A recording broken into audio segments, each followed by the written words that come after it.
Hello everyone, good morning to all of you. Welcome once again to this live analysis. Start करते हैं आज का इस session. फिलहाल की अगर अभी देखोगे,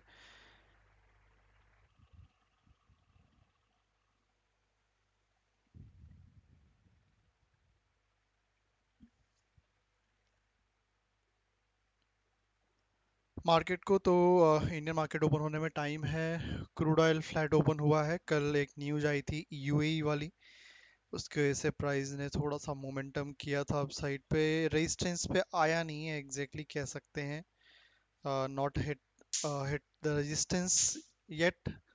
सो थोड़ा सा वेट करेंगे, रेजिस्टेंस पे आएगा तो एक सेलिंग का प्लान रहेगा वापस से इन क्रूड ऑयल। अदरवाइज अभी डायरेक्टली यहाँ पर इस पर्टिकुलर जोन पे सेल नहीं कर सकते, थोड़ा सा वेट करना ही होगा।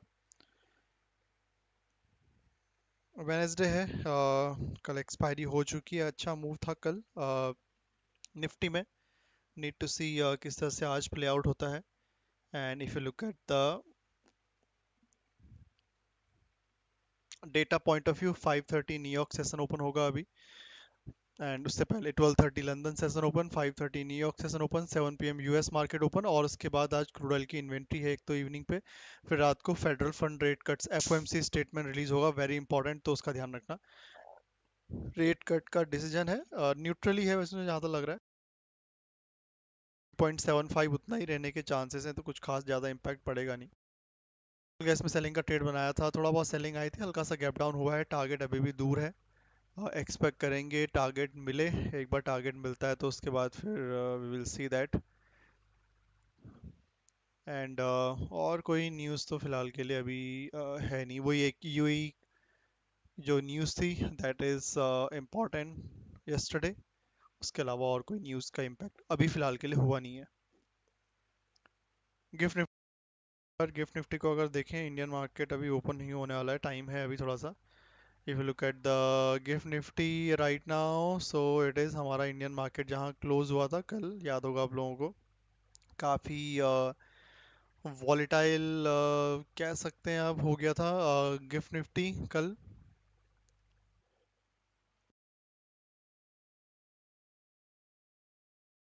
अंडर है अपने इंडियन मार्केट की क्लोजिंग की, वहां से लगभग ज़्यादा नहीं, 66 पॉइंट का गैप अप दिखा रहा है, तो कोई बहुत बड़ा गैप अप या गैप डाउन नहीं है। गोल्ड कल गिर गया 1%, बो विच इज़ वेरी कंसर्निंग। देखना पड़ेगा और कितना जाता है down gold. Currently below around 4596, 4500 के नीचे प्रेशर और बढ़ता ही चला जाएगा इसमें। सिल्वर भी देखोगे 73 पे आ गया वापस। बिटकॉइन भी 78 से 76, ऑलमोस्ट सारे सेगमेंट गिर ही रहे हैं। ठीक है, बाकी नेचुरल गैस में देखते हैं, ये टारगेट मिलता है तो अच्छा ट्रेड था कल का ये। क्रूड ऑयल में तो कुछ खास बना नहीं, एक ट्रेड लिया था मॉर्निंग पे और रिस्की वाला उसका चला गया था SL, then there is no trade. According to the Wall Street Journal, sitting US official US President Donald J. Trump hold his aides to prepare for an extended US blockade for the Strait of Hormuz.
ये तो Indian market के open होता है, देखते हैं। Crude में अभी कल एंट्री नहीं बनी थी, याद रखना, सेलिंग की नहीं आई है एंट्री अभी इसमें।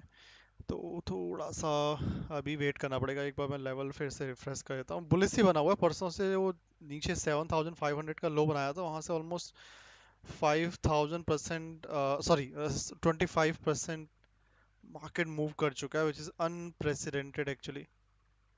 अभी भी 9000 मुझे लग रहा है 900 एक बार टच होना पेंडिंग है, तो वहां तक वापस एक बार प्राइस जाने की कोशिश जरूर कर सकता है।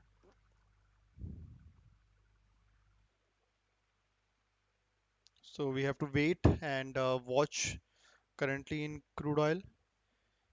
ये लेवल अभी भी है, आया नहीं है, कल याद रखना बड़ा लेवल है। नीचे लेवल पे सेल नहीं कर सकते बिकॉज वहाँ पर एसएल काफ़ी बड़ा हो जाएगा। So we need to wait कि प्राइस थोड़ा और ऊपर आए, वहाँ सेल करे छोटे एसएल के साथ। सो एक ये कल का रेजिस्टेंस देखते हैं 9000, 9850 से 9900 के अराउंड।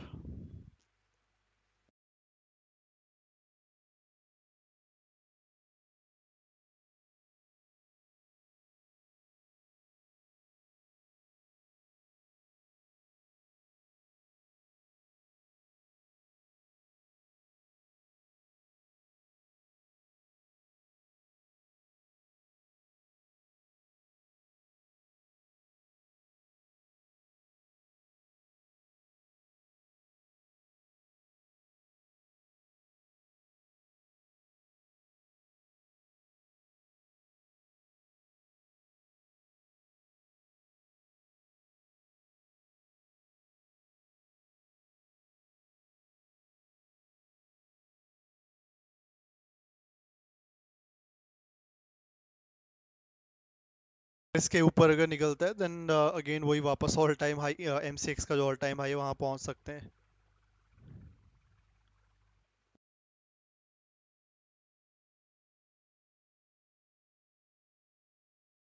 मुझे लगता नहीं, अगर कोई एक्सट्रीम न्यूज़ आ गई तभी पहुंचेंगे वहां पे।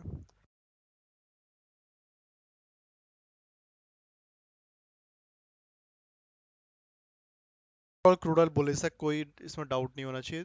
क्रूडल super bullish right now.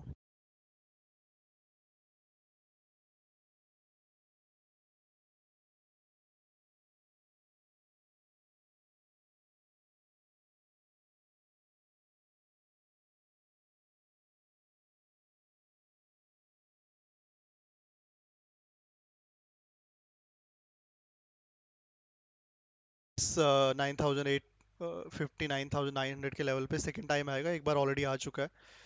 This will be the second time if price come at this particular zone.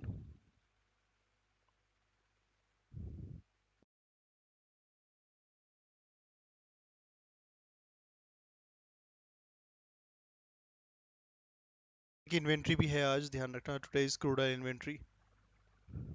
Indian market just open ही होने वाला है, 100 पॉइंट लगभग के स्पॉट में लगभग 102 पॉइंट का गैप अप दिख रहा है, something around.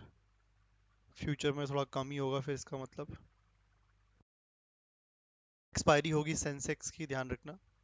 Tomorrow Sensex monthly expiry as well as weekly expiry साथ ही में है। एंड मंथली एक्सपायरी है तो बाकी जो सेगमेंट है बैंक निफ्टी, उनकी भी एक्सपायरी देखने के लिए मिलेगी। Bank Nifty monthly expiry as well वो हो चुकी है नाउ, अब सीधा 26 में अगले महीने आएगी। तो सेंसेक्स की एक्सपायरी ही पेंडिंग है।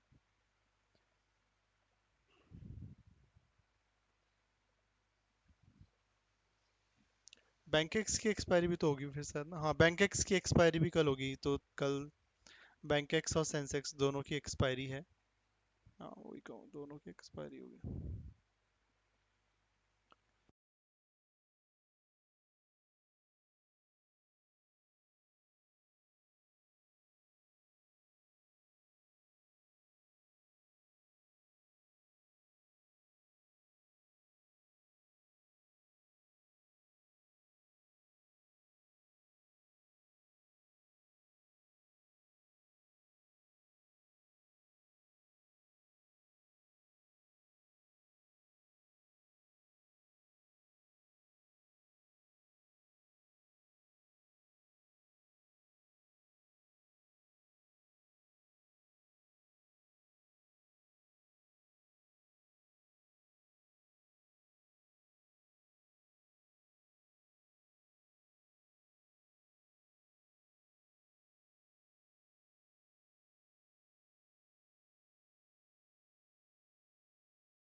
2 मिनट और लाइक भी करते रहो guys, don't forget to like the stream. जिन लोगों ने लाइक नहीं किया स्ट्रीम को लाइक कर दें।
बाकी अगर प्राइस क्रूड ऑयल का फॉल करता है तो we can expect this level. ये अभी भी एक स्ट्रॉन्ग बना हुआ है, रैली स्टार्ट हुई थी यहाँ से लास्ट, सो स्टिल स्ट्रॉन्ग।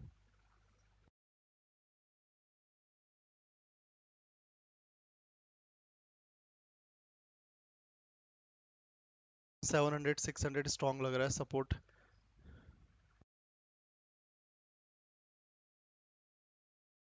अगर ये ज़्यादा फॉल कर गया 8600 के नीचे तो और भी रेजिस्टेंस फॉर्म हो सकते हैं, तो उनको अभी मार्क करना सही नहीं है।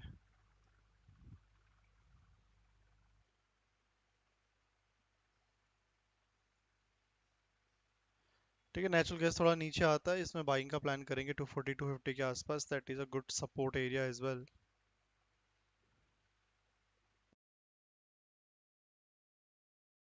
कि कल के रेजिस्टेंस के ऊपर निकला 260 के ऊपर सस्टेन करा, तो फिर 280 के आसपास 275 to 280 will be the next resistance.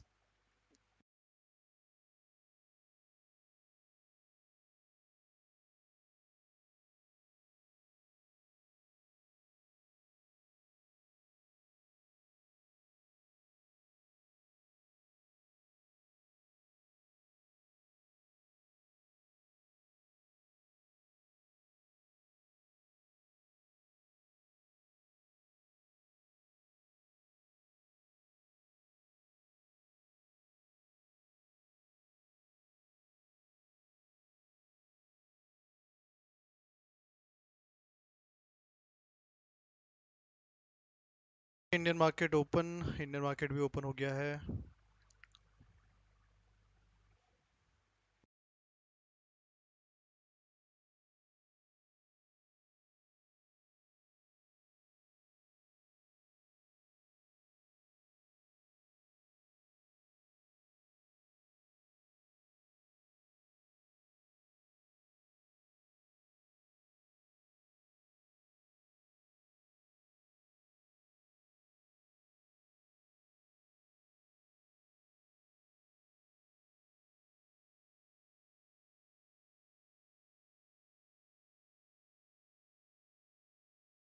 ठीक है, इसको भी मार्क कर लेते हैं। वैसे ये लेवल ऐसे सही नहीं लग रहा।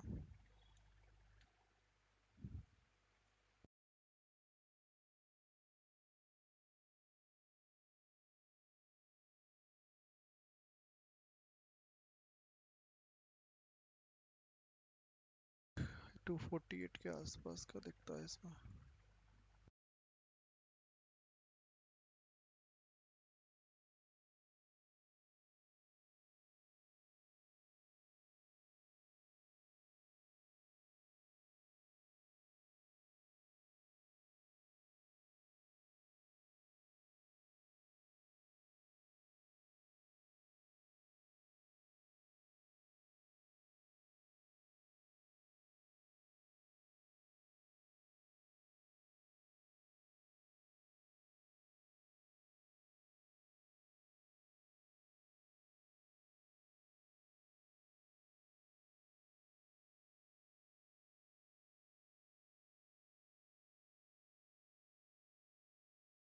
नीचे आता है तो ये एक एरिया है, स्ट्रांग ही लग रहा है मुझे तो। ये ब्रेक नहीं होना चाहिए लॉजिकली या नेचुरल गैस में।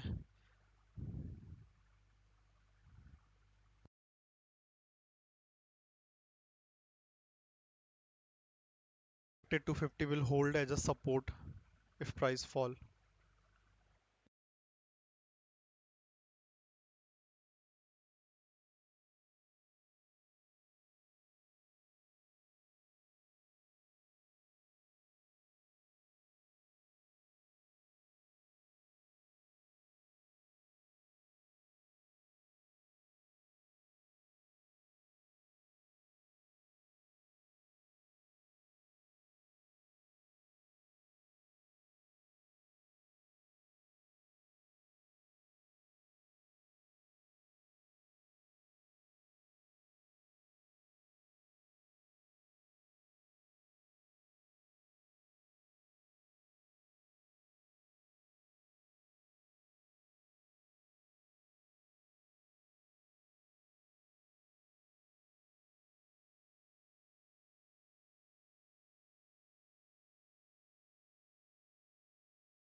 Okay, the 250 will be a support for support area. And natural gas, if price fall, we will see this will act as a support. इसके नीचे गया तब थोड़ा सा इशू हो सकता है, वापस परसों के बॉटम तक पहुंच जाएंगे। Till then it is support. Indian market में भी देखते हैं कुछ प्लान अगर बनता है तो एक बार फर्स्ट 15 मिनट की कैंडल सेटल हो जाए, then we will see what we can do.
कि अगर ये 250 वाला लेवल होल्ड नहीं करता है then we will go towards 237 38 परसों का बॉटम का एरिया है।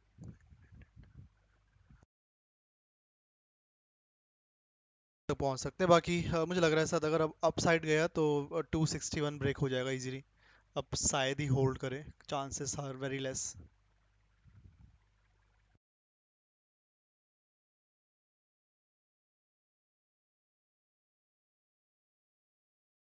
बाकी अगर 260 की 2 के ऊपर ब्रेकआउट करता है crude oil then we will see, because next resistance majorly भी 277 पे ही दिख रहा है।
Indian market first candle almost on closing, एक बार क्लोज हो जाए फिर देखते हैं, ठीक है। इंडियन मार्केट में भी जस्ट क्लोज होने देना।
कि ये कल का लो भी मुझे लग रहा है शायद थोड़ा सा सेलिंग का प्रेशर इंसर्ट कर सकता है, इसका एक बार इसका ध्यान रखना।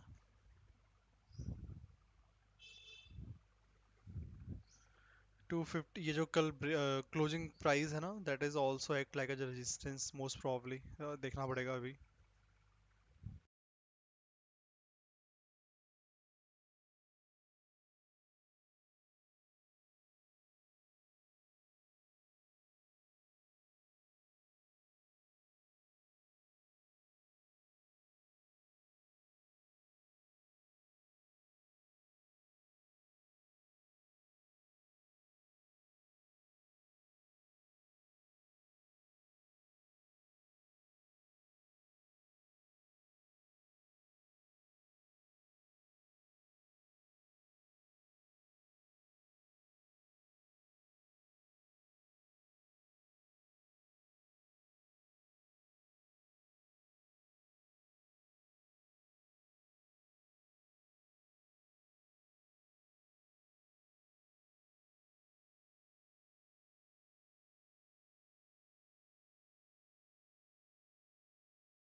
ये क्रूड ऑयल भी थोड़ा सा साइडवेज हो गया है, एक फ्लैग जैसा बना रहा है, which is good sign by the way.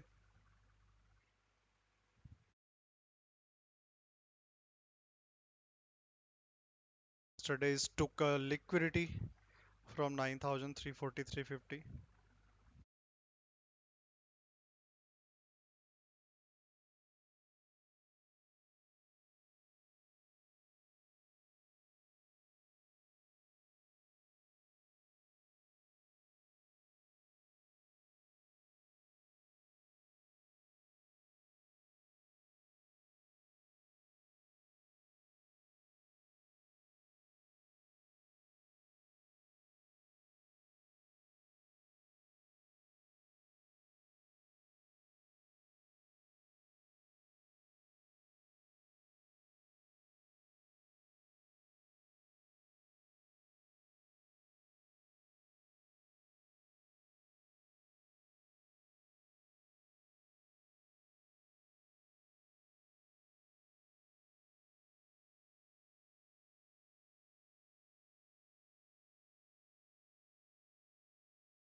Crude oil में ध्यान रखना, यहाँ पर सेकंड टाइम आएगा प्राइस, अगर अब आता है थोड़ा जल्दी आता तो बेटर है। कंसोलिडेशन कर रहा है which is not good as well, क्योंकि अगर फॉल हुआ ऊपर से वापस, अभी भी काफ़ी दूर है वैसे देखा जाए, point wise it is almost 5% up 400 point.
ध्यान रखना, अगर ये क्रूड ऑयल ना डिपेंड करता है 5920 के ऊपर ब्रेक कैसे कर रहा है। 5920 के ऊपर अगर एक डायरेक्ट ब्रेकआउट हुआ तो फिर हम उसके नीचे आना भी थोड़ा सा मुश्किल हो जाएगा प्राइस के लिए।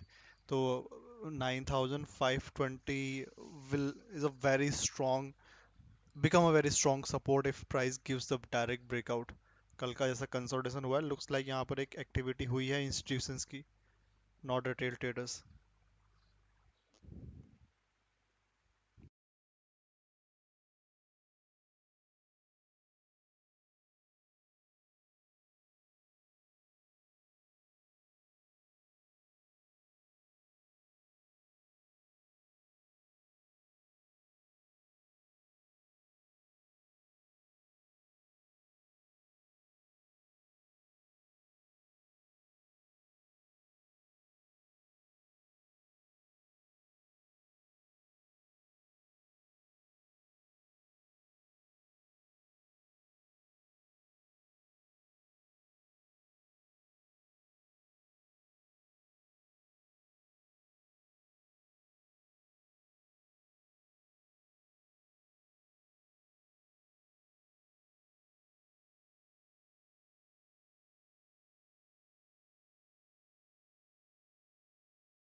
डॉलर इंडेक्स स्टिल 98,370 कंटिन्यू बना हुआ है। Nifty future first 15 minute bullish था, सेकंड भी बुलिश ही है, कुछ खास प्राइस एक्शन बना नहीं रहा है। कल सपोर्ट पे क्लोज हुआ था, आज सीधा गैप अप है 23,970।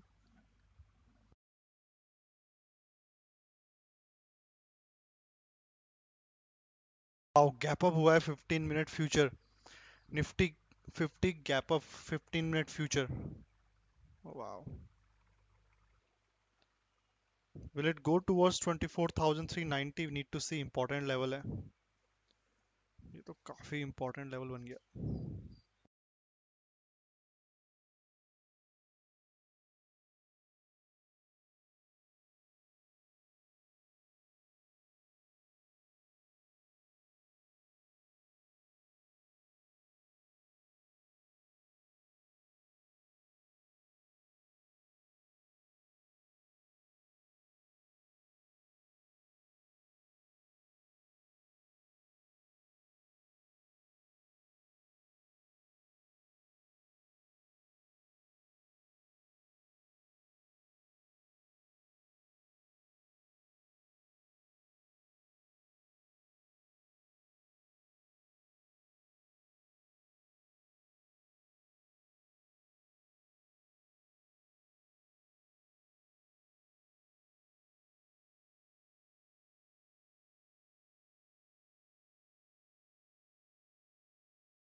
टेप साइड जा रहा है मींस क्रूड के लिए नेगेटिव रहेगा क्या? वैसे तो लॉजिकली क्रूड बेरिस होता है जब निफ्टी ऊपर जाता है, बट निफ्टी ऑलरेडी ऊपर जा चुका है काफी, एंड क्रूड ने अभी कुछ खास मूव दिया नहीं है।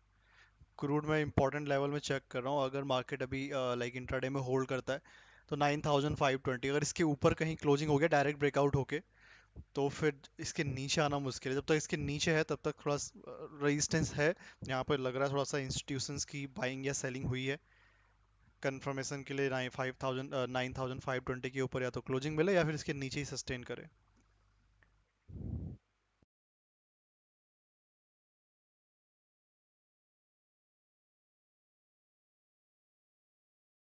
ध्यान रखना मार्केट ऊपर जरूर जा रहा है निफ्टी का, बट कॉल के प्रीमियम जिस तरह से ऊपर जा रहे हैं ना, there is a very high chances कि इनके प्रीमियम बहुत सारे कॉल्स के जीरो होने के ऑलमोस्ट 90% है। डेटा देखोगे, डेटा यही कहता है almost option seller heavily sell करे जा रहे हैं। अपर लेवल पे सेलिंग आने के चांसेस हैं प्रीमियम्स में।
बाकी क्रूड ऑयल की इन्वेंट्री भी है आज इवनिंग पे, और एफओएमसी का डेटा भी आएगा, तो शायद मार्केट थोड़ा सा कॉशियस रह सकता है उस केस में। अभी तो बिल्कुल सुपर बुलिश मूड में है। 15 मिनट में गैप अप कैंडल बनी है, which is very unusual actually. देखना पड़ेगा जाता है क्या 24,400 के आसपास। गैप भी फिल करना है वहां पर, और रेजिस्टेंस भी एक छोटा सा।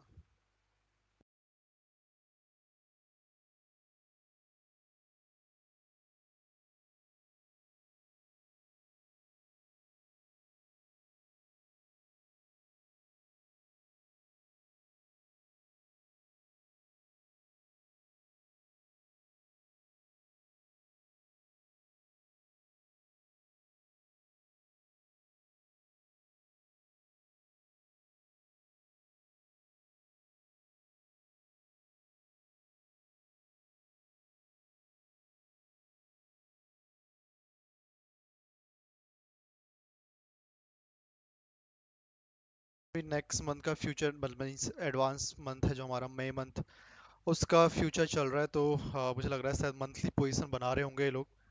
प्रीमियम जितना ऊपर लेके जाएं और फिर हाई लेवल पे सेल करें बेस्ट, क्योंकि मुझे कुछ खास न्यूज़ तो लग नहीं रही इंडियन मार्केट पे कुछ जिसका इम्पैक्ट हो और मार्केट ऊपर जाए।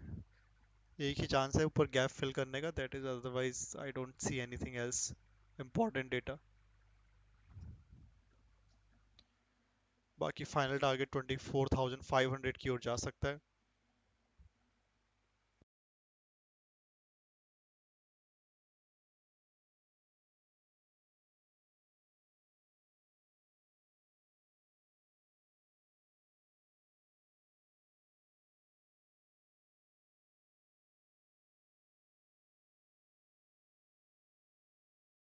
जितना कल वैसे गिरा था उस हिसाब से एक एक्सपेक्टेड ही था बाइंग आज।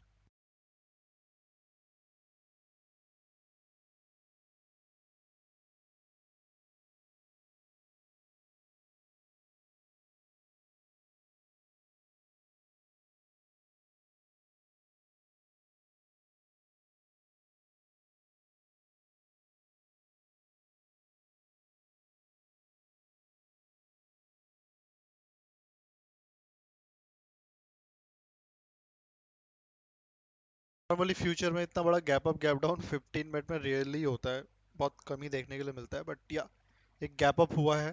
15 मिनट की फ्यूचर की कैंडल देखोगे, लास्ट कैंडल जो क्लोज हुई थी 15 मिनट की 20 हाई इसका 24,229.20, नेक्स्ट कैंडल का ओपन 24,240।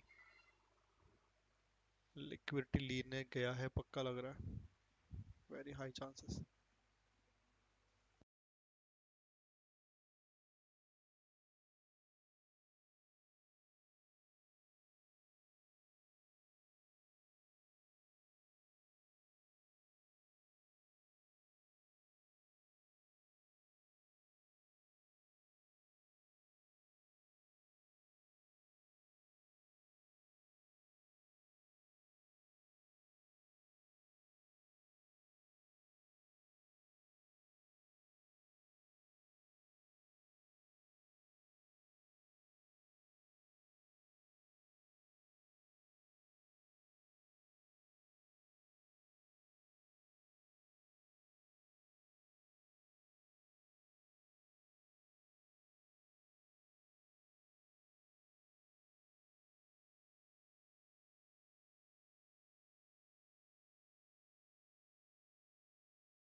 जैसे निफ्टी फ्यूचर को देखोगे रेजिस्टेंस जोन के आसपास ही है, अगर ब्रेकआउट हो गया 24,285 तो थोड़ा इशू आ जाएगा, अदरवाइज ये लेवल अगर होल्ड होता है तो चांसेस यहाँ से वापस सेलिंग के लिए भी बन सकते हैं। थर्ड टाइम है, ज़्यादा सेलिंग तो एक्सपेक्ट नहीं रहेगी।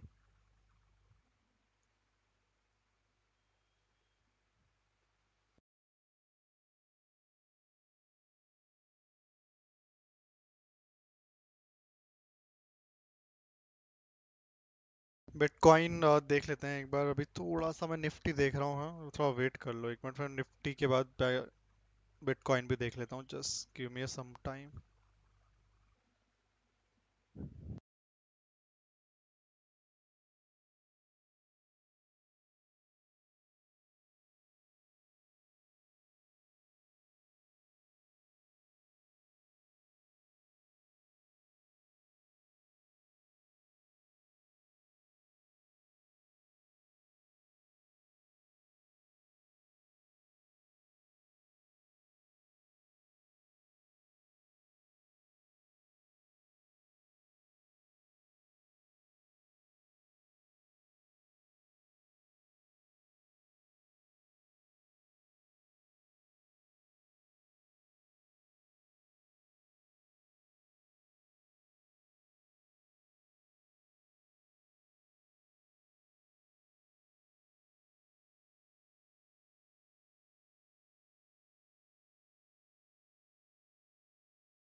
किस गैप के ऊपर निकलता है मेरे अकॉर्डिंग, एक बार गैप फिल करने जाएगा तो जरूर निफ्टी फिफ्टी फ्यूचर, तो 24,400 will be the best level for sale of. आज जाना तो मुश्किल लग रहा है, रैली अगर आ गई तो अलग बात है।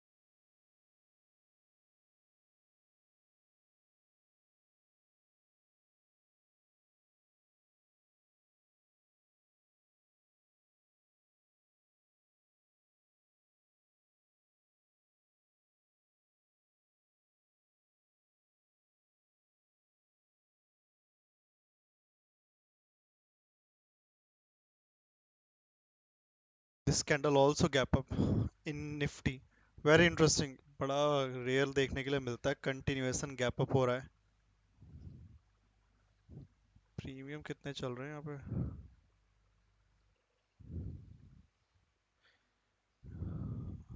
ये कैसे हो सकता है? एट द मनी के प्रीमियम ही नहीं बढ़ रहे, वाह। Look at the at the money 24,150 call option, opening था 162, नाउ 220। जितना प्राइस मूव हुआ है उस हिसाब से इसका डेल्टा तो काफी अच्छा है, still not move that much, 62 point he move किया है।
ठीक है चलो, अच्छा एक प्रॉफिट तो मिला इसमें निफ्टी में।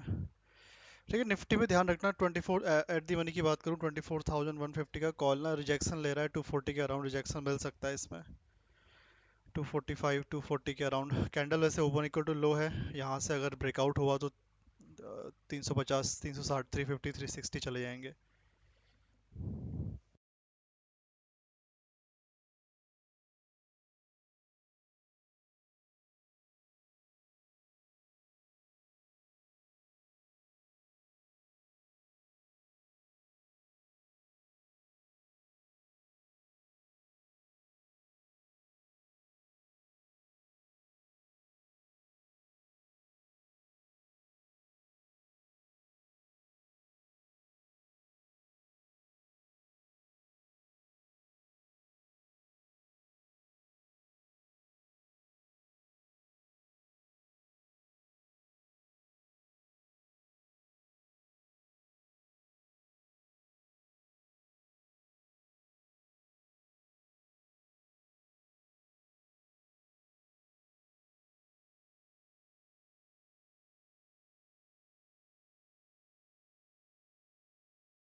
सुपर बुलिश हो गया आज ऑलमोस्ट, लगता है रुकेगा नहीं।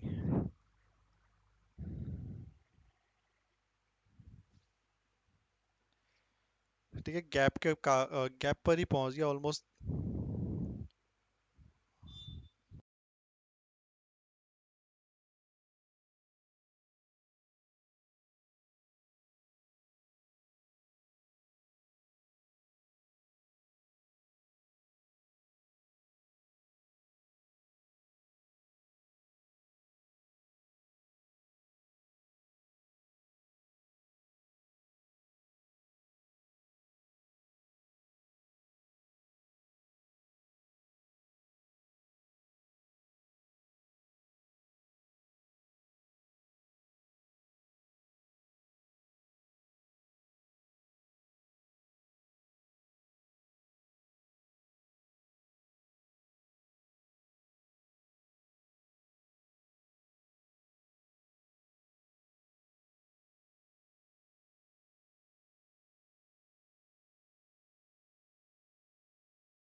गैप अप हुआ था ना, मुझे लग रहा है काफ़ी लोग वहाँ पर उस एरिया के आसपास ट्रैप किए गए हैं, क्योंकि वो रेजिस्टेंस जोन के आसपास का एरिया था। गैप अप हुआ है, इसका मतलब जितने भी सेलर थे सब ट्रैप करके ऊपर ले गया है प्राइस।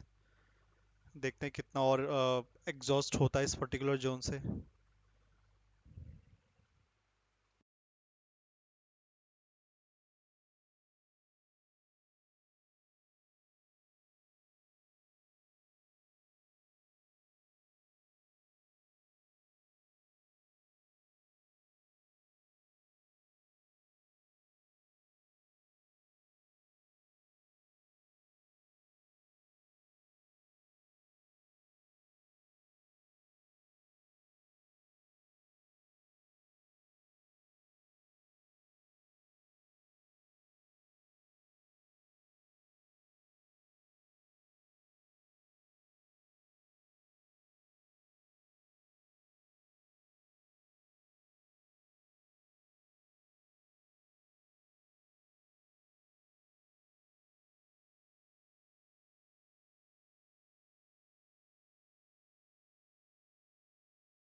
पे ही OPEC leave did not leave any major impact, नहीं उस पर कुछ खास इम्पैक्ट मुझे नहीं लग रहा होने वाला है, because that news is come yesterday कि ओपेक से यूएई बाहर निकलने वाला है। बट ये आई थिंक 2-3 महीने पहले ही यूएई ने बता दिया था कि हम ओपेक से निकलने वाले हैं। हाँ, उन्होंने कब निकलना है ये नहीं बताया था, they didn't inform it, but they already informed that they will going to opt out from OPEC and OPEC plus. That is old news. कल उन्होंने फाइनली डिसीजन ले लिया है, तो उसका एक इम्पैक्ट है मेजरली। ओपेक कंट्री में देखोगे तो Saudi Arabia is the major player, तो मुझे नहीं लग रहा उसका कुछ खास इम्पैक्ट पड़ेगा।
निफ्टी चला गया गैप फिल करने, गैप फिल हो गया यहाँ पर। एक और गैप है, पहले ये गैप देखते हैं।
निफ्टी अभी भी कंटिन्यूसली बुलिश ही बना हुआ है still, no sign of retracement.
Almost 2% up होने वाला है, 400 point intraday in future up.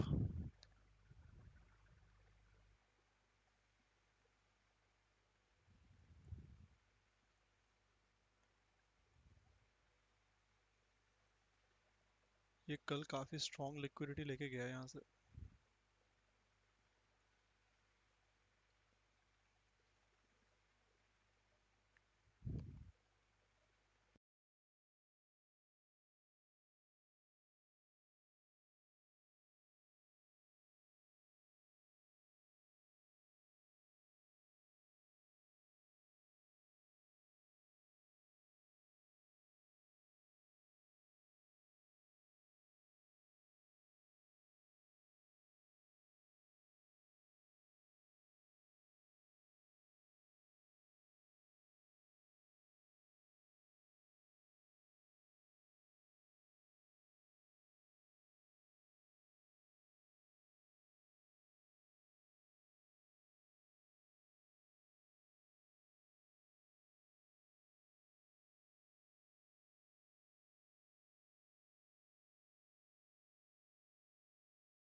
बाकी देखो 24,250 का कॉल अगर सॉर्ट करना चाह रहे हो तो वो एक सॉर्ट करा सकता है कॉल, बाय मत करना।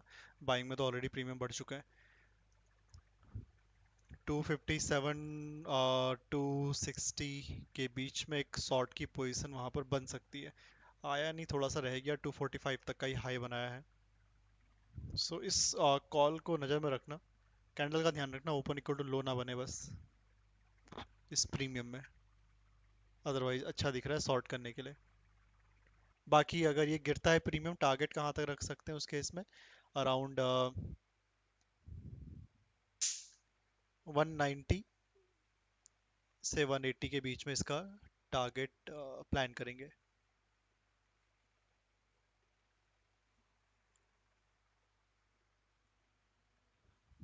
ठीक है, तो गिरता है तो लगभग समथिंग अराउंड 28% के आसपास फॉल आने के चांसेस हैं उस केस में। ठीक है, इसने अभी थोड़ा सा हाई बनाया है लगभग 245 का, उससे थोड़ा सा ऊपर है प्रीमियम।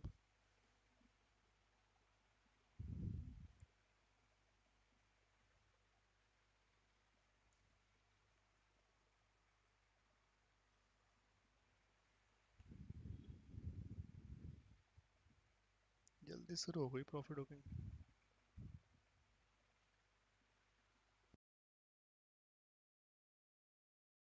वैसे तो मार्केट बुलिश ही है, तो पुट बाई करना बेवकूफ़ी ऐसी होगी, बिकॉज मार्केट काफ़ी रिस्क दिखा सकता है वहाँ पे।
गैप पे रिजेक्शन मिल रहा है, मुझे लग रहा है शायद गैप के ऊपर निकले तो बेटर है थोड़ा सा, और एक सेकंड गैप भी पेंडिंग है।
क्रूड ऑयल भी देखोगे तो हो सकता है एक बार 9300 को वापस टेस्ट कर ले प्राइस।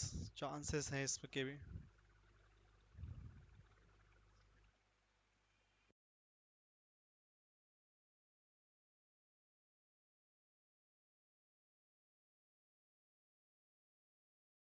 1315 को टेस्ट कर सकता है।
ये थोड़ा सा साइडवे चला गया है। अभी मुझे लग रहा है शायद थोड़ा बहुत पहले ऊपर आके नीचे आए लिक्विडिटी लें, क्योंकि नीचे काफी लिक्विडिटी छोड़ के गया है।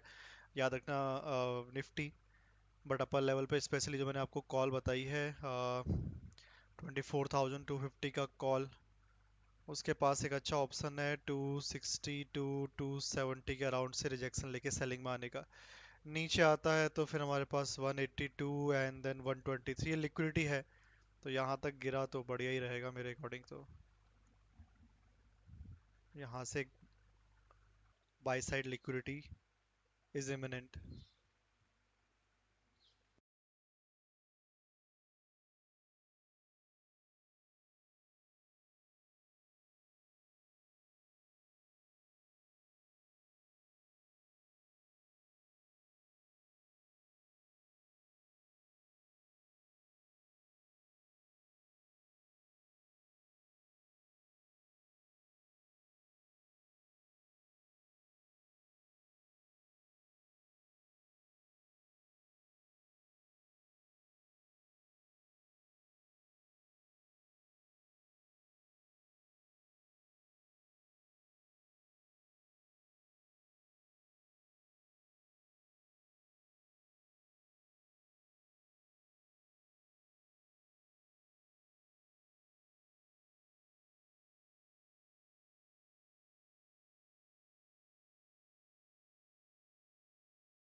बिटकॉइन को अगर देखोगे, बिटकॉइन एक बार देख लेते हैं। 1 आवर टाइम फ्रेम पे देख रहा हूँ बिटकॉइन को।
बिटकॉइन को देखोगे कल हम 78,000 79,000 तक पहुंच गए थे।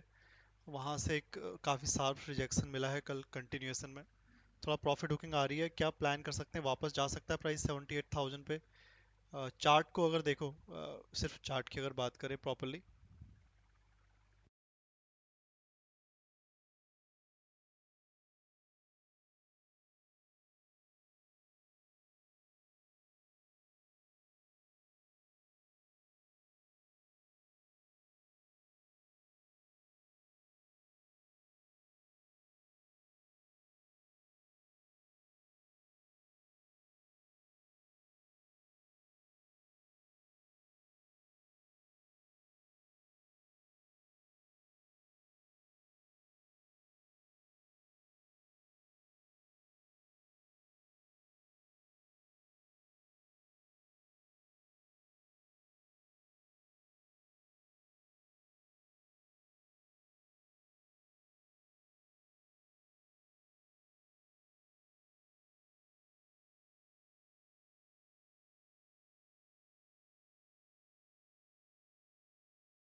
हर टाइम फ्रेम पे बिटकॉइन में कुछ खास लेवल नज़र नहीं आ रहे हैं। लाइक 78,000 के आसपास गिरा था 1 आवर टाइम फ्रेम पे। That was I think previously support broken down.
देखो 1 आवर टाइम फ्रेम पे लोअर एंड पे हमारे पास 75,920 से 75,920 से 74,820, ये एक सपोर्ट एरिया है। प्राइस अभी रिसेंटली यहाँ से सपोर्ट लेके गया है, तो that is one support area in bitcoin in 1 hour time frame. इसके नीचे ब्रेक हुआ तब थोड़ी प्रॉब्लम हो सकती है। 74,800 के नीचे it is a support. Otherwise upper level पे देखोगे 1 आवर टाइम फ्रेम पे रेजिस्टेंस सो बिटकॉइन में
81,000 81,870 81,870 to 84,170। That is a major resistance. मुझे लग रहा है शायद वहाँ एक बार प्राइस फिर से जाने की कोशिश कर सकता है। लास्ट टाइम हिट नहीं किया है। So these are the two support and resistance strong लग रहे हैं जब तक ब्रेक नहीं होते। स्पेशली रेजिस्टेंस तो बहुत स्ट्रॉन्ग है। जिस हिसाब से वो ब्रेक डाउन हुआ है काफ़ी स्ट्रॉन्ग लग रहा है। तो those are the level in 1 hour time frame. Let's see क्या होता है। ये हैं आपके 15 minute, sorry 1 hour time frame के।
निफ्टी का अब लग रहा है शायद निफ्टी भी शायद थोड़ा बहुत साइडवेज जाएगा इस हाफ में। देखते हैं सेकेंड हाफ में विल मूव और नॉट। ठीक है, बिटकॉइन का मैंने बता दिया थोड़ी देर पहले। 1 आवर टाइम फ्रेम पे सपोर्ट रेजिस्टेंस क्या एक्सपेक्टेड है।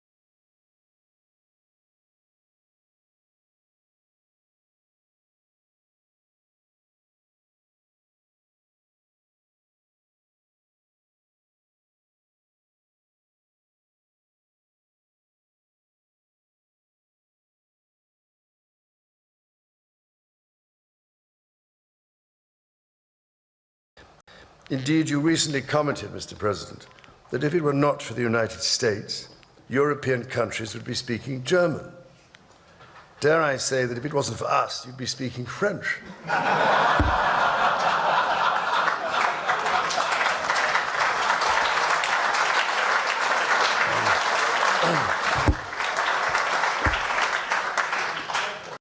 Indeed, you recently commented, Mr. President, that if it were not for the United States, European countries would be speaking German. Dare I say that if it wasn't for us, you'd be speaking French.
Crude oil natural gas still sideways अभी मैं बस expect कर रहा हूँ कि crude oil थोड़ा सा वापस नीचे आ सकता है, ध्यान रखना 9300 315 के आसपास वापस आ सकता है एक बार.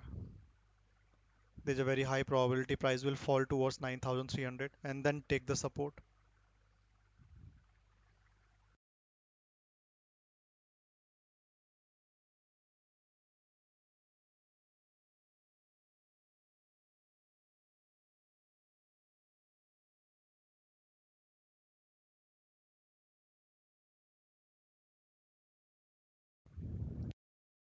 To a top contender in technology on the world stage. Its ascent is peaking at a time when geopolitical tensions with the US and Europe are intensifying. Driving a petrol car, the cost per kilometer, I mean, it's much lower with an electric car. So we see that interest also in US. You can see higher interest for used electric cars to really capture from this trend. But it's something that we haven't seen such a strong volume effect on yet. But I think it will help us to sell electric cars. Well, it's very timely that you've just launched the fully electric EX60 SUV. What are your expectations for that model in the second half, then? Very good momentum. We have been launched, really good response, and we are now ramping up. We are looking into to do that as fast as possible. So we will bring out this year around 40,000 cars, and I'm quite sure the problem will not be to sell them. Another focus is really to ramping up as fast as possible. And I think this comes absolutely in the right timing. There's a strong trend now in Europe towards electrification, 26% up. And then this car will, of course, address maybe half of the segment market in Europe. It's exactly the, say, bread and butter segment in electric cars. And our car is there very strong and is really leader in the segment, I would say. Very long range, very fast charging, and priced on the level of a normal plug-in car. So I think this will be a real good reason for customers to take a second look at an electric car. Holger, just finally, your chairman, the Geely founder Li Shufu, recently warned about global overcapacity and said that he wants Geely to use Volvo's European plants instead of building overseas factories. Have you taken any concrete steps already in that direction? Not concrete, but I mean, it's an option. I think Chinese car makers need to realize that a time when they can just export cars into Europe is gone. So if they want to be strong participant on the market here, you need to have local production. And of course, with the tie Geely has to us, we can of course support them to assemble Geely cars here in Europe or build Geely cars in Europe. So this is an option for them. But of course, a decision must be taken by the Geely brands if they really want to be on that market. But if they want to be here, we can really support them with local production. Håkan, really appreciate your time this morning. As always, Håkan Samuelsson there, CEO of Volvo Cars. Thank you. Now, to some other top corporate news this morning. In just the past few minutes, Kona has confirmed a Bloomberg story that it's to buy TK Elevator in what is one of the biggest ever private equity exits in Europe. The sale valuing TK at just over 29 billion euros, including debt. A deal is off, though, for Pernod Ricard and Brown-Forman. They've abruptly ended merger talks that would have brought together the owner of Jack Daniels and the maker of Jameson whiskey. What a cocktail. But they failed to agree on terms. The development may clear the way for a deal between Brown-Forman and another US peer, Sazerac, which of course makes Southern Comfort. Now, turning back to earnings, Santander has posted first quarter profit that beat analyst estimates on strong lending revenue and fees. Spain's biggest lender reporting 5.5 billion euros in net income. The strong performance comes amid a US expansion push centred around the recently announced acquisition of Webster Bank for $12 billion. The CFO of Santander will be speaking to us on the opening trade at 7:15 a.m. London time. And staying with earnings, Airbus suffered a steep profit drop in the first 3 months of the year as aircraft deliveries slowed to the lowest since 2009. It's putting pressure on the French-based company to fix its supply chain at a time when rival Boeing regains its manufacturing edge. Adjusted earnings before interest and tax fell 53% to €300 million, the company reiterating its forecast for about 870 commercial aircraft deliveries this year. Well, that's a bit of a corporate roundup for you, but there's plenty more still to come on Daybreak Europe, so don't go anywhere. This is Bloomberg.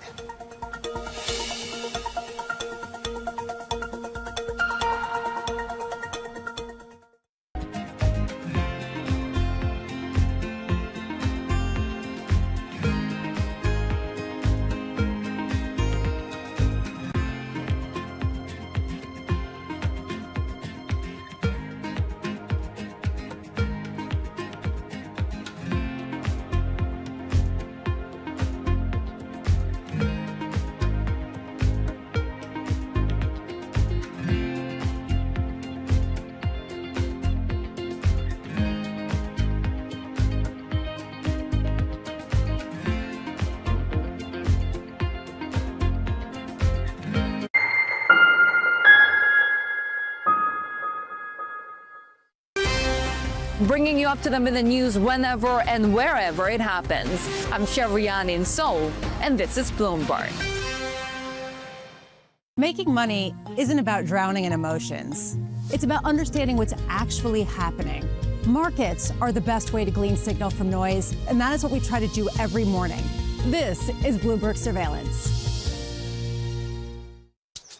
Welcome to Bloomberg This Weekend. I'm David Gurray. I'm Lisa Mateo. And I'm Christina Ruffini. We're tracking breaking news today from Wall Street to Washington.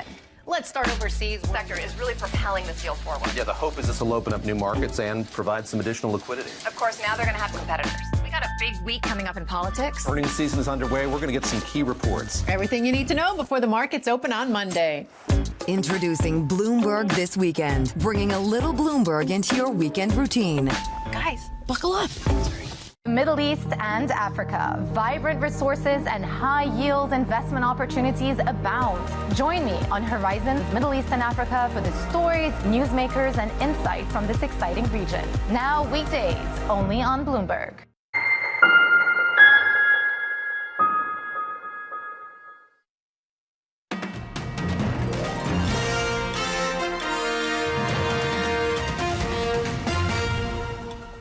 The president's focused on getting the right deal. That could be independent of their storage, but obviously that puts great heat on Iran. If we can get the right resolution, that could be tomorrow, that could be 2 weeks from now. But the key thing is the right resolution. US Energy Secretary Chris Wright speaking there. Well, speaking of energy, let's stay on that theme and bring you 3 charts to frame your thinking for the day ahead. You've seen oil volatility really dropping, though it's still elevated, as you would expect, considering the geopolitical tensions. But we're back to the sort of normal range of madness for this market, shall we say. Pricing out panic when it comes to oil. But flip the board over, and the big news over the past 24 hours, of course, has been the UAE dropping out of OPEC. That's set to happen in just the coming days.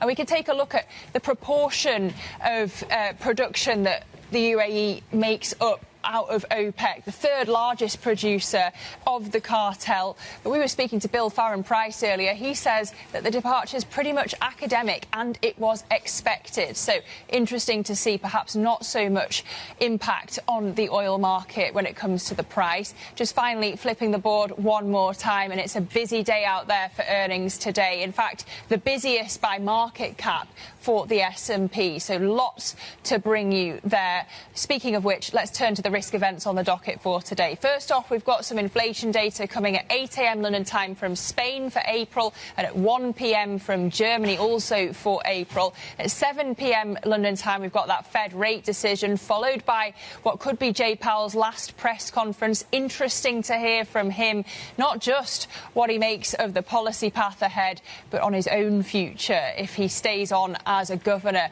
though he isn't going to be staying on as chair.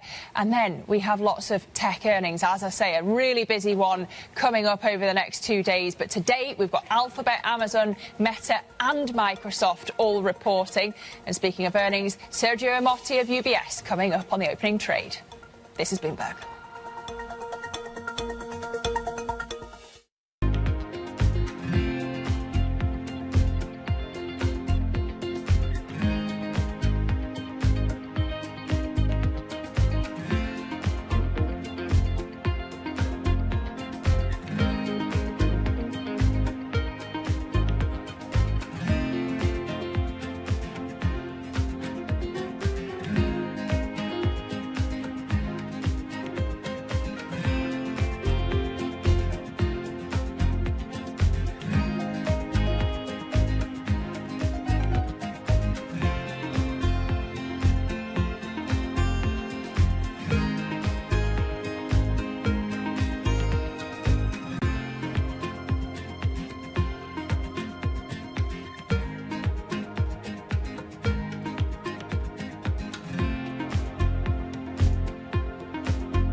World's most powerful investors don't ring a bell. They quietly reshape entire industries. This is the money shaping the world. The Dealmaker Playbook, where power and billions of dollars change hands every day. From private equity and credit to venture capital and M&A, we bring you the inside scoop on the biggest deals and debates, plus exclusive conversations with finance's ultimate insiders. Great scoop on this. You've been reporting about an activist investor coming up and trying to shake things up. What's the latest? We've been hearing that there was going to be an activist at some point. The question was who? There is a convergence of technology and national security. The United States is a big country.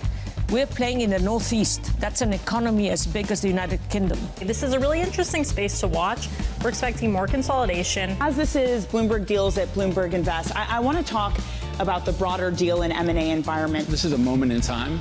We'll see how long we're here. It's far too early to call. There is an underinvestment in what's going on in private markets because everyone's looking for additional AI cloud capacity, and it's very tough to build. Everybody wants to get things going, and the IPO market is just one symptom of that. It is an early indicator of what we're going to see in the M&A market. Let's go to Scarlett Fu, who's taking a closer look at drone companies. With ongoing conflicts in the Middle East and Ukraine, there's renewed investor appetite for new names in the space. Excellent reporting. I'm Danny Berger, and this is Bloomberg Deals. Every week, only on Bloomberg Television. When news breaks, A redhead across the Bloomberg terminal. Bloomberg has you covered. Trump's global tariffs are struck down by the U.S. Supreme Court. For all the context and clarity you need, There's going to be now tons of tariff headlines until midterm elections. hear it first on Bloomberg.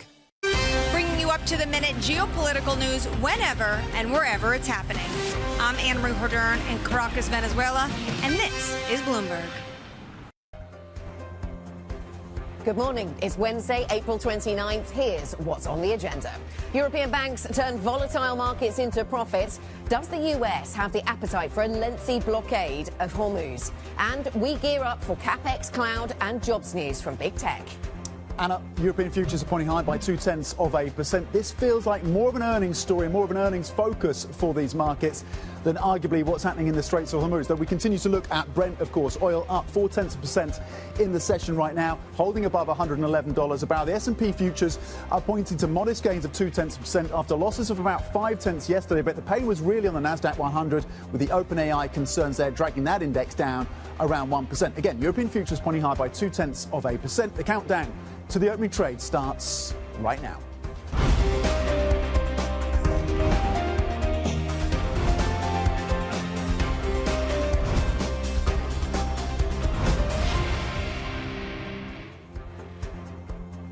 Welcome back welcome to the programme. In fact, this is the opening trade, 6:58 here in London. Starting the programme a little bit early then, Tom, because we've had so many earnings out and we want to get plenty of time to hear the comments of Sergio Amotti from UBS, which we'll get to in just a moment. Yeah. So let's just recap what we've heard from UBS then. One of the big banks here in Europe reporting numbers this morning. Of course, the Swiss government and their capital rules really front and centre. But at first look, the numbers themselves look to have come in well ahead of estimates. Absolutely. A very strong beat in terms of the profit from the the most recent quarter. You're getting profit above $3 billion US dollars, and strong performance of the investment bank as well. So you saw investment banking revenue increasing almost 30%. So up there with some of the top US contenders. We saw a very different picture, of course, with Barclays yesterday on the investment banking side, the fixed side of the business. But investment banking revenue at UBS coming in very strongly indeed, increasing 30%, capitalising then on that market volatility and, interestingly, the weaker US dollar as well. Yeah, absolutely. So a standout quarter for equities capital markets is the way that the bank describes its performance. Record equity trading, as you've been suggesting. Over in wealth management, inflows there coming in better than expected. And it's interesting to think about client activity. Perhaps we'll hear more about this from Sergio Amotti, because they're painting a quite resilient picture for now, saying that client activity is healthy for now. But there had to be lots of questions, I suppose, about that, given the wealth concentrated in the Middle East and what clients might be doing with their money, thinking about a prolonged conflict. You know, there's caution around those regulatory and capital requirements. They have a line here in terms of buybacks, $3 billion US dollars in shares by the second quarter results. They aim to do more. That line crossing as well. Those capital requirements, that debate, the pressure, the lobbying campaign from UBS, we know that continues in terms of their relationship with the Swiss government. That could cost ultimately around $20 billion US dollars. But we know that is central to how they're thinking about the future as well. Guy Johnson sat down with the CEO of Sergio Amotti and started on buybacks. We are giving an update this quarter by saying that we believe we're gonna complete the $3 billion buyback by the end by Q2 results, so by the end of July, which is clearly a change compared to what we said before, which was we would do $2 billion. So I think that in that sense, what has changed is that there are 2 or 3 conditions for on how to manage capital returns. One is progress on integration, which we tick the box with the migration of the Credit Suisse clients into our Swiss platform. Number 2, the financial performance. You saw the strong results in the first quarter, and our ability to maintain a capital level at around 14%. We are at 14.7%. So I do believe that we delivered on some things. The uncertainty around the regulation is something that is going to take time. Yes. And is definitely will influence our capital return plans, but it's not the only conditions. Okay. Do you expect any clarity by next quarter on that front? Not a lot of clarity. Okay. I think that if you look at the political processes starting early next month, so in a week time, and I think that is going to take time. This is a complex matter. It took first 2 years of discussions. I think we cannot really pretend that the Parliament jumps into conclusions very quickly. So we are happy to be able to contribute. The Parliament, you're going to contribute. Okay, we'll maybe come to that thought in just a moment. Parliament normally waters things down. Do you expect it to water this down, the foreign subsidiary 100% rule? Do you think that gets watered down by Parliament? I honestly, I don't think I'm hopeful. I don't expect anything. I'm hopeful. Okay. There's a big difference between being hopeful and expecting anything. What do you want out of it? What would be an acceptable? You're lobbying hard. What's the end point that you want to get to with this lobbying effort? What would be? We are not lobbying hard. We are just representing the interest of. It's our duty and right to basically highlight what are the consequences to our shareholders, to our clients, and also to the employees in Switzerland. I mean, we have 30,000 people, so we are just trying to contribute to a fact-based discussion. So, and which it was not always the case. So what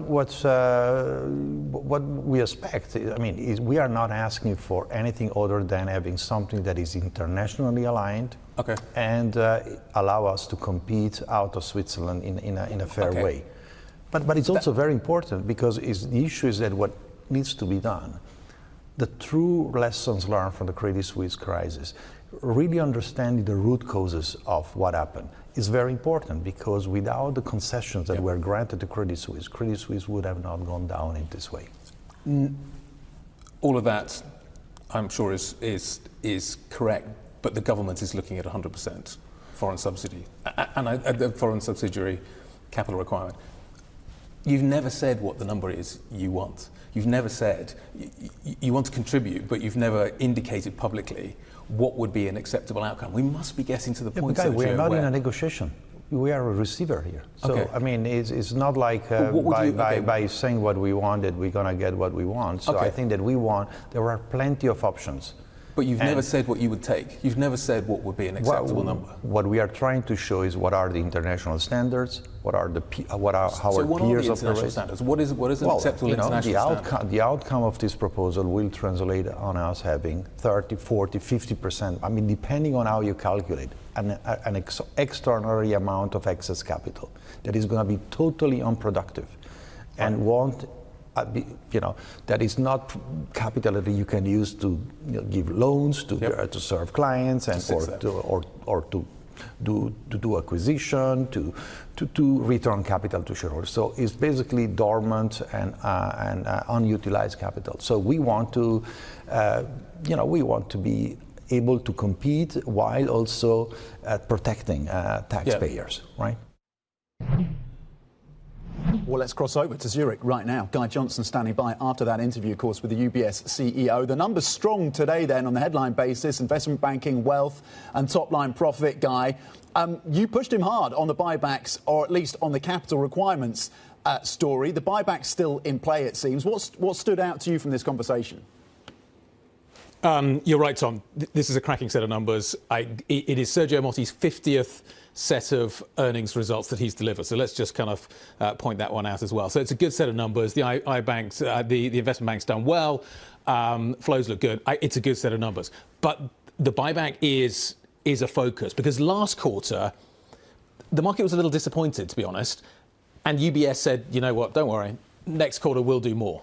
And this quarter, they're kind of pushing it further down the road as well. They're looking for clarity. Apparently, there's 3 factors that they look for in terms of the clarity that they need, maybe to update the market on this.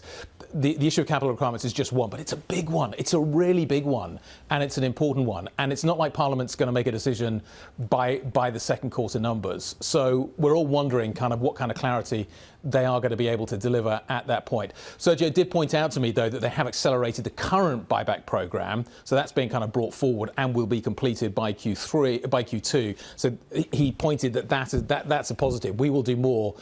Maybe that ticks the box of doing more. I don't know. But the market wants clarity, and it's unlikely to come in the form of clarity around the capital requirement issue. And that's ultimately the big issue that is hanging over UBS right now. Yeah, Guy, the market, looking for that clarity, watching the Swiss politics with that in mind. Guy, of course, in Zurich for the team, talking to Sergio Motti. Great conversation. Kicking off our focus this morning on the bank earnings stories we're getting out of Europe. So let's go then, Tom, to what we've got out of Lloyd's. And casting my eye across a number of headlines on the Bloomberg terminal around Lloyd's, these, again, seem to be strong numbers, better than the market was anticipating on a number of levels. The statutory pre-tax profit number, the red headline, that's certainly ahead of estimates. But also the net interest income comes in just ahead of estimates. Statutory pre-tax profit, again, ahead of estimates. Net interest margin ahead of estimates. So all of that moving, it would seem, in the direction that the market would want to see. No change to the provision for motor finance commission. And there's been a lot of news flow surrounding that one. So that's also an area to watch. We'll be looking for any commentary they have about the UK economy as well. I don't see anything at first glance, but that's got to be an area of focus. Such volatile expectations for the UK rates environment, given what's happening in Iran. And that volatility plays out in different ways, doesn't it? Some of the trading desks have benefited on the back of that volatility. But broadly, on the headline basis, we're seeing strength from the earnings story out of Europe. Santander confirming that as well. First quarter net income coming in a strong beat for Santander. 5.46 billion euros. Just recapping for you these numbers. The estimates had been for just shy of 5 billion euros. So again, first quarter net income, a decent beat there for Santander at 5.46, just shy of 5.5 billion in terms of euros. What else to look at? Loan loss provision at Santander in the first quarter coming slightly higher than the estimates, 3.23 billion, slightly above the estimates in terms of net loan loss provisions for Santander. They got that, as expected, 1.9 billion euro capital gain from the sale of their Polish business. And, of course, they have recently pushed through, or looking to push through, an acquisition in the US, a major acquisition for Webster, $12 billion US. That still has to be voted through, of course, by the Webster shareholders. But top line, strong set of numbers for Santander as well. OK, so strong earnings out of the banks. We can draw that conclusion from this morning's numbers. Let's talk about the other things on our agenda then, Tom. And one of those is certainly the oil price. It's the oil dynamics, the oil cartel. It's everything to do with oil and the Strait of Hormuz and what's going on with Iran.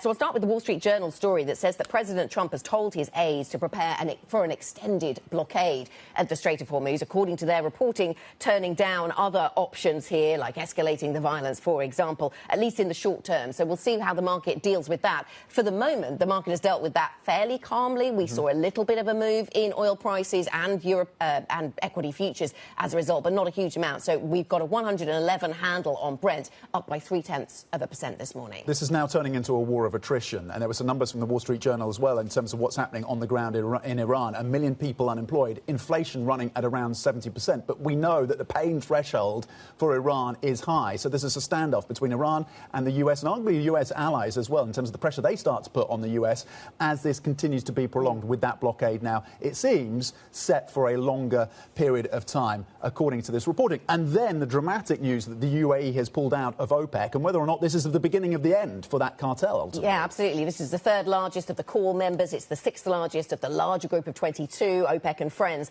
So this is significant. And Javier Blas saying they're calling this the biggest existential crisis in the 50 years of OPEC. And he, of course, has been writing for a very, very long time for Bloomberg Opinion on what goes on in oil markets. Will we see others leave? That's one of the questions. We've seen others leave in the past, but this is the most significant departure that we've seen from OPEC. And longer term, will we see a surplus of oil on the market if the UAE is not restricted by those quotas? Energy is a factor, of course, when you think about tech, but maybe longer term. That seems to be the view from our guests. A big day, of course, for the earnings coming through with the likes of Meta, with the likes of Amazon and Microsoft. On Thursday, Apple as well, of course. So we'll be giving a preview of that earnings story. $16 trillion in terms of market cap.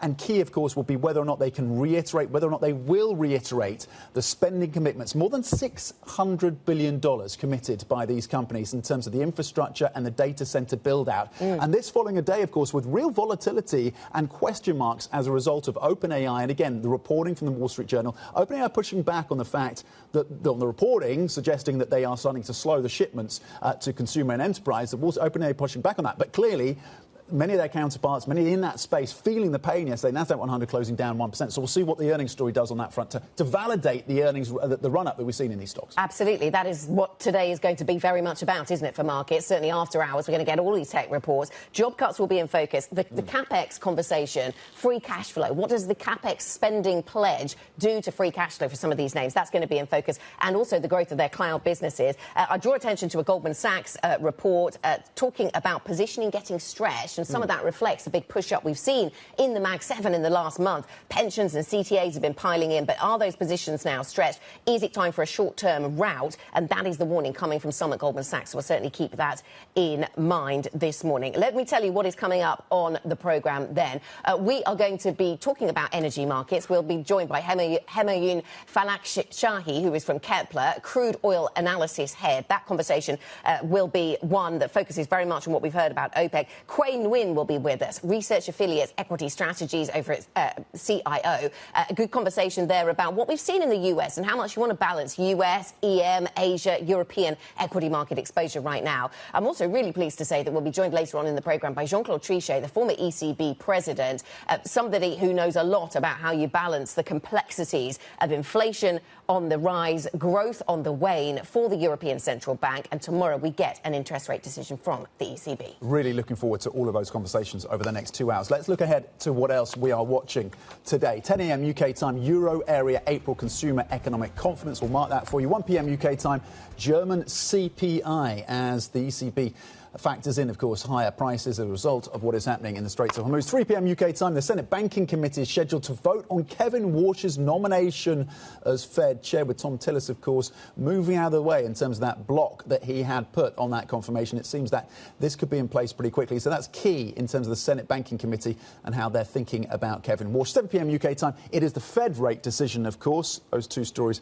linked. Potentially, Jay Powell's last press conference and last Fed meeting will be across all of that for you. And on the earnings front, as we've discussed, big tech earnings, Alphabet, Meta, Amazon, Microsoft after the market as well. Yes, I remember going into, I think it was the last Fed meeting, and people saying, well, Jay Powell probably won't say much about his own future and what he'll do. But actually, he was quite forthcoming, at least on the subject of the Fed chairmanship, and saying he would stay if there was any danger of some sort of vacuum, if Walsh wasn't going to be confirmed. So that was interesting, and that was something that the market took away from that press conference. So today we go in with similar questions, not about that particular dynamic, because we know that Walsh is likely to get approved now, don't we? But we need the confirmation. But will Jerome Powell stay on, even if he's not the chair? Will he stay on as a governor? Because he could stay on until January 2028. Yeah, and he previously said that he would want to stay on at the Fed, not as the chair, but at the Fed, if the DOJ continued its investigation into the Fed and into him as well. The DOJ has moderated that now. It's the Inspector General who's going to be taking on that investigation, but the DOJ has left themselves open the room to reinstigate that. Yeah. So whether or not that meets the bar for Jay Powell, and that is a question. As Kevin Walsh has said, he wants to restructure and remake the Fed. If Jay Powell is still there in some capacity, to what extent could that be a complicating factor for potentially the new Fed chair? OK, let's get up to date on some of the other stories we're covering then this morning. King Charles has delivered an address to Congress calling on the United States to maintain its leadership role in the world and to support NATO and Ukraine. The King's remarks came with relations strained by President Trump's criticism of UK Prime Minister Keir Starmer over issues including the war in Iran. The alliance that our two nations have built over the centuries is part of what Henry Kissinger described as Kennedy's soaring vision of an Atlantic partnership based on twin pillars, Europe and America. That partnership, I believe, Mr. Speaker, is more important today than it has ever been. In M&A news, the Finnish company Cone has confirmed a cash and stock deal to acquire TK Elevator in what will be one of the biggest ever private equity exits in Europe. The sale is set to value TK at about 29 billion euros, including debt. Bloomberg Intelligence says the deal will provide Cone with a greater exposure to the profitable US maintenance business with efficiency gains from greater scale. And the Jack Daniels owner, Brown-Forman, and the Jameson whiskey maker, Pernod Ricard, have terminated their talks about a potential merger. The American and French firms announced in separate statements that they were unable to agree terms. The development may clear the way for a deal between Brown-Forman and another US peer, that's Sazerac, which makes Southern Comfort. Coming up, Airbus suffering a steep drop in profit as aircraft deliveries slow to the lowest since 2009. We're going to dissect the European plane makers' difficult start to the year. Plus, Mercedes loses traction in China. First quarter earnings declining after intense competition and subdued demand in the world's biggest auto market. We'll have more on that stock as we look towards the European Open. Up next, we will be joined by Jose Garcia Cantera, the Santander CFO, after the Spanish lender's profits beat on strong lending revenue and fees. If you have any questions of your own for our guests, send them to us on IB plus BBTV Go. This is Bloomberg.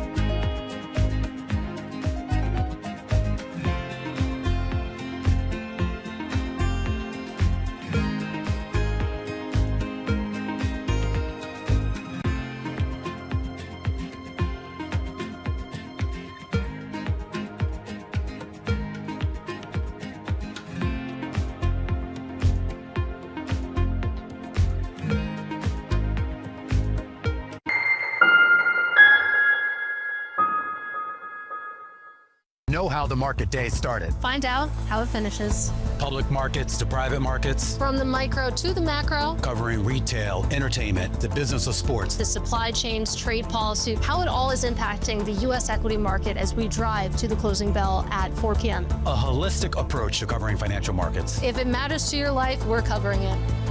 I'm Katie Greifeld. And I'm Romaine Bostic, and this is The Close. Live every weekday. Only on Bloomberg. Context changes everything.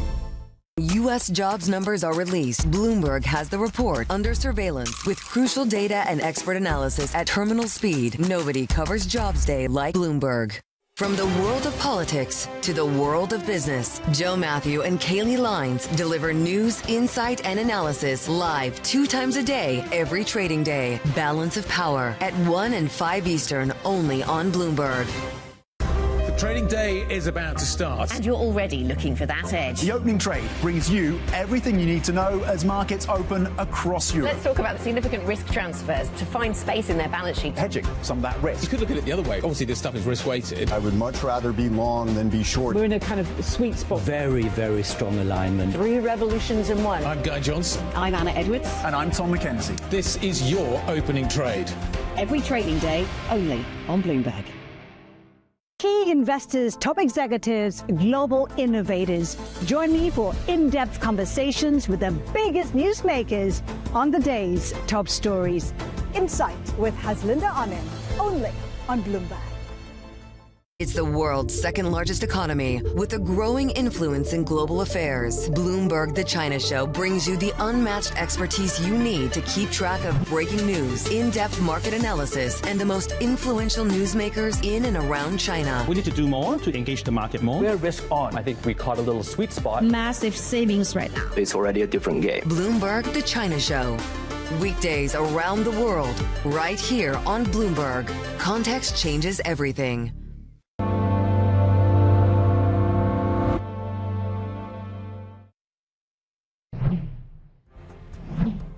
Welcome back. This is the opening trade. Now, Santander has posted first quarter profit, beating analyst estimates on strong lending revenue and fees. We can now speak to Santander CFO, Jose Garcia Cantera, who joins us now. Really nice to have you with us, Jose. Thank you for being on the program. So strong numbers coming through, beating estimates. I wonder if you, at the end of April 2026, see there being upside or downside risk to your guidance right now. Upside risk from strong performance, downside risk perhaps from a lot of uncertainty on the global stage. How do you see things?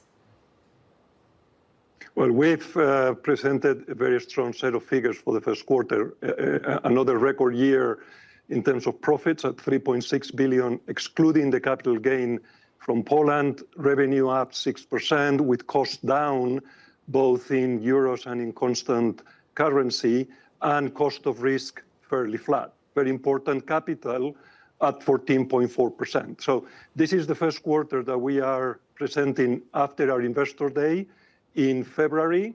We are on a very, very good path to meet our targets for the year. But very importantly, this is a very strong first step towards the 3-year plan. And at this point, we see no reason to change either our guidance for the end of the year or the targets for the next 3 years. OK, so no change to this year's guidance or the plan. Let me ask you then about transatlantic tensions, Jose, because this has been something that has been developing over the past few months, a deterioration, if you like, in transatlantic relationships, in particular between Spain and the United States. And this is very relevant to your business because you're still looking to expand in the US. The Webster deal, I understand, still needs the approval of Webster shareholders. I wonder if you're concerned on any of those fronts. Not really. Spain and the U.S. have had a very good relationship that, goes back centuries. And, we are about to be given the final approval for the acquisition of Webster Bank in the U.S. We think we can close this transaction probably in the third quarter, which is a fantastic acquisition for us and to develop our strategy in the U.S. We want to be in the U.S. It's a great country to do business, and it's really very important for Santander. So look, we look beyond short term and focus on the long term. And this is, again, a fantastic acquisition and a great opportunity for us to grow in the United States. Jose, what is the biggest impact to the business as a result of the conflict in Iran? We have adjusted our macro estimates. Obviously, it's still very early days. It seems if this situation lasts for longer, that GDP growth all around the world might be a little bit lower, with obviously a pressure on inflation. And that might have some impact on interest rates going forward. But as long as labor markets remain strong, as they are at the moment, this is not a negative scenario for a retail bank like us. We have a very diversified footprint. We operate in many countries, some of which might actually benefit from this situation. Others might suffer a bit less, a bit more. But again, if the labor markets remain as strong as they are, we are not going to be very much affected by the current macro outlook. Are you reconsidering at all your exposure to the Middle East? No, we have a small presence in the Middle East. We have corporate investment banking, a small corporate investment banking practice, and private banking. We have around 100 employees in the Middle East, and they are working normally, serving our customers in the Middle East. So no, the answer is no. It's business as usual. Can I ask you about the lending book then, Jose, just a little bit, and you can tell me what you can tell me on this front. Santander has exposure, we understand, to MFS in the UK. It also has been forced to help replenish the Brazil Deposit Insurance Fund, we understand. Can you give us any sort of specificity around the hits you're going to take as a result of those exposures? Are they linked to the credit provisions that you flagged in your earnings report today? These cases are not material for the group. We obviously do not comment on specific names, but in the cases that you've mentioned, we have fully covered the expected loss in the first quarter. But again, for a bank of our size, this is immaterial. Asset quality, or as I said, the key variable for us is employment, and it remains relatively robust everywhere. So in the first quarter, asset quality is very much stable in most countries. We see a slight pickup in provisions in the quarter, but is basically explained by Argentina, where we have seen a slight increase in delinquencies. But in all other countries, asset quality remains very, very much stable.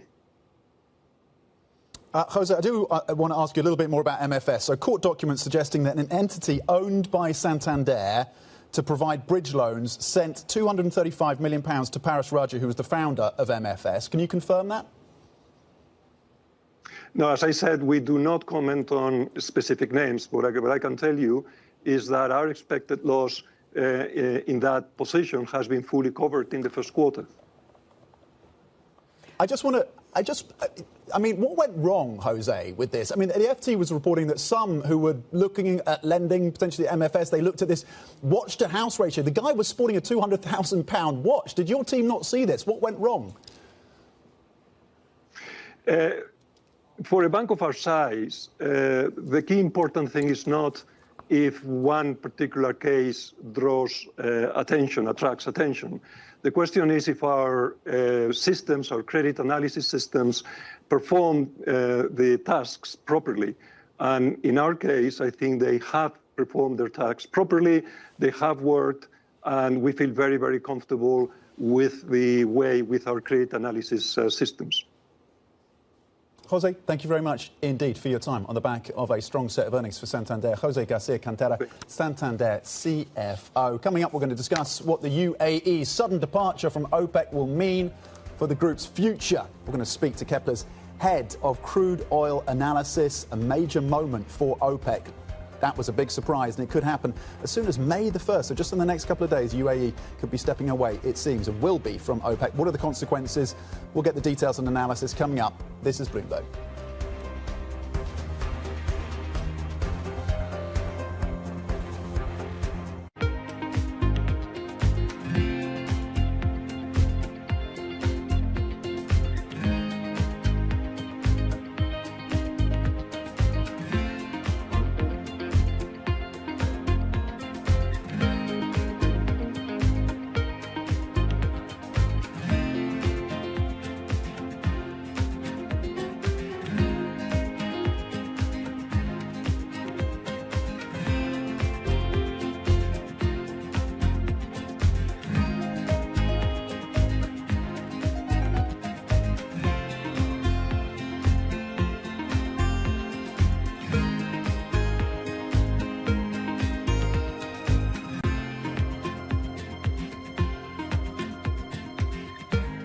technology is embedded in every aspect of our lives. And laying the foundation for the future. From finance to defense, AI to entertainment. And from the road to the stars. Bloomberg brings you the latest stories of the people and companies pushing the tech sector to new frontiers. And the politics that shape global tech markets. I'm Caroline Hyde in New York. And I'm Ed Ludlow in San Francisco. Watch Bloomberg Tech every weekday. Only on Bloomberg Television. Power Players is back to take a look under the hood of the business of Formula One. Hi, I'm here to see Pierre Gasly. Welcome to my workplace. Do you feel pressure? Massive pressure.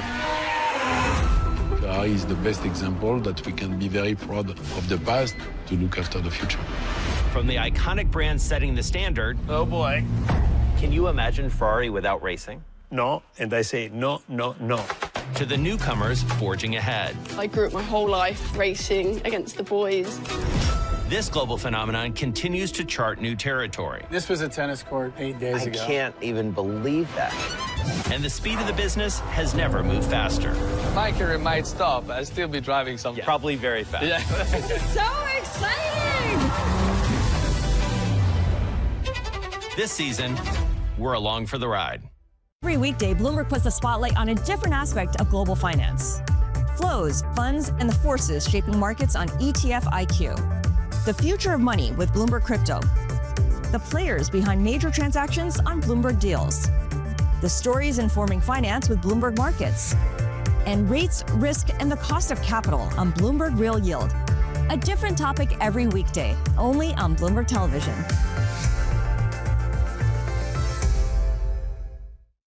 Get your fixed income fix. Watch Bloomberg Real Yield around the world right here on Bloomberg. Context changes everything.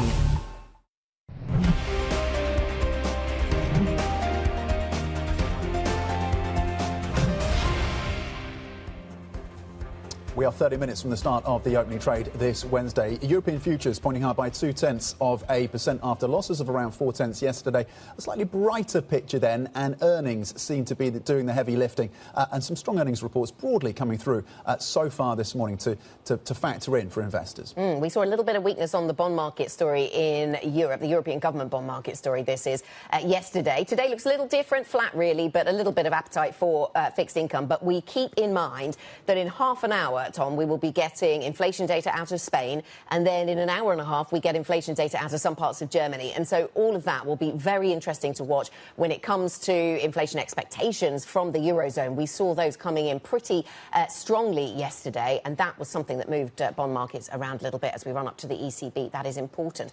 Now let's talk about what's going on in the Middle East and oil markets, because the Wall Street Journal reports US President Trump has told aides to prepare for an extended US blockade of the Strait of Hormuz to intensify economic pressure on Iran. Oil's steady this morning as investors look for any possible peace talks to end the Iran war. Let's bring in Bloomberg's Horizons anchor Jumana Basechi, who's in Dubai for us. What more can you tell us about this reporting from the Wall Street Journal? It caused a bit of a flutter in markets some hours ago, Jumana. What do we know?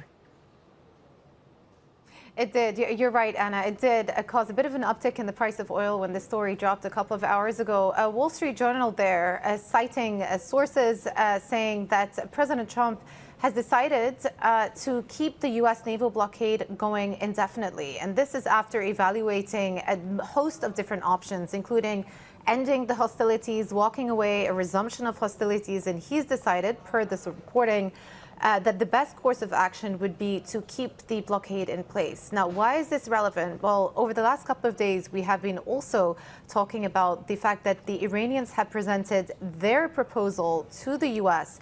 about how they see an end, a full end to the war and a phased approach. So in the proposal that was put forward by the Iranians a couple of days ago, they suggested having phase one include a mutual lifting of the both blockades that are in place, and then deferring the discussions around the nuclear portfolio and the nuclear file until later on. What is emerging, and especially because it's taken some time for us to get an official response out of the White House, is President Trump is clearly evaluating his options here. And yesterday was noteworthy that he did put up a comment suggesting that the Iranians, for their part, are asking the U.S. to lift the blockade. He is framing it as the Iranian economy beginning to hurt, and because of the economy beginning to hurt, more pressure for the Iranian regime. And so the thinking from the U.S. perspective is the longer that this blockade stays in place, the more you're going to start to see the economic impact from that key oil exporting lifeline being cut off, and the more incentivized the Iranian side will be to come to the table, i.e. what's happening here is a shift in focus away from, say, military hostilities towards an economic war that the U.S. is leveling right now against Iran. And we're very much in a situation where it is still a battle of the wills and a sort of staring down competition about who will be incentivized to move first on this blockade. But of course, the longer this persists, the more you're going to see pressure and upward pressure coming through on oil markets, which is exactly what you're seeing this morning. And then the final point is, it's also become apparent in the last couple of days that the U.S. administration does not want to bifurcate the two stories. The Strait and the nuclear discussions need to go hand in hand. You can't have a situation where the blockade is lifted and the U.S. walks away from the war without a resolution on the nuclear question. Jumana Pasechi, thank you very much indeed. Another valuable update, of course, out of the region, joining us live from Dubai. Joining us now is Homayoun Falakashi, who is the head of crude oil analysis at Kepler, joining us out of Paris.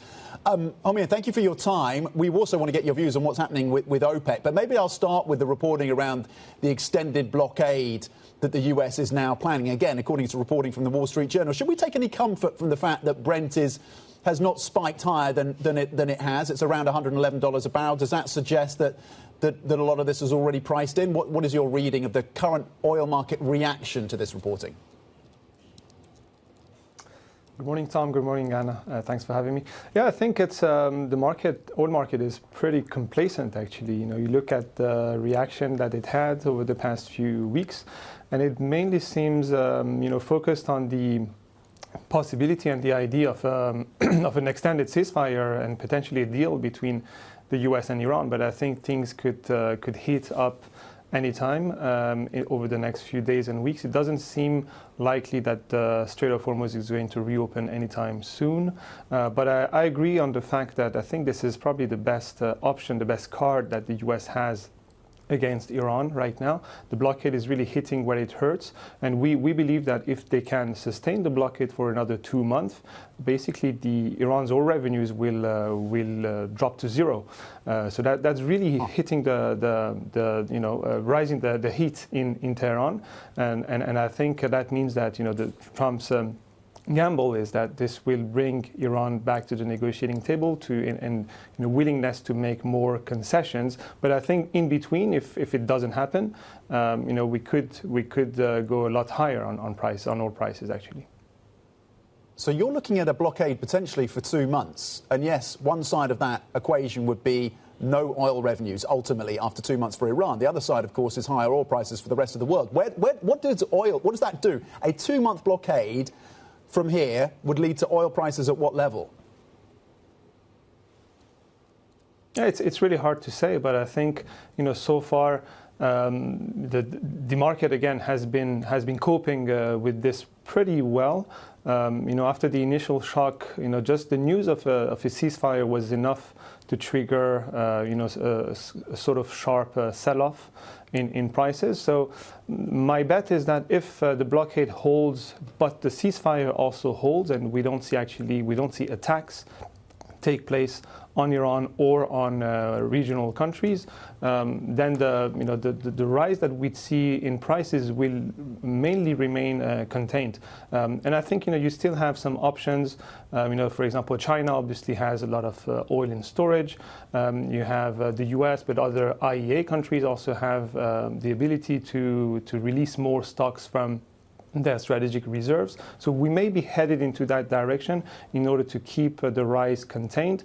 But I think there's no doubt that if the strait doesn't reopen soon and if it remains closed for another 2 months, so really allowing very limited passage, which we've seen over the past few weeks, we should be heading higher. And my guess is that we could be going back to the previous highs that we've seen, so roughly around 120, 125 for Brent. We could be breaking that level, but I think that once we reach the levels around 125, 130, that's where you already start seeing strong demand destruction. So it's hard to see prices going a lot higher than that.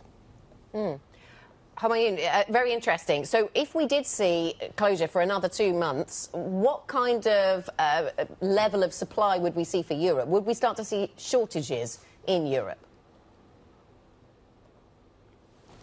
Not yet. Not then. I think we've looked at the inventories of petroleum products in Europe, and the one product that is more at risk is really jet fuel. And we've started seeing some demand destruction already. With airlines canceling, I think 2 or 3% of their summer flights throughout Europe.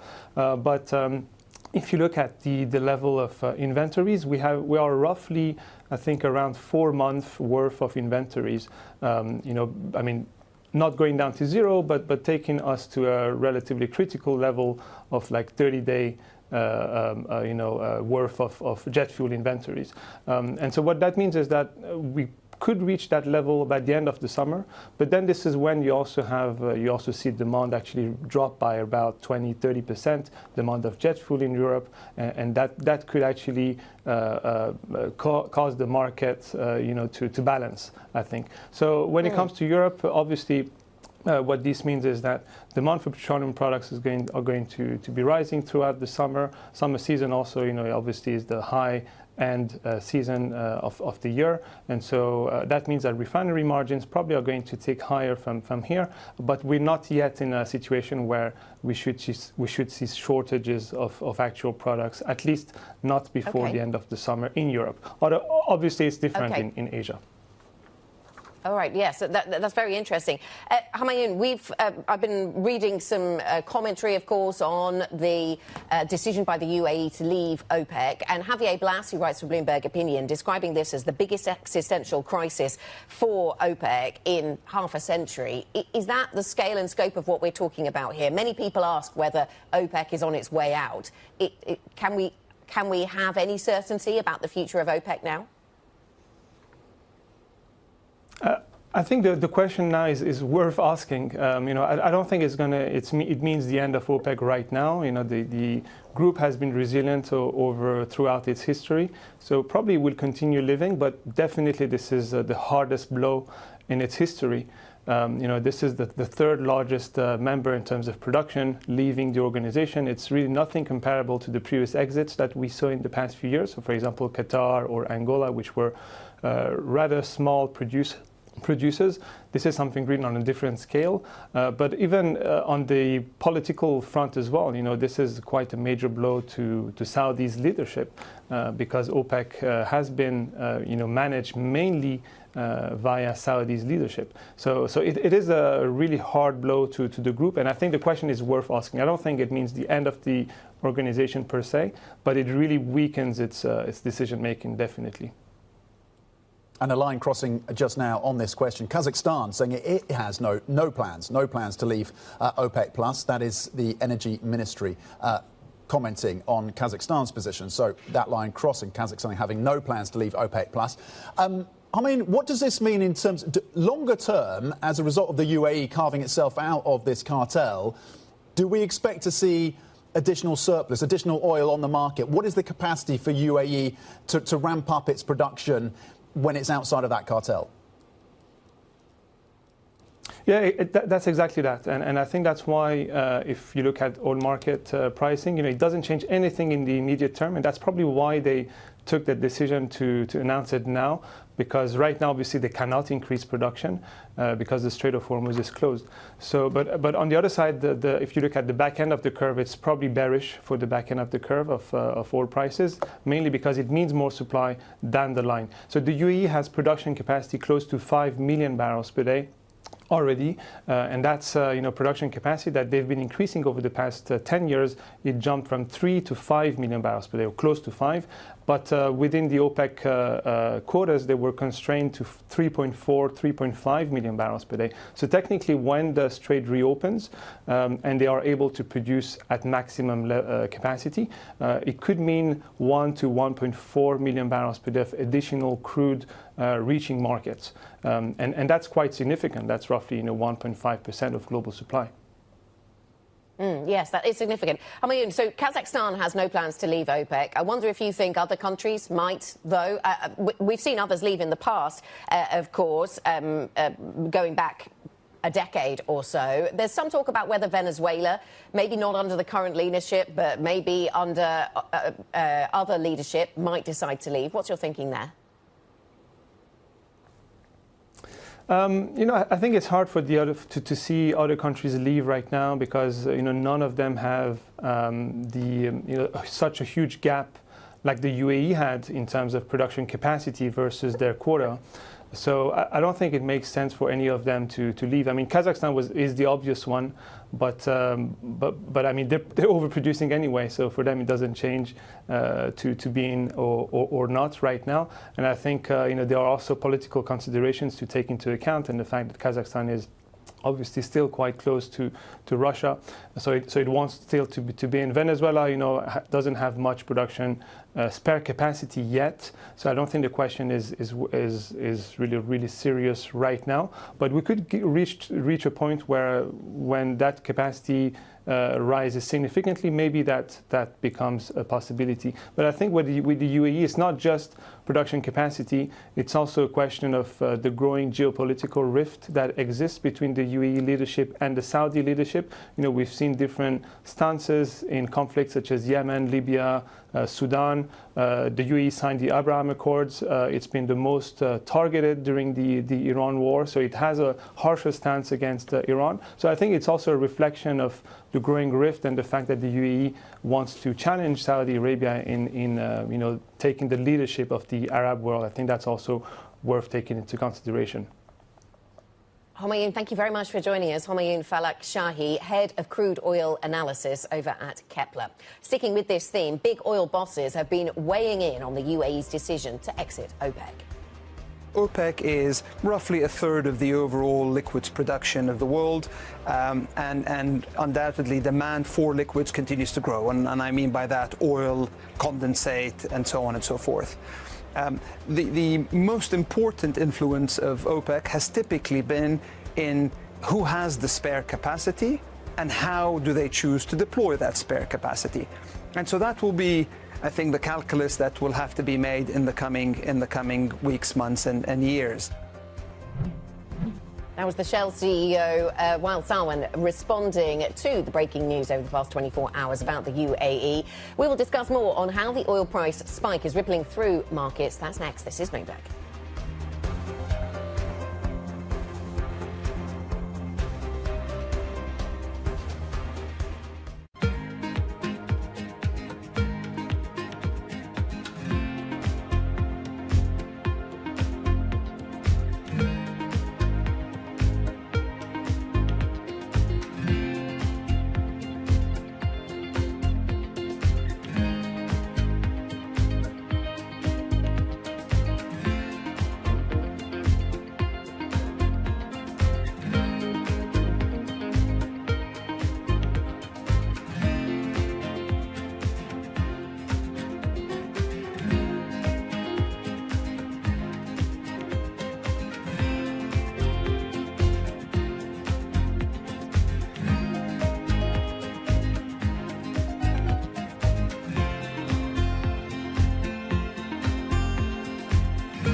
Tariffs, I think, are probably the first time in my career I've had to deal with like a fundamental change in government policy in terms of how we think about how markets work.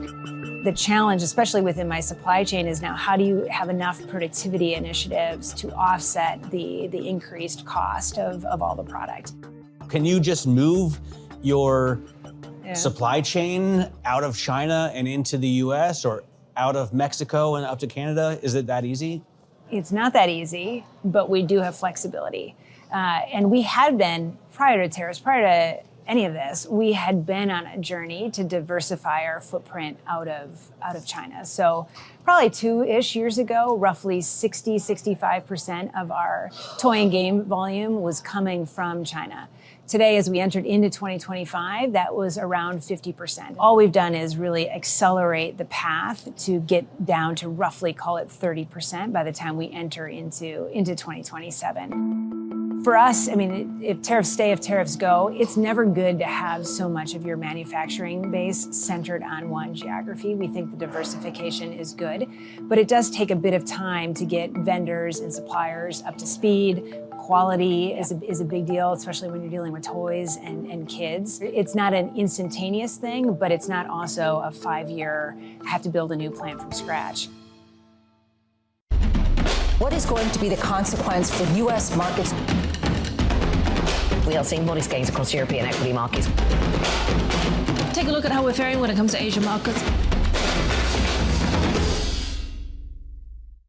Bringing you up-to-the-minute geopolitical news whenever and wherever it happens. I'm Stephen Engel at Japan's Akasaka Palace in Tokyo, and this is Bloomberg.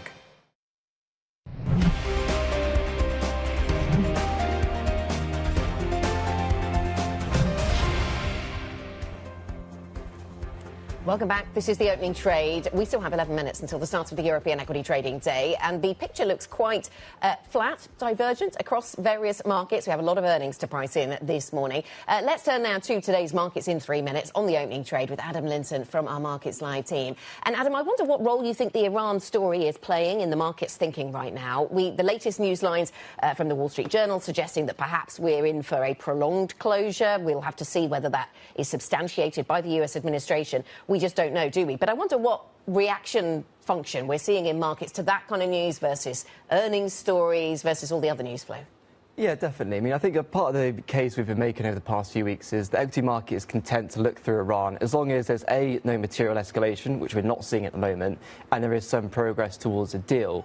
I mean, obviously, the latest Wall Street Journal report is negative on the making progress element, and, you know, if you look at Brent, that's up around 30% off the April low. Betting markets, they're increasingly pricing the probability that Hormuz will remain closed until the end of June. But I think what we've seen in the equity market is just very much what we've seen at every juncture. They want to take, you know, the most positive outcome and run with that. And I think there's maybe some hopes this is just a negotiating stance and things can turn on a dime. But also, you know, I think there's an element of market bandwidth. You've got an exceptionally busy week of earnings. You've got a busy central bank docket. And in the interim, Q1 earnings aren't really reflecting the impact of the Iran conflict yet. And then also as well, the data capture isn't really showing us too much about it as well. Yeah, and we'll get that inflation data out of Spain shortly, of course. Markets bandwidth, I like that. Is today more about the earnings story for the markets than what's happening in Iran? Absolutely, I'd say so, definitely. I mean, if you look at the big four aftermarket, their market cap themselves is 15% of the S&P 500. So if you're an index trader, obviously that's important, but there's the ripple effect beyond those companies, you know, all their customers, suppliers, across AI, cloud computing, advertising, etc. If you look at the SPLC function on your terminal from NVIDIA, those four account for nearly 50% of NVIDIA's earnings. They're the biggest company in the S&P 500. So I think, you know, in terms of earnings themselves, I don't think Q1 results will tell us too much. It's more about what does CapEx say, what's said on the conference calls. And for CapEx, it does appear to be a little bit of a sweet spot where, you know, markets don't want these companies to be too frivolous in their spending, but also they don't want them to rein it back too much. You know, that could be potentially negative for the AI trade, which we did actually see a little bit of signs of wavering yesterday. We saw that OpenAI report, which was clearly a negative. And, you know, so I think if you kind of do see, if you consider how narrow this rally's been, if you do see negative read on that front, particularly as well as some negative Iran news flow, that could pose a headwind for stocks. What do we look for at the Fed then, Adam? I mean, this probably might be Powell's last as governor, as chair, but then he might stay on. I mean, any guidance around that could be interesting. Yeah, I mean, the decision itself isn't really particularly interesting. We're looking for an unchanged rate. There's no dot plots, and the market is very much moving towards what does life look after Powell, and what does this Fed, look like under Walsh. I think obviously if he does stay on as governor, that could potentially elicit some response in FX and bonds, as Walsh have potentially less of a tighter grip on the FOMC. But for stocks, I don't think they'll be too fast. It's all about those large cap earnings. Adam, thank you very much indeed. Adam Linton from Bloomberg Markets Live on what to focus in on when it comes to the markets today. There's a lot to digest. Remember, you can get up-to-date analysis, of course, and insight from Adam and the rest of the team. Just go to MLive Go on your terminal. Sport for choice, Charlie Wells, today in terms of stocks to watch. So much to talk about, Tom. And one of the really big questions we've got to start thinking about is, do banks get a boost for their solid reports coming through? Now, looking back behind me, you can see there's a bit of a divergence here with some of the main European lenders. But what's not diverging this morning is the fact that all of these banks had significant beats on profitability compared to estimation. So Deutsche Bank, they had a beat. Shares under pressure. This is about sort of the German economy. This is about a strategic review that they're undergoing. UBS, they had a beat. Again, looming over this stock is this issue of capital requirements, this legislation going through Switzerland right now. But does that start to change the story that we've heard? And then again, Lloyds, Santander also had beats. Lloyds up. Does that give them even more of a boost? And then Santander, what's so interesting about them is they're trying to push for expansion into the United States. Does this help give even more juice to that green number we're seeing right there? Let's look at Mercedes, because this is, again, another important earnings story that came through. Autos have really been in focus because of the consumer, because of the fuel price. And look, you compare Mercedes to the Euro Stock 600, you see this gap here. But they had a pretty good report. Bernstein analysts said, pretty solid report. Does that flip that around? And Airbus, again, earnings dropped overnight. This is really important because they've been struggling. They've been talking about some of the engine issues that they've been facing with their partner Pratt & Whitney. You see them down. You see the uncertainty. Again, they said that, they've got, pretty solid orders coming through. They haven't seen significant changes there. Does that commentary change the trajectory that's been down so far? Charlie, thank you very much. Spoiled for choice indeed. Plenty of other companies we could talk about. Let's add into the mix then Adidas, Tom. We've had operating profit coming through from Adidas ahead of estimates, and that's probably before you factor in any impact of the marathon, which we talked about earlier on this week. And on the subject of growth in Europe, Lloyds, interestingly, Lloyds Banking Group, halving their UK economic growth outlook on Iran war impact, down from 1% to 0.5%. At a time when, and you flagged this for us yesterday, Spain and the Spanish government maintaining its growth forecast for this year of above 2%, in despite the fact that we have all these tensions out of Iran. They're holding that line. We'll see what else others have to say on the growth trajectory. Coming up is the opening trade. European futures currently flat. This is Bloomberg.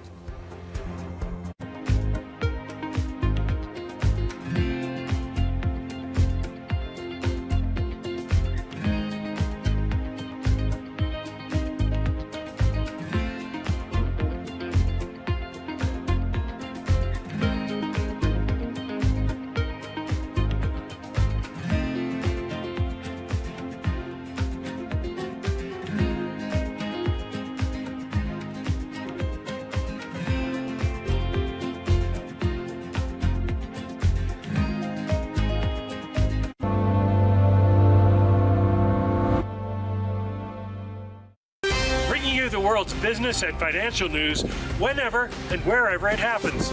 I'm Michael McKee at Mount Everest, and this is Bloomberg.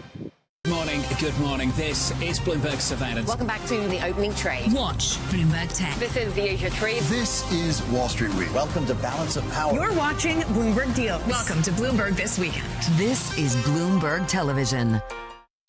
Asia is at the forefront of some of the world's biggest stories. I'm Sherrian in Tokyo. And I'm Heidi Stroud-Watts here in Sydney, where the trading day begins. We're here in the center of all the action to get you set up with the numbers, news and knowledge you need for the day ahead. The demand is indeed recovering. We've been waiting for this moment. The opportunity of a century. Join us on Bloomberg The Asia Trade. Weekdays only on Bloomberg TV. Context changes everything. Astonishing day for US technology. Shaping the region's technology ecosystem. Asia's biggest tech news and innovation. Middle East tensions are high. Both sides willing to go back to the battlefield. The narrative changes moment to moment. Is there a ceasefire? Is there not a ceasefire? Markets are up, markets are down. Count on Bloomberg for up-to-the-minute reporting. Breaking news this morning. Breaking news in the last few minutes. On-the-ground perspective. Talking to you from the bomb shelter. This White House still pushing. And the analysis you need to make informed decisions fast. Clearly, nothing is final until it's well and truly final. The really important question is whether we'll get second-round effects. Nobody covers geopolitics like Bloomberg. It's a multi-trillion-dollar industry. We'll show you what's happening in ETFs like no one else. ETF IQ, only on Bloomberg.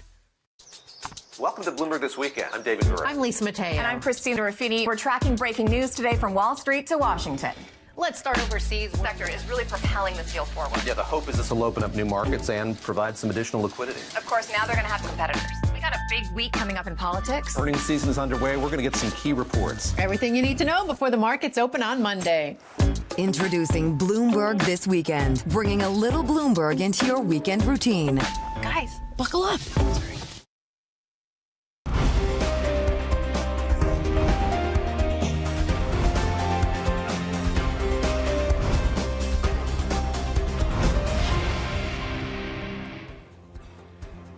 Welcome back to the opening trade. A couple of minutes to go then until the start of cash equity trading. And let's remind ourselves of the picture on the US markets yesterday, because sometimes this is instructive. I fear that maybe today is not one of those days, but interesting to note the strength that we did see returning to the US markets in the latter half of the session. So after we saw the European markets close, which is marked by that yellow vertical line, we did see a little bit of momentum returning to these US markets and actually a bit of upside. Not unwinding all of the losses of earlier, but certainly a little bit of that. So we factor in some of that into the futures picture here in Europe. But on top of that, we need to add in an earnings picture and plenty of earnings stories that have come through this morning. So we've got the FTSE 100 futures down by 0.3%. Interesting, we do see a bit of an edge higher in oil prices once again. But despite that, we see the FTSE on the back foot. We've got plenty of earnings news to factor in there. DAX futures pretty flat. Eurostoxx 50 futures as a whole pretty flat. And Tom, we are layering in a host of corporate earnings stories this morning. In focus for us very much on that point will be the banking stocks.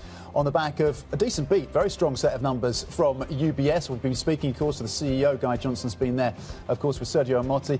Santander as well, a strong beat. Lloyd's coming through with numbers. So banks very much in focus for us today. Mercedes was actually a beat. It was a little bit softer in the Chinese market. Not a big surprise given competition there, but they got new models in the pipeline. And top line, it was a beat for Mercedes. So watch that stock for you as well. Adidas also a beat as well. And this has been quite the journey for this maker, of course, of sports shoes. First quarter operating profit coming in above the estimates at around 705 million euros. Absolutely. So the earnings story certainly front and centre today. We've got plenty of European banking earnings, as Tom's just been going through there, and other corporates from other sectors as we work our way towards, yes, a Fed rate decision later on, but crucially, all of those earnings reports after hours due from big tech, where CapEx will certainly be very much in focus. Let's, for the moment, though, focus on a European earnings season, earnings story and how that ripples through the markets here. We've had banks reporting from various markets, from Spain, from the UK, from Switzerland, so we'll certainly keep those in focus. And we're going to see the markets jumping on the positivity around those bank earnings stories, or finding any chinks, any kinks perhaps in the guidance coming through. But that's one of the sectors that's firmly in focus this morning. So the FTSE 100 pretty flat, actually, out of the gates. Might we see a bit more downside? The futures have suggested we'll see a bit more downside on the London market this morning. We've had big pharmaceutical companies in the UK reporting. GSK, AstraZeneca, both reporting numbers as well today. The CAC 40 I can see is down by 0.2%. The IBEX over in Spain also down by 0.2%, 0.3 in fact. But sometimes that is a market that just moves around more than the others. The AEX over in Amsterdam is up by 0.2. So we have actually, Tom, a really quite divergent picture across these equity markets. I wonder if some of the sector influence on these indices is what we're seeing coming through at the top level. We're seeing a bit of a rebound for tech. That's the top performing sector right now, Anna, with gains of a little over 1%. It had been the biggest drag across the European space yesterday. So tech is up there. Financial services also gaining around 1.1%, close to 1.2%. So financial services, tech, telecoms, basic resources, autos as well as a sector performing positively. Most sectors in positive territory. The headline level, of course, across the stock 600 gains, as you were saying, of a little over 0.1%. On the downside, it's retail. Biggest losses coming through there. That sector currently down 0.8%. Losses on consumer as well, up down 0.7%. So retail and consumer under under pressure. Interesting, despite the beat that come through from Adidas. Top of the list across your sectors, financial services and technology. Yes, indeed. So that's the sort of sector breakdown picture. I can see the financial services, yes, is just so technology strong, but financial services also strong, and that takes my mind to UBS, and indeed it is the UBS effect. So UBS opening up by 5.7%. So as a result of that, we see some strength coming through in the financial services space. Technology, as you rightly point out, doing really well as well, and retail, consumer products and services, yes, certainly at the bottom of the basket. We have a couple of ex-dividends coming through in the retail space, so we'll keep that in mind. Carlsberg of interest as well. We got some numbers coming through, volumes of beer sold, for example, and the earnings story, and that stock up by more than 3% at the out the gates this morning. From the micro to the macro now, because we have Spanish CPI crossing inflation data out of Spain. Year-on-year CPI for the month of April, you're looking at 3.2%. That's year-on-year. The survey had been for 3.5%, so on a year-on-year basis, a little softer. When it comes to the monthly print CPI out of Spain, you're getting an increase of 0.4%. The survey had been for 0.9% on core. Important, of course, when it comes to how the ECB thinks about these inflation prints. CPI core year-on-year, 2.8%, a little softer again than the survey and a little softer than the previous month as well. 2.8% is the number on core. Yeah, we'd seen the previous month, so March, we'd seen a bit of a jump up in the Spanish inflation picture as a result of everything that was happening in Iran. And so maybe April, in that context, looking less dramatic. But our colleagues over at Bloomberg News on the Eco team choosing to focus on the EU harmonised 3.5% number, which actually shows a bit of a step up. So we will keep that in view, and we work our way towards the German numbers, which are due out a little bit later on today. Let's talk about where we are on these equity markets. We are joined now by Quay Nguyen, who is with us this morning, CIO of Equity Strategies at Research Affiliates, and nice to have you with us. Thank you very much for coming in, Quay. Nice to get you on the programme. So let me ask you, taking a step back, we've got a lot of earnings reports out today, and we'll have a lot of earnings reports out from big tech in the US later. It's easily, I've had to remind myself of where we are year to date on these equity markets, because I've been so focused on the recovery we've seen in big tech that actually that was perhaps masking where else we've seen some strength. So actually I was quite surprised to see that Asia and emerging markets have done better than the S&P if you look year to date, despite the strength that we saw in big tech. And of course that year to date picture hides a whole lot of volatility. But you quite like things outside the US right now. Talk us through your thinking. Yeah, absolutely. I mean, we've always been advocates of diversification, not just geographically, asset classes and so on and so forth. But one of the things that we've seen is that valuations in the non-US, not just in Asia, in emerging markets, but also in Europe, are much more reasonable. And you're getting to a point where you have some very, very high quality companies that aren't necessarily trading at the same multiples that you see in the S&P, which is dominated by the Mag 7. Yeah. Okay. So that's where we see those mids. So what about emerging markets? I mean, that's one area that I think you also like, and yet emerging markets, when you think about the strength that we've seen in the dollar, some people have suggested that that's a sort of challenged investment theme. You don't see it that way. Having a dollar strength is always challenging, but if you look, you have to look at this over the longer cycle, right? So last year we saw a significant period of dollar weakness, very, very supportive. It's not clear to me that the dollar strength is necessarily something that's here to stay. I mean, a lot of fight for the dollar this year is really because people are looking for a good bunker to hide out in during the Iran war. Now that markets are beginning to look past that, I think that we're going to see some more stabilization there. And the fundamentals in the emerging markets remain strong, and so we continue to like those markets. To have conviction in EM, you need conviction on weaker dollar. No, to have conviction in EM, you need conviction on global stability. Okay. And what's giving you the evidence that there's going to be global stability anytime soon? Well, I think that the Iran war was a big kind of left tail event. But I think what we're seeing now is that the focus in the U.S., at least on the political side at least, is to reach some form of global stability. It's not, I mean, if the United States really wanted to escalate, the United States would have done so by now. But again and again, what we're seeing the message now is we want to reach some form of resolution. We want to reach some form of global stability. Markets are basically looking to see through what's happening over there right now. I'm just trying to weigh up the current stronger greenback and the inflation impacts and the exposure of many EM markets to the oil price shock. Not all of them, but many within that basket, and how that factors in to that bullish call on EM. This is a longer-term view rather than here and now. This is a longer-term view. I think that the EM has already taken that hit, right? That's already priced in. A lot of it's already priced in, and I think markets are now beginning to recover and trying to see through all of that. Having said that, oil prices can go up, but they're not going to continue to go up 20% every, week. Right, yes. Well, yes, there'd be some demand destruction perhaps if they did. Quay, let me ask you about big tech over in the States then, because we're going to get some earnings from big tech names, 4 of them reporting after hours today. So that's going to be a real focus for investors. And there's such a big chunk of the S&P, there's such a big chunk of the US equity capital markets that they're difficult to avoid. Are you looking to increase exposure to big tech or retreat from that? How are you treating that dynamic? So big tech has really lagged over the last 6 months, maybe 6 to 12 months or so. And yet, what you find is that these companies continue to grow. Their earnings are very, very solid. Their fundamentals are very attractive.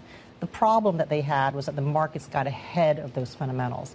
And so our expectation is that there could be some opportunities to pick up some of these very high-quality names at more reasonable valuations going forward.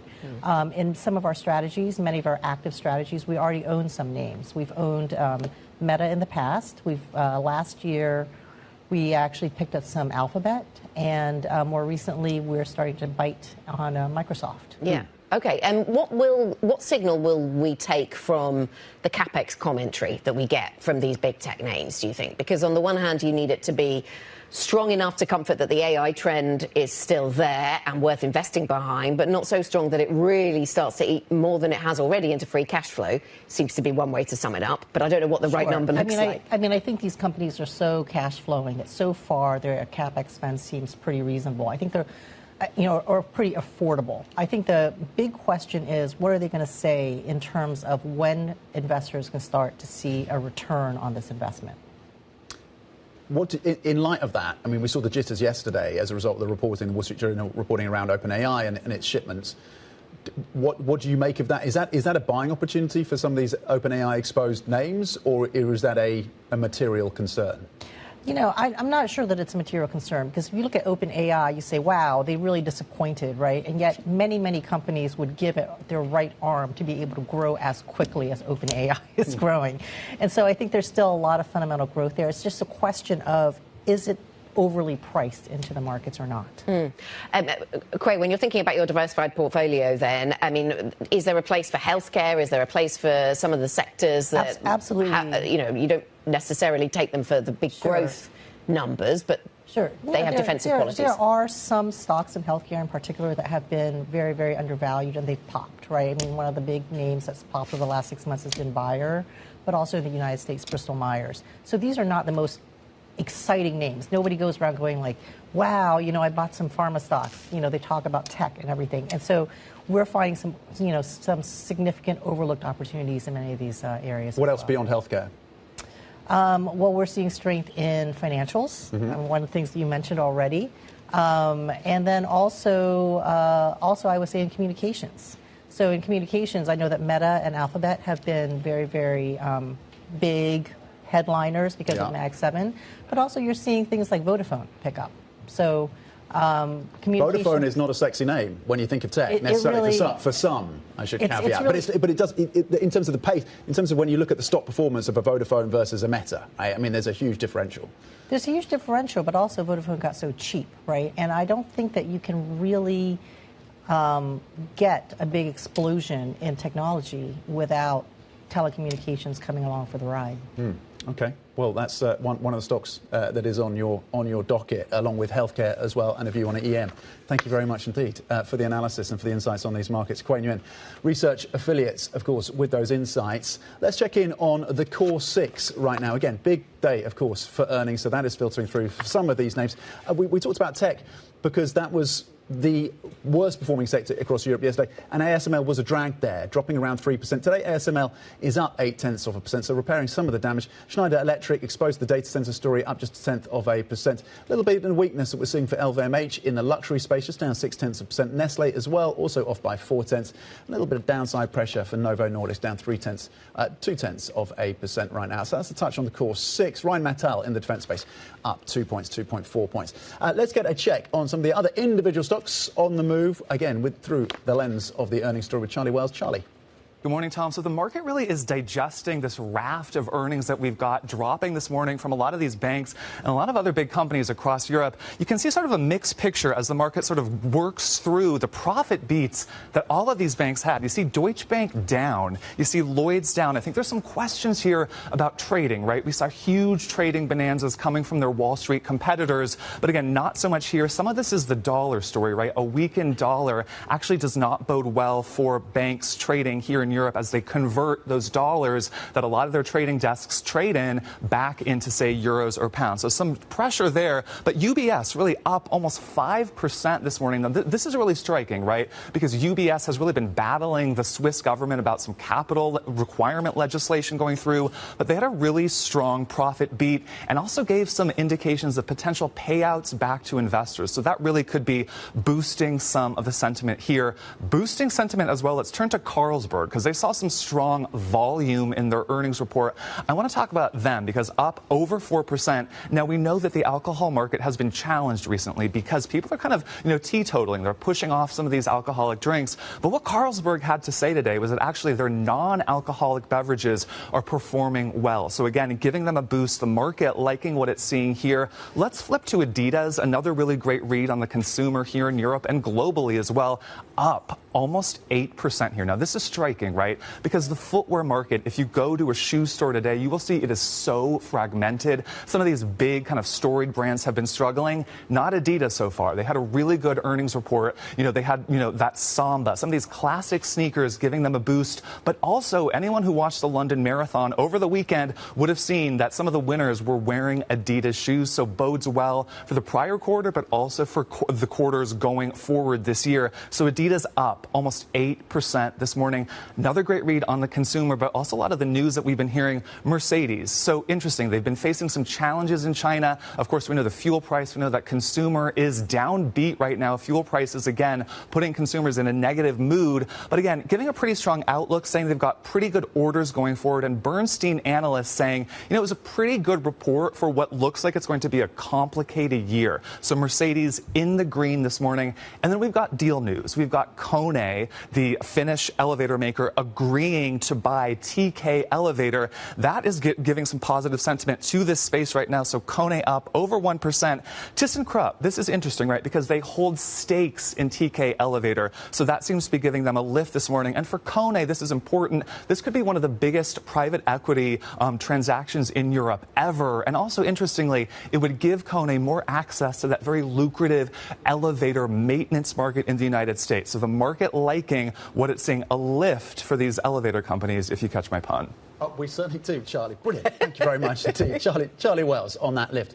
In the deal-making space. Charlie, thank you. Coming up, Airbus suffering a steep profit drop as aircraft deliveries slow. We'll get details on that aircraft maker, of course, and the future, what it all means for the months and quarters ahead. That's next. This is Bloomberg.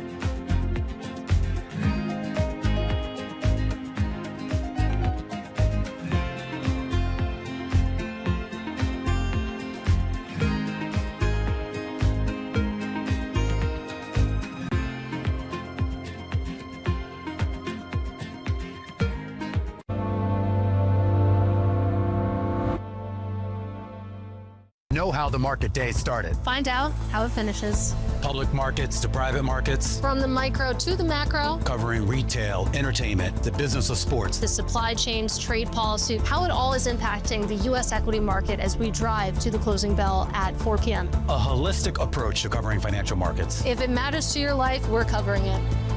I'm Katie Greifeld. And I'm Romaine Bostic, and this is The Close. Live every weekday. Only on Bloomberg. Context changes everything.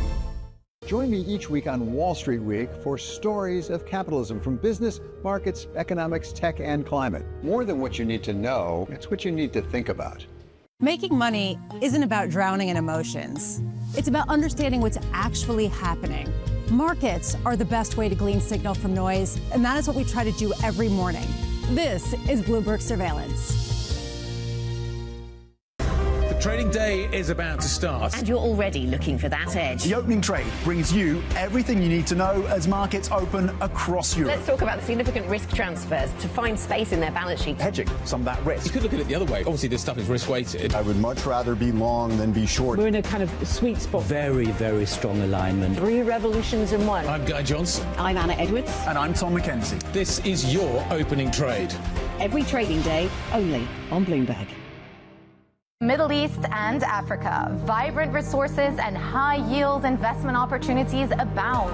Join me on Horizons Middle East and Africa for the stories, newsmakers, and insight from this exciting region. Now weekdays, only on Bloomberg.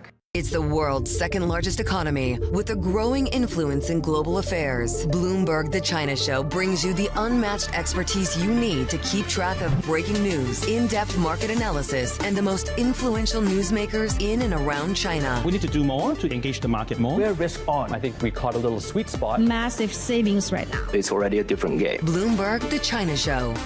Weekdays around the world, right here on Bloomberg. Context changes everything. Bringing you up to them in the news whenever and wherever it happens. I'm Sherian in Seoul, and this is Bloomberg.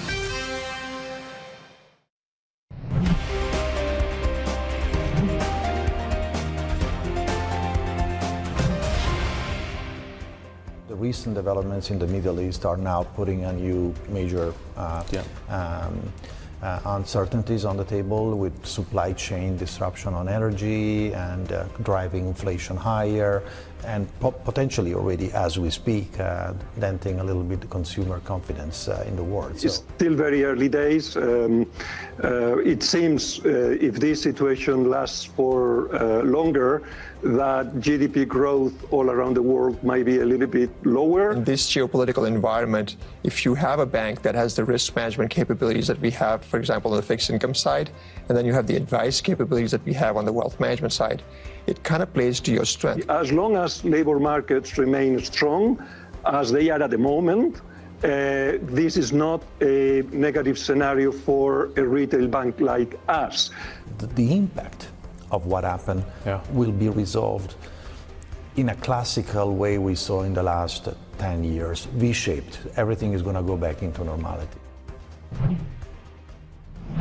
Executives from Deutsche Bank, UBS and Santander on the potential risks from the conflict in the Middle East, and talking about the bounce back there from Sergio Ermotti. Let's quickly check in on what we see in the banking sector then this morning. I mean, broadly speaking, we're seeing quite a lot of movement to the upside in UBS and downside for Deutsche Bank. A lot less movement in Santander and Lloyds Banking Group, but that's what we have right now. Let's bring into the conversation Force of Analysis, Tom Metcalf, our EMEA Finance Managing Editor, who's with us on set this morning. Tom, let's start with the big move upwards, and that is UBS, up by 4.4% right now. A strong set of numbers, still not a huge amount of clarity on the capital requirements from the government, but a strong set of numbers. Yeah, and it's interesting that capital reform hasn't really dominated the conversation this set of results yet. But yeah, no, I think investors looking at those results, really interesting to see inflows back at the US sort of wealth management arm. That was always sort of a bit of a overhang. And then, of course, there was some very carefully worded language, both from Ermotti and in the statement. They've already got this $3 billion buyback out there, but, you know, reading between the lines, as a suggestion, maybe there's a bit of upside around that, and I think that always encourages a bit of a jump in shares. Deutsche Bank, different fortunes for Deutsche Bank. Top line earnings were a beat, but it seems like provisions are weighing on the stock. The stock is down around 3.1% right now. What kind of stands out to you from the Deutsche story? I think you're right. I think it's that provision story where they are just worn in on CRE, for instance. So that's a surprise to the downside. But yeah, it's an interesting tale, right? Like, you know, it did look like trade held up at least. And I think the challenge for Deutsche Bank, as it was for Barclays yesterday, is even if you have a strong performance, you're in the middle of the pack. You know, when you look at those US banks, really what investors want to be impressed by that is, record-breaking stuff, a bit more like what we saw out of UBS. Let's move on to the Spanish banking sector. Santander's share price moving a little higher this morning, up by around 0.8% in a pretty flat market. Interesting that the CFO was telling us that the hit from MFS, which has been something that's been rippling through so many of the banking stocks in Europe, so the collapse of MFS having an immaterial impact on Santander, according to the CFO, which was interesting. Away from that, what else stood out to you from the narrative from Santander? Yeah, strong lending. It does seem like a lot of the sort of core bit of that bank, retail across the world really is doing well. And yes, on the MFS front, again, like Barclays, sort of saying this is all in hand. Obviously, unfortunate misstep, but kind of reassuring words there for shareholders. Lloyds Bank, currently flat, essentially. They've reiterated their guidance. The UK arguably is in a more challenged space, given the growth dynamics and the inflation hit. How is all that factoring into the fortunes of Lloyds? Well, it's hard to see in sort of tangible changes in any of their results, right? I was watching the headlines come through and, broadly as expected, guidance the same, somewhat of a beat. But yeah, basically almost sort of business as usual there. And despite, as we just heard from those executives, all these big geopolitical challenges, which even for a UK-focused bank will massively impact Lloyds, you would think. Broadly speaking, they haven't really cut through into the results or the outlook yet, and I would say that's just true of all banks. It's another sort of set of earnings where, despite everything going on in the world, you look at the banks, you look at their provisions, you look at kind of any signs of distress, you're just not really seeing anything like that yet. At the moment, they're making the money on the volatility, aren't they? Exactly. Certainly, equity markets have been an area of Is that a theme profit. that continues into the second quarter? Tom Metcalf, thank you very much indeed on the banking space, of course. Let's switch focus to the industrial player that is Airbus. Shares moving, of course, higher after the plane maker said it is confident, you can see the gains there, 2.6%, it's confident it can achieve its full-year aircraft delivery and earnings targets. This despite a steep earnings drop in the first quarter amid a persistent engine shortage, holding back jet handovers. It's been a long-running issue. Let's bring in Bloomberg's managing editor for aviation, Benedict Carmel, joining us from Berlin. Benny, Airbus, a slow start to the year then. They're talking confidently. How achievable do you think are these full-year targets, given all the headwinds this industry is facing?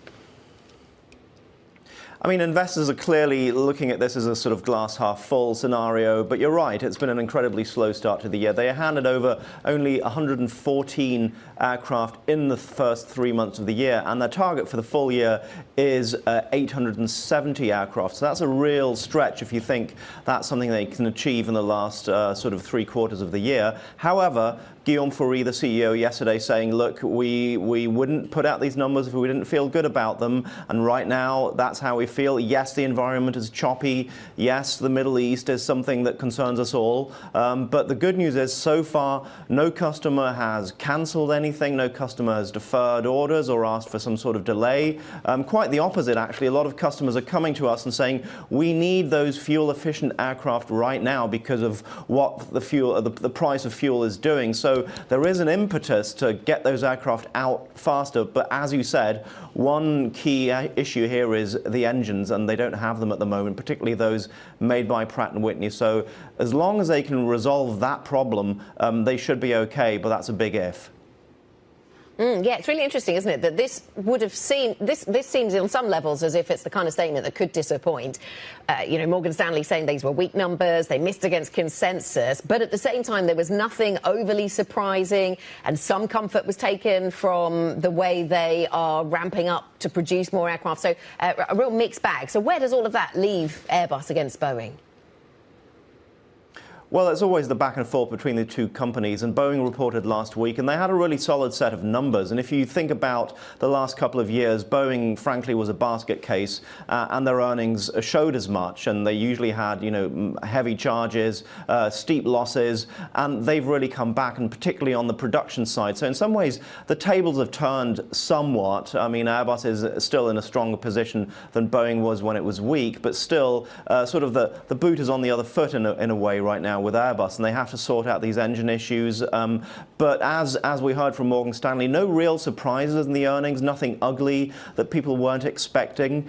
We did hear from Airbus 2 months ago with their full-year earnings, so there wasn't a big sort of change of mood between what happened in February and where they are now. So people are thinking it's broadly under control. They know what the issues are. They are talking to Pratt & Whitney to get these engines back into the door. And as I said, as long as they can resolve that, they should be okay okay, because the demand picture is there, and the aircraft are in high demand. The customers want them, so that's really helping them.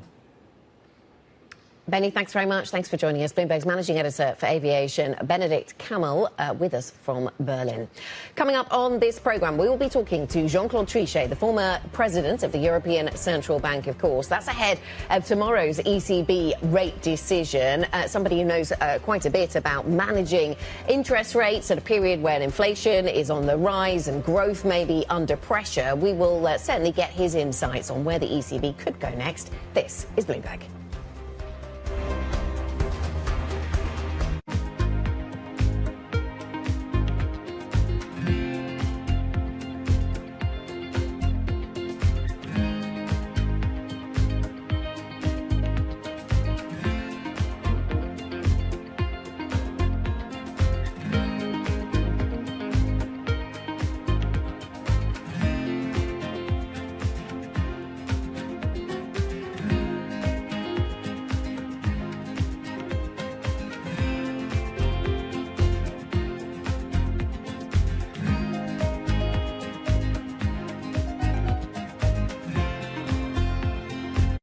I'm Alex Rodriguez. And I'm Jason Kelly.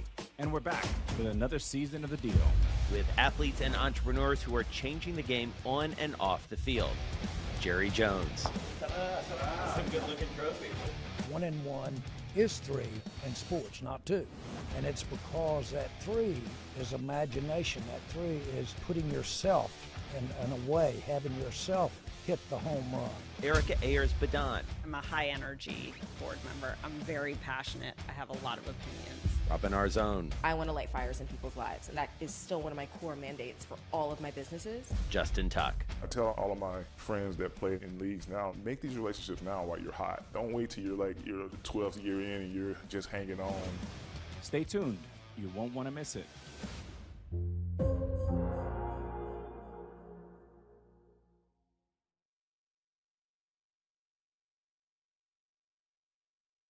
Technology is embedded in every aspect of our lives. And laying the foundation for the future.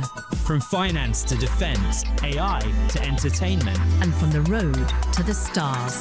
Bloomberg brings you the latest stories of the people and companies pushing the tech sector to new frontiers. And the politics that shape global tech markets. I'm Caroline Hyde in New York. And I'm Ed Ludlow in San Francisco. Watch Bloomberg Tech every weekday. Only on Bloomberg Television. Every weekday, Bloomberg puts the spotlight on a different aspect of global finance. Flows, funds, and the forces shaping markets on ETF IQ. The future of money with Bloomberg Crypto.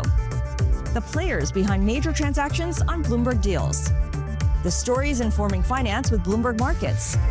And rates, risk, and the cost of capital on Bloomberg Real Yield. A different topic every weekday, only on Bloomberg Television.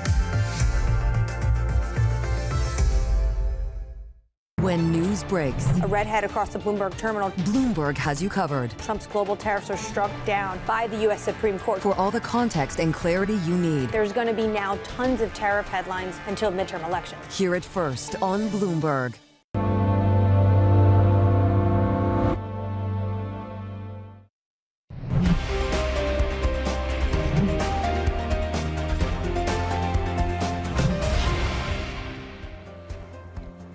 This is the opening trade, 30 minutes into a really busy session for European corporate earnings. So let's take stock of where we have got to. Well, we haven't moved all that far at the overall European equity market level. We're down by 0.1% on the Stocks Europe 600. But beneath the hood, different geographies telling slightly different stories about the performance here. The Xetra DAX actually up by 0.2%. To the downside, though, the FTSE 100 being weighed down a little bit by what we're seeing from some in the drug sector. Also, the Rolls-Royce under pressure a little bit. So we see BAE Systems under pressure a little. So all of those heavyweight names taking the edge off the London market just this morning. And the CAC came on down by 0.2%. Tom, what do you see under the hood? Yeah, it's a turn in sentiment, isn't it, from the futures picture that had pointed to modest gains for European stocks. But certainly the earnings story is providing that granularity across the stock 600 then. The majority are now in negative territory, to your point. Down 333 are currently in negative territory. in terms of where you're seeing a bit of upside, 245 stocks currently in positive territory, 246. In terms of volumes are down close to 20%, 17.4%, so that's something factoring in as well. Slightly lighter volumes. Again, a massive week for earnings. You've got the mega tech earnings coming through from the US later today, and of course the central bank action as well through this week with the Fed later today. UBS on the leaders and the big gainers coming through. A really strong set of results for UBS, gaining currently the stock up 4%. We've seen it up around 5% earlier part of the session, but again, 4% gain for UBS on the back of a very strong set of results. The investment banking, the business performing very strongly. Asset management and wealth as well up there with the gains on that first quarter in terms of revenues. Airbus, interestingly, some challenges, but pointing to a brighter picture going forward, and particularly the demand story around their major customers continuing to place orders. So Airbus seeing some relief on the back of that, up 2.3%. Investors cheering that forecast and that outlook for Airbus. Adidas on the consumer front as well. Very strong set of earnings. Profits coming in higher than expected, and the stock is being rewarded as well, up 7%. On the downside, let's flip the board and have a look. Anna was talking about the healthcare sector as being a bit of a drag across the FTSE 100. Absolutely correct. GSK is currently down 2.6%. That's despite the fact that earnings actually for this drug maker here in the UK came in as a beat in the quarter. Deutsche Bank, also headline basis, was a beat. Maybe it's the provision story that's leading to a bit of negativity in terms of the investor reaction to this story. Deutsche Bank stock is currently down 3.2%, and Airport de Paris currently down 4.5%. That stock a little lower by close to 5 points, down 4.5% currently. So those are the laggards as we stand, at least, Anna. Tom, let's get an update on some of the other stories that we're following this morning. President Donald Trump is reported to have told aides to prepare for an extended U.S. naval blockade of the Strait of Hormuz. According to the Wall Street Journal, the president has decided to continue putting pressure on Iran's ability to export oil. The decision suggests that the U.S. could be moving into a lengthy period of uncertainty, with the fighting largely halted, but no durable resolution to the conflict. The embattled UK Prime Minister Keir Starmer has won a House of Commons vote on whether he should face an ethics probe over Peter Mandelson's appointment with a solid majority. Next week sees Starmer's Labour Party face a high-stakes set of elections in England, Wales and in Scotland. And Hungary's incoming Prime Minister, Peter Magyar, is set to push for a deal to restore access to billions of euros in frozen EU aid. In his first trip to Brussels since his landslide victory 2 weeks ago, Magyar will hold talks with Ursula von der Leyen and Antonio Costa to salvage the payments that were suspended over rule of law concerns under his predecessor, Viktor Orban. The EU has made it clear that it won't release more than $20 billion in frozen funds until the new government addresses a series of infringements. Tom.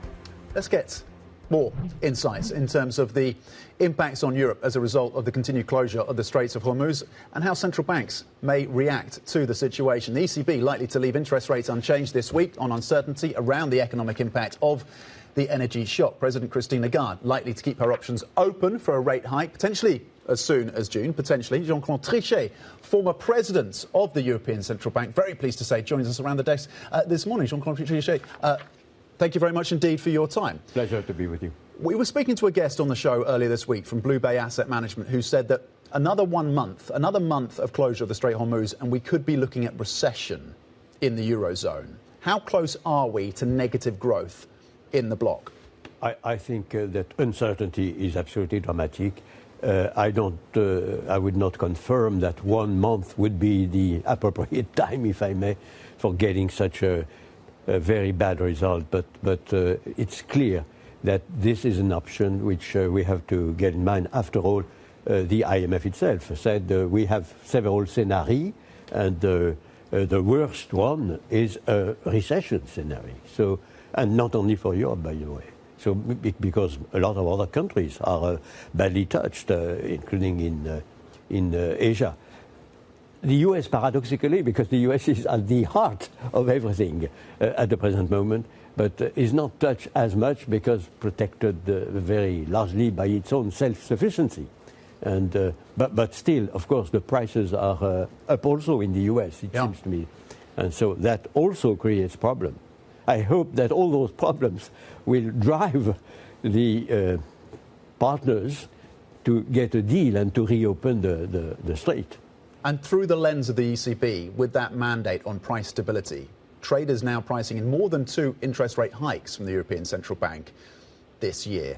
Would you hike if you're at the ECB right now? I think that the universe is so uncertain, and you have both, I would say, the deflationary, depressive effect of what happens and the inflationary effect. So both are operating.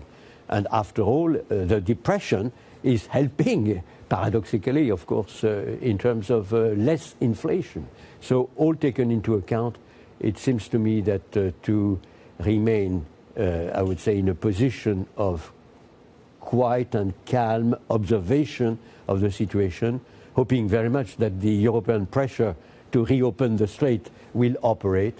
But I would, I think that the sentiment of the market that it's very unlikely that there would be changes is correct in the sense that it corresponds to the extremely high uncertainty that we have. Events are uncertain, and also the impact on growth and on inflation is also to be seen. So some of the impact still to be seen. Good morning to you, Jean-Claude. Good morning. You used to say often that for the ECB there's just a single needle in the compass, and that is pointed firmly at inflation. So why is it a good time to pause then in terms of interest rates and not hike now? Because we have obviously the kind of supply shock that, again, we have to wait to see whether you have secondary effects that are operating. The enemy are the secondary effect. You know, the price of oil, we have no way to correct the price of oil. We cannot substitute to the President of the United States or to the Ayatollahs in Iran. So we have to accept that we cannot do many things, but on the secondary effect, on the capacity of this increase of prices to be, I would say, operating in all the economy, there we are very important. And that's the reason why the anchoring of inflation expectations at the level of our definition of price stability, namely the famous 2%, is something which is very, very important.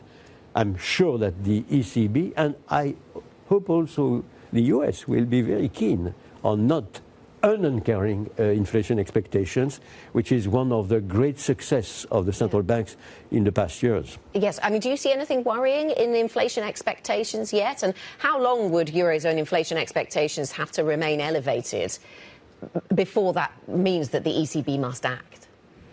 I mean, again, it's a question of appreciation by not only by one person, but by the college, if I may, the Open Market Committee in the US, by the Council of Governors in Europe. I would say that you know when you are analyzing both the market and, of course, the survey, when you have really the start of unanchoring of inflation expectation. We are not there at all.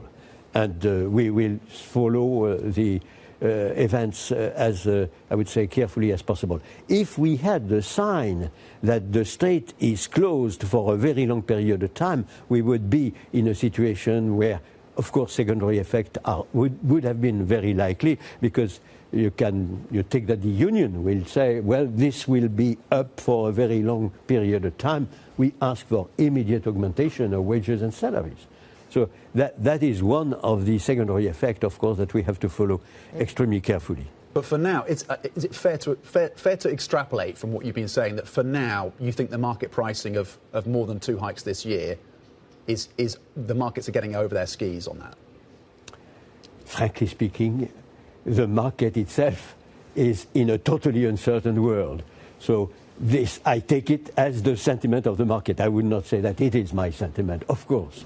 I think we have to remain extremely cautious and prudent in a world which is extremely highly uncertain.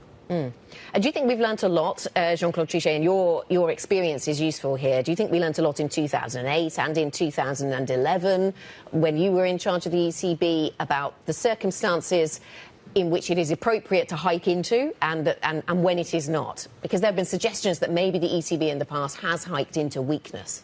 Well,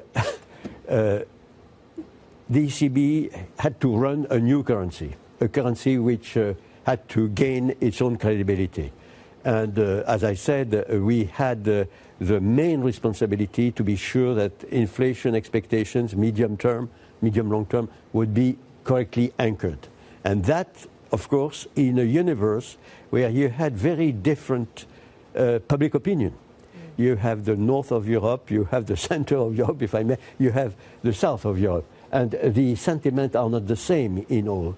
So I think that when I was in this extremely difficult period of time, during 4 years, the main, I would say, consideration was, are we sure that we continue to correctly anchor inflation expectations, which is good, of course, because it's our mandate in the ECB, but also key for, I would say, sustained growth and sustained confidence in the economy.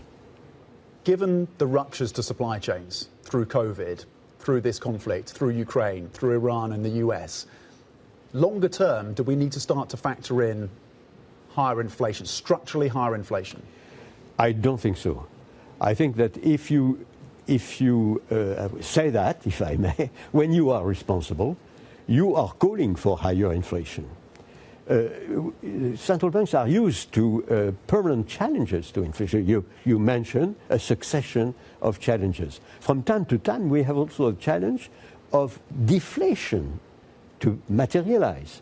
And it's been the case during 10 years. So something it goes up, sometimes it goes down. I mean, I'm speaking of the challenges that we have to cope with.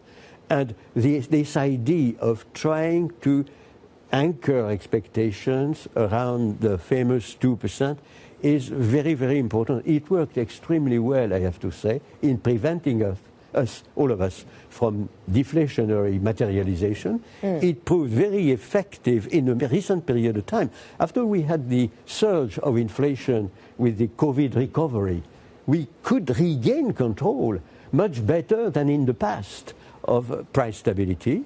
On both sides of the Atlantic, I have to say. By the way, we are supposed to have the same definition of price stability in the US and in Europe, which helped considerably, in my opinion, in a recent period of time.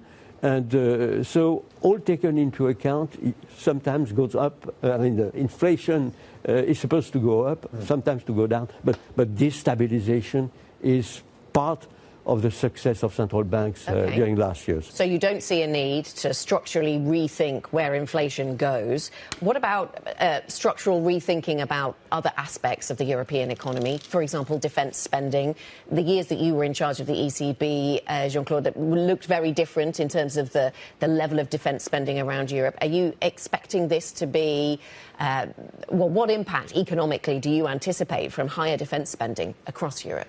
Well, first of all, it is absolutely necessary because we have a war in Europe triggered by President Putin. We have the sentiment expressed by the President of the US that the defense protection of the US is not eternal in Europe. So we are bound to augment defense and to protect ourselves. I would say De Gaulle, I refer to De Gaulle because he was visionary in many domains. He clearly said Europe has to get autonomous as regards its own defense. And I think that it's truer today than it was before. So, of course, that has consequences in terms of, I would say, investment that have to augment, so pressure on the savings. We have a lot of savings in Europe, so I think that we are able to care and to take ourselves the appropriate, I would say, capital to invest. On the other hand, of course, it is something which transforms very profoundly the European economy. And if really the Europeans are augmenting that far their own defense spending, of course, it has also, in terms of growth, an impact which would be positive. Yeah. Thank you very much. Thanks so much for being with us this morning in London. We do appreciate it. Jean-Claude Trichet, former president of the European Central Bank, of course. And the ECB isn't the only central bank which will be delivering its interest rate decision tomorrow. Tom, Guy and I will have a special programme, special coverage of the Bank of England's rate-setting meeting. That starts at 12 noon UK time.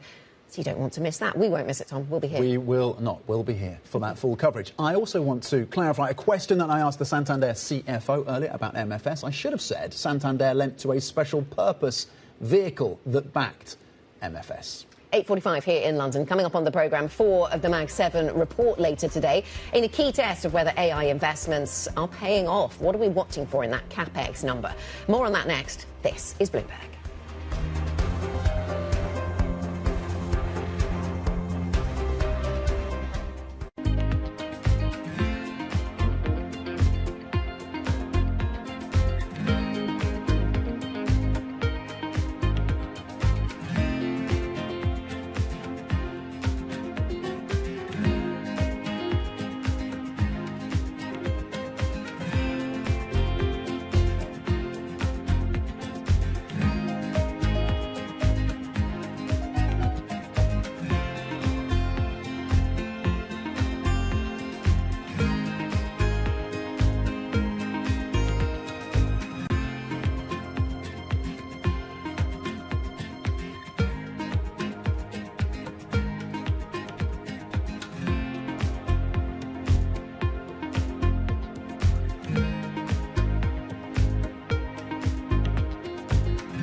Everybody has a moment where they put into action all they've practiced, where they step up to a challenge and either succeed or fail. But what are those moments for some of the world's most influential leaders?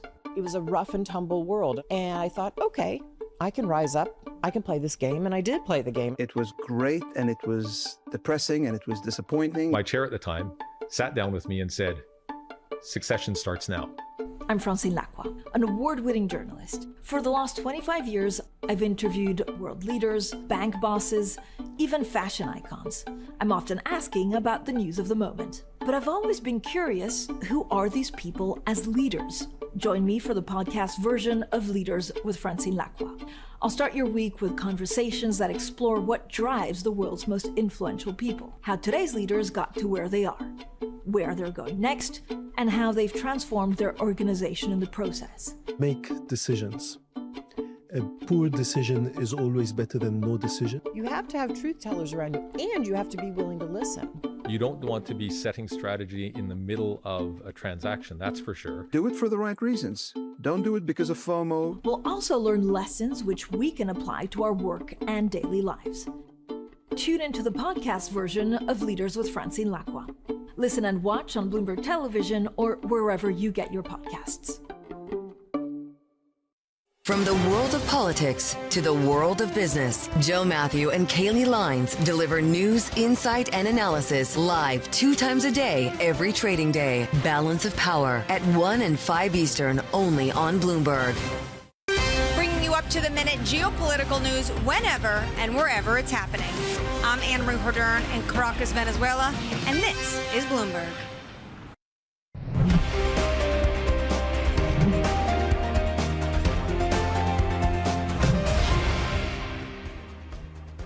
Welcome back. This is the opening trade, 8:49 here in London. And European equity markets taking a bit of a leg down. The DAX managing to stay flat, but the CAC 40 and the FTSE 100 both firmly in negative territory. Just working through, Tom, then all of the earnings reports coming through this morning, and maybe they start to look a little more negative. US futures, I note, a little weaker than they were earlier, but still just in positive territory.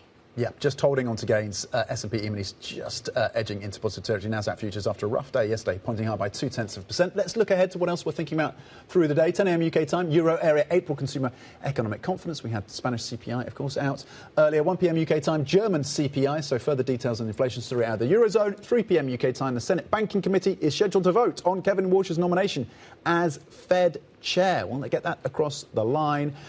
And at 7 p.m. UK time, it's the actual Fed rate decision, potentially Jay Powell's last press conference and last decision as head of the Federal Reserve. And on the earnings front, out of the US, Alphabet, Meta, Amazon, Microsoft, a huge day for tech earnings. Let's get more in terms of the results and what to zero in on, where the focus should be. Bloomberg Intelligence analyst Matt Bloxham. Let's start with the Alphabet story. this a data center story? Is it a TPU story? Is it a deep mine story? What for you is going to be the focus when it comes to Alphabet? I think it's all of those stories. I think in particular people are going to be looking at their cloud revenue business. I think that's going to be the same thing across all these companies. Is are we seeing a pickup in cloud sales as AI momentum builds? And you don't forget these 4 companies you just mentioned are planning to spend almost $650 billion in CapEx between them this year, so there's a lot of expectation riding on them to kind of demonstrate that that's coming through in terms of top line. Also, Google is spread across a number of different businesses. Is their advertising business holding up in the face of AI competition?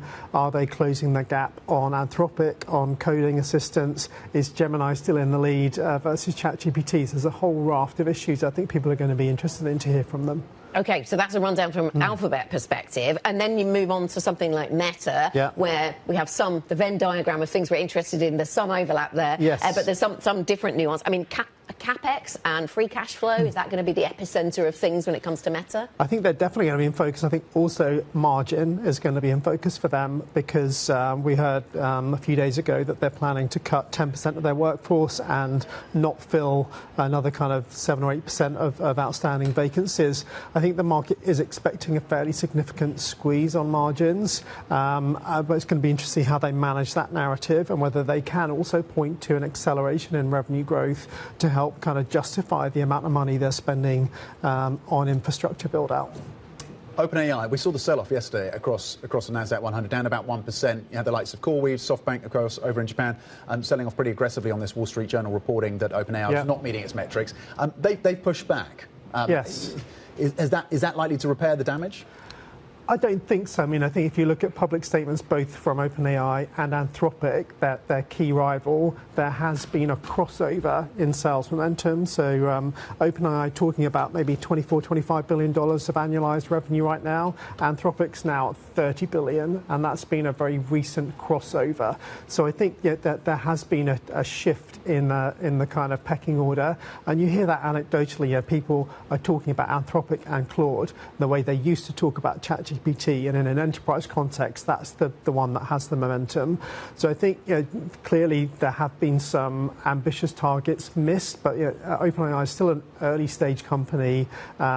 Sometimes it is hard to kind of gauge what is a realistic metric and when you're going to hit it. So I think there's a bit of noise around this, but for sure the momentum has shifted, and I think there's pressure on OpenAI to kind of regain its crown as the kind of the leader in the AI race. Yeah, that retail versus corporate client divide is really interesting. Matt, thank you very much. Thanks for joining us. Matt Bloxham, Bloomberg Intelligence analyst, with the latest on the tech story as it will develop later on today. Another story that will develop today is the Fed, of course. Fed rate decision due later on. Joining us now, Skylar Montgomery-Koenig from the Markets Live blog. And Skylar, good morning to you. So what will you be watching from the Fed? Because, to some degree, we will care more about Kevin Walsh, probably, and what he thinks the Fed is going to do and how he wants to reshape the Fed, etc. But there will be things that no doubt Powell can say that will be interesting for markets, not least of which his own future and where he plans to go next. I think that's exactly the point. The number one thing markets are watching for are whether or not Powell confirms if he stays on the committee. So the idea being there are 12 voting members. Yes, Walsh very much skews the way the market's pricing the outlook in the future, but all those voting members have a say. And if Powell stays on the board, that means that's one less dovish member that can be appointed by Trump, and it skews it. I'll also say risk towards this meeting, while I think other stuff matters more, as in the Bank of England will be more exciting, earnings matter more, they definitely skew more hawkish. And that's because we've just had inflation rise. It's pushed out the pricing for cuts, but the U.S. is unique in G10 in that there are still somewhat cuts pricing. And as I said, that's that kind of stickiness of Kevin Walsh, and that the idea is the market thinks he'll skew the board dovish. And so the risk is that that gets priced out on elevated inflation, particularly with the starting point for inflation in the U.S. being already very high. We had inflation crossing out of the Eurozone, or at least out of Spain. We're getting more data out of Germany. Later this morning, we were speaking to the former ECB president, Jean-Claude Trichet. He kind of pushed back on the idea that we were close to a recession in Europe, but he did point to the incredible uncertainty, and he kept coming back to that. What is your current take in terms of the stagflationary risk to Europe and the Eurozone from the data that we've seen so far? Yeah, I mean, the data has been very clearly stagflationary. So yesterday we got the ECB consumer survey as well as the kind of bank lending survey, and bank lending conditions for corporates as well as consumers have gotten worse. At the same time, if you look at consumer expectations for inflation, they've surged from 2.5% in February to 4% now. So that's a big surge, and that fed into bonds, and that we got a sell-off. It was helped along by the idea that you might get more fiscal out of Germany, but when we get inflation data today, that's very much where the risks skew, because we have inflation already coming in higher, and sentiment data has shifted, but we haven't really seen it in like high-level activity data. And I think COVID taught us that the sentiment data, particularly in the US, maybe more so than Europe, doesn't tell us a lot about whether or not consumers actually spend. It's maybe more worrying in Europe because you've had lower retail sales despite wages being better in the past year and sentiment being more positive prior to the war. But certainly the risk is still tilted towards inflation being more worrying than growth. Skylar, thank you very much. We're going to get the German regional inflation picture in, 4 minutes' time? Just less than 4 minutes. So we'll get all these different regions of Germany dropping onto the Bloomberg terminal. Then later on, 1 o'clock UK, we get the German number as a whole in terms of inflation. So we'll continue to monitor that. Thinking of the Fed decision, though, that still lies ahead for today. Surveillance will be here. The surveillance team will be here with the Fed Decide special. That's at 6:30 London time. We get the decision at 7 UK and the press conference at 7:30 UK. They will have all of that wrapped up for you. That is it for the opening trade. The Pulse is up next. Stay tuned. This is Bloomberg.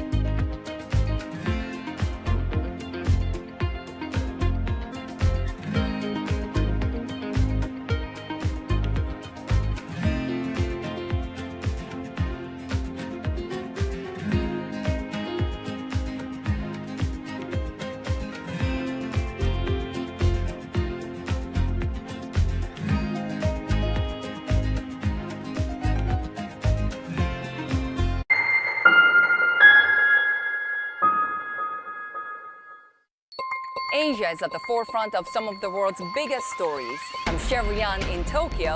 And I'm Heidi Stroud-Watts here in Sydney, where the trading day begins. We're here in the center of all the action to get you set up with the numbers, news and knowledge you need for the day ahead. The demand is indeed recovering. We've been waiting for this moment. The opportunity of a century. Join us on Bloomberg The Asia Trade. Weekdays only on Bloomberg TV. Context changes everything. U.S. jobs numbers are released. Bloomberg has the report under surveillance with crucial data and expert analysis at terminal speed. Nobody covers jobs day like Bloomberg. Key investors, top executives, global innovators. Join me for in-depth conversations with the biggest newsmakers on the day's top stories. Insight with Haslinda Amin, only on Bloomberg. Middle East tensions are high. Both sides willing to go back to the battlefield. The narrative changes moment to moment. Is there a ceasefire? Is there not a ceasefire? Markets are up, markets are down. Count on Bloomberg for up-to-the-minute reporting. Breaking news this morning. Breaking news in the last few minutes. On-the-ground perspective. Talking to you from the bomb shelter. This White House still pushing. And the analysis you need to make informed decisions fast. Clearly, nothing is final until it's well and truly final. The really important question is whether we'll get second-round effects. Nobody covers geopolitics like Bloomberg. What is going to be the consequence for U.S. markets? We are seeing modest gains across European equity markets. Take a look at how we're faring when it comes to Asian markets. Welcome to Bloomberg This Weekend. I'm David Gura. I'm Lisa Mateo. And I'm Christina Ruffini. We're tracking breaking news today from Wall Street to Washington. Let's start overseas. The sector is really propelling this deal forward. Yeah, the hope is this will open up new markets and provide some additional liquidity. Of course, now they're going to have competitors. We got a big week coming up in politics. Earnings season is underway. We're going to get some key reports. Everything you need to know before the markets open on Monday. Introducing Bloomberg This Weekend, bringing a little Bloomberg into your weekend routine. Guys, buckle up.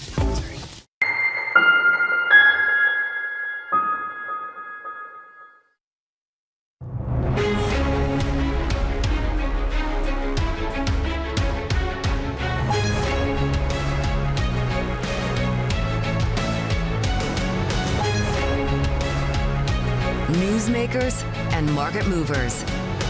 This is The Pulse. Wednesday morning, welcome to The Pulse. I'm Guy Johnson. I'm in Zurich today. We've got a lot going on. UBS signaling a bigger buyback as traders help smash estimates. But Chief Executive Sergio Mossi warning us that investors may be a little overconfident about what's happening with the Middle East conflict. The US signaling it will stick with a naval blockade of Iranian ports to try and force Tehran back to the negotiating table. Plus, investors on edge, of course. It is a bumper day of earnings from the US tech giants. We've also got a Fed rate decision coming up a little bit later on. How is all of this being priced into the markets? Let's take a quick look at what we are seeing. Equity markets broadly are fairly flat on this side of the Atlantic. Over in the United States, ahead of the big tech reports we're getting later on, the Nasdaq is bid right now. We're up by around 0.3%. The US 10-year a little on offer. Look at the number at the bottom though. That is the number you want to pay attention to. We are now 113.49, up 2%. On Brent. That is the big figure that we are watching out for. We're also starting to get some economic data coming through as well. We've got CPI data coming up a little bit later on out of Germany, but we get the state data. This on the back of very strong data out of Spain a little bit earlier on. Bavaria consumer prices up 0.5. We're just getting that. North Rhine-Westphalia up 2.7. That's a year-on-year number. One was a month-on-month. One was a year-on-year number, just to confuse things a little bit there. But the broad picture at the moment is oil prices are higher, tech prices are higher. Those are the two things that the market is grappling with right now. But we've got an awful lot of earnings that we need to price into these markets right now. So let's get on and talk a little bit about some of the bank numbers that we've seen coming out from across Europe this morning. We've had a series of numbers. We've had Deutsche Bank, we've had Santander, and we've had UBS. Look at UBS. We're up by 4.6% on the back of the numbers that were delivered this morning, the Q1 numbers.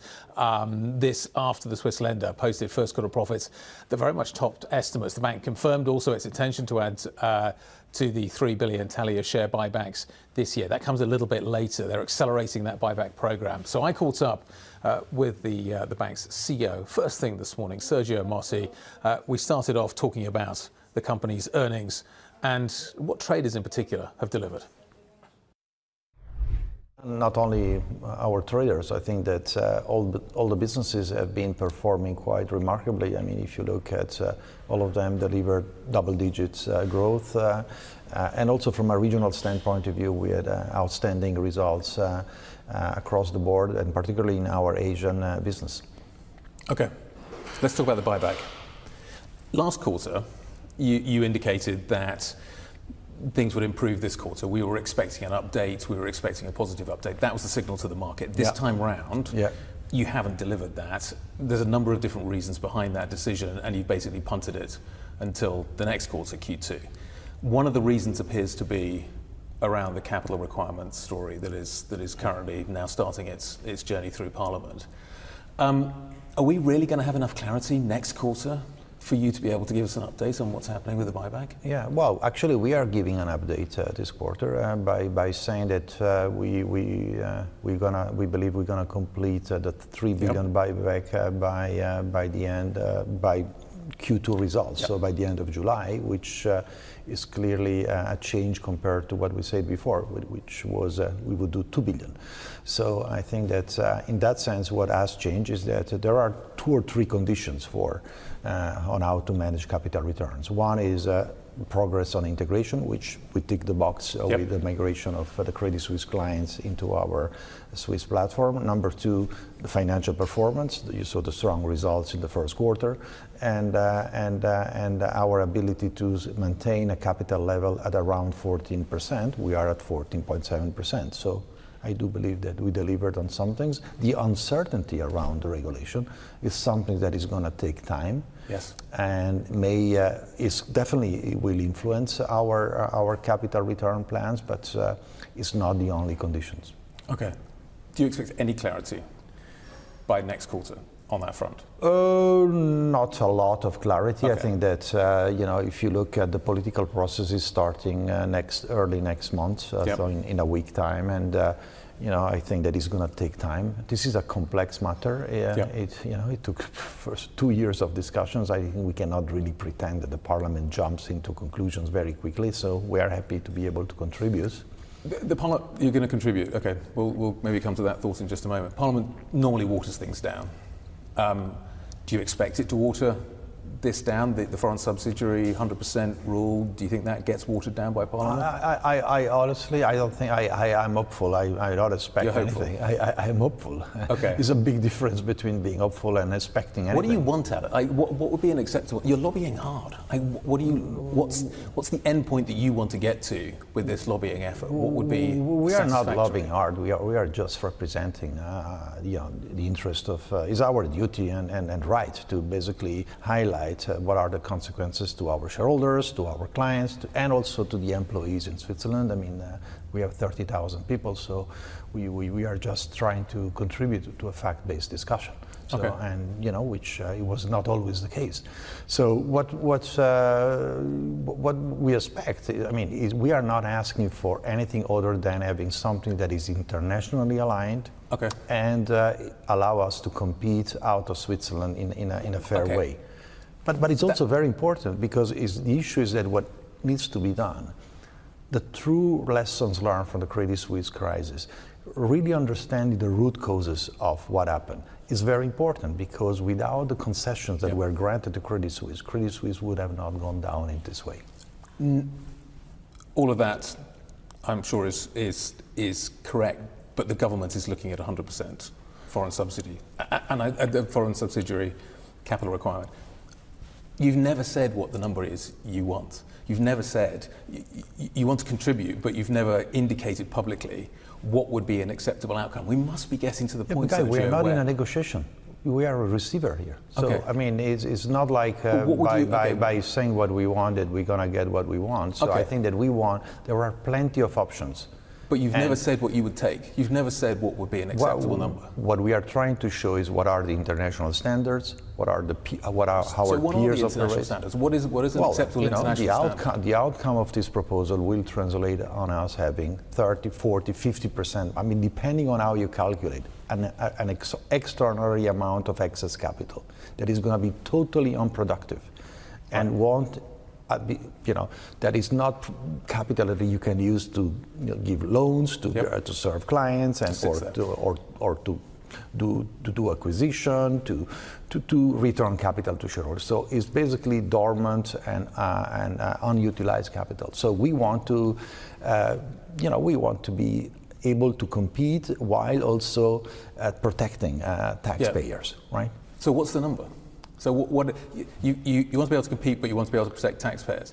There is somewhere in the middle there. Guy, do you really believe that I'm going to give you a number? No, but at some point we need to find out, don't we? The Parliament is now debating this. You're at 100% in Parliament. It's going to get watered down, maybe, but what would you take when it comes out of Parliament? But it's a political process. They need to decide based on all the facts they're going to use. So we are contributing. So we are not going to engage in putting down numbers and having a debate. So I think that we have to put down facts, and we have already a very strong regulation. When our existing regulation, when fully implemented, is strong enough, or was strong enough, for UBS to take over Credit Suisse and stabilize again within 5 months. So this is a fact. Okay.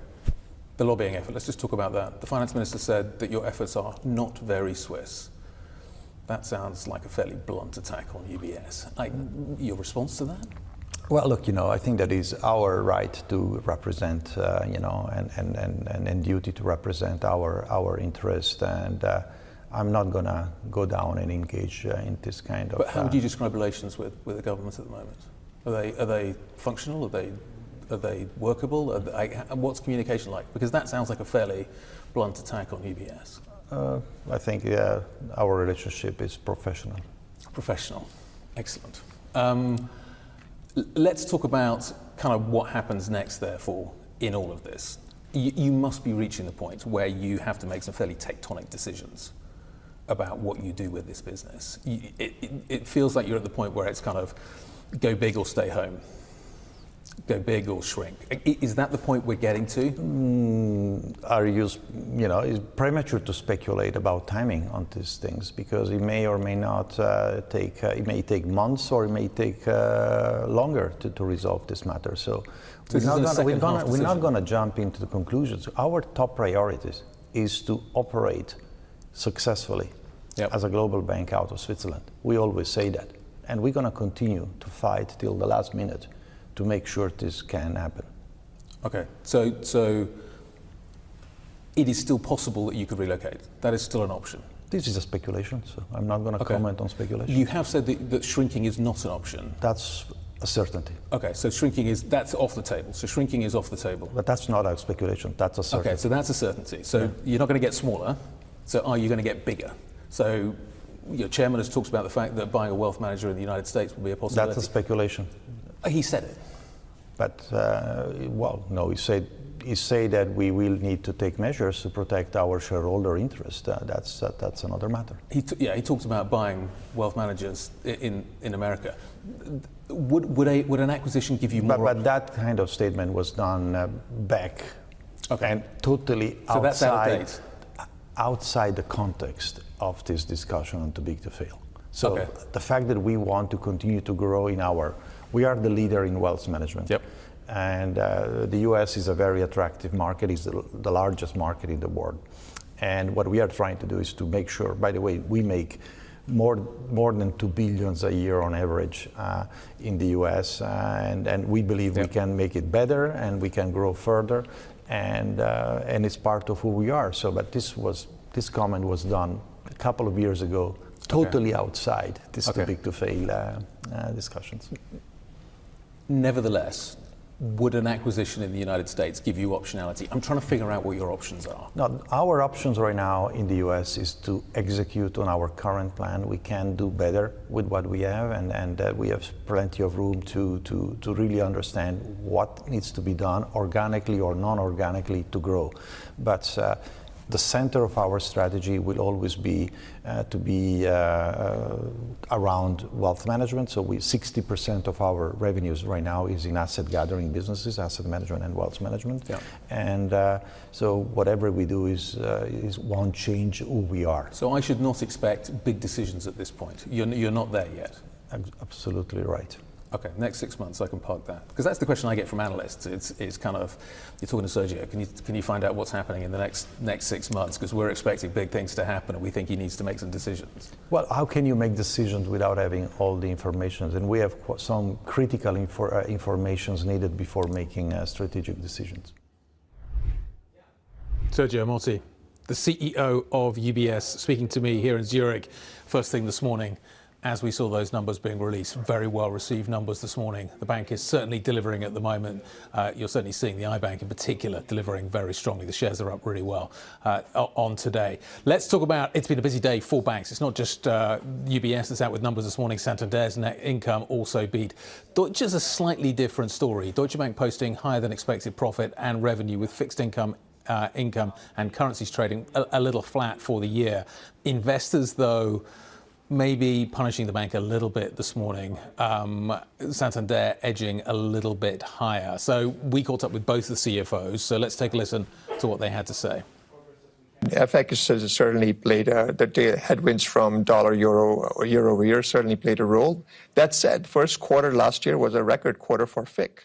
So I think matching a record performance in these conditions, I think gives me a lot of confidence that not only have we been able to overcome the FX headwinds, but able to match a fantastic first quarter. Obviously, there is a little bit of a March impact in there that impacted the results, but all in all, I think FIC's held its own. This is the first quarter that we are presenting after our Investor Day in February. We are on a very, very good path to meet our targets for the year, but very importantly, this is a very strong first step towards the 3-year plan. And at this point, we see no reason to change either our guidance for the end of the year or the targets for the next 3 years. The view from Santander, the view from Deutsche Bank. Let's talk about the markets, because trading has actually had a fairly big impact on all of these numbers today, and we're seeing a certain amount of volatility emerging already in this session. So a few minutes ago, I showed you what was happening with the NASDAQ. Futures now rolling over on the NASDAQ. Oil is definitely moving higher, spiking, you could say. President Trump saying just a few moments ago that Iran can't get their act together. We are seeing a standoff. The Strait of Hormuz is still closed. Oil prices continue to climb. But at the same time, you're seeing earnings delivering and you're seeing technology stocks rocketing higher. Wolfgang Rockberg, equity strategist at J. Safra Saracen, joining me here in Zurich. Good morning. Good morning. So you've got this tension in the market at the moment. You've got an oil price that's kind of, 113. We're moving higher this morning. We're spiking. We're pushing higher. We're at year highs now. And at the same time, you've got earnings numbers that are coming through okay, but they're slightly rearview mirror, so they're kind of reflecting what has happened, not will happen. And you've got this view that technology is going to deliver. The chip stocks in particular are going to be massive beneficiaries of AI spend. How does this tension in your mind get resolved?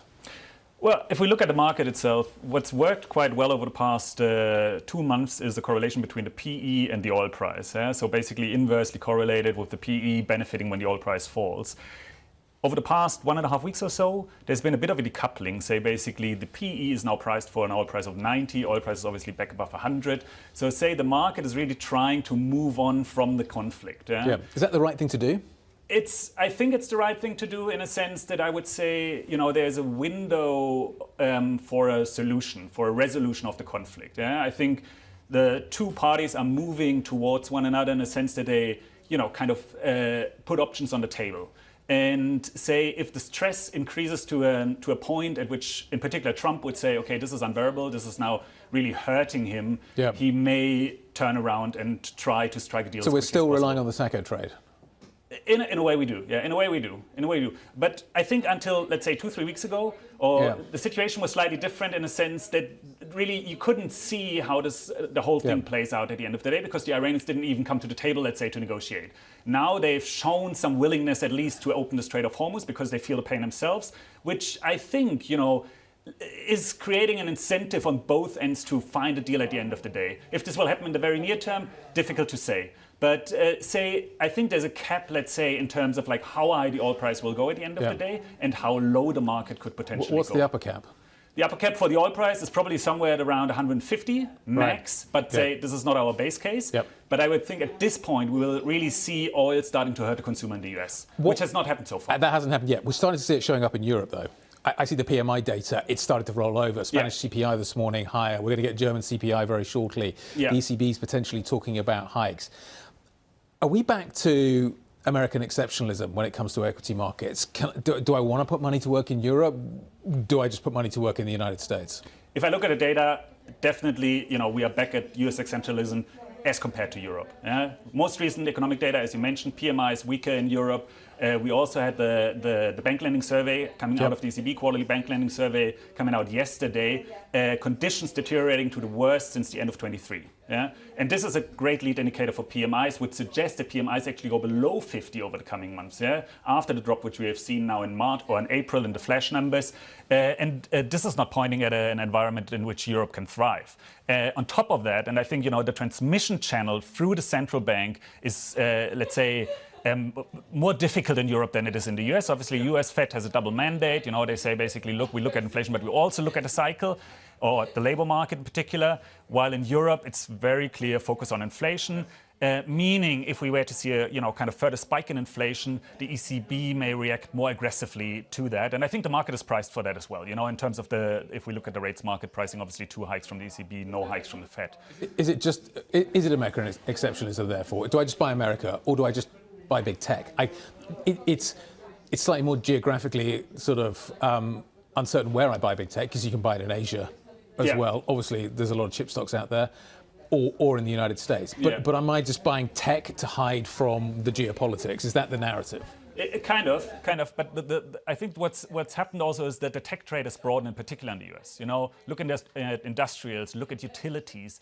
All of these sectors have somehow become part of the tech supply chain. And as such, benefit from the massive spending which we are seeing coming from the hyperscalers, something which we expect to continue.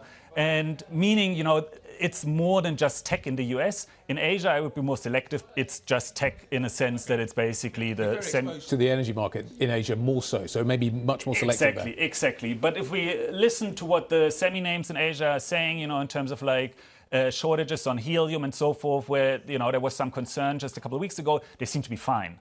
They've kind of rejigged their supply chains, getting more out of the US, have some storage capacity still, or have some helium in storage, that they won't suffer for another 2 months or so, before basically helium starts to become more critical. Okay, last question. We're often looking at the downside because we're worried about what's happening with the geopolitics. But is there a risk of are you hearing talk of people about a melt-up, that basically you get markets pushing to extreme levels? Does it feel extreme at this point? It doesn't feel extreme if we look at valuations. We're back at 21 times in the US. PE, at the peak, we were closer to 23 times. So we've definitely derated. In particular, if you look at semis, if you look at software, some of the sectors which were more highly valued, valuations look quite reasonable now. So it doesn't feel extreme, but I wouldn't expect a massive melt-up unless we see a resolution, really, kind of a proper deal in Iran. And then you could really see the market pushing higher because the biggest roadblock is just being removed. But for the time being, fundamentals strong, geopolitical risks lingering, kind of an environment in which the market can grind higher if earnings come through as they expected, but not a major melt-up from where we are right now. Wolf, thanks very much indeed for stopping by to see us here in Zurich. Always appreciate it. Thank you very much indeed. Wolf von Rothberg, equity strategist at J. Safra Saracen. Thank you very much indeed. What are we going to talk about next? Airbus says it's confident it can achieve its full-year aircraft delivery targets, despite last night delivering a steep earnings drop. Benny Camel, who leads our aviation coverage, are going to join us next with the details. That's next. This is Bloomberg.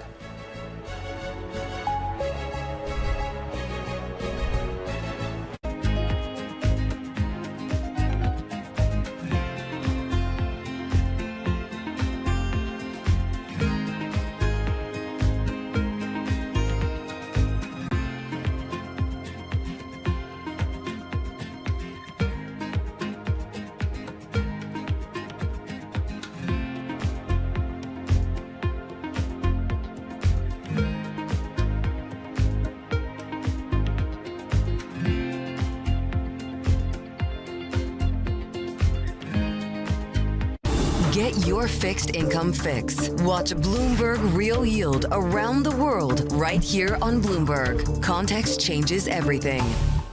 Know how the market day started. Find out how it finishes. Public markets to private markets. From the micro to the macro. Covering retail, entertainment, the business of sports. The supply chains, trade policy, how it all is impacting the U.S. equity market as we drive to the closing bell at 4 p.m. A holistic approach to covering financial markets. If it matters to your life, we're covering it. I'm Katie Greifeld. And I'm Romaine Bostic, and this is The Close. Live every weekday. Only on Bloomberg. Context changes everything. Trading day is about to start. And you're already looking for that edge. The opening trade brings you everything you need to know as markets open across Europe. Let's talk about the significant risk transfers to find space in their balance sheet. Hedging some of that risk. You could look at it the other way. Obviously, this stuff is risk-weighted. I would much rather be long than be short. We're in a kind of sweet spot. Very, very strong alignment. 3 revolutions in one. I'm Guy Johnson. I'm Anna Edwards. And I'm Tom McKenzie. This is your opening trade. Every trading day, only on Bloomberg.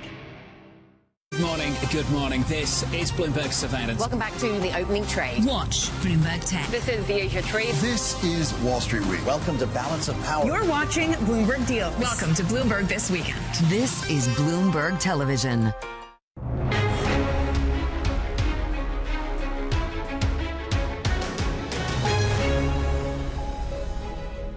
23 minutes past the hour. Let's talk about one of my favourite subjects, aeroplanes. Airbus says it's confident it can achieve its full-year aircraft delivery and earnings targets. This despite a steep drop in earnings that was delivered last night. These are Q1 earnings. The persistent engine shortages continue to be an issue. They make money when they hand aircraft over. You can't hand aircraft over unless you've got an engine on them. Anyway, let's talk about this with our managing editor for aviation, Benedict Camel. Benny, the engine problem persists. Can they fix it for the rest of the year? Well, rather confident Guillaume Faury seems to think so. But if you look at the numbers, there's a lot of hope built into that. They're still sticking to their prediction for the year, thinking they can hand over 870 aircraft. But if you look at just the first 3 months, just a few more than 100 that they handed over. So there's a big delta there between what they did in the first quarter and what's remaining. But again, they said As usual, it will be backloaded, that sort of parlance from Airbus, that we'll have most of our production crammed into the last couple of weeks of the year. And they think that they can get some kind of an agreement with Pratt & Whitney to hand over more of the engines, Pratt & Whitney being the main culprit here on the A320. That's where they're missing the engines. So if they can get that resolved, they should get to or close to their target. The upside is the demand is there. Customers aren't deferring orders. That was one of the key questions that Guillaume Faury was asked. Are customers wavering? Is anyone nervous about what's going on in the Middle East? The answer is no. Everyone wants the aircraft. Everyone's actually wanting them more than ever because they are fuel efficient, and we all know what's happening with fuel. So that demand picture is there, but it's just that Airbus is having trouble making the planes, and that's holding them back. So let's talk about momentum, which is important when it comes to aeroplanes. Airbus is struggling for momentum, but Boeing appears to be regaining its momentum. Is this a fair comparison? Is it because the starting positions over the last 18 months, 2-3 years appear to be very different? Yeah, absolutely right. I mean, if you look at the Boeing earnings a week ago, really no nasty surprises there, which is something we'd sort of gotten used to over the years. There was always something tucked in there that was quite horrible. In this case, a very steady Boeing doing what they do best, which is making aircraft and making them at a faster clip. They are increasing output of their 737. And Airbus, you know, again, no nasty surprises, but again, no forward momentum here. They are being held back. And that's really what they need to watch, that you have a Boeing that is coming back, that is stronger, that has Donald Trump, the US president, as their sort of chief salesman. He's going to China in a couple of weeks, so we should expect some deals there. So that's where things are going. Benedict Campbell from Berlin, thank you very much indeed. Up next, we're going to talk about Mr. Trump. We're going to talk about no more Mr. Nice Guy. Diplomatic resolution? Maybe not. More next. This is Bloomberg.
We should not deny that change is coming. And change is not coming just in data centers and AI. As a world, we are building infrastructure, we're building energy, we're doing energy transmission, we're building next-gen manufacturing, we're ramping defense, and we're doing this thing called AI and data. Yes. We will see the largest need for capital ever. And that's what we've seen so far this year. And so now to your specific question, it's about underwriting. There are a number of very strong US tech companies who run diversified businesses, Amazon, Google, Microsoft, who are interested in seeing these centers built and are interested in not consolidating the debt on their balance sheet. And to the extent they are prepared to lend their credit, one can lend against those types of things and make sensible underwriting decisions. It's the world's second largest economy with a growing influence in global affairs. Bloomberg The China Show brings you the unmatched expertise you need to keep track of breaking news, in-depth market analysis, and the most influential newsmakers in and around China. We need to do more to engage the market more. We're risk on. I think we caught a little sweet spot. Massive savings right now. It's already a different game. Bloomberg The China Show. Weekdays around the world, right here on Bloomberg. Context changes everything. Astonishing day for US technology. Shaping the region's technology ecosystem. Asia's biggest tech news and innovation. Bringing you up-to-the-minute geopolitical news whenever and wherever it happens. I'm Stephen Engel at Japan's Akasaka Palace in Tokyo, and this is Bloomberg.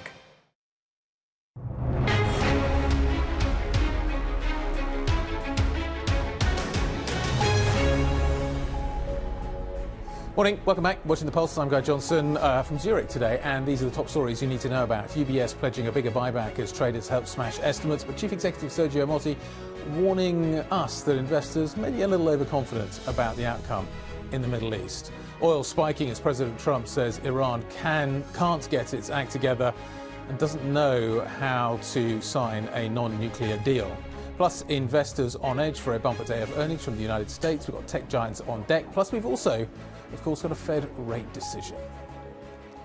Okay, let's talk a little bit about what is happening in terms of the corporate numbers that we are seeing this morning. UBS is having a very strong day. We're up by 4.36%. This after the Swiss lender posted first quarter profits that topped estimates. I spoke to the company's CEO, who of course is Sergio Motti, about what he saw in these earnings. He also gave quite an interesting outlook and maybe a bit of a warning, you could argue, to investors when it comes to the Middle East conflict. The recent developments in the Middle East are now putting a new major uncertainties on the table, with supply chain disruption on energy and driving inflation higher. The expectations is not only that things are going to be resolved, which we believe and hope is they're going to be resolved, but the impact of what happened will be resolved in a classical way we saw in the last 10 years, V-shaped. Everything is going to go back into normality. Meanwhile, the US President, Donald Trump, posting over the last few minutes on social media, warning that Iran can't get its act together, and warning basically about the lack of opportunities to get a deal done.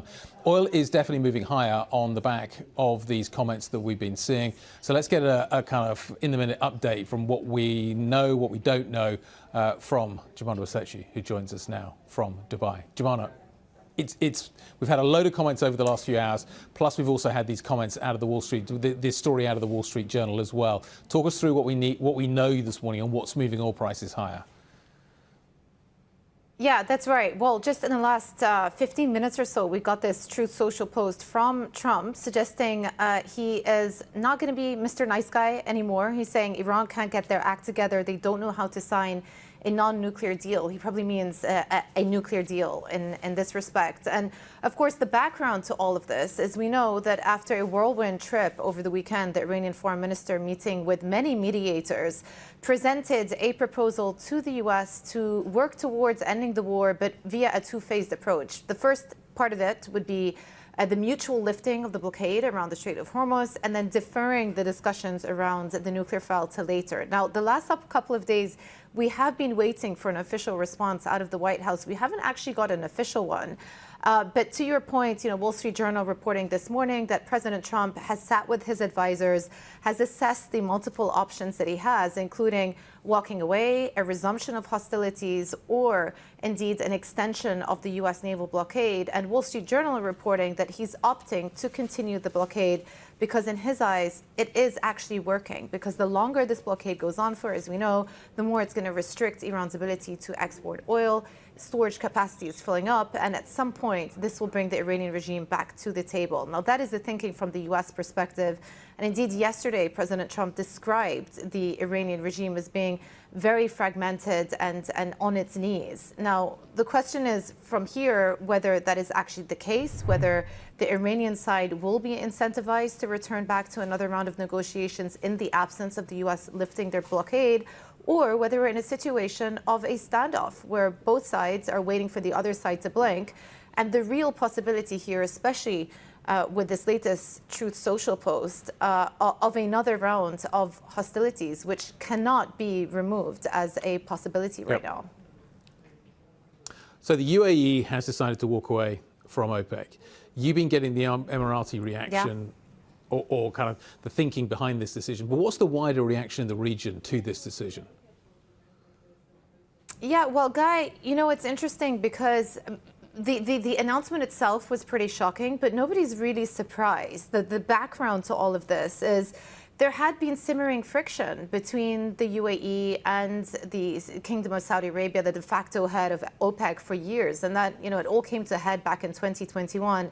And at the crux of this is, one economic incentive and the other is geopolitical. But on the economic side of things, the UAE has been pushing for extra production and they've been pushing for extra capacity over the course of the last few years. Out of all OPEC members, they are the ones that have increased the capacity by the most. Before the war, they were pumping around 3.6 million barrels a day. They want that figure to get to 5 million by the end of 2027.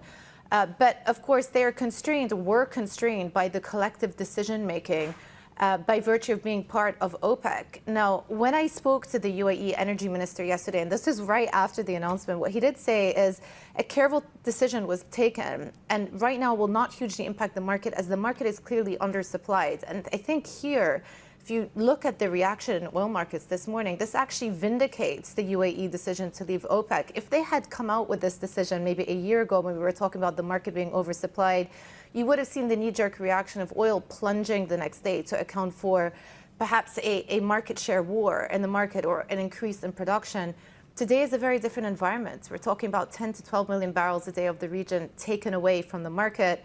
They knew that this was a window of opportunity for them to make this announcement and perhaps work towards increasing to their maximum capacity. And just one final thing on the geopolitical point. As we've been reporting over the last couple of months, there is a growing rift between the UAE and Saudi Arabia in terms of their deferring approach to Iran and various regional conflicts as well, including in Yemen and Sudan. And it's all just come to the fore now with this latest decision. Jumana, thank you for the updates. Jumana Basechi joining us out of Dubai with the latest. Let's come at this from a different angle. The Shell CEO says oil and LNG shortages caused by the blockade of the Strait are likely to drag on for months and possibly into next year. Well, Sohan telling us he foresees ongoing tightness in the energy market. We're talking about 900 million barrels that have not been produced in the last couple of months, and that's been replaced by essentially stock drawdown. We're now sort of starting to reach some relatively low levels. We're talking about demand curtailment in certain areas. We're talking about fuel switching. So this is profound. And not just for oil, by the way. It also plays in, of course, for LNG. 20% of the global LNG production comes from the Middle East. And all this is happening with the backdrop of sustained growth in energy demand, of which, to your point, Ed, some of it is being, of course, contributed to by the growth in AI and technology demands. And so it is indeed a tight situation. And this is why it's incumbent upon us, the energy sector, to continue to invest in all forms of energy, to make sure that we are able to provide that energy to support multiple countries as they're looking to both grow in their own consumption of energy, but also those that are looking to underpin their AI and technology journeys ahead. Well, El Sohan, the CEO of Shell, speaking to us a little bit earlier on. Let's try and pull it all together and get a handle on what is happening here. Gorana Gecic joins us now to talk about what is happening. The head of the global security team at ETH, the Zurich Center for Security Studies. Good morning. Thank you for having me. I don't know where to begin because things seem to be moving quite quickly, but let's start with the idea that we have an extended blockade of the Strait of Hormuz. Is that the base case now? That we are in a kind of phony war, that nothing is happening and nothing is moving, but we still remain with a strait that is closed? Well, that would be a sort of middle option, if you wish, between President Trump waking up one day and deciding this is all over and he's going to sort of step back and withdraw, or the alternative, which would be the other end of the scale, which would be a full escalation and resumption of a large-scale violence that we've seen in the first days of March. Look, at the moment, this is something that looks like a stalemate that is increasingly hurting both sides. Of course, for the United States, it's something that contributes to the affordability crisis, that's depleting munitions, that's depleting the attention and the resourcing that's now dedicated to the Middle East, when there are other things that the U.S. grand strategically could be doing. But of course, it's hurting Iran as well. And now it's a question of who is going to budge first and what is that they are going to agree on to get them to the table. If you look at the bell curve, you look at the distribution of outcomes, so stalemate is in the middle. Sort of. Kind of, sort of, maybe somewhere in the middle. But how close are those two other tails to them? Like how big are those tail risks? How likely could they kind of shift to the right or shift to the left? Well, I would say we've been observing President Trump in this role for the past, 10 years now, nearly, right? With a little bit of a break. And the thing with Donald Trump is that we simply don't know, right? This is the thing which allies need to plan with, that rivals also seem to be testing, that they have to take into consideration in their calculus, because as we've heard now, he's saying he's no longer going to be a nice guy. A couple of days ago, there was still talk of Islamabad talks. He was threatening with civilizational erasure just before that. So just that sort of risks that are associated with this sort of highly personalized decision making are extremely high on both ends, right? It could be a sort of step back, and it could be the famous taco, right, that Trump will chicken out in the end, but it could well be something that, you know, is more on the belligerent side, and notwithstanding the fact that we have a huge deployment of U.S. military resources in the Gulf that we didn't have necessarily just a couple of weeks ago, right? And those options are still on the table, and while they are not being now the front and center of some of the media discussions, they have been on the table just as well, right? Special ops and similar other things, seizing of Harg Island and all the rest. So I remember studying IR. And I remember game theory, and there's all kinds of kind of sort of diplomatic theories, signaling, all kinds, like loads of things that you get taught. None of that is being applied right now. So what are we watching? Like how do you kind of view this? How do you compartmentalize? Put it in a what is it that's happening here in terms of diplomacy or lack of diplomacy, or what is it? So I think that the adjective unconventional has lost all the meaning, right? We are far from that. We are far from, you know, just that point where we were tearing up all of those IR kind of 101 books. Where we are is basically trying to read the tea leaves of what some of the closest advisors to the presidents might be saying. Who is that last person that he's talked to? Again, ultimately, he is the decider in chief. Some of the things that he is reactive to or has been is how the stock market is faring. We know that he doesn't like the bad news there, but what might sway him to maybe lessen the tensions is the fact that with every day we get closer to the midterms. Of course, that's happening in November. So the longer, again, that this goes on, he doesn't want this necessarily war to be still on top of the news agenda. So those are the things we should be eyeing out for, right? Rather than these sort of theories of interagency process conducting kind of, we are none of that works anymore. Let's look at this from the Iranian point of view. What is your assessment of how fragmented the Iranian regime is? There is this concern that oil tanks are filling up, and as a result of which they're effectively going to have to cap wells, which may not be able to be reopened, so they don't want to do that. What is the driving motivations, do you think? As it has always been from day one, it's regime survival. And if anything, for Iranian regime, this has made it just more hardline. Regardless of what's going on in the country and what is going on, what we can hear, at least from media report, is a shortage, of course, of food now, huge inflation rates, right? Things that are happening in terms of, you know, some of the damage to the infrastructure that are going to take decades to fix. But at the same time, this is not a game of, you know, what the populace at the moment will be doing or saying, because it's time of war, and it gives still the upper hand to the regime in Tehran. On the fragmentation question, I would defer to anyone who is more of an Iranian politics specialist. But at this point in time, I would say that the incentive would be, again, to hold together at the moment, right, and kind of try to coast through this crisis rather than to try to sow division, because they know that this is, again, the lack of cohesion is something that could lead ultimately to the demise. Great to see you. Thanks for stopping by us, updating us on what we should be watching out for. Gorana Gercic joining us from the Centre for Strategic Studies at ETH Zurich. What have we got coming up for you? We're going to move from the geopolitics back to the markets, back to the tech story. 4 of the Magnificent Seven report later today in a key test of whether or not the AI investments story is paying off. More on that next. This is Bloomberg.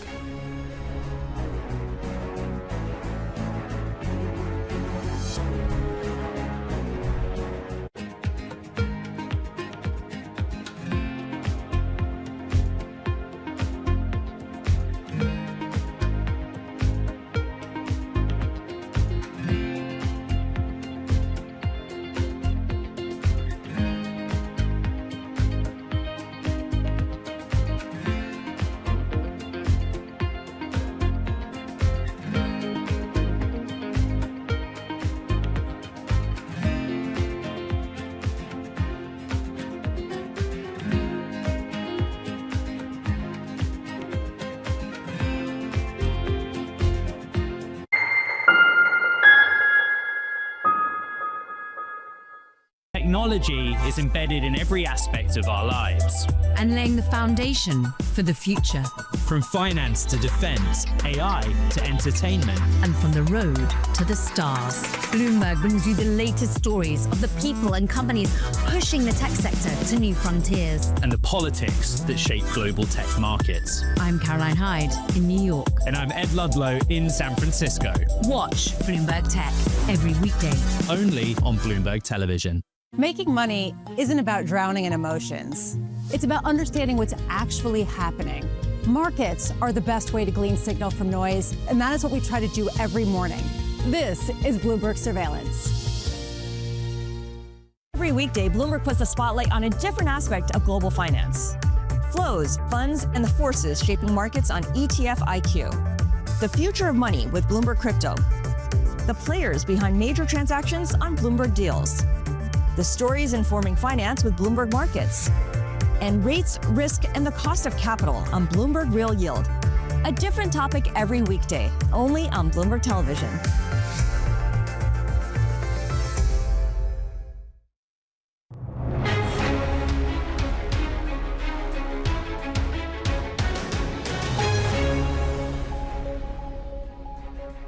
7 minutes past the hour. Welcome back. You're watching The Pulse. I'm Guy Johnson in Zurich.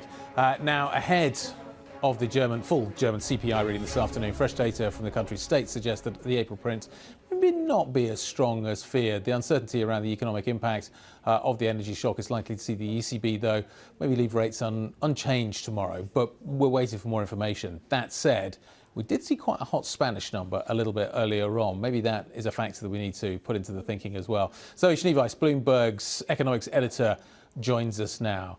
Mixed data, Zoe, so far this morning. We're going to get the German data a little bit later on. The hot number out of Spain is worth paying attention to. But this data feels, and I put it with the PMI data, this data feels more and more stagflationary with every number that I see.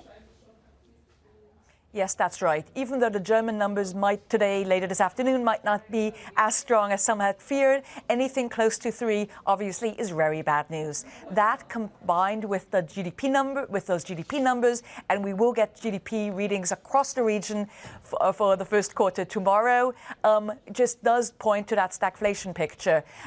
Again, the first quarter, the numbers might not be as bad yet as what we will see in the second. The first quarter, we had 2 months of that first quarter before the war started, but still 1 month just will mean that growth won't be as strong as it might have been otherwise, and that stagflation picture is very bad news for the ECB. Yeah, it makes you wonder what exactly it will do. There is a danger in hiking, and there is a danger in cutting, and there's a danger in doing nothing. So what are we going to get tomorrow, and more importantly, what do you think we're going to get in June? So tomorrow, it's unanimous from all economists we've surveyed, it'll be a hold. The reason behind this is they just don't have enough hard data yet. And the numbers we have, those PMI numbers, those other survey numbers, people, as Philip Lane, the chief economist of the ECB, pointed out, those numbers, those data all are based on people reading the same reports we are, where there's just uncertainty there. So they are, in a way, guessing as much as we are. We need some more hard data. So tomorrow's too early. June June is very much on the table.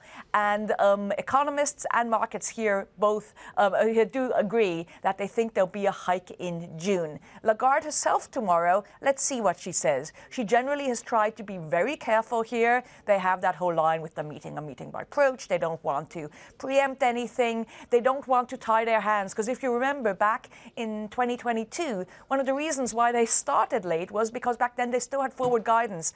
And forward guidance was then blamed for not starting to hike as soon as they maybe should have. Although the ECB is trying to explain that back then, waiting maybe a few months longer than they should have on hikes didn't actually change the overall picture. But still, the ECB is keen to avoid mistakes, and therefore giving hints but not being that concrete is their way forward on this. So a must-watch press conference coming up tomorrow, and we look forward to the coverage from you and the rest of the team. Zoe Schneeweiss joining us ahead of the ECB. Traders are also, of course, trading cautiously ahead of today's rate decision from the Fed. Jay Powell's final meeting before his term as chair expires. So let's talk about what we can expect here. Bloomberg's Jill Desis joins us on this. So you got a whole sort of question around what happens with interest rates, but to be honest, that's the boring bits. What's happening with the economy, I think, is a more exciting conversation. What is a really exciting conversation is what is Jay Powell going to do next? Is he going to stay or is he going to go? Because if he steps down as chair, he doesn't have to lead the board. So what's the story there, Jill?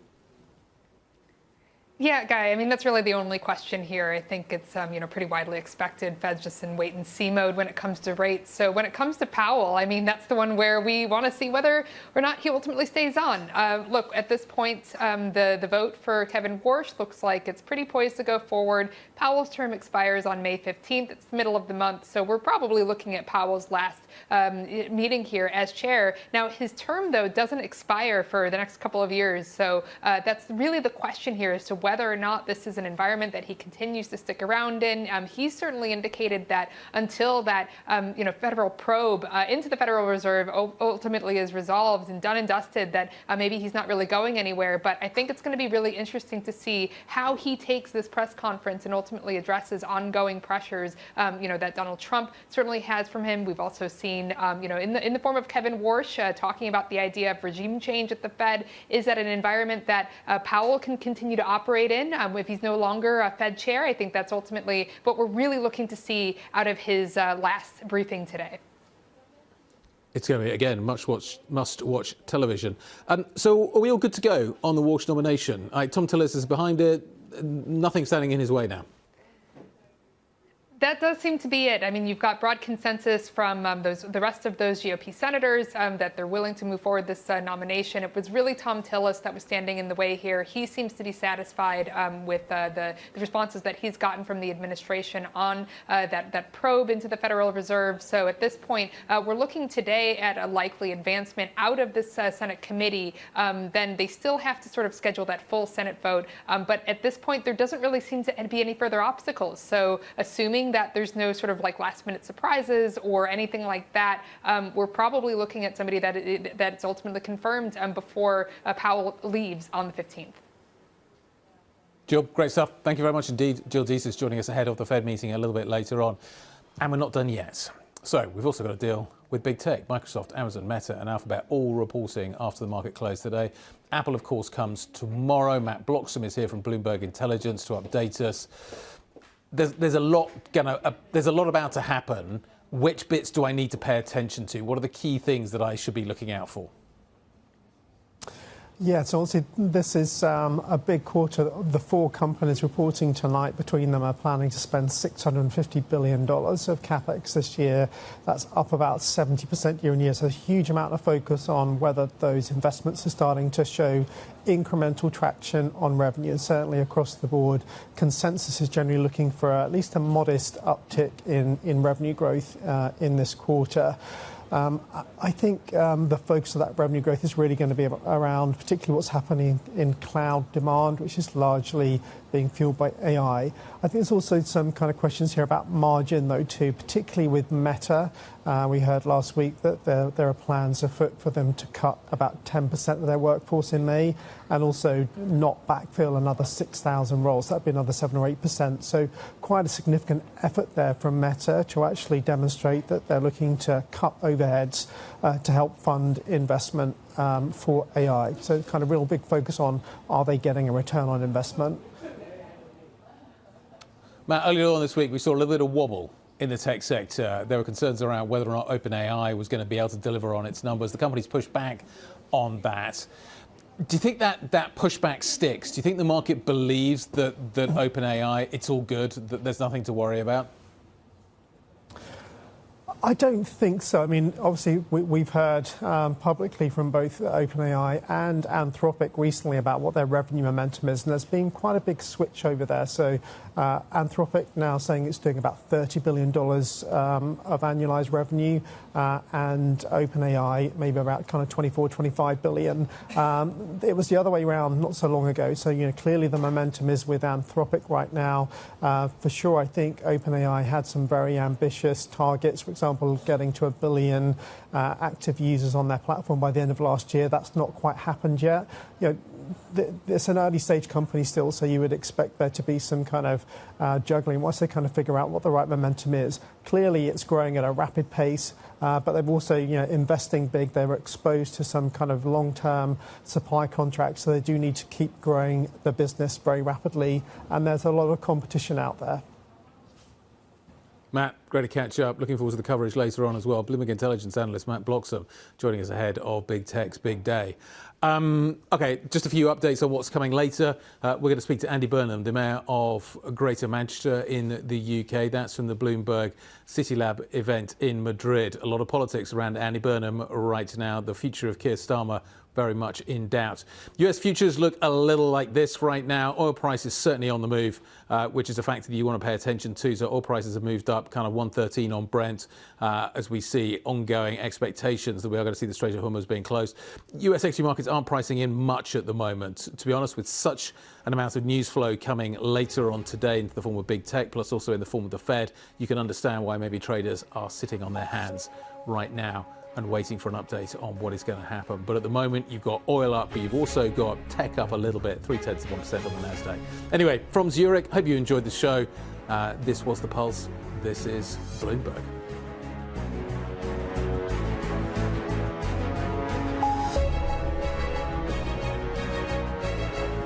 Middle East and Africa. Vibrant resources and high-yield investment opportunities abound. Join me on Horizons Middle East and Africa for the stories, newsmakers, and insight from this exciting region. Now weekdays, only on Bloomberg. On AI, some people would say that there's maybe a little bit of a bubble in AI. When you have companies with market caps of $5 trillion, you don't see any bubble there at all? Whenever we have an acceleration in technology and people get excited about it, you have significant capital formation around new companies that are trying to capitalize on that opportunity. And we've seen this before through history, and you're seeing it now. It won't be a straight line. The opportunity set with AI is enormous. There will be winners and losers, and it's hard to pick the winners and losers now. And certainly a lot of the capital that's being deployed will not produce adequate returns, and a bunch of the capital that's being deployed will actually not produce any returns. But it's hard, it's hard to call the timing on these things. And the thing I'd point to just from a historical lens is in the fall of 1996, Alan Greenspan talked about irrational exuberance in stock markets, and the NASDAQ was at 1,300. And the NASDAQ peaked 3.5 years later at over 5,000. So, these things can go on for a long time, but ultimately, there are adjustments, there will be drawdowns, there'll be rebalancing, and just, it's hard to call it because the technology trend and the investment is real.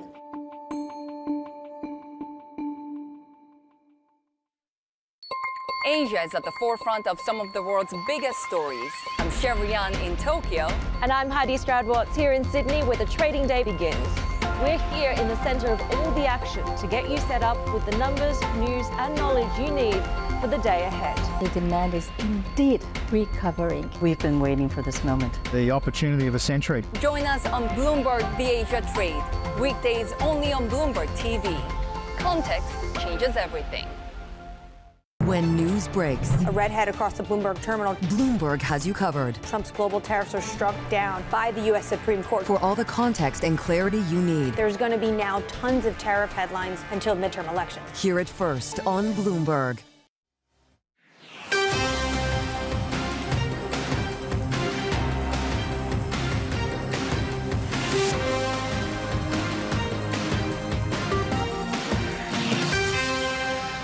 It's 5 a.m. in New York City, 10 a.m. in London. Good morning. I'm Vonnie Quinn with your Bloomberg Brief. Let's get you set up for the day.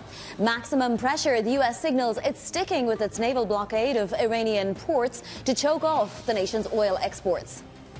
The busiest day of this earnings season. Futures rising ahead of results from $14 trillion in market cap. And investors awaiting the FOMC rate decision and what could be is likely to be Powell's last as Fed chair. Let's get a check on markets around the world now. Winnie Su is in Hong Kong for the latest from Asia. Winnie. Good morning, Bonnie. We're seeing Asian stocks leaning slightly towards the upside today ahead of the Fed and also these key earnings from the hyperscalers, which are going to have significant implications for Asia's supply chain. Now, we do have Japan on holiday today, but also South Korea's Kospi index up ahead of Samsung's earnings due tomorrow. Now, we're close to the end of the month, and when you look at the monthly performance, we're talking about Asian stocks up about 14%, headed for its best month since November 2022, and even outpacing that of the S&P 500, given the strength in tech and AI. Now, you flip the board and see how that's translating into this chart that we're seeing here, with Taiwan's market cap shown in the blue line here, outpacing that of Canada's market cap, which is shown in the white line here, showing you how it is really being driven by this tech rally and the optimism in AI. Now, it is the world's #6 biggest stock market. All right, Winnie Su there. Thank you so much. 2 hours now into the European Open. Let's get to Justina Lee in London. Justina. Vonnie, if we look at European stocks today, a bit of a rough day with Brent crude still climbing higher. Now, looking at Swiss stocks here, obviously the index is down, but all the attention will be on UBS, which reported pretty strong earnings and is having a pretty good day today. Now, I feel like all week, when I've been on the show, I've been talking about those rising European bond yields, and it's still the same story today, with German bond yields still climbing higher and the CPI data coming up later today. And earlier today, we had the Spain CPI data, which shows kind of further gains, which will be something that the ECB will have to think about ahead of its rate decision this week. Yes, another rate decision this week. 10 of them, aren't there? Justina, thank you so much. Let's get to these markets because we are seeing Brent crude above 114 now, which is slightly concerning. 120 was the high for this whole war period. And obviously the idea that there might be an even more protracted blockade on the part of the U.S. of the Strait of Hormuz is causing some jitters in this market. We have WTI well above $100 a barrel now, and yields close to their highs of the year. Of course, that's more particularly on the FOMC decision later on today, but there's also this underlying nervousness. Now, what you're not seeing is that reflected in equities at the moment. Let's take a look at futures. Yesterday, we obviously had a sell-off. The S&P was down 0.5%, the Nasdaq down 1%. We're seeing a bounce back today because, of course, it is also a huge earnings day for these mega cap companies. $650 billion in spending. Is it going to trickle down to the bottom line in any marginal way this season? We'll have to find out. The Bloomberg Dollar Index is slightly higher right now. All right, let's get to some individual pre-market movers. Here's Chloe Melly in London. Chloe. Good morning, Vonnie. NXP is up very strongly after a really upbeat outlook this morning. It seems that the chip maker is bouncing back from what had been an extended slowdown in the auto industry. And this actually echoes what we heard from Texas Instruments and ST Micro. So really pointing to a recovery in that auto end market. Moving on to another tech company, and Seagate is up very strongly today also after blowout results, with analysts saying that AI is fueling a structural shift in that business. And so we are seeing really bright outlook for for Seagate translated into this very strong move this morning. And finally, Starbucks has boosted its sales forecast. It seems that the turnaround focused on nicer stores, on speedier service, is really working, really starting to pay off. And so we are seeing shares up almost 6% for Starbucks this morning. Chloe Melly in London, thank you so much. And coming up in this hour, we'll count down to the FOMC decision with Andrew Hollenhorst of Citi. But first, President Trump warns his aides to prepare for an extended U.S. naval blockade of the Strait of Hormuz to keep economic pressure on Iran. That's according to the Wall Street Journal. Joining us now is Jumana Bersachi in Dubai. So, Jumana, this, at least for now, may just be rhetoric. At the same time, Iran can't discount the fact that the U.S. can keep up this blockade for an extended period. How long can Iran potentially last? Well, that's the big question that I think the U.S. are thinking about right now. And I should also just add that in the last hour, we did have a Truth Social post being put up by President Trump saying Iran can't get their act together. They don't know how to sign a non-nuclear deal. They better get smart soon. No more Mr. Nice Guy. That's the picture that he was putting at the bottom. So there's some suggestion there that his patience is running thin vis-a-vis the Iranian response. And of course, the background to this, as we've been reporting throughout the course of this week, is Iran did present a proposal via mediators to the U.S. With how they see the eventual end of the hostilities, a two-phased approach. They are offering a mutual lifting of the blockade in phase one, and then at some later point deferring the discussions around the nuclear file. And at the time, we reported that it would be quite difficult for the U.S. to accept that position because so far, the U.S. president and indeed many of the White House officials who've spoken about it have linked the two issues together. You can't necessarily delink the fate of the Strait of Hormuz to everything else that the U.S. has been looking to achieve from throughout the duration of this war, which is, of course, ensuring that Iran never go on to develop a nuclear weapon. I think what's emerging from this reporting, you referenced the Wall Street Journal reporting this morning, is that President Trump has evaluated the options, and the option that he thinks is the one that's going to continue to at least put a little bit of economic pressure on Iran is the one where he maintains the U.S. naval blockade in place. But at the same time, his patience seems to be running thin, and this doesn't completely close the door of a possible resumption of hostilities, which is why you are seeing that market reaction today, at least in the price of oil, to account for perhaps a prolonged closure of the straits and even a potential return to hostilities if Iran, on their part, don't signal that they're willing to come back to negotiations with the U.S. Yeah, that's always in the background, isn't it? The UAE exiting OPEC, announcing it yesterday. Our colleague Javier Blas calling it an existential crisis for OPEC. But it's been some time coming. The UAE wants to pump more oil, right, Jumana?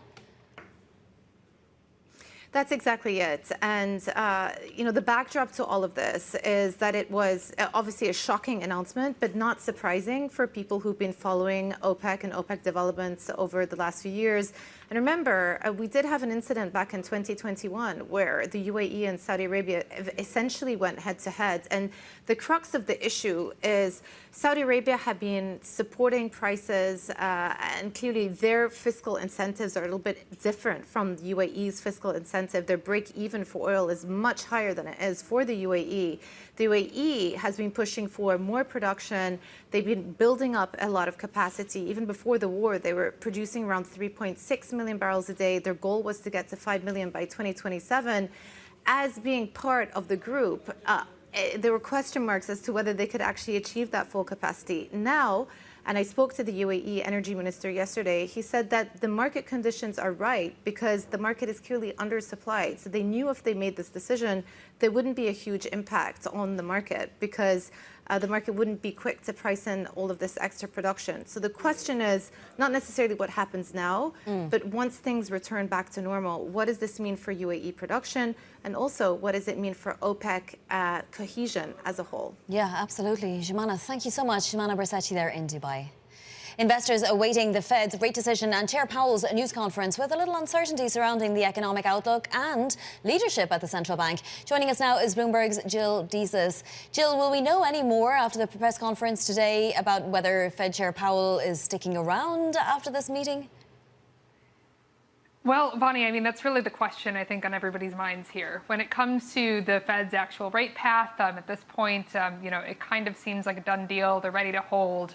Just volatility around the Iran war is pushing them into a wait-and-see mode. But when it comes to Powell himself, there's still a lot of open questions here. I mean, it does seem that Kevin Warsh's nomination for that Fed chair position is on track. So this is likely Jay Powell's last meeting as chair. But remember, he still has a term as governor that's not due to expire until early 2028. So he could stick around for quite a long time. The issue, though, is whether or not that may actually happen because, we've seen Donald Trump, the president, rail against Jay Powell for many years at this point. There's obviously that investigation into the Federal Reserve that caused this massive cloud that was hanging over this entire process. Powell has certainly said that until that investigation is finally over, formally, that he's not really looking to leave. Some questions about whether or not some recent actions, by the government ultimately satisfy that. So I think what we'll be looking for out of this press conference from Powell later today is whether or not we actually get, any kind of clues as to how long he may actually stick around and whether he plans on fulfilling the entirety of his term. Yeah, I mean, we know we're not getting a dot plot today or a summary of economic projections. We know that it's almost 100% that the Fed is going to stay on hold, so all eyes will be on succession and so on. What about the confirmation process? How fast could it be? We know there is a Senate Banking Committee vote today at least. Yes, so at this point, we've gotten sort of an indication from that Republican holdout Tom Tillis that he's willing to proceed with this vote. So he's on that committee. That's going to happen today. It does seem like there's no other obstacles that really stand in the way of Kevin Warsh then ultimately making that nomination before the full Senate. That still has to be scheduled. But again, as long as that takes place before May 15th, which is when Powell's term is due to expire, then we're likely to see Kevin Warsh become the new Fed chair. Now, again, there's no obstacles at this point. It doesn't preclude any sort of like last-minute surprises or anything like that. But with that sort of resolution on the part of getting Tom Tillis on board, it ultimately does seem like that's going to proceed. It's just a matter of sort of when and how. But it all does point once again to this being Powell's last meeting as Fed chair. We'll see what happens in this briefing later today, and then at that point, it's really again just an open question of what that dynamic is going to look like going forward. Because remember, Kevin Warsh has promised as Fed chair, some sort of a regime change. So I think you're really looking to see how he ultimately steps into that position, and then what that dynamic, particularly with Powell still around, potentially ultimately looks like. Jill, thank you so much. That is Bloomberg's Jill Deeses there for us. Now to other top stories trending on the terminal this morning. Finland's Kona has agreed to buy TK Elevator for about $34.5 billion, including debt. The acquisition gives Kona greater exposure to the U.S. market, where TK Elevator has an established presence. The deal marks one of Europe's biggest ever PE exits. Adidas shares soaring after reporting strong first-quarter sales that beat analyst estimates. Apparel and demand for football, running and training products drove the solid performance. Different story for Aston Martin. The automaker reported another quarterly loss. The company's net debt stands at almost £1.46 billion. Shares are rising, though, after Chairman Lawrence Stroll's consortium put up a further £50 million to ease pressure on the car maker. Coming up, European banks delivered mixed results this morning. We'll have more next. This is Bloomberg.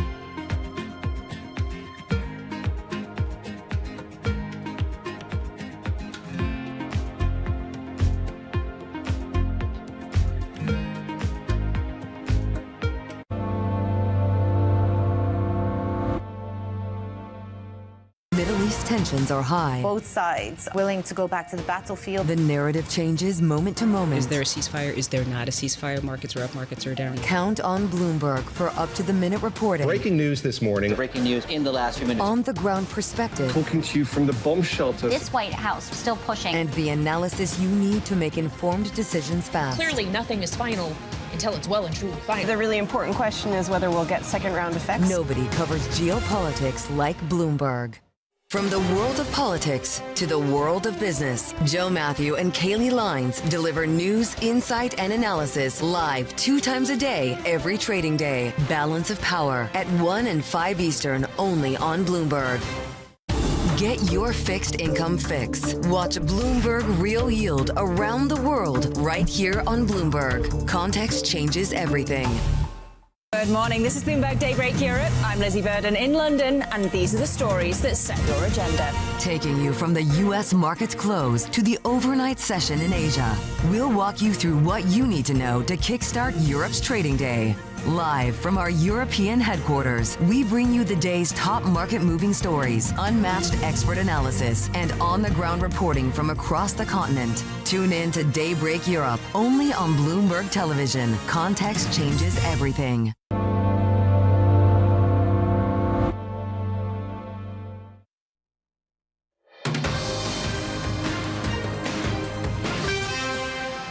What has changed is that there are 2 or 3 conditions for on how to manage capital returns. One is progress on integration, which we tick the box with the migration of the Credit Suisse clients into our Swiss platform. Number 2, the financial performance. You saw the strong results in the first quarter, and our ability to maintain a capital level at around 14%. We are at 14.7%. So I do believe that we delivered on some things.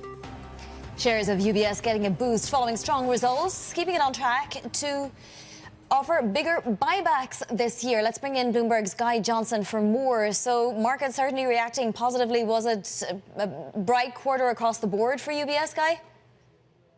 So they did really well. So UBS had a really solid quarter, and the numbers reflect that, and the share price reaction reflects that. So Vonnie, yeah, really good numbers, particularly and in some ways ironically, because remember this is largely a wealth manager. The investment bank did very well. So a bit like on what we've seen on Wall Street, the traders had a really solid quarter at UBS. It was a different picture, for instance, at Barclays yesterday. So the UBS traders did well, but it was other parts of the business as well. The flow data looked pretty good. Clients are given what's happening in the world at the moment, relying on UBS. So the numbers pretty much across the board look good. So that's why we're getting the share price reaction we are getting this morning. They've also slightly accelerated the share buyback. Sergio was just talking about that there. So what they've done is last quarter there was a bit of disappointment, and they said this quarter we'll promise we'll make sure we deliver more next quarter. So what they've done is accelerated the share buyback program. They were expected to be at kind of 2 billion this time round. They're now at 3 billion. So they brought 1 billion forward effectively, and that's going to be completed by the end of Q2. But it's what happens after that, Vonnie, that is the really open question. You've got this huge overhang over Credit Suisse right now in the form of these new capital rules that the Swiss government is proposing. Those have gone before Parliament now. They just don't have the clarity at this point in time to deliver sort of much certainty beyond this as to what happens with shareholder returns and buybacks in particular. So that's the real concern right now. So this is a company that's doing a bank that's kind of doing well, but has this big cloud of uncertainty over it with regard to the capital rules that the Swiss are going to impose. And we just don't know how UBS is going to, what it's going to do next to deal with that problem, Vonnie. Yeah, it must have several planning scenarios, at least in the works. Deutsche Bank, Guy, I mean, it had a good quarter, but there were some red flags, really. A hit on commercial property being one of them, and credit provisions just surged. Can you tell us more? Well, we are so commercial property and the credit story in some ways are aligned. We are starting to see, Vonnie, a slowdown in Europe. You're not getting it over there in the States in the same way. The ISM data, I suspect, is going to look fairly okay. And certainly most of the data that I've been seeing recently reflects an economy that's still humming along fairly nicely. You are starting to see a bit of a rollover in terms of the PMI data here. And that the kind of you start kind of drawing the connection between what's going to happen next and what happens with the credit cycle. And there are concerns, and Deutsche Bank's right at the centre of that. So yes, there are fears now about what's going to be happening there, and Deutsche Bank may be just emblematic of that. All right, Guy, thank you so much. And that Sergio Ermotti interview available on the Terminator, thanks to Bloomberg's Guy Johnson. Here in the US, 4 of the biggest names in tech report earnings after the bell today. That's Alphabet, Microsoft, Amazon and Meta. Joining us now is Matt Bloxham of Bloomberg Intelligence. Matt, just as a broad question, what will any of them tell us about the amount of CapEx spending this year and whether it's actually accruing even marginally to the investor? Yeah, so those 4 companies are planning to spend something like $650 billion of CapEx this year. That's up about 70% year on year. I think they're going to be on track to that. I think what people are going to be focused on is whether that's kind of translating into a faster pace of top-line growth. And certainly for most of those companies, the analyst community is expecting at least a moderate uptick in growth, and for some of those companies, particularly for Alphabet and particularly for Amazon, and also perhaps even Meta, kind of how the kind of cloud revenue is expanding. I think also for Meta, going to be a big focus on the margin story. That's the other kind of big issue they were seeing, that these big AI investments are not just hitting CapEx, they are squeezing margins too. And obviously we heard last week that Meta plans to cut about 10% of its workforce, saving maybe a few $1 billion. So kind of there's going to be a lot of focus about how these companies are stitching together the investments they're making and how quickly we might see that payback. Yeah, and we got those layoff announcements from Microsoft as well already, so they weren't saving that news for earnings day, let's say. What will Microsoft tell us, given the software background? Yeah, again, so this kind of big focus on the Azure cloud platform and the extent to which the pace of revenue growth there is accelerating as they get more AI demand. Obviously, there's been this recent announcement too that they've relaxed the relationship with OpenAI in terms of the exclusivity, and I think it's potentially kind of beneficial for both those businesses in terms of how they can kind of push demand going forward. Matt, this Elon Musk suit, he testified that he's suing OpenAI and, Sam Altman and Greg Brockman, founders, 2 of them, because of its pivot. We know he's had a problem with this for a long time. What's new about this suit, and might it affect any of his businesses? Yeah, I think it's still very early days of that trial. We're just kind of getting almost like open kind of statements from the kind of parties involved. Difficult to kind of really know what the kind of true underlying motivations here are. Clearly, Elon Musk is pushing that the company should return to its kind of charitable status. And obviously, OpenAI is planning a huge IPO at some point, possibly later this year. And if Elon Musk is successful, that would derail those plans, potentially kind of really hurt the OpenAI investment plan. They've obviously just raised $122 billion of capital to support that growth. And obviously, Elon Musk has his own IPO plans with SpaceX, including XAI, a platform which is a rival to OpenAI. So, some kind of quite significant, both kind of public market and investment perspectives coming here, depending on how this suit goes. All right, Matt, thank you so much. That is Matt Bloxham of Bloomberg Intelligence. Coming up, your front page news. This is Bloomberg.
About 80% of projects will find it difficult to secure financing. And this is really all because of the level of readiness or preparation. As you know, for investment to occur, you need well prepared, technically prepared projects, but they must also demonstrate economic and financial impact. So one of the major challenges is the stock or availability of bankable projects in countries. Almost all countries have got good plans and ideas, but when you look at the readiness of those projects, that's a major obstacle. And that is why the African Development Bank, through the African Water Facility, invests heavily in upstream preparation of projects to enable countries to have a large pool of investable projects. The second element that is an obstacle is the institutional and regulatory environment in most countries, which make it difficult for investment to happen.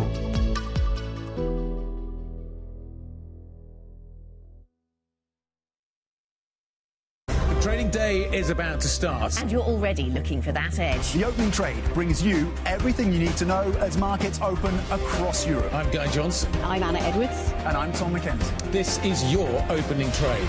Only on Bloomberg. Tune in to Bloomberg Business Week Daily. We got to talk crypto. From the magazine that helps global leaders stay ahead. What's the conversation around your company? Bringing you insight on the people, companies, and trends shaping today's complex economy. Planning very big things. A new level of premium. Plus global business, finance, and tech news as it happens. The floodgates of innovation are going to open up. You can't fake passion. You either are or you aren't. Bloomberg Business Week Daily, only on Bloomberg.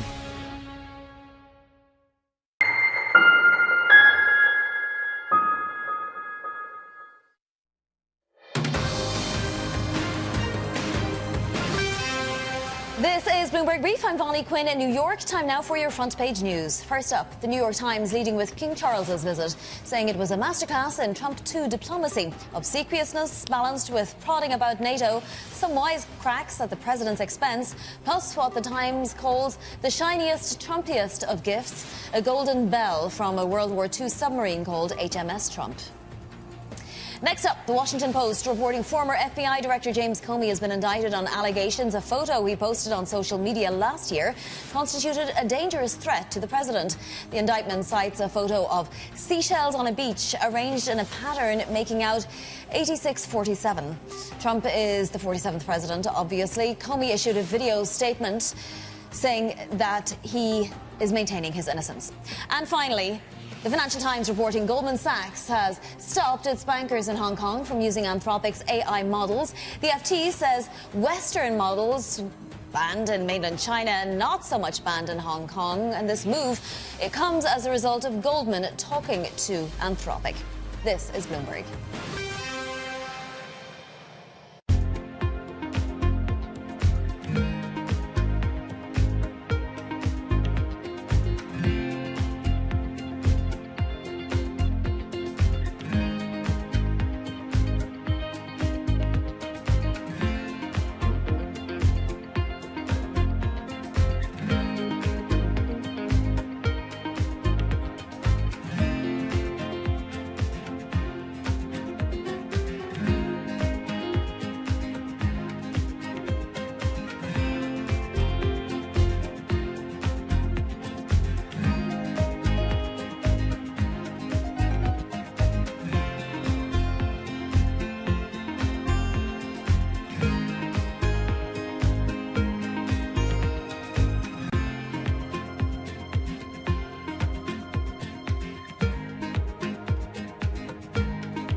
Tariffs, I think, are probably the first time in my career I've had to deal with like a fundamental change in government policy in terms of how we think about how markets work.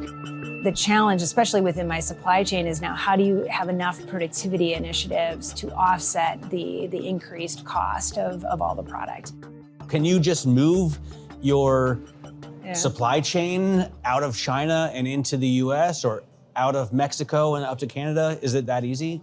It's not that easy, but we do have flexibility. And we had been, prior to tariffs, prior to any of this, we had been on a journey to diversify our footprint out of China. So probably 2-ish years ago, roughly 65% of our toy and game volume was coming from China. Today, as we entered into 2025, that was around 50%. All we've done is really accelerate the path to get down to roughly, call it 30% by the time we enter into 2027. For us, I mean, if tariffs stay, if tariffs go, it's never good to have so much of your manufacturing base centered on one geography. We think the diversification is good, but it does take a bit of time to get vendors and suppliers up to speed. Quality is a big deal, especially when you're dealing with toys and kids. It's not an instantaneous thing, but it's not also a 5-year, have to build a new plant from scratch. Good morning. This is Bloomberg Surveillance. Welcome back to the opening trade. Watch Bloomberg Tech. This is the Asia Trade. This is Wall Street Week. Welcome to Balance of Power. You're watching Bloomberg Deals. Welcome to Bloomberg This Weekend. This is Bloomberg Television. Bringing you up-to-the-minute geopolitical news whenever and wherever it happens. I'm Jennifer Zabasaja in the Lesotho Highlands, and this is Bloomberg.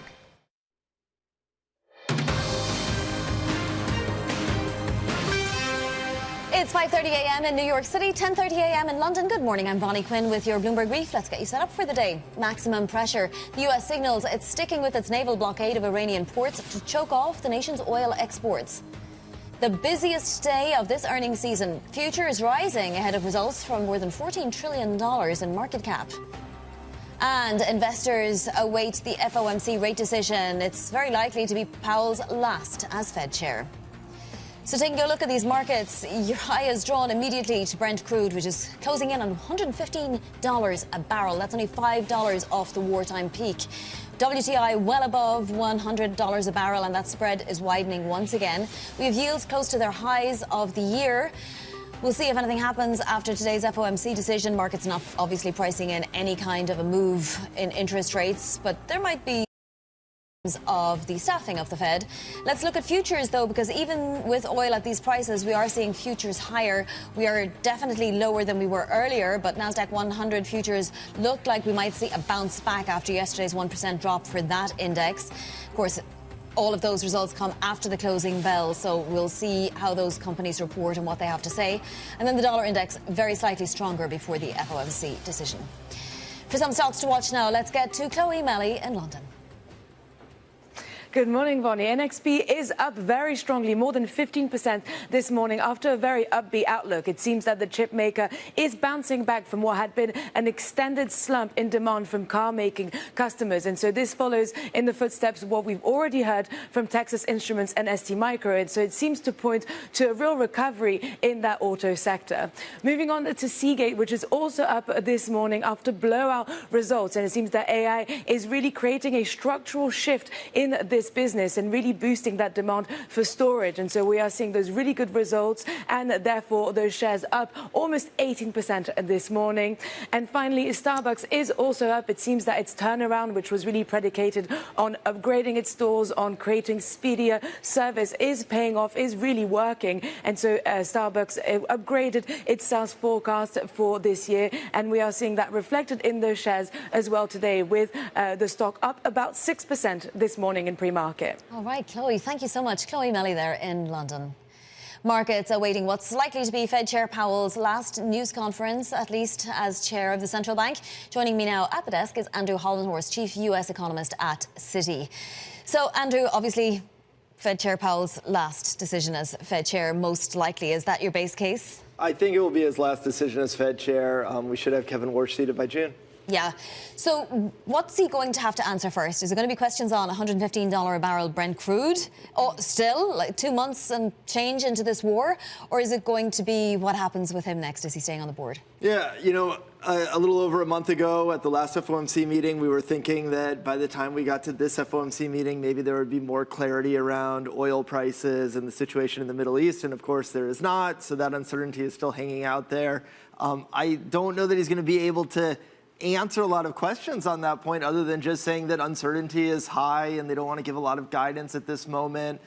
Concerns about if oil prices stay higher for longer, do you get individuals who see gasoline prices that are higher, who start thinking, maybe inflation is going to be more persistent? Do you get firms that are more willing to pass those costs through into consumer prices and generate inflation that way. So that will be a concern. So he will get that question. We'll hear something about that. Yes, he's certainly going to be asked about his plans to stay on the board. I don't know if he's going to give us an update today. Yeah, well, just on oil prices first, it's been a while now that they've been elevated. Do we have any evidence in the data that there is bleeding going on into, the inflationary environment? It usually takes months to see that pass through kind of fully come through. If you think about what happens as a firm, first you would see some of your costs go up, the cost of transportation goes up. Then you start thinking about, is this going to be something that's persistent? Do I want to pass it through to consumers? Because if it's just going to be a temporary shock, then I probably just want to sit and wait. And yes, I'm going to have lower profits for a couple months, but then oil prices will come back down. Gasoline, diesel prices will come back down.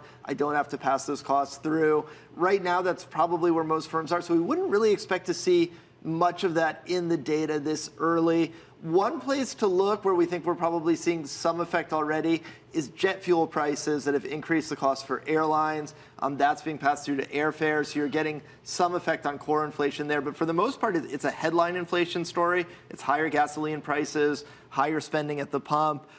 If this passes through to core goods, this would probably take multiple months to unfold. Yeah, and we've been seeing a divergence between core PCE and CPI, right? Does that continue, and what does Warsh do about it? Because we know he looks at other inflation measures. Yeah, that was really interesting in his testimony last week, where he said, look, I'm not just looking at core PCE. So the Fed target is a PCE target. That's their preferred measure of inflation. But of course, they know there are methodological issues, there are technical issues with the various different measures of inflation. And Warsh sounded very open, not just to look at core CPI, which right now is running cooler than core PCE, but he mentioned trim mean measures. These would be measures where you throw out the really high readings and the really low readings for various categories. If you look at those trimmed mean measures, those are also running lower right now. So I think it's a pretty nuanced point. I'm not sure that the market really kind of fully noticed what he was saying. But if you look at these other measures he's talking about, they are running cooler. So that would be a subtle hint that he might be pushing in a little bit more dovish direction and saying, yes, core PCE is maybe our preferred measure, has been, but there are all these other measures and they're looking a little bit cooler. Fascinating. He did also talk about AI and productivity on the labor side of things. So he seems to think that will weaken the labor market. You have someone like Ed Yardeni saying, no, actually, AI-induced productivity will probably strengthen the labor market, and particularly the wage component.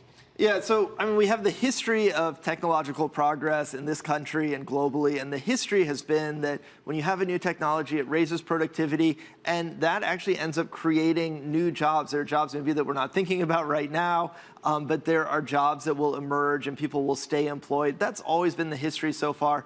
So that's what I think a lot of economists and historians of the economy are relying on. On the other hand, there's the risk and the danger that maybe AI is moving faster than other technologies. Maybe it's more disruptive than other technologies.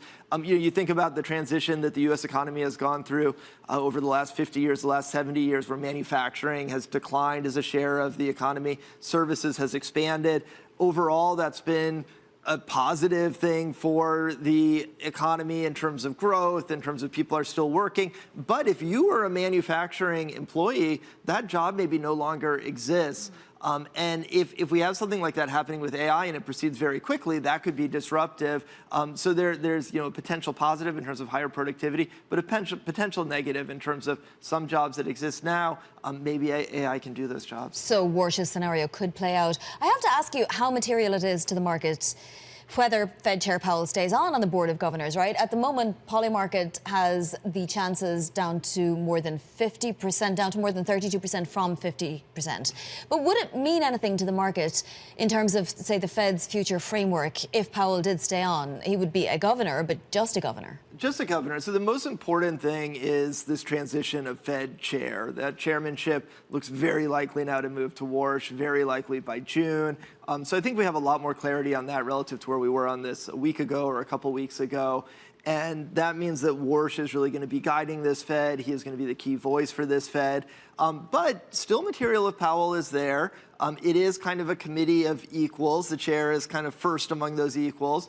But everybody gets a vote on the committee. Powell would keep his vote on the committee if he stays on. And we really don't know at this juncture if he's going to stay or not. Having said that, it's not that Powell's been a very hawkish member of the FOMC, right? He's been kind of a centrist to a dove from time to time. So it's not even clear to me, depending on how the data come in, that there will be this huge gulf between Warsh and Powell in terms of where they want to go on policy. But let's see if Powell tells us something today. Yeah, it's been a while since we've had a changing at the Fed. Andrew, thank you so much. Andrew Hollenhorst of Citi. Now to other top stories trending on the terminal this morning. AI companies such as Anthropic and OpenAI are rushing to London for office space, leasing more than 1 million square feet since the start of 2025. London landlords are struggling to boost the supply of top-quality property, with AI firms looking for an additional 630,000 square feet. Citadel Securities is expanding in Asia by recruiting high-profile hires and allowing Asian clients to trade U.S. equity blocks. According to Citadel Securities President Jim Esposito, the firm aims to leverage its strength in electronic execution. Pershing Square is set to go public today. Bill Ackman's combined IPO for his closed-end fund and hedge fund raised $5 billion. The IPO initially was set to raise as much as $10 billion. And don't miss our interview with Bill Ackman on Bloomberg Deals. That's today at 12 p.m. New York time. Coming up, squeezing Iran's oil exports. President Trump signals no let-up in the naval blockade. More next. This is Bloomberg.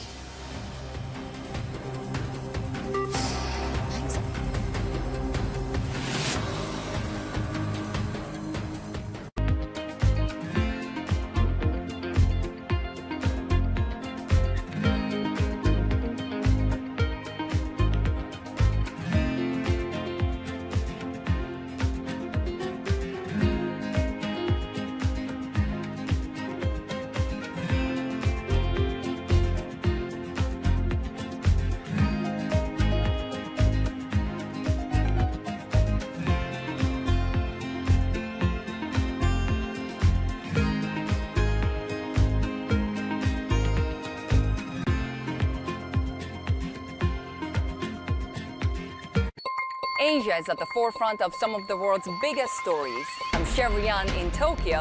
And I'm Heidi Stroud-Watts here in Sydney, where the trading day begins. We're here in the centre of all the action to get you set up with the numbers, news and knowledge you need for the day ahead. The demand is indeed recovering. We've been waiting for this moment. The opportunity of a century. Join us on Bloomberg The Asia Trade. Weekdays only on Bloomberg TV. Context changes everything.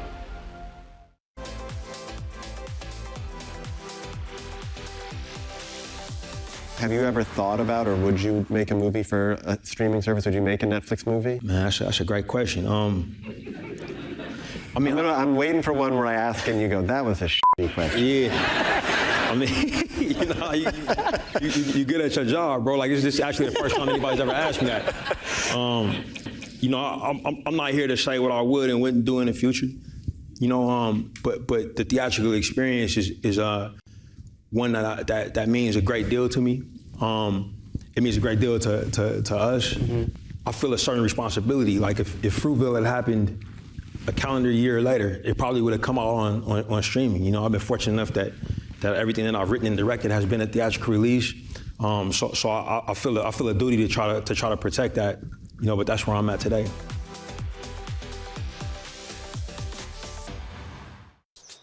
Welcome to Bloomberg This Weekend. I'm David Gura. I'm Lisa Mateo. And I'm Christina Raffini. We're tracking breaking news today from Wall Street to Washington.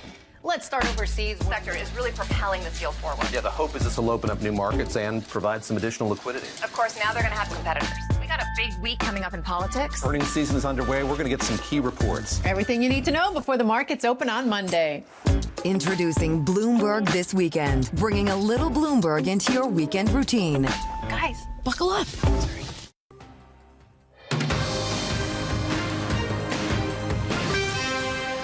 This is Bloomberg Brief. I'm Bonnie Quinn in New York. President Trump telling his aides to prepare for an extended blockade of Iranian ports as the U.S. tries to force Tehran back to the negotiating table. This is according to the Wall Street Journal. Now, the president also posting on Truth Social earlier, quote, Iran can't get their act together. They don't know how to sign a non-nuclear deal. They better get smart soon. Joining us now from Washington is Kate Ackley of Bloomberg Government. So I guess this is the response to Iran's proposal, Kate? Is this all we get? Well, what it sounds like is, he's trying to find ways meant to sort of squeeze Iran economically rather than actual, attacks and bombings, there has been this tenuous ceasefire going on. This is rough news for, gas prices. And as Republicans are sort of looking at their affordability message heading into the midterms, it's obviously the Strait of Hormuz has huge effect on oil and gas prices, but there are many other things. I mean, we've seen all kinds of shippers and the apparel industry, the high tech industry is also concerned about products and things that they need to make their gadgets and high tech chips to power artificial intelligence. All of this is caught up in this blockade. Yeah, absolutely. Well, we're just getting lines now that Iran ISNA is citing the chair of the Oil and Gas Services Association, saying that storage is being managed and that the US is wrong about the risk of oil pipelines exploding. So that's the response from Iran. Now, speaking of gas prices and Brent at 115, Republicans are trying to look for ways to ease it on the pocketbooks of voters. It seems they're looking at capital gains tax easing. Is there anything there that will gain traction?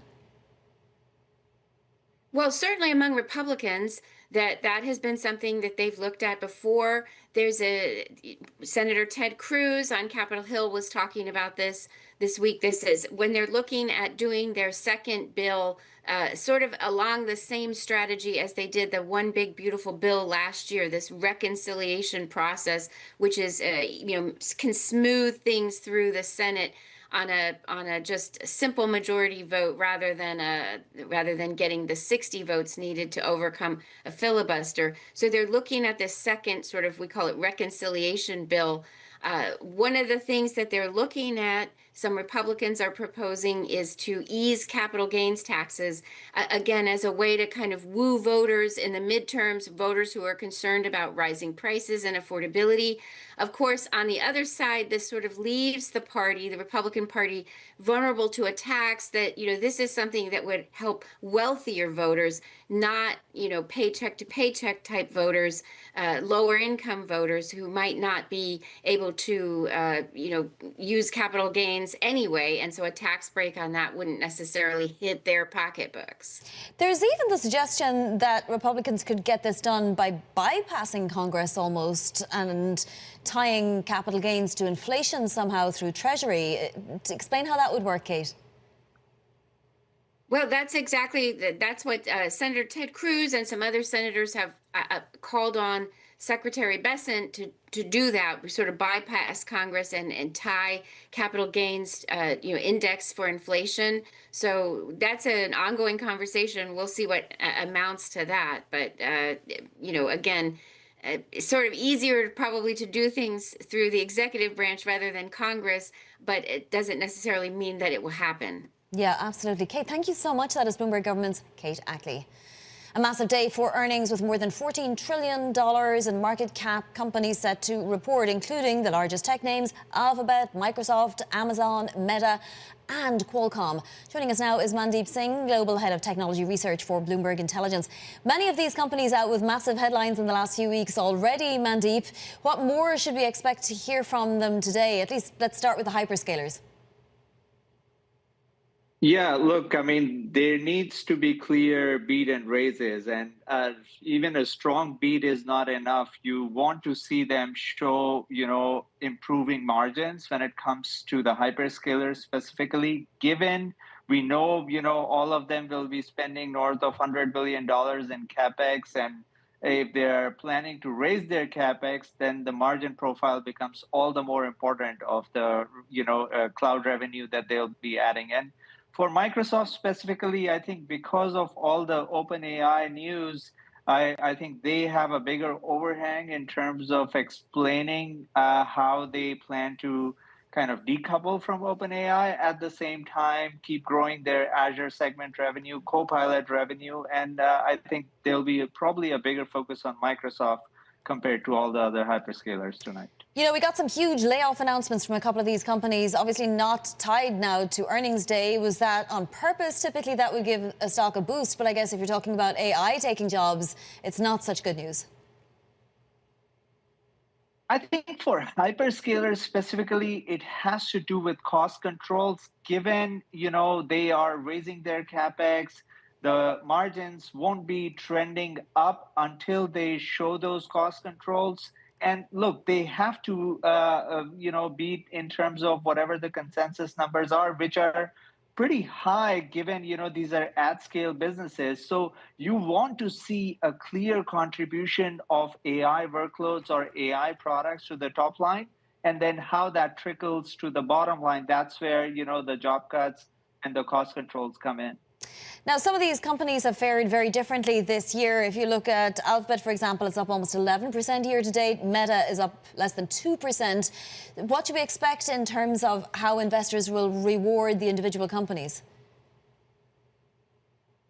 Yeah, I think, again, with Alphabet specifically, they have a lot going for them in terms of the TPUs that really have differentiated them from the rest of their hyperscalers, the vertical integration. So as long as they can defend the search part and, that is stable, I do think, there will be a clear beat and raise from them. But in the case of Meta, the expectations are quite high. We are talking about 30% top line growth.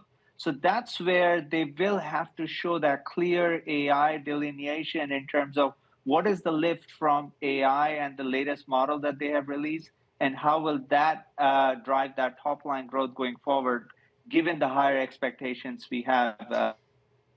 Mandeep, a brief word on Elon Musk suing the OpenAI founders. We know he's had beef with them. Is this a wise thing to do? I mean, might he actually win this suit at some point in the future?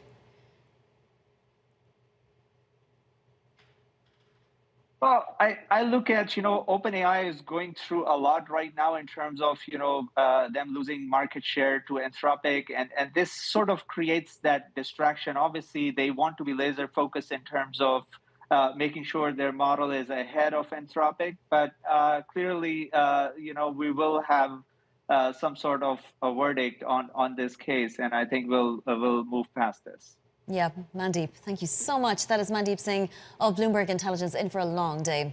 Coming up, we're going to get you set up for that day with the Fed decision and lots more on deck. This is Bloomberg.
Every weekday, Bloomberg puts the spotlight on a different aspect of global finance.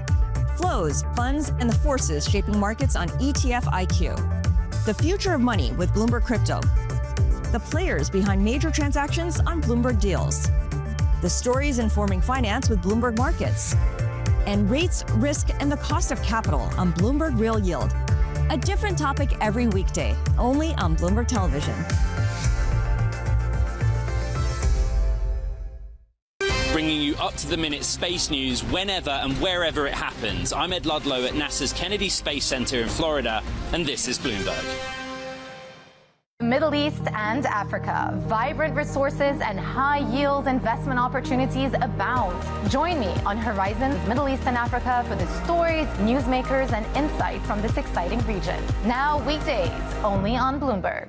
World's most powerful investors don't ring a bell. They quietly reshape entire industries. This is the money shaping the world. The Dealmaker Playbook, where power and billions of dollars change hands every day. From private equity and credit to venture capital and M&A, we bring you the inside scoop on the biggest deals and debates, plus exclusive conversations with finance's ultimate insiders. I'm Danny Berger, and this is Bloomberg Deals.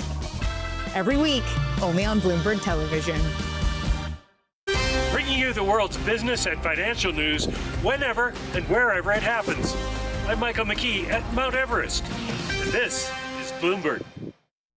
Today, the Fed decides. Regime change at the Fed is a matter of when and not if. This is not a small matter. Trust Bloomberg to bring you the fastest coverage and exclusive analysis, including Powell's press conference. A series of shocks have interrupted progress. We've completely priced out a rate cut for 2026. This is a really tough time for all of us in markets. There is nothing this institution can do in the face of the shock elsewhere. Tune in to Bloomberg Surveillance. The Fed decides, starting at 1:30 p.m. Eastern.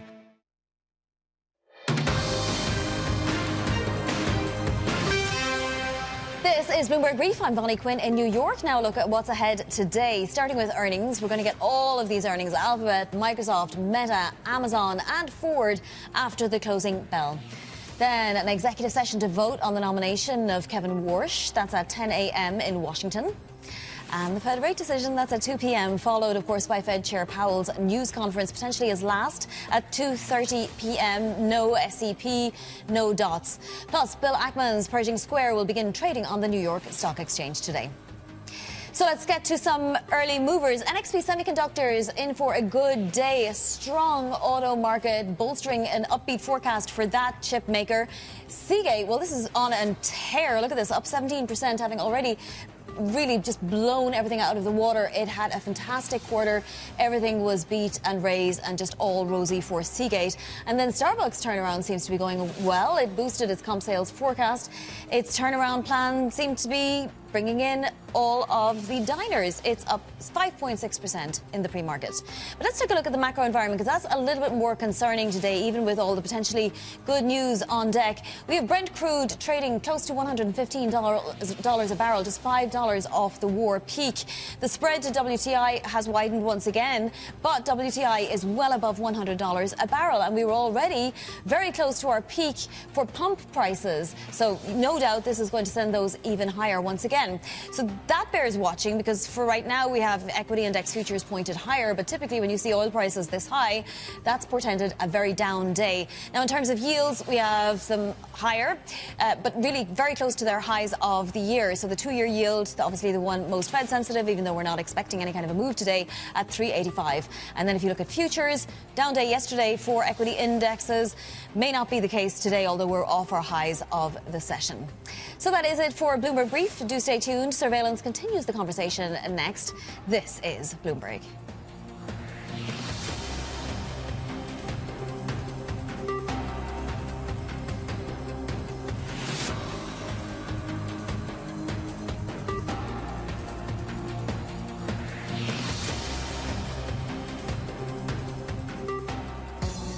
Day 8 at the Mutua Madrid Open. Hailey Baptiste clinched the biggest win of her career after saving 6 match points against 3-time champion Aryna Sabalenka to reach the semi-finals. The victory was her first over a world number 1. She'll face Mira Andreeva in the final 4. And don't forget, you can watch all the action live daily and head on over to tennischannel.com to download the app.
You don't think the court was hurt by the perception that it was a political decision? The court's always hurt, it seems to me, if we look political.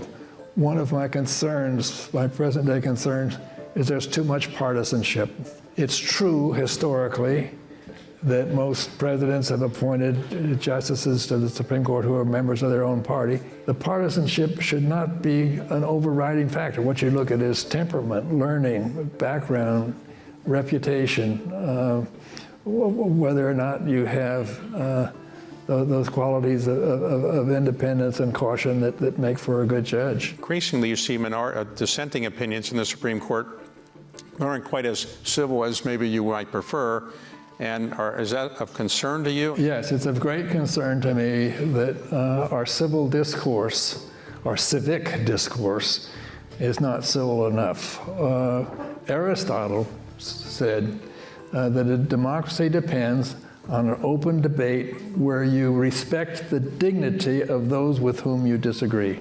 He said democracies only live if they are sustained over a period of time by a thoughtful, rational discourse, a discourse in which you respect the dignity of those with whom you disagree.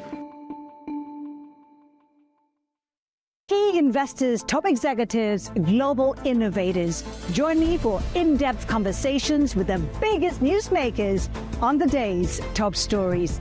Insight with Haslinda Ahmed, only on Bloomberg. It's a multi-trillion-dollar industry. We'll show you what's happening in ETFs like no one else. ETF IQ, only on Bloomberg.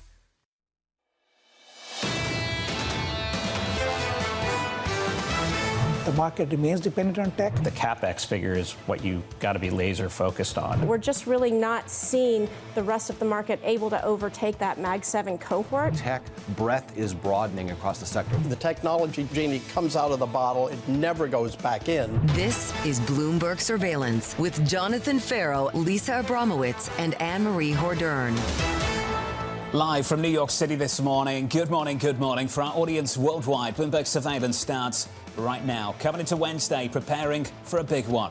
Fed Chair Jay Powell gearing up for what could be his last meeting as the White House reportedly prepares for an extended blockade of Iran. 4 of the biggest companies on the planet reporting quarterly earnings. Meta, Microsoft, Amazon, and Alphabet. That, to me, is the most important aspect of today, to understand whether or not the rally that we've seen so far, particularly in tech stocks, can continue despite all of the headwinds everywhere else.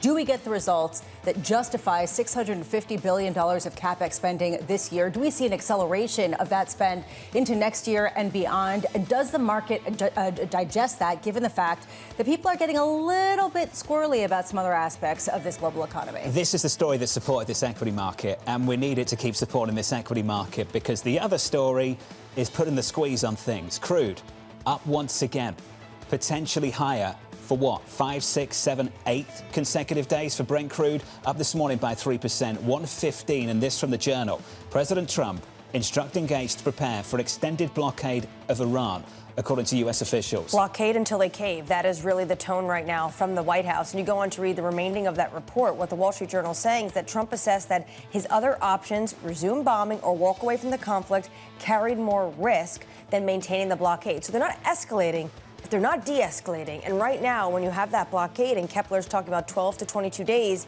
that's when we can potentially see some shut-ins. And there are reports that the economy right now is struggling when it comes to Iran. You can see this rippling through asset classes, so let's go through them. Start with crude, $4 away from the closing high on Brent, at the front end of the futures curve. That's crude, that's commodities. Check out bonds, retesting the highs of the year.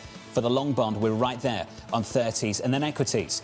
Equities on its own planet, already up from the lows and nowhere near to retesting them, higher by more than 10% from the late March low. There is one little sign that maybe things are not as complacent under the surface, and that's the equal weight S&P 500 that isn't making those new highs. And you are seeing it sag to some of the lowest levels that it's been. So you start seeing that versus big tech, and you can see this is a completely tech-driven story. This is not some sort of macroeconomic call on the U.S. economy accelerating, although it is if you take a look at some of the earnings, which is also what's been propping up some of these equities. this is a difficult moment. The earnings have to come through, or else that really does take the one pillar out of the market that's holding everything up. The equal weight S&P 500 down for 6 consecutive days, the longest losing streak so far this year. Coming up this hour, we'll catch up with George Goncalves of MUFG as the president considers an extended blockade. Angela Zeno joins us of CFRA with big tech earnings on deck, and Priya Misra of JP Morgan looking ahead to the Federal Reserve. We begin this hour with stocks holding steady ahead of a critical day for Wall Street. George Goncalves of MUFG writing, it's one thing to climb the wall of worry, it's yet another to be in denial of the reality still to come. We think broader financial markets have overshot again and are at risk of serious disappointment. George joins us now for more. George, good morning. Good morning. Good That's to be a here. bearish way to start this morning, sir. It's a bearish way to start. It's potentially Powell's last Fed day, and we'll see if he can change that kind of bearishness into some sort of optimism here. But I think it's the right call. What do you think we're going to be disappointed by? I think we're going to be disappointed by a number of things. One, if you go back in the analogs of history, and if you look at, again, people don't like to go back to two distinct periods, 2008 and 2000. People just don't like those 2 years. And you can have good news, and you can have markets end at a high note and then kind of top tick things. And so earnings really do have to deliver today. And you have a lot of optimism already priced in. You have valuations, again, back to screaming high levels. It's all about the equity market. It's all about the tech sector within the equity market. And one could argue that makes the economy much more fragile. Each time we do this, we are so dependent on stocks never going down. Paul Tudor-Jones, legendary investor, speaking to Patrick O'Shaughnessy in a podcast and saying this: 2000 was the easiest bear market I've ever seen in my whole life. Went on to say it's got so many similarities to right now. What are the similarities to right now? The similarities are a concentrated kind of view, the euphoria around a new technology like AI.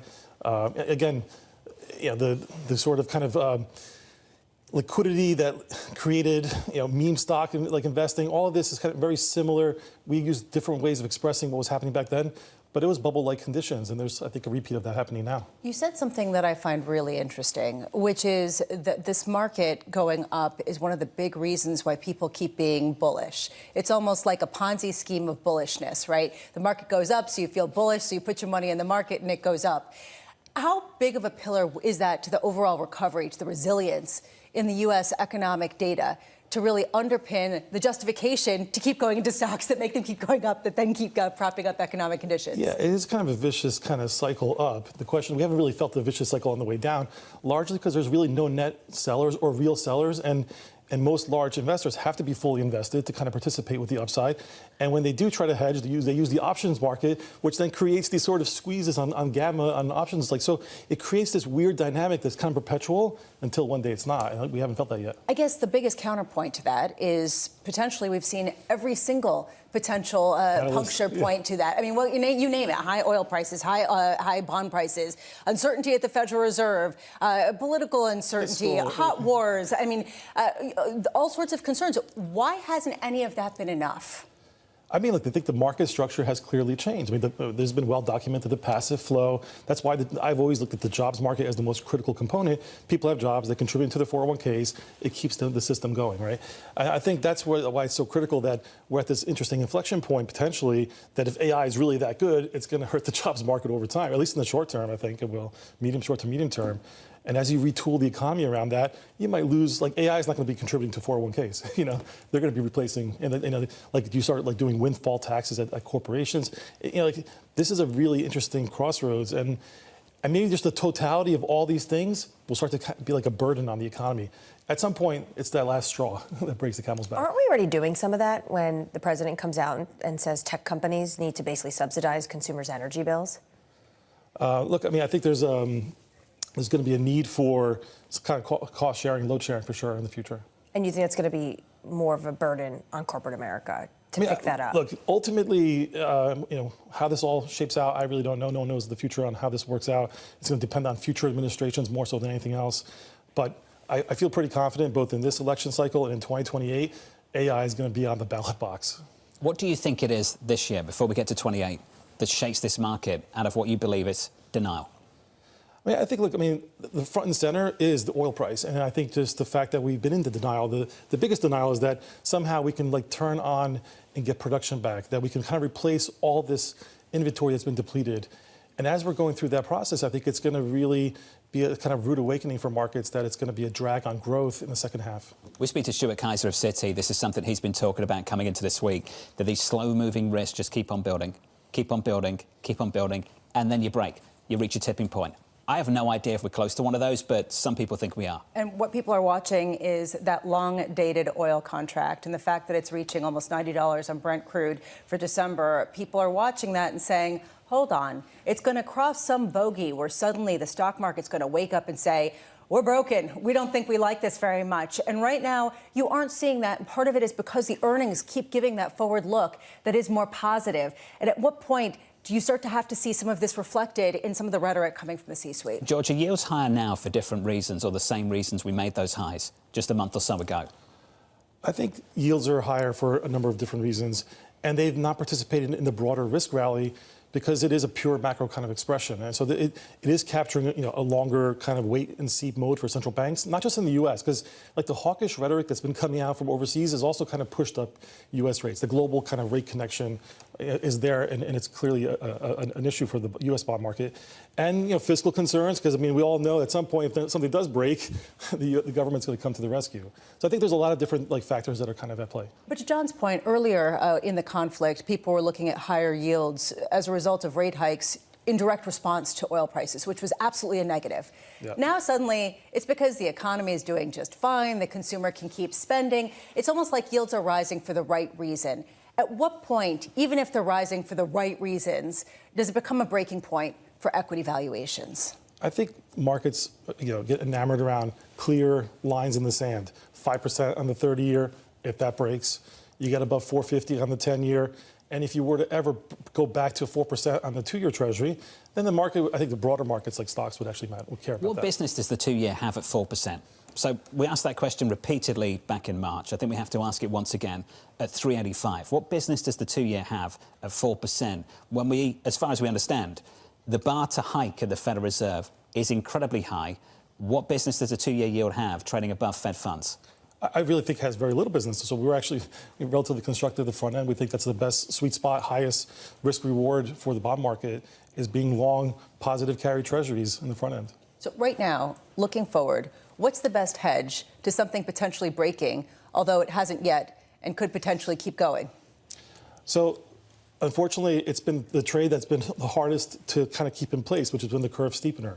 And that's the best macro expression that has to get reset every so often because it doesn't deliver until it does. George, it's good to see you. Thanks for breaking it down.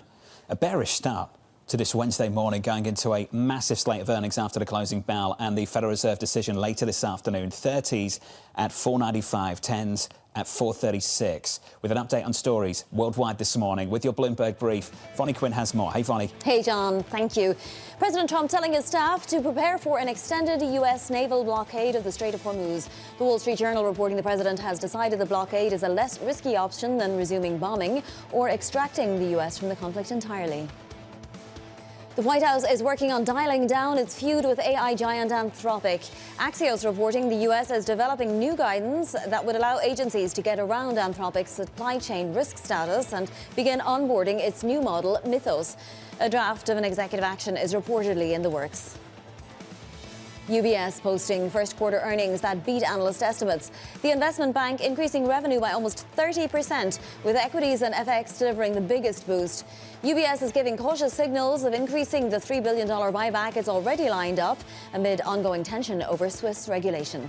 And that is your Bloomberg brief. John. Hey, Vonnie, thank you. More from Vonnie later this hour. Up next on the programme, standing firm against Iran. We're doing a little Middle East work right now. We have militarily defeated that particular opponent, and we're never going to let that opponent we're never going to let that opponent have a nuclear weapon. Up next, we'll catch up with Colonel Wayne Sanders of Bloomberg Intelligence, live from New York City this morning. Good morning.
a time when policy in Washington is driving Wall Street, we draw a distinction between the rhetoric and the action, bringing you market-moving guests and original reporting.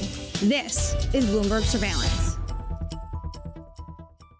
At 9:30 a.m., the market tells you what it's really thinking. We beat the drum to the opening bell. With deep analysis of the forces driving the price action. Focusing investors on what really matters. Where the money flows, which markets are changing. Conversations, the players shaping the narrative. Innovative growth companies gravitate to NASDAQ. It's not just like, let's buy the Mag 7 or AI. That's a really compelling story. This is where your trading day begins. And this is open interest. Only on Bloomberg. The countdown is on.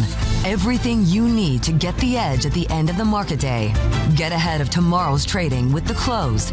Weekdays on Bloomberg. Context changes everything.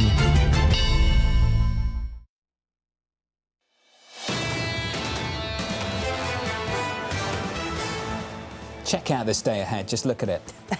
2 p.m. Eastern Time, Federal Reserve decision, 2:30 news conference after the closing bell. Microsoft, Amazon, Meta, Alphabet, just phenomenal. The earnings slate later on this afternoon and this morning. The small matter of a vote to look to push forward the confirmation of Kevin Walsh for the top of the Federal Reserve. Finally, the Senate Banking Committee will have that vote. Senator Tillis is going to vote yes, so it's going to get out of the committee. Not only that, he might pick up 2 Democratic votes in that committee, which would be a pretty big deal for Kevin Walsh. I'd like to make a proposal. I think they should spread this out. I don't think that this is good casting. I think that they really need to, a little bit every single day so we can adequately focus on it all, because this is just a bit too much. You're trying to produce. That's a day ahead. I think we need to produce this particular news It's cycle. A day ahead that gets you out of bed. That's what it is. It's my favorite week.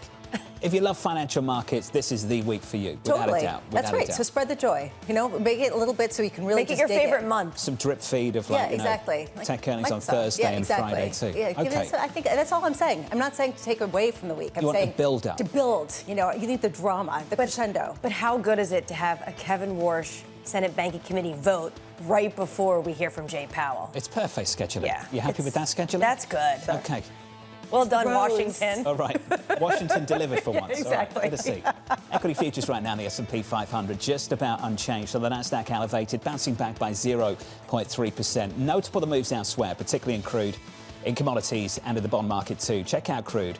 Looking at another day of gains for Brent. Brent crude up once again by, what are we up by, 3% this morning? 8 days of gains for Brent crude, up 3% to about 115, and just short of the closing high. Since this war started, and that closing high had a 118 handle. This is really the Stuart Kaiser point that we keep going back to. What's the tipping point here when markets wake up and say, this is no longer something that's temporary? It isn't temporary when it's 2 months, 3 months, and we potentially have no end to it, and when you don't have a sense of how quickly some of these barrels can get back into the market. Folding that move in crude into the bond market too, Bramo. Just starting to see yields drift higher once again. It's a stealthy sell-off with 30s back to 495. 10s at about 436, and yields up again at the front end of the curve by 2 to 386. There's some discussion about the Federal Reserve this afternoon signaling that they aren't necessarily interested in multiple rate cuts going forward, that maybe they will adjust policy downward. There's also a push to potentially put in that symmetric risk of potentially a rate hike. How much will that matter to markets? Will it make people feel like maybe the 2-year has business doing somewhere around 4%? Or does it sort of get dismissed as, well, it's just Fed Chair Jay Powell trying to leave his last mark? Trying to anchor inflation expectations. Yeah.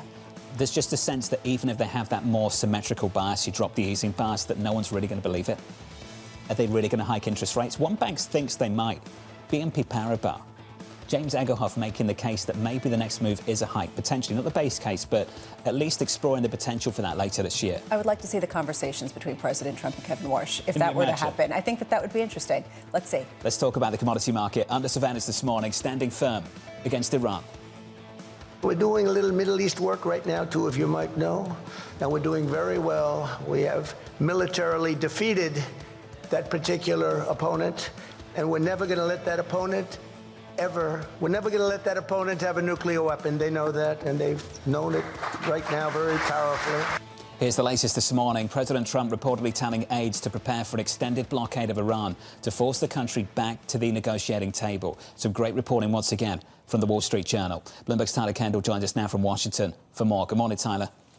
Hey, John, good morning. Well, as talks remain stalled, we've actually already heard from President Trump today with a 4 a.m. Eastern post saying that Iran, quote, better get smart soon. That seems to be adding to the sense that the U.S. isn't too interested in the off-ramp that Iran presented that could see a reopening of the Strait of Hormuz in exchange for the U.S. lifting its naval blockade. But that proposal would delay or postpone any dialogue around Iran's nuclear program, something that this White House maintains just is not acceptable. And that's led the Wall Street Journal to report that in recent meetings, President Trump has opted towards keep squeezing Iran's economy and oil exports by keeping this blockade in place, deeming it less risky than, say, resuming fighting or leaving without any potential deal. And the proof is already there that this is the course of action that the U.S. is sticking to, as CENTCOM yesterday confirmed that it had boarded another commercial vessel in the Arabian Sea under suspicion that it was headed towards Iranian ports. And we saw this doubling down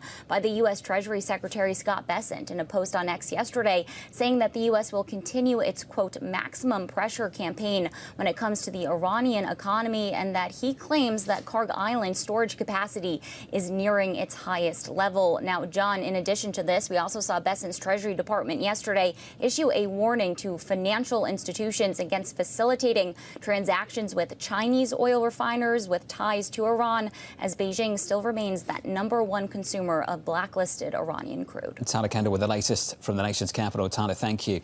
For market participants out there reading that story from the Journal, I'm sure it went something like this. Extend the blockade. An extended blockade. What was this? Haven't we already had one for the last 2 months? Well, exactly. What do we mean when we talk about extended? It's extended beyond what? 1 month, 2 more months? And that difference is actually really important. Joining us now to discuss is Colonel Wayne Sanders, Senior Defense Research Analyst at Bloomberg Intelligence. Colonel, welcome back to the program. Just working through the Journal piece, Tyler went through some of this. There seems to be 3 options on the president's desk: maintain a blockade, resume the bombing, or walk away. Do you see one choice is more likely than the other at this point? Yeah, I think that extending the blockade right now is definitely the best option that President Trump has, because the blockade is working and is providing the pressure that you're already looking for.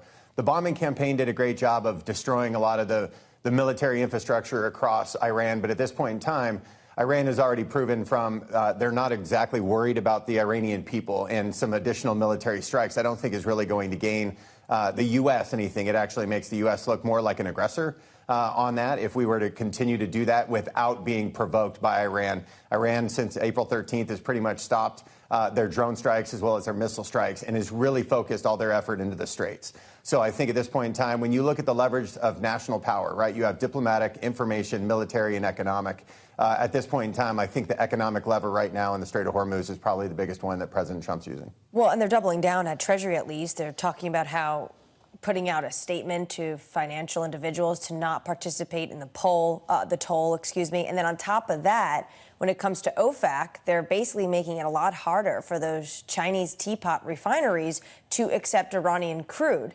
Do you see any evidence that this is actually moving Iranians on the ground in the regime to want to come to the table when it comes to the peace talks?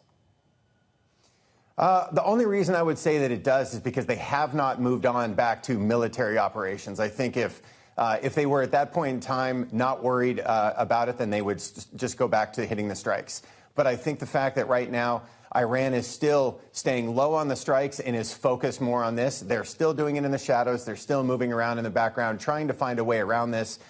They've looked at trying to figure ship to ship, in terms of moving some of the oil around and all that. But the blockade is in place. U.S. CENTCOM has already reported, 34 to 37 ships have been turned around at this point in time. And the fact that the U.S. naval blockade is still actually boarding and interdicting some of these ships as well shows at that point in time to Iran that, hey, look, we're not going away. And I think President Trump's message to, continue to extend that blockade is very poignant, and is the reason why he did it. So how long do you think the blockade will actually be extended? Are we talking weeks or months? Well, I think at this point in time, they're just waiting for Iran to break. I think at this point in time, U.S. CENTCOM and Fifth Fleet have the ability to keep this blockade in place. Military Sea Lift Command, Rear Admiral Nicholson had brought up a few days ago that, they've figured it out now in terms of being able to provide the supply chains all the way for all 3 of these aircraft carriers in the carrier strike groups that are there. It's actually allowing them the opportunity to figure out how to supply the suppliers. He went through a whole big diatribe on that, which was great. being able to show that, hey, we have the method and means necessary to be able to provide beans, bullets, fuel, and everything that is necessary to continue that blockade. Colonel, it seems like the U.S. is being pretty clear about what they're doing as this blockade does go on. There's also discussion about how the military assets are positioned in the region. What's Iran doing with this time that does seem to be a ceasefire? Are they building up their drone capacity? Are they building back up or accelerating production of nuclear weapons? I think at this point in time, the biggest thing that Iran is doing is they are trying to position themselves in case it goes back to a military strike type of war conflict that we had, prior to the ceasefire being in place. So a lot of it is going to be positioning those weapon systems. It's going to be trying to move the launchers around. They have to do it stealthily, obviously, because of intelligence, surveillance, and reconnaissance capacity of the United States. So they're doing a lot of that. The production capacity, if they have any of these additional production facilities to build the Shahed 136 drones, which have been very effective against the Gulf states especially, then they will continue to do that. But one of the biggest targets of this has been their drone production facilities. So I think at this point in time, it's the drones that they currently have. Are they positioned in the right place to be able to provide a strike? The IRGC fast boats continue to be a piece to maneuver them around the Straits of Hormuz in case there was going to be military escorts of additional vessels and they needed to be able to create a strike. They're doing the same thing that the U.S. is doing, and that is positioning themselves in the best way. They're doing something in wargaming that's called action, reaction, and counteraction. So they're putting all their things in the ground and saying, if the U.S. does this, we need to be prepared to do this. And then the U.S. is doing the same thing. Colonel, you're one of the best, and we appreciate your time. Thank you, sir. Colonel Wayne Sanders there of Bloomberg Intelligence. We got a pretty healthy dose of hopium yesterday morning with two notes, one from the president, another from CNN. The president saying Iran had informed us that they are in a state of collapse and they want us to open the Strait of Hormuz as soon as possible as they try to figure out their leadership situation. CNN said Iran is expected to submit a revised peace proposal. What was notable about that is not whether I believe any of that is likely or not. It's how the market responded to it, or rather did not respond to it. That did not bring down crude over a sustained period of time throughout yesterday's session. It barely registered in terms of the main stories that the market was looking at. They were watching the discussion around OpenAI.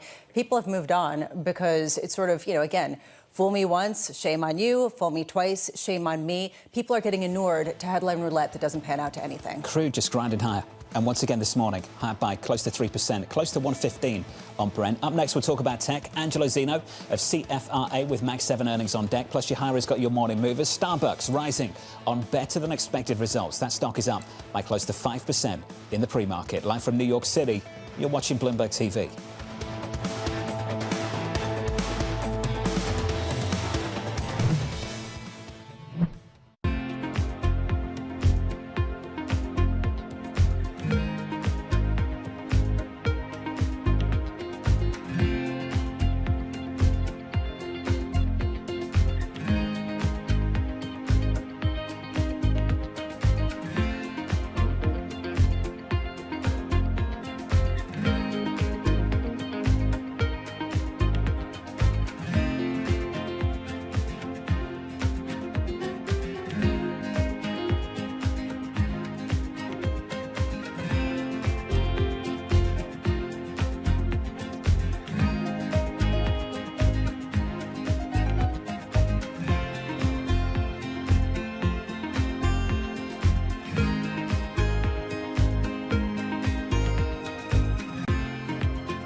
We should not deny that change is coming.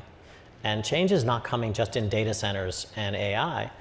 As a world, we are building infrastructure, we're building energy, we're doing energy transmission, we're building next-gen manufacturing, we're ramping defense, and we're doing this thing called AI and data. Yes. We will see the largest need for capital ever. And that's what we've seen so far this year. And so now to your specific question, it's about underwriting.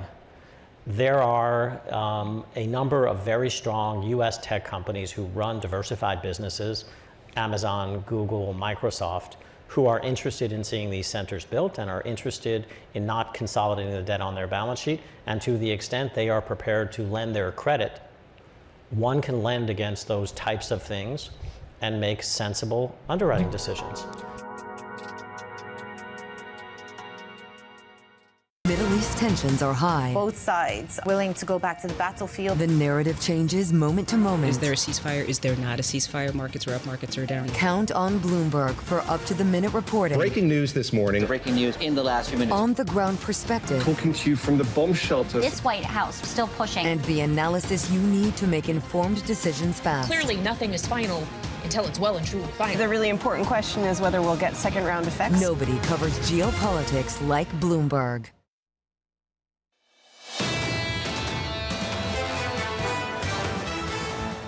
Stocks bouncing back by 0.1% on the S&P 500, following the biggest one-day decline in about a week. No real drama there at the S&P 500 at the headline index level. Away from that, though, the equal weight, as noted by Bramo a little bit earlier on this morning, 6 days of losses for the equal weight, the longest since November. So there is a bit of tension out there in the equity market if you look for it. On the Nasdaq this morning, up 0.4%, going into a stellar slate of earnings later on this afternoon after the closing bell. I want to turn to crude.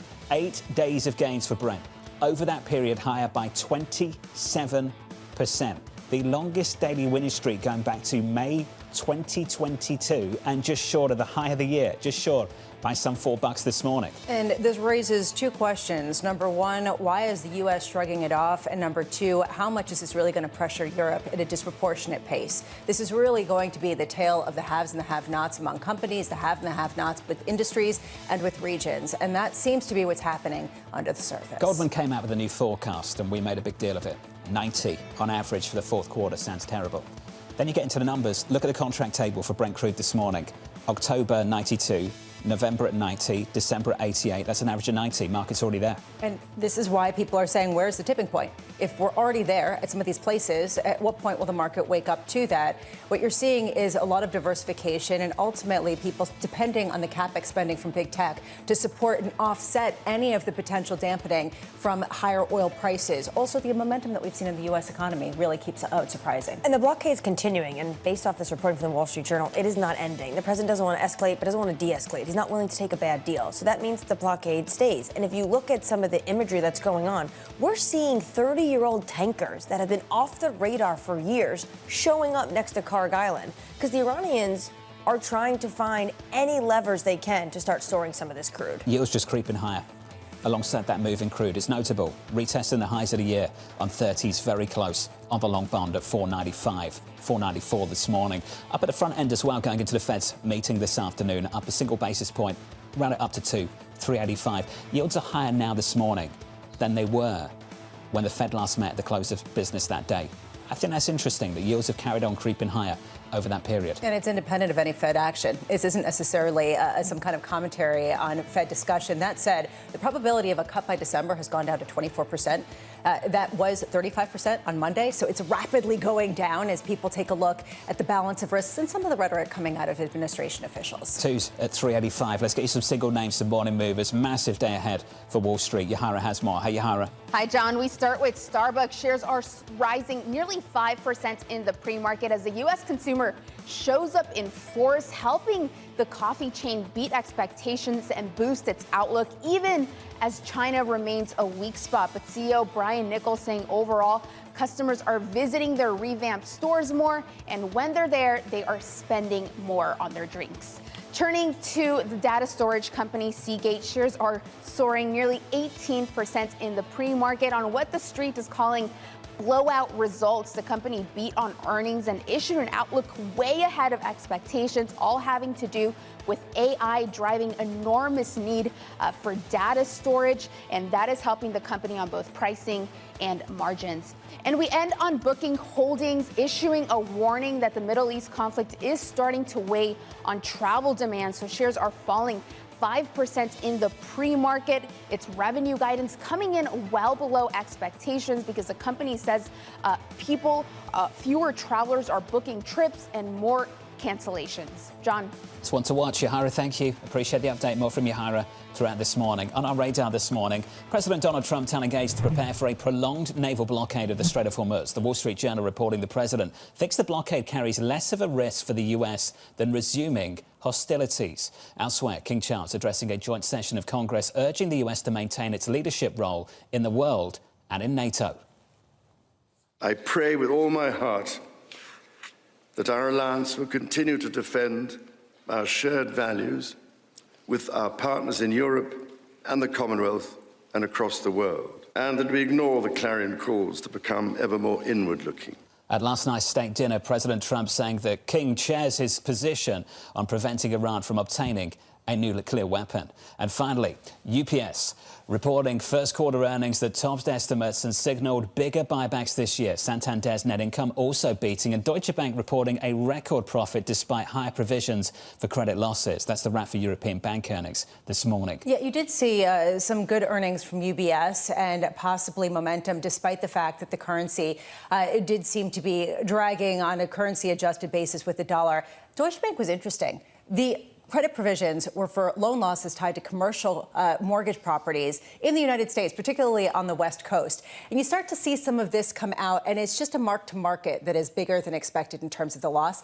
These are the things I'm interested in. Where are people gaming out the weak spots that could potentially be problem areas going forward should the economy turn more significantly? Guy Johnson sat down with Sergio Ramonti in a fantastic interview, and he was talking about how investors might be overconfident about what is going to be the outcome and the scarring basically from the Iran war, saying that the expectation is not only that things are going to be resolved, which he believes and hopes, but the impact of what happened will be resolved in a classical way.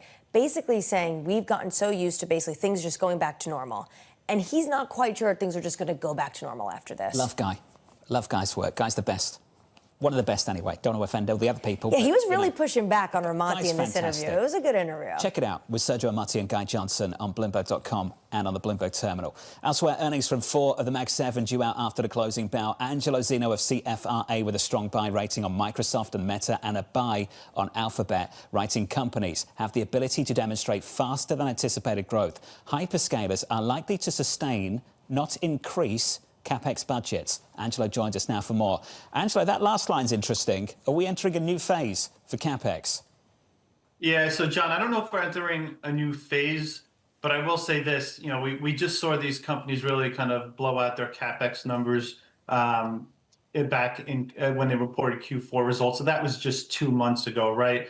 And when you kind of look ahead just 2 months later, I don't think much has changed. You look at where the street is at in terms of the CapEx numbers relative to where the guidance was. I think most sell-side analysts are towards the high end of kind of the range that was provided from a lot of these hyperscalers.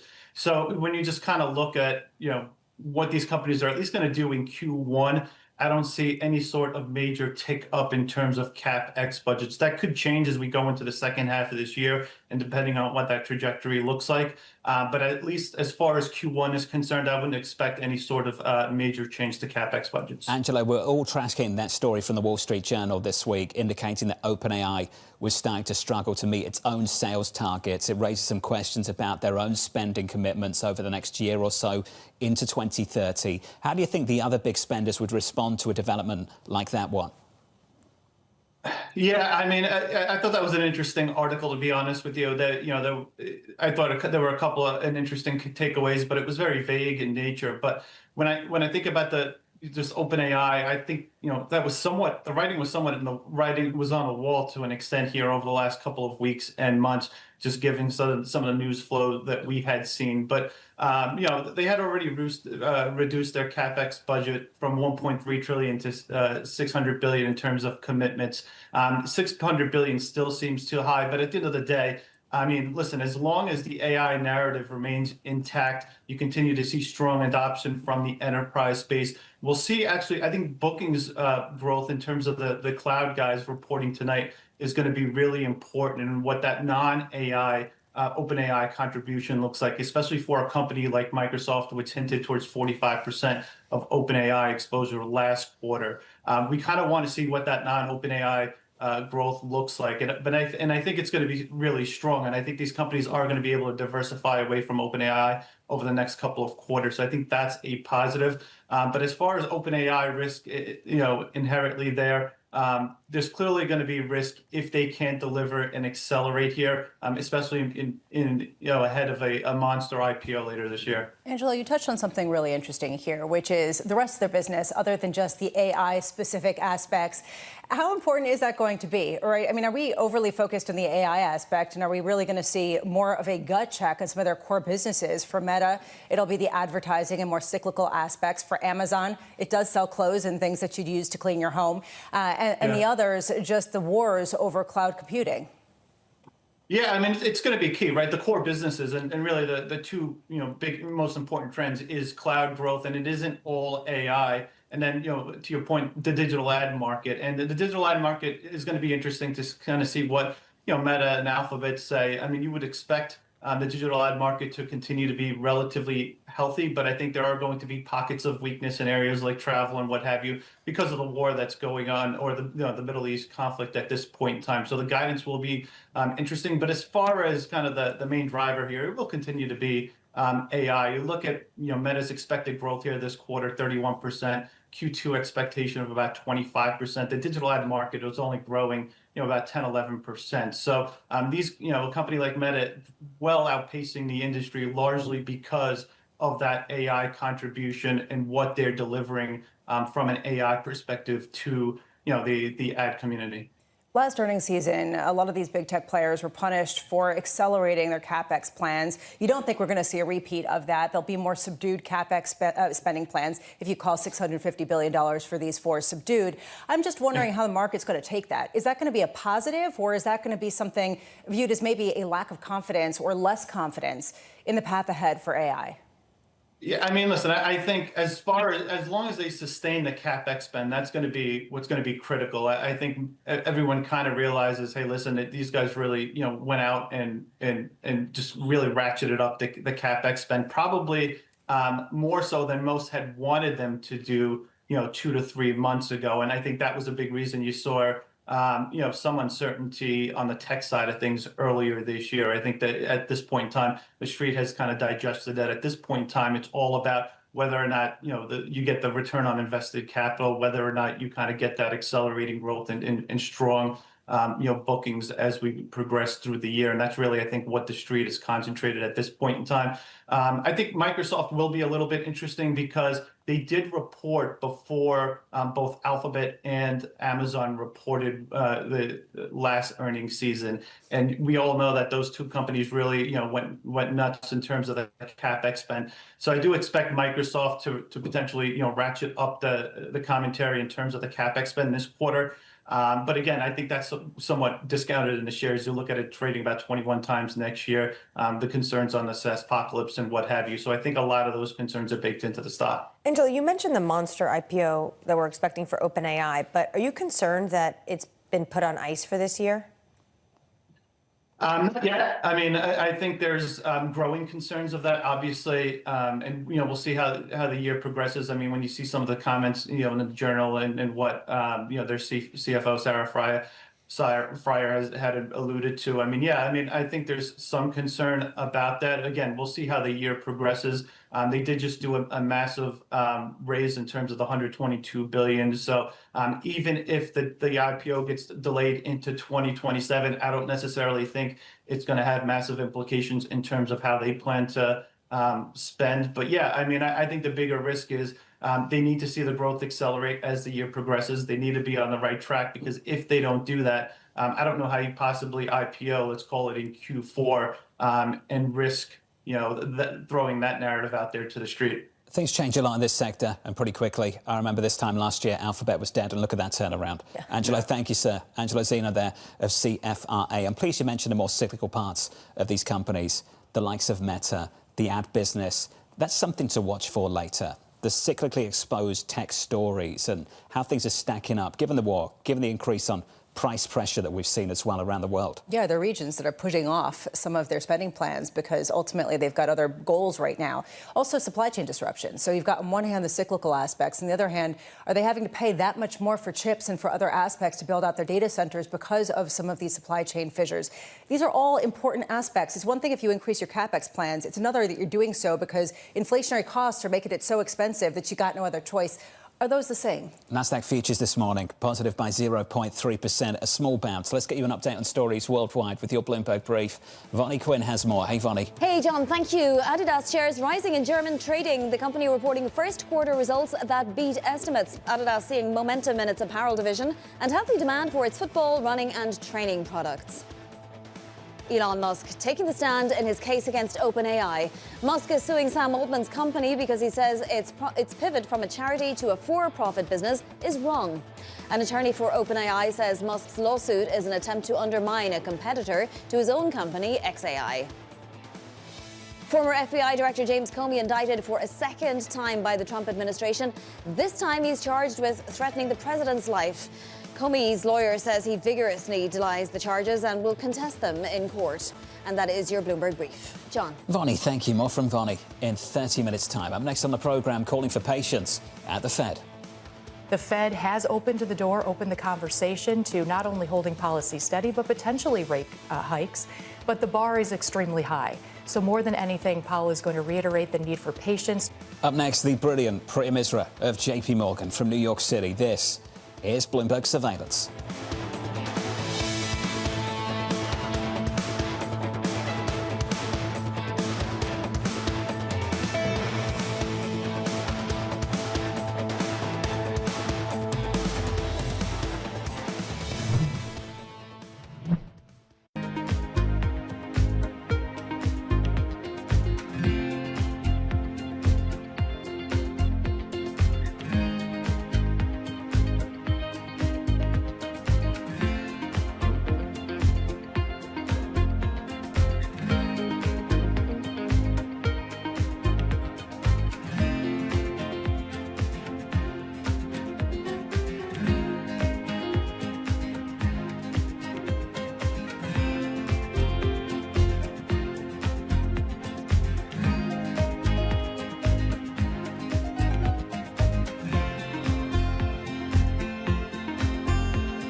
The problem we've got as an industry is when the government's overtax, and let's say they tax at 30 or 40% of net gaming.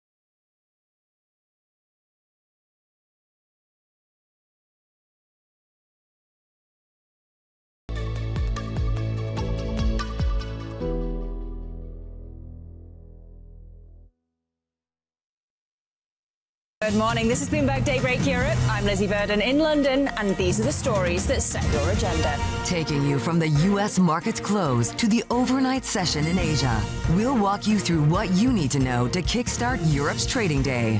Live from our European headquarters, we bring you the day's top market-moving stories, unmatched expert analysis, and on-the-ground reporting from across the continent. Tune in to Daybreak Europe, only on Bloomberg Television. Context changes everything. When news breaks, A redhead across the Bloomberg terminal. Bloomberg has you covered. Trump's global tariffs are struck down by the U.S. Supreme Court. For all the context and clarity you need, There's going to be now tons of tariff headlines until midterm elections. hear it first on Bloomberg. Bringing you up-to-the-minute global news whenever and wherever it happens. I'm Jumana Bersecci in Davos, Switzerland, and this is Bloomberg.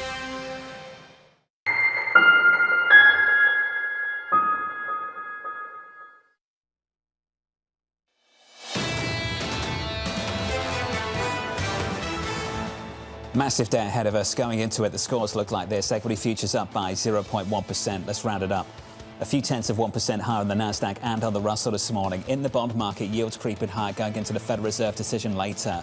At the front end of the curve, twos up to 385. Under surveillance this morning, calling for patience at the Fed. What we're going to hear from Powell is uncertainty, not only because of the international conflict, but the aged nature of the recovery, where we are on this pathway. The Fed has opened the conversation to not only holding policy steady, but potentially rate hikes.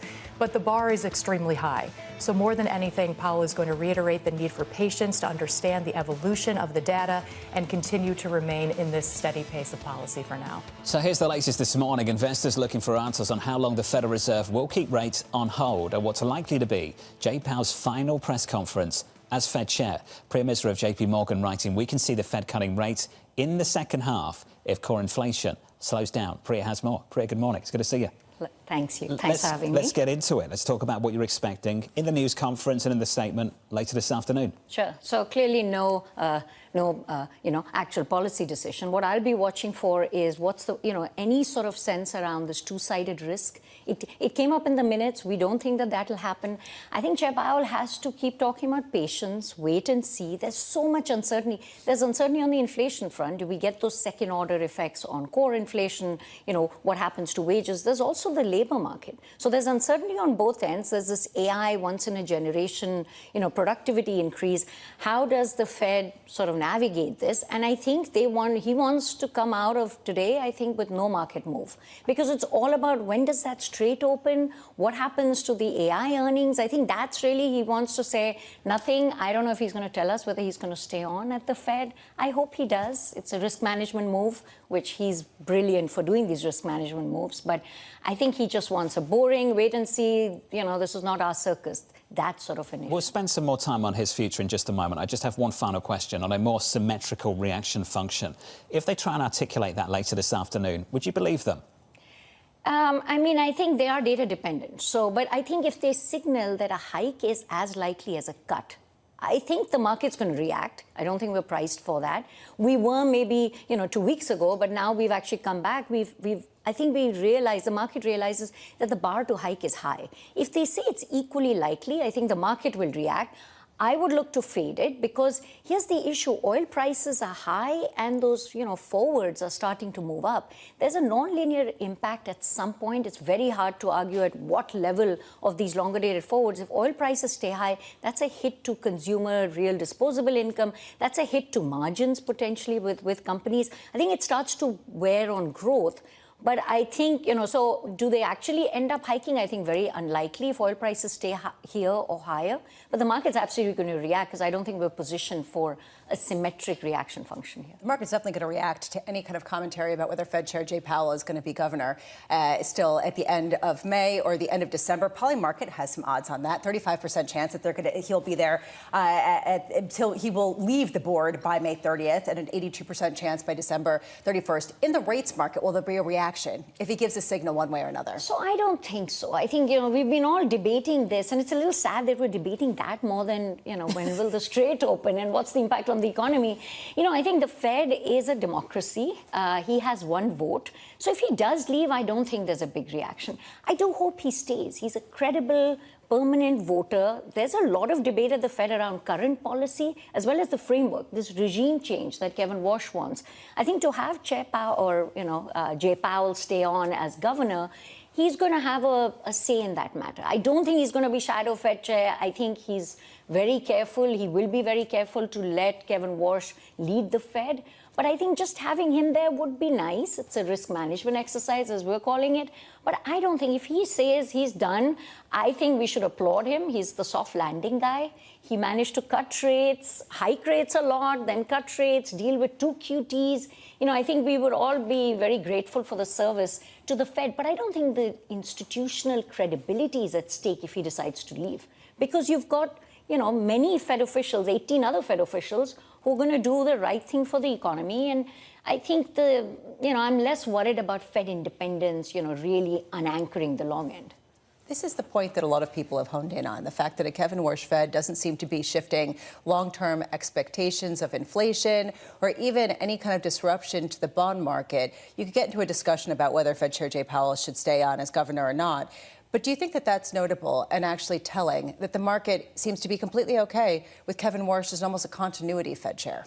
Right, because we heard the hearing and we didn't hear anything really crazy from Kevin Warsh. I mean, he talked about looking at trimmed PCE. Well, we do look at, the Fed looks at trim PCE. Remember core, core, X-core.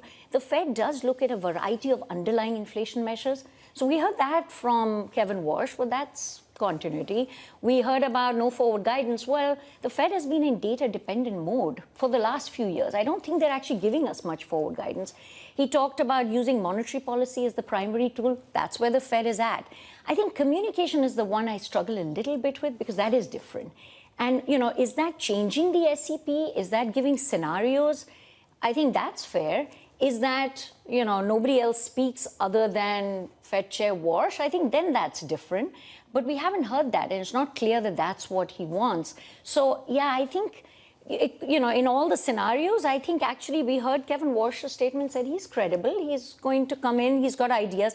Every Fed chair comes in with ideas on communication. They make changes, but it's a collegial consensus-building institution. I think that's what they'll do. That's what the market's But how does Kevin Warsh go on a regime change journey with Jay Powell hovering above him? I think it's going to be, a discussion-based format. I think Jay Powell, if he stays on as governor, he's going to have a view in it, on that decision. So will every other, I think 18 other members will have a view on how it's done. Certainly 12 in terms of voting decisions, or 11 others beyond Kevin Warsh. So I don't think he overshadows, he's been a governor for a while. He just stays on as a governor with the chair coming up with an idea. And they've debated. The framework review has happened twice. I think they're used to debating, should we be changing communication? Should we be changing the inflation target? They just did that. So I think it'll be somewhat similar.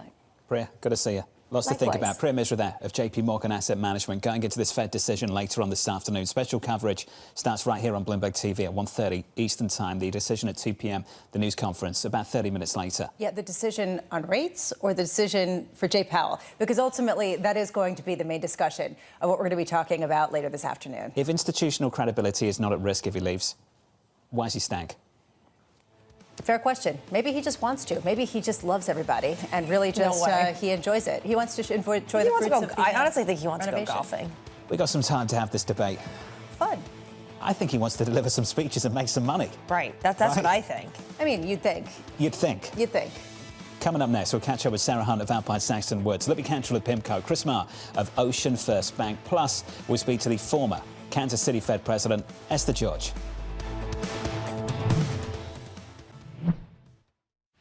Tune in to Bloomberg Business Week Daily. We got to talk crypto. From the magazine that helps global leaders stay ahead. What's the conversation around your company? Bringing you insight on the people, companies, and trends shaping today's complex economy. Planning very big things. A new level of premium. Plus global business, finance, and tech news as it happens. The floodgates of innovation are going to open up. You can't fake passion. You either are or you aren't. Bloomberg Business Week Daily, only on Bloomberg.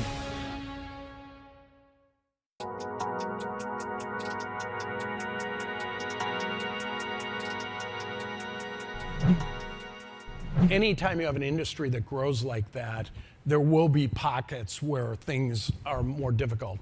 So if they're smaller companies, it's harder to deal with tariffs, it's harder to deal with labor and with rising interest rates. So there you may see some poor performance. That doesn't necessarily mean that lenders will lose money, but it may be more difficult. And then pockets of software, everybody's been worried about how will that play out. I think there was a lot of capital that was put in from very smart private equity and very smart institutional investors into software really in the 21-22 vintage that was pretty highly priced. And that, as that works its way through the system now 4 or 5 years in, you may see pockets there. But I also think that the need for income, people want income in their portfolio, and they can get that in many ways. You can get that from the treasury market. You can get that from a bank. You can get that from high yield right now is pretty good. High yield has very little exposure to software. And then you can get it from private credit where you maybe get more return and a little less liquidity. And so that, I don't see that going away. In fact, I see investors wanting more of that and wanting it from real estate, wanting it from real assets.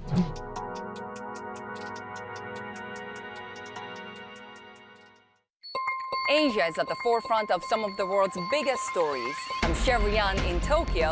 And I'm Heidi Stroud-Watts here in Sydney, where the trading day begins.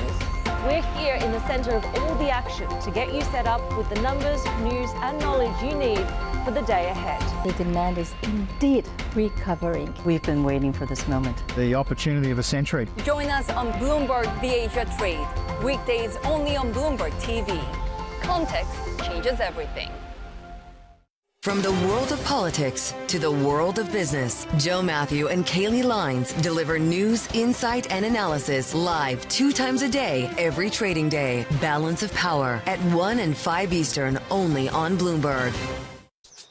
Welcome to Bloomberg This Weekend. I'm David Burr. I'm Lisa Mateo. And I'm Christina Ruffini. We're tracking breaking news today from Wall Street to Washington. Let's start overseas. The sector is really propelling this deal forward. Yeah, the hope is this will open up new markets and provide some additional liquidity. Of course, now they're going to have competitors. We got a big week coming up in politics. Earnings season is underway. We're going to get some key reports. Everything you need to know before the markets open on Monday.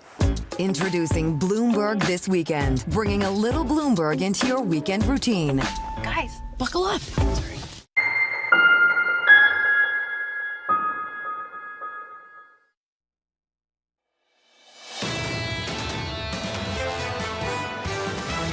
There's not going to be any family fights. Fed stays on hold. The resilience of the U.S. consumer is an important factor. What we're going to hear from Powell is uncertainty. It's a very difficult situation for anybody to come in and start cutting. Maybe they cut by the end of the year. This is Bloomberg Surveillance with Jonathan Farrow, Lisa Abramowitz, and Anne-Marie Hordern.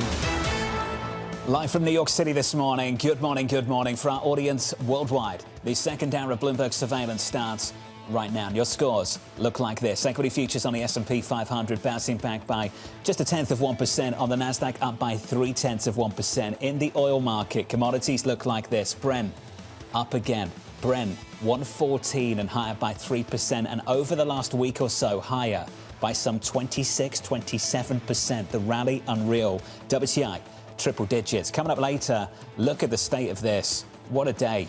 Federal Reserve decision, 2 p.m. Eastern Time. 30 minutes later, a news conference. After the close, earnings from Alphabet, Microsoft, Amazon, and Meta. You know, it's a little too much. I mean, we've got the geopolitics. We've got this question about domestic friction and questions about Fed independence and what is the future of Fed Chair Jay Powell, the soap opera that continues. And then we've got corporate America delivering a $14.3 trillion market cap of just a complete bazooka of earnings after the bell. You put it all together, it's like the crescendo. It'd be a great finale, right, if we were ending and then we could go home and be done. But there is a sense that going forward, this really is all going to hinge on the earnings from the big tech to keep supporting something that otherwise seems to be on shaky ground. I hate to break it to you.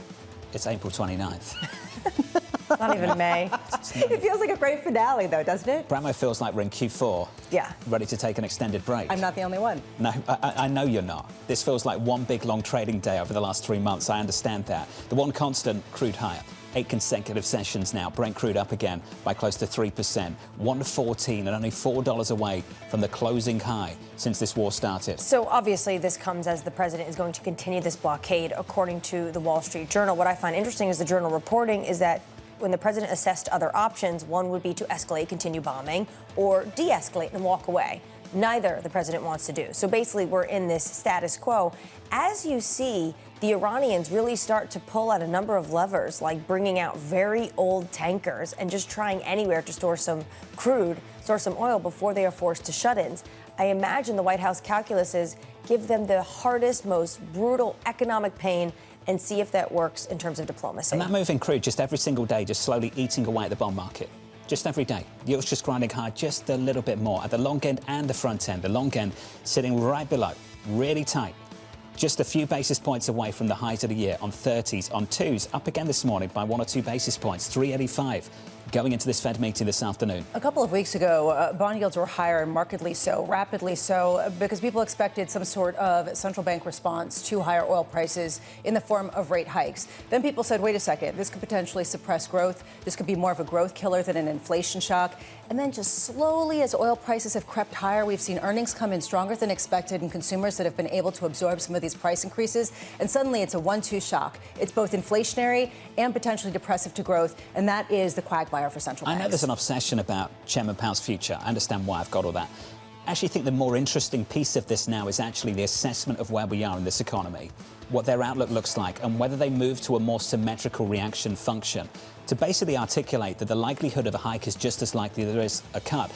I don't know if people will believe them when they say that, but surely the market's going to react if they say that. Beth Hammack is a voice on the Federal Reserve Board and from the Cleveland Fed, and she has been talking about this symmetric risk more aggressively, talking about the potential for inflation to come back.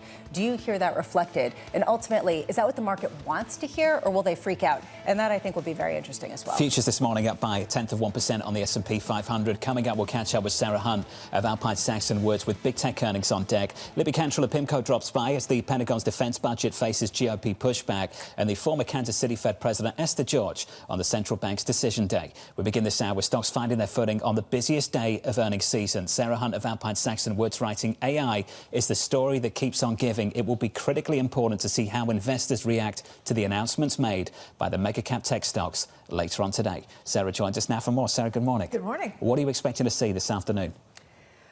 I would love to see everybody say things that are in line with what everyone is expecting on the capex front, on everything else. I'd love to see everything come in a way that calms everybody down post the AI story that started yesterday. I don't know what we're going to get. I mean, I suspect from looking at the semiconductors that you should be getting pretty good news, right? So what we've seen so far, it looks like things should be pretty good, but it's more critical now because of that AI story, OpenAI story yesterday, that circular argument people get more worried about. So we'll have to see how that plays. Is inline capex good enough to validate the rally we've seen in semis? I think so. I mean, they jacked capex up in December, right? So they talked a lot about this in the fourth quarter. I think now you've got that tension because you're seeing people being either laid off or bought out or discussions of layoffs. I think if you go too much higher, you're going to get people starting to worry again whether or not that capex is going to be productive enough, especially if they're laying off employees. So I think that inline is probably the cleanest, most neutral way to go, but we'll have to see how that plays. One of the most convincing arguments from some of the bears is we just don't know how AI is going to evolve and who's going to be the winner longer term.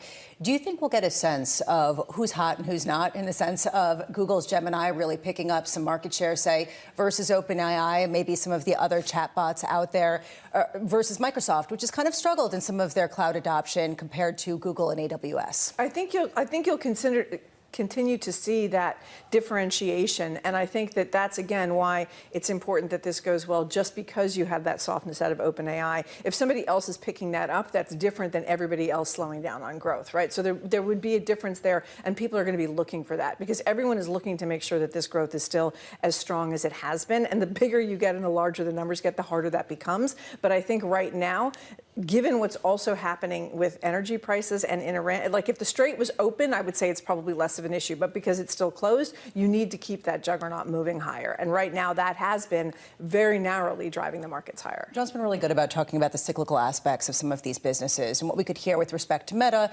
advertising, Amazon, consumer products.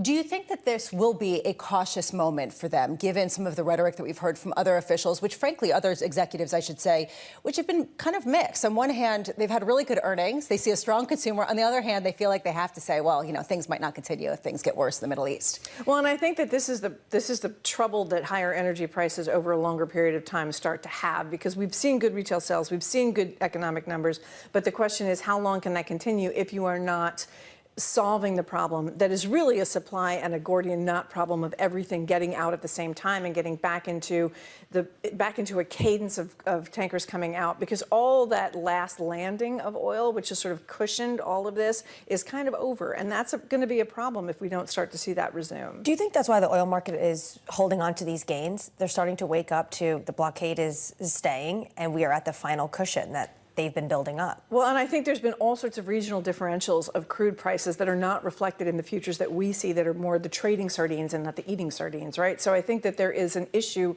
about different crude differentials across the world and where the refining slates are. And again, this is an issue that, from a logistics standpoint, is going to take some time to play out. So I think it's reasonable to see higher prices for a longer period of time. Do you think these two stories are connected? Meaning, if all the tech companies do really well today and the market goes higher, would that embolden Trump to be more aggressive in Iran? Well, it's interesting. It's an interesting question, because I think that I was going to say I'm not sure it matters, but it does matter. There is an attention paid to where financial markets go. And I think that if this had been a slide from when this started, we would be having a different conversation. I'm not sure there's a difference right this minute because we're so close to highs. I think you'd have to see a more sustained problem or more sustained volatility for that to be part of the conversation. But I think that because of where we are, it gives more room. Let's go back to when we started. So February 27th, the market closed on that Friday. Exxon was trading at 152.50. Let's go back to that Friday, February 27th. And I turn around to you and I say, Sarah, Exxon just closed at 152.50. I'm going to tell you exactly what happens over the next 2 months. The Strait of Hormuz will be shut for the next 2 months. Would you have said that Exxon would be trading at 150.56 at the close as of yesterday? No. What's going on there? What does that tell you? So I think it tells you that there is and I don't think it's a wrong belief, that once you sort out the logistics problems, oil prices are coming down. And you're not bidding up the oil producers right now because you think this is a temporary spike in prices. And companies never get credit when they're over-earning for some reason that people think is temporary. So if you think about anything that's a commodity, if you have higher chemical prices for a period of time, they don't get the credit for higher prices and higher earnings, because if people expect the earnings in the out years to come down. I think there's an expectation that when you've solved the logistics, we were not short of oil before this started. We need all the energy because we're building all these data centers and we need all the things. But oil wasn't in the supply shock is not because we have demand so high that we don't have enough supply. The supply shock is we can't get it. And I think the expectation is that's not going to change that rapidly. And so you're not bidding up the big producers. There's a point that some of the guests on the show have made, which is the longer this goes on, the more that structural demand for oil will go down over the long term. People will look for other ways to diversify away from being so dependent on these particular producers. Is the price action that John was talking about sussing this out in any capacity? I know. So I would push back on that a little bit. And I would say that I think that because we have so much of a high demand for energy overall, yes, you have temporary swings and you have people switching to EVs, but that's not going to be, I don't think, on the margin enough to make that change. You would have to have a much more sustained drop in demand you'd have to have you'd have to be able to swap out jet fuel, right? You can't swap out jet fuel. You can't, there's certain transportation fuels, and oil is, generally speaking, more used for transportation than for generating electricity. So I think that that's a little bit premature until we have a substitute that you can really count on in volume. And right now, I don't think we have that. Sarah, good to see you. Thanks for dropping by. Thank you. What a day ahead we've got. Sarah Hunt there of Alpine Saxon Woods. Brent Crude this morning just short of 115. With an update on stories worldwide this morning with your Bloomberg brief, Vonnie Quinn has more. Hey, Vonnie. Hey, John. Thank you. President Trump telling his staff to prepare for an extended U.S. naval blockade of the Strait of Hormuz. The Wall Street Journal reporting the president has decided the blockade is a less risky option than resuming bombing or extracting the U.S. from the conflict entirely. The FCC is starting a review of the TV station licenses owned by Disney's ABC network over potential unlawful discrimination tied to the Commission's inquiry into Disney's DEI practices. The 8 Disney-owned stations are directed to file license renewals at least 2 years earlier than otherwise required. The State Department will offer a new version of U.S. passports featuring a picture of President Donald Trump inside to commemorate the 250th anniversary of American independence. The picture of Trump will be on one of the inside pages with the president's signature in gold appearing below. And that is your Bloomberg Brief. John. Vonnie, thank you. More from Vonnie later this hour. Up next on the programme, unmatched military spending. We have the most powerful, most lethal, most sophisticated, and most fearsome. It's a fearsome military on planet Earth. There's a bit of pushback down in Washington. We'll get to that story with Libby Cantrell of PIMCO, live from New York City this morning. Good morning.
Trading day is about to start. And you're already looking for that edge. The opening trade brings you everything you need to know as markets open across Europe. I'm Guy Johnson. I'm Anna Edwards. And I'm Tom McKenzie. This is your opening trade. Only on Bloomberg. Every weekday, Bloomberg puts a spotlight on a different aspect of global finance.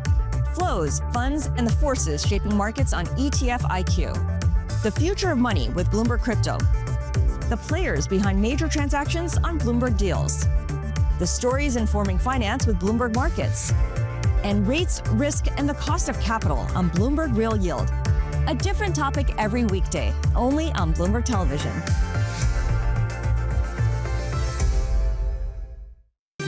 Good morning. This is Bloomberg Surveillance. Welcome back to the opening trade. Watch Bloomberg Tech. This is the Asia Trade. This is Wall Street Week. Welcome to Balance of Power. You're watching Bloomberg Deals. Welcome to Bloomberg This Weekend. This is Bloomberg Television.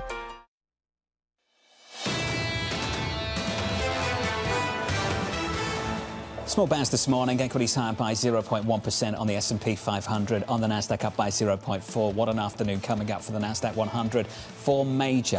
Four of the biggest companies on the planet reporting earnings later. Bramo's upset. She thinks you should spread it out.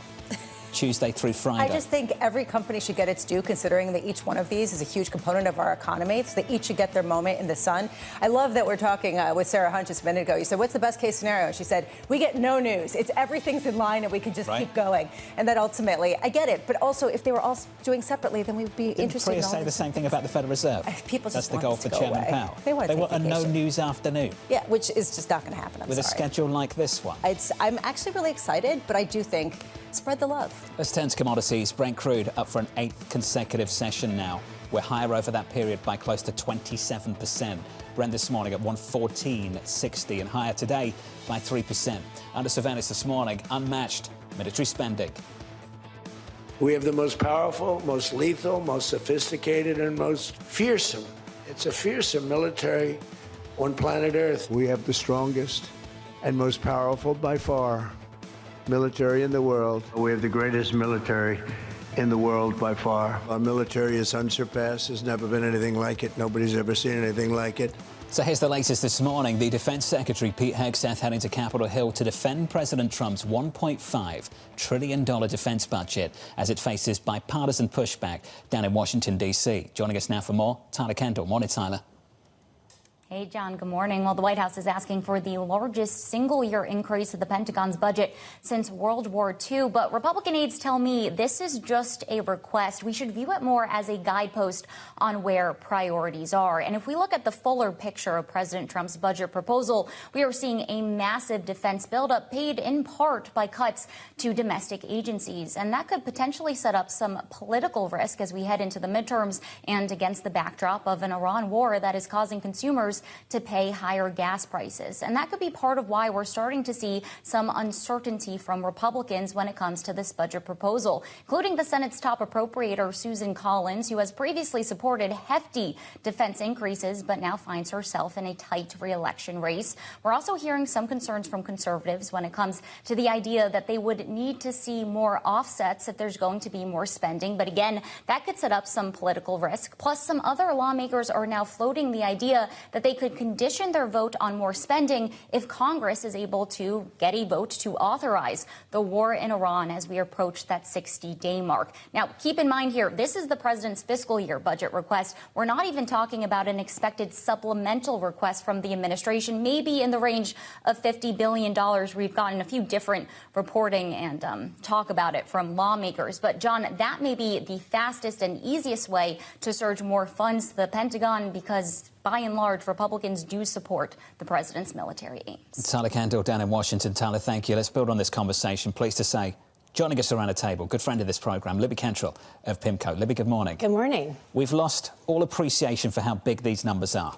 What's their track record of understanding where the 1 trillion goes, never mind the 1.5? Yeah, I mean, I think as Tyler said, I mean, this is basically sort of reflective of the president's wish list. This is an opening bid, if you will. The budget is, kind of suggests what the president's priorities are.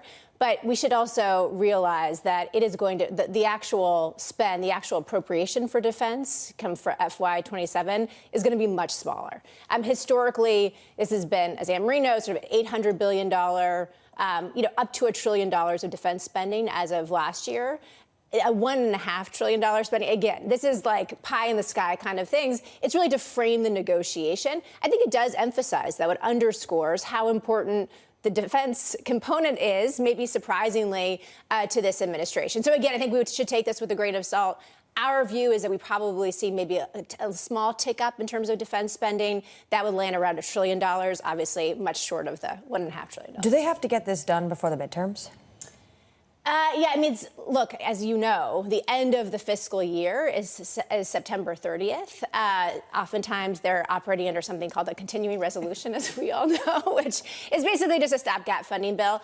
Does this get a lot harder? I mean, maybe they get to do it in the lame duck, which is, of course, the period after the election before the end of this Congress. But look, I think that just in general, after the midterm elections, things are just going to get much more difficult for the Republicans. So any of these things that feel pretty ambitious, they should be trying to get done. The real story, I think, on Capitol Hill right now is just the lack of real progress in anything. Even though Republicans control both chambers of Congress, there is just very little movement on things that are FISA, the Farm Bill. I mean, things are kind of like the blocking and tackling of Congress, but I think does represent the fact that it's really difficult to get things done with small majorities, even when one party controls both chambers. Well, also what's interesting about today is not just the defense budget request, but also Pete Hegseth is going to be really in the hot seat. And I've heard rumors that he's been kind of on thin ice. There's been mixed feelings about how Republicans in Congress feel about him. Do you think this is potentially a huge moment for him on whether or not the president decides to keep him on as his defense secretary? Well, look, I think you're absolutely right. He is going to get a lot of pressure. I think a lot of Republicans, while publicly they're supporting this Iranian conflict, privately, there's some growing skepticism about how long we're in this, what the strategic objectives are, what the sort of framework for success is. And as you know, there's this War Powers Act that could require Congress to actually authorize this conflict in Iran. So I think you're going to get a lot of pushback on him, more just trying to get details about what the strategy is. In terms of, his future in the cabinet, I mean, it's an open question for anybody in any administration. I will say, though, as you get closer to the midterms and as we're looking at potentially either a narrower Republican margin in the Senate or even potentially the Senate flipping to Democratic control, there will be pressure for folks to go so the president can renominate people while the Republicans still, have the existing majority in the Senate. Still trying to wrap my head around $1.5 trillion, a 44% increase in the defense spending. I mean, this to me highlights just how high the bar is to get anyone concerned about fiscal issues. I mean, given the fact that our debt to GDP is right there behind Maldives, Bahrain, Greece, and Sudan, here we are. So it just raises this issue. At what point will people start actually pushing back and saying, wait a second, we're supposed to care about the deficit. When are we going to do that again? Lisa, I love the fact that you care about the deficits as much as we do at PIMCO. Yes, I mean, we talk about the deficits a lot. And we're talking to our clients, of course, a lot about it. I think as we have said many times before, the Treasuries benefit, Treasury bonds benefit from this idea of like the cleanest dirty shirt. That like all of your shirts are dirty in the sort of sovereign bond closet, but the Treasuries continue to be the cleanest dirty shirt. And that is still true, right? The U.S. still has the most dynamic, most sort of innovative economy. It's the most liquid and deep bond market. However, we're hearing from clients, both in the U.S. and overseas, of these sort of continued worries, not only in the U.S., of course, but in other developed countries. But in the U.S., and as I've been saying, sort of Congress will keep on dancing as long as the music is playing. And if the bond market is not a constraint, then what is a constraint? Okay guys, ये थोड़ा सा crude oil में देखना काफ़ी देर से sideways है, resistance पे आया नहीं है अभी भी एग्जैक्टली, ठीक है। वेट कर रहे हैं कि रेजिस्टेंस पे आए तो एक सेलिंग का प्लान फिर से करें, बट उससे पहले ही थोड़ा कंसोलिडेशन कर रहा है, which is not good by the way, but yeah still it is a resistance. अभी भी देखोगे रेजिस्टेंस से थोड़ा सा दूर है, लेवल से थोड़ा सा दूर है कह सकते हैं। इन दोनों को एक बार कंबाइन करके लगा देते हैं, दोनों अलग अलग हो जाएंगे नहीं तो। इसको एक सेकेंड,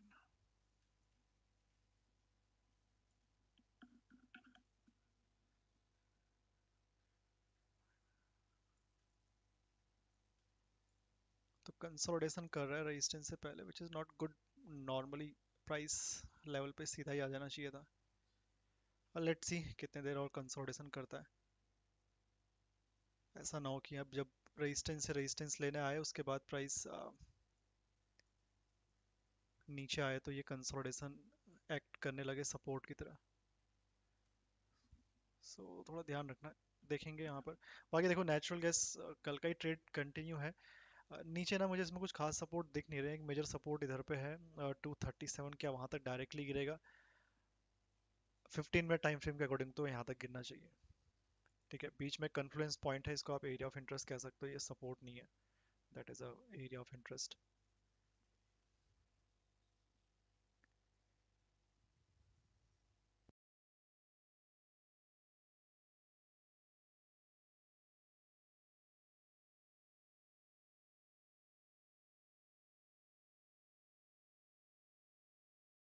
यहाँ पर थोड़ा सा बायर्स रुकने की कोशिश कर सकते हैं, तो यहाँ पर अगर निकलना चाहो तो निकल भी सकते हो, बिकॉज जब तक इसमें कोई नया और सपोर्ट नहीं बनता 15 मिनट में, आई एम नॉट इंटरेस्टेड। ऊपर का रेजिस्टेंस भी मल्टीपल टाइम टेस्ट हो चुका है, तो थोड़ा सा मुझे उसका भी इशू लग रहा है।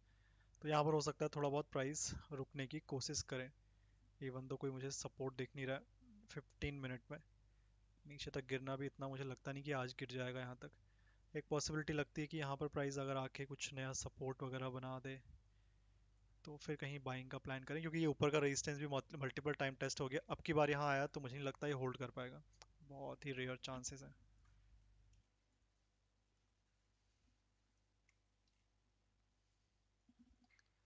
तो इस चीज़ का भी बाकी क्रूड ऑयल के लिए भी इंपॉर्टेंट लेवल है 9975 के ऊपर सस्टेन नहीं होना चाहिए। इसके ऊपर थोड़ा ज़्यादा टाइम फ्रेम अगर सस्टेन किया तो वापस ऑल टाइम हाई चले जाएंगे एमसीएक्स में। अच्छा रेजिस्टेंस है, सेलिंग कंटिन्यू होनी चाहिए।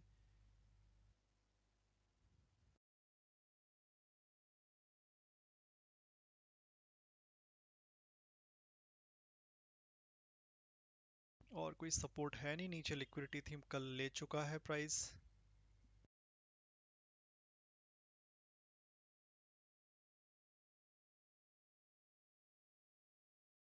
आज भी बुलिश ही है। क्रूड ऑयल तो बिल्कुल सेलिंग में नहीं जा रहा है, थोड़ी बहुत सेलिंग आ जा रही है तो आ जा रही है, otherwise all sell off act like as a support.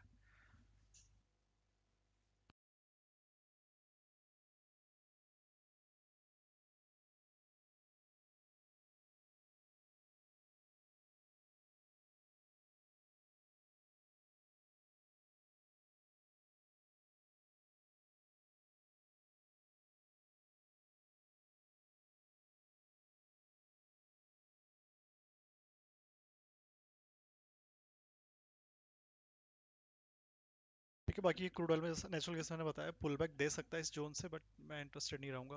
कोई लेगा तो भाई थोड़ा रिस्क का ध्यान रखना। मुझे सपोर्ट एक्सपेक्टेड है, कोई नया सपोर्ट क्रिएट हो जाए तो ज़्यादा मेरे अकॉर्डिंग बेटर रहेगा ट्रेड करने के लिए।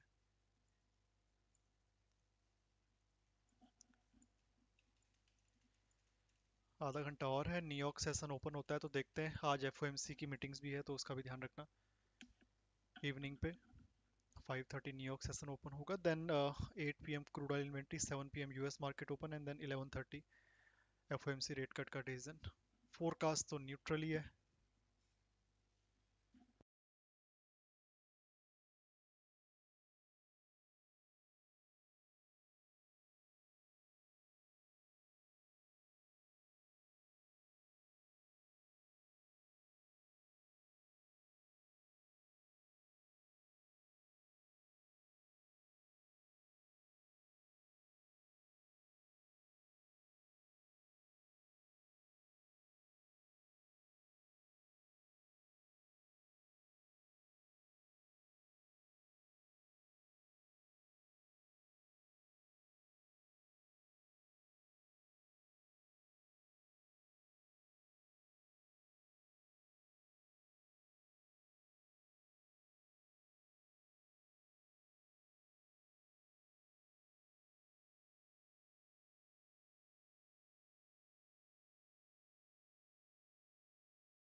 Russia says it had no plan to leave OPEC plus Kremlin.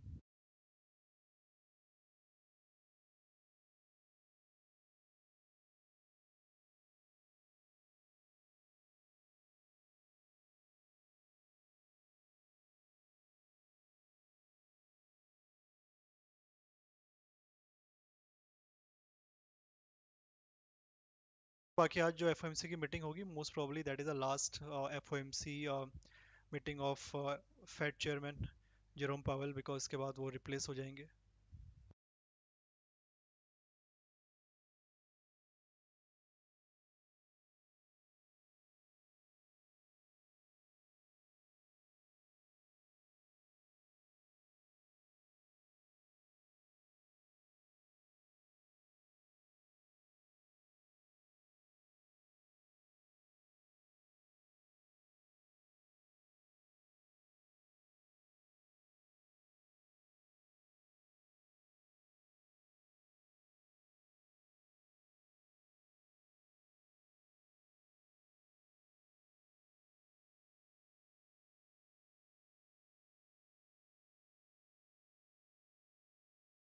Like भी करते रहो guys, don't forget to like the stream.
वैसे एक मेजर सपोर्ट क्रूड ऑयल में है बहुत नीचे 7,600 700 के आसपास।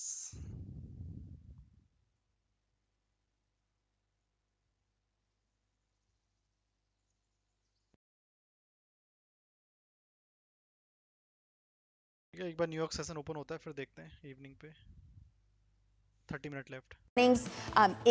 It is holding its guidance steady, and that is not landing well. So shares are down 0.75%. Moving on to Starbucks, those shares are rising nearly 5% in the pre-market as the turnaround takes hold due to the U.S. consumer showing up in force, helping the coffee chain beat expectations and boosting its outlook, even as China remains a weak spot. But overall, CEO Brian Nichols saying that more customers are visiting their stores, and when they're there, they are spending more.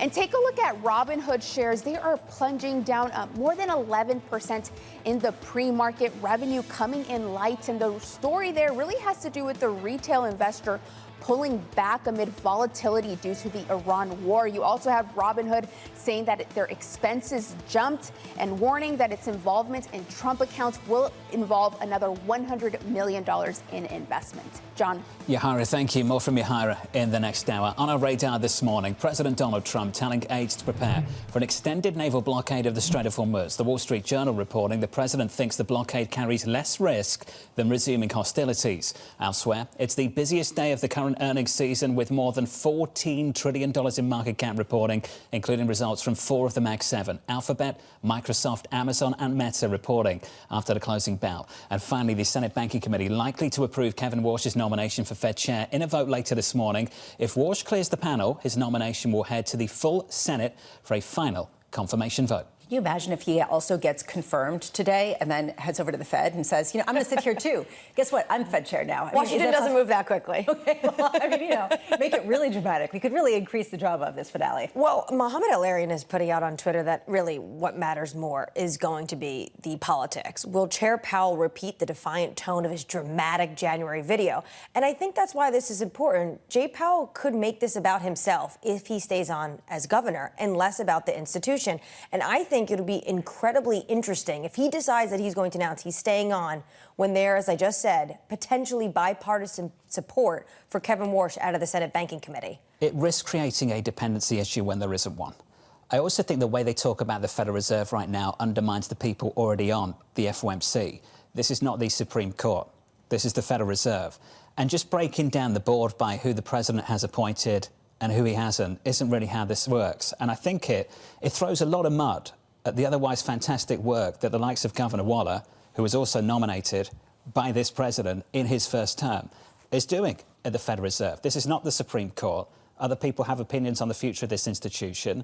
It's a deliberative body that come up to decisions in a way that we weren't maybe 20, 30 years ago when one man set the tone for the whole committee. That's changed. I don't see it flipping back to that anytime soon. It's a fair point. He has to articulate what concerns him that would require him to stay on. And I think that that is sort of the key point. I will say, Stephen Myron, this is going to be his last time at the Federal Reserve. Then his term is up, and that's who Kevin Warsh would be replacing. So there are a number of moving pieces here that we have to consider. Exactly. That was going to be my next point. Spare a thought for Governor Myron. Whether or not he has a job or not depends on what Powell might say today, because he can potentially stay and take Powell's seat. But if Powell stays on, and maybe that's what this is actually all about. Maybe Jay Powell actually doesn't want Myron to stay at the Fed. So he says, I'm going to stay a little bit longer. Maybe Myron goes out and gets a new job and doesn't wait around for Powell to leave. Today's going to be a long day. We'll have more time to talk about this. Let's talk about those tech earnings. Coming as a new wave of AI anxiety leaves investors questioning the CapEx spend. Ocean First Bank Chairman and CEO Christopher Marr, I'm pleased to say, joins us around the table. Chris, good morning. Good to see you. Morning, John. Great to be here. Is this the real deal? So we've got these doubts about OpenAI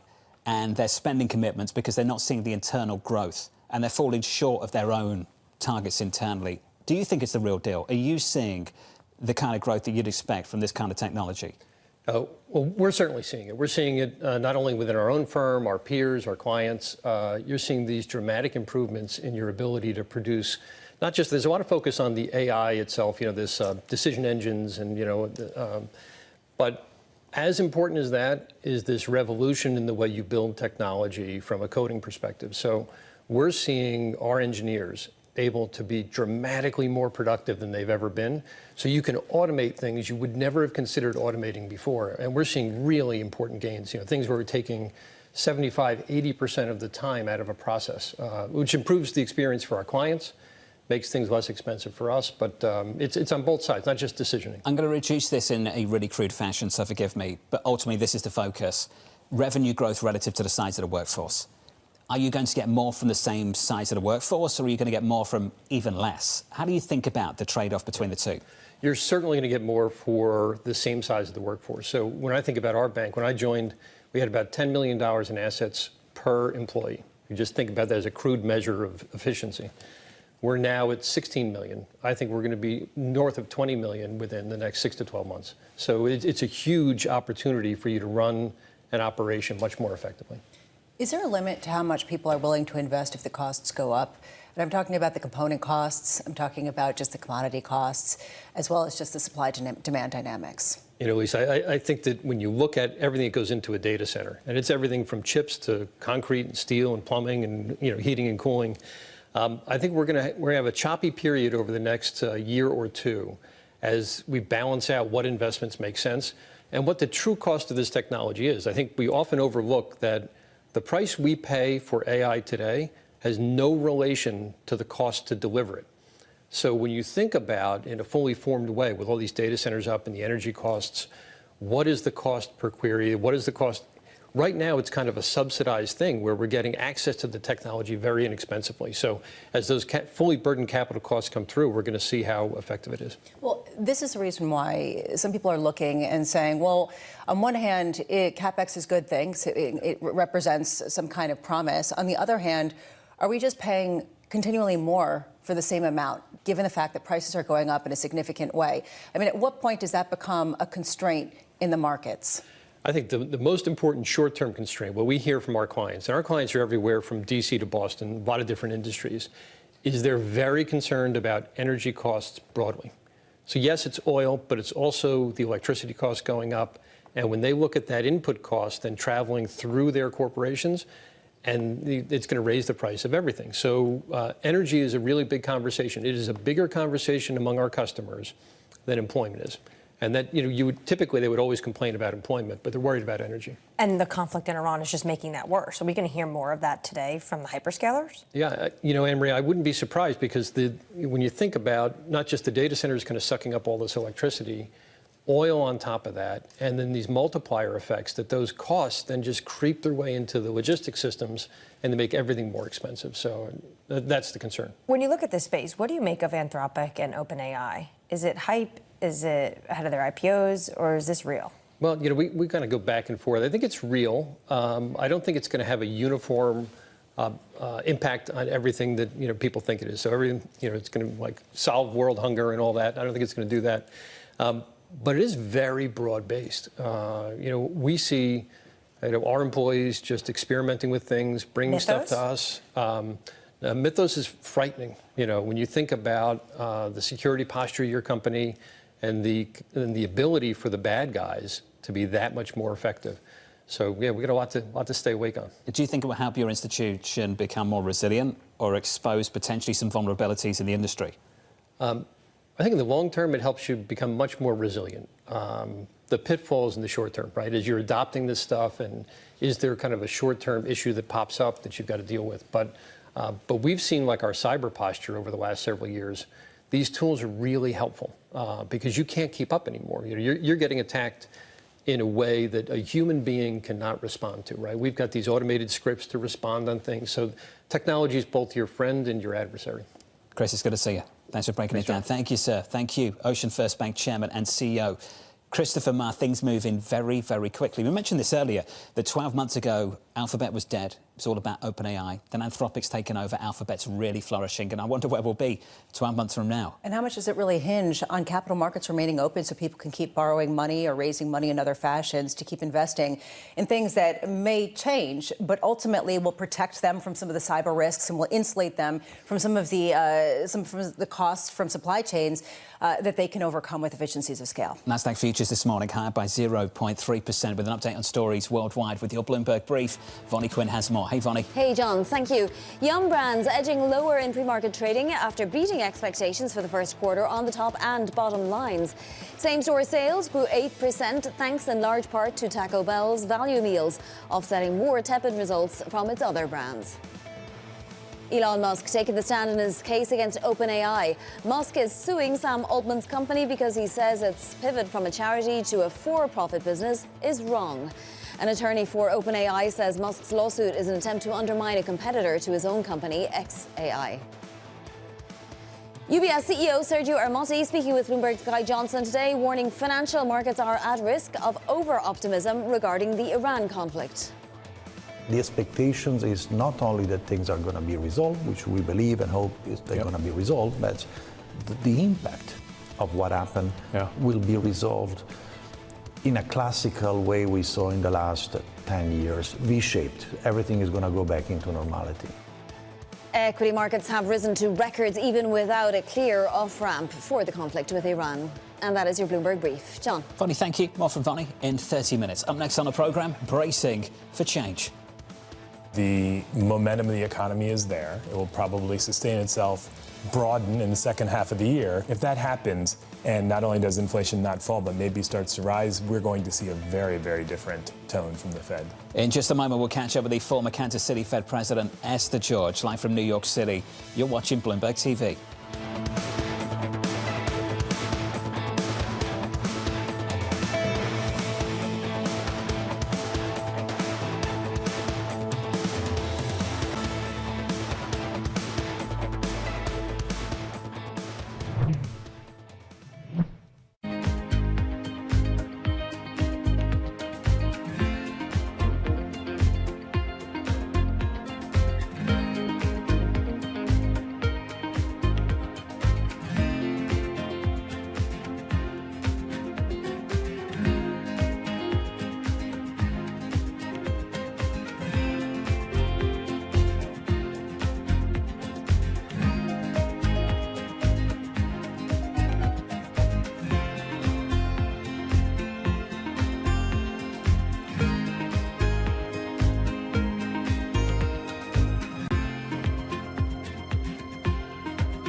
About 80% of projects will find it difficult to secure financing. And this is really all because of the level of readiness or preparation. As you know, for investment to occur, you need well-prepared, technically prepared projects, but they must also demonstrate economic and financial impact. So one of the major challenges is the stock or availability of bankable projects in countries. Almost all countries have got good plans and ideas, but when you look at the readiness of those projects, that's a major obstacle. And that is why the African Development Bank, through the African Water Facility, invests heavily in upstream preparation of projects to enable countries to have a large pool of investable projects. The second element that is an obstacle is the institutional and regulatory environment in most countries, which make it difficult for investment to happen.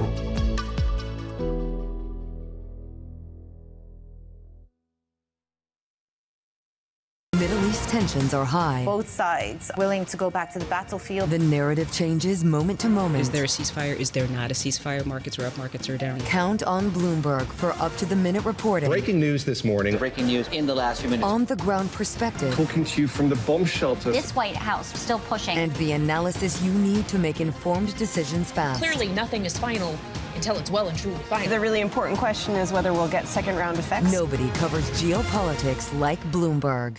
Key investors, top executives, global innovators. Join me for in-depth conversations with the biggest newsmakers on the day's top stories. Insight with Haslinda Ahmed, only on Bloomberg. Get your fixed income fix. Watch Bloomberg Real Yield around the world right here on Bloomberg. Context changes everything.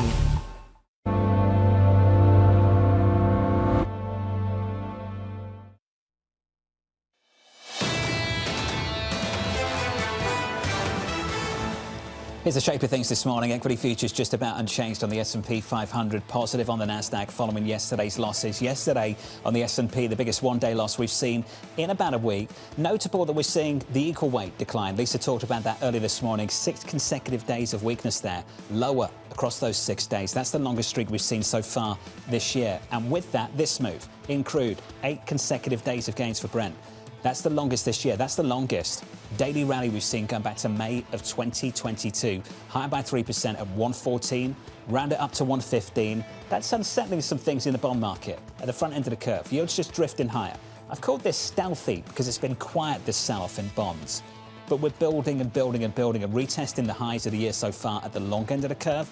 And at the front end, up another 2 basis points, 386. It's a good characterization. Yesterday, there was a 7-year auction, and it just tailed a little bit. It just wasn't great. And that's sort of how all the auctions have been of late, highlighting how people don't know how to price what is an ongoing, slow-moving crisis, potentially, in the works, which is the oil price, and exactly how the economy will adjust to it. When does it become inflationary, and when does it switch over to disinflationary because of demand destruction? Those moves going into the Federal Reserve decision later on this afternoon, under surveillance this morning, bracing for change. The Fed feel very strongly that the excess inflation that we have right now, that the bulk of that is coming from tariffs, and that should be fading over time. The momentum of the economy is there. It will probably sustain itself, broaden in the second half of the year. If that happens, and not only does inflation not fall, but maybe starts to rise, we're going to see a very, very different tone from the Fed. So here's the latest this morning. Investors looking for signals on how long the central bank will stay on hold at what is likely to be Jay Powell's final meeting as chair. Joining us now to discuss is former Kansas City Fed President Esther George. Esther, a warm welcome back to the program, as always. At 2 p.m. Eastern Time, we get a decision. 30 minutes later, a news conference. What are you expecting to hear? Well, good morning, Jonathan. I think it's clear the table is set for today's meeting, and the real question is not will they move rates? It seems likely they will remain on hold. But I think the question is, how will they describe the outlook in this time of high uncertainty? Will they lean into the inflation issues that we've heard a number of the FOMC members talk about? Will they think about two-sided risk, if you will, to their mandates? And of course, the other part of the discussion, people are leaning in very heavily on trying to understand how the chairman might be thinking about his future role. Esther, none of that is normal. That last point in particular is not normal. You know how this works typically. They move aside, someone else comes on board, we move on with life. Why is this moment so different? Well, because it's been wrapped up in a bit of political fury, if you will. The chairman has had... I think we've lost that line to Esther George, the former Kansas City Fed president, on an important moment for the future of the chairman of the Federal Reserve. That's so much. She doesn't want to talk about it. I mean, I think no one wants to talk about it. I think that we should do that next time you ask me about it. I'll just sort of freeze. Freeze frame. Maybe you guys will too. Ultimately, it's a difficult moment because people are used to talking about a difficult economic moment that we're in, and instead we're having to suss out exactly whether it is going to be important for him to stay on, whether it will matter to markets. Right now, the market seems to be incredibly calm. She stopped, and the shot was frozen. It was a technical issue, but when she was talking about political fury when it comes to Jay Powell, and you know what this is going to do, right? The conspiracy theorists out there in financial markets are going to be seeing that, and they're going to say there's a reason why she was frozen. The fact that we're even talking about this is a problem. It's a big problem. And understand it's not just the chairman's responsibility to handle this issue. The blame lays at the feet of this administration as well for introducing this as even a conversation. We've talked about this all year. This could have been very straightforward. You've appointed your guy. Move on with life. Kevin Walsh runs the Federal Reserve. A new outlook for the central bank. We're here because no one wanted to take the off-ramp. They just kept pursuing it, pursuing it, pursuing it. And I've mentioned this a few times. 12 months ago, when we were looking out 1 year, and we were thinking about what the future of this conversation would look like around the Federal Reserve, we were talking about a shadow Fed chair, the likes of a Kevin Walsh maybe, getting confirmed early, so we knew that he was going to be there in the wings. And that was the ultimate story. This wasn't even a consideration, the idea that Chairman Powell would stick around to 28 on the board. Part of the reason why we're talking about this so much is President Trump is a real estate guy. He's a real estate developer. He wants rates lower, and we're dealing with a significant amount of debt in this country, and it is much more beneficial for the rates to be significantly lower. How do you accomplish that? Increasingly becomes the question in one supply chain shock after another that really does challenge the discussion, even though we are having disinflation on other measures. So it is a complicated economic discussion that has been brought into the mainstream by President Trump and produced in utterly dramatic fashion so that everybody can really play a part in this bachelor Fed style. And he was fanning the flames throughout the entire year and into this year. I mean, I was in the Oval Office that morning when there was reports that maybe he was going to fire Jay Powell. And that was really just mostly about the fact that he didn't think he was doing a good job, less so even about what was going on when it comes to the refurbishment. Then they went to the refurb. Remember, this was a president who went to the Fed, sat behind, alongside the chair, looking at all the work that was being done at the Federal Reserve. So there's been a lot to this story. I believe we've re-established that connection. And at risk of offering any fuel to conspiracy theories, I hope Esther George is still with us. Esther, we want you to complete your thoughts on the future of Chairman Powell and why this moment is so different. Well, it's different, Jonathan, because, again, we have not seen this kind of political angst around a transition of leadership in the way that we have now. And of course, this follows on a long period of badgering of the Fed about its interest rate stance. And so it creates an environment right now that is unusual. Having said that, though, the institution, I think, is quite capable of carrying forward during this transition. And really, as I think about the committee and what they're doing this morning, I suspect they are squarely focused on the economic challenges and deciding what their stance of policy needs to be.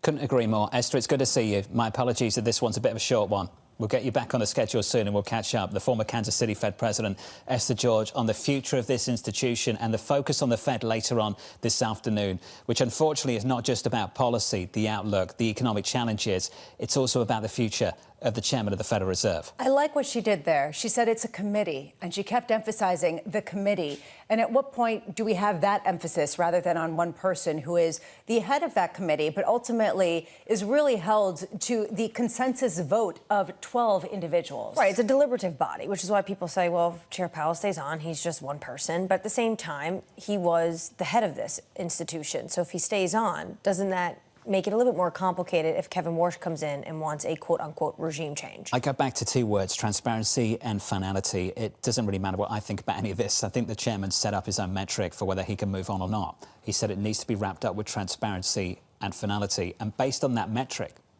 I believe where we are right now falls short of that bar. So it'll be interesting to see how the chairman navigates that later this afternoon. Yeah, maybe he'll have a technical difficulty and just freeze. Just cut off the news conference. Everyone just has to leave.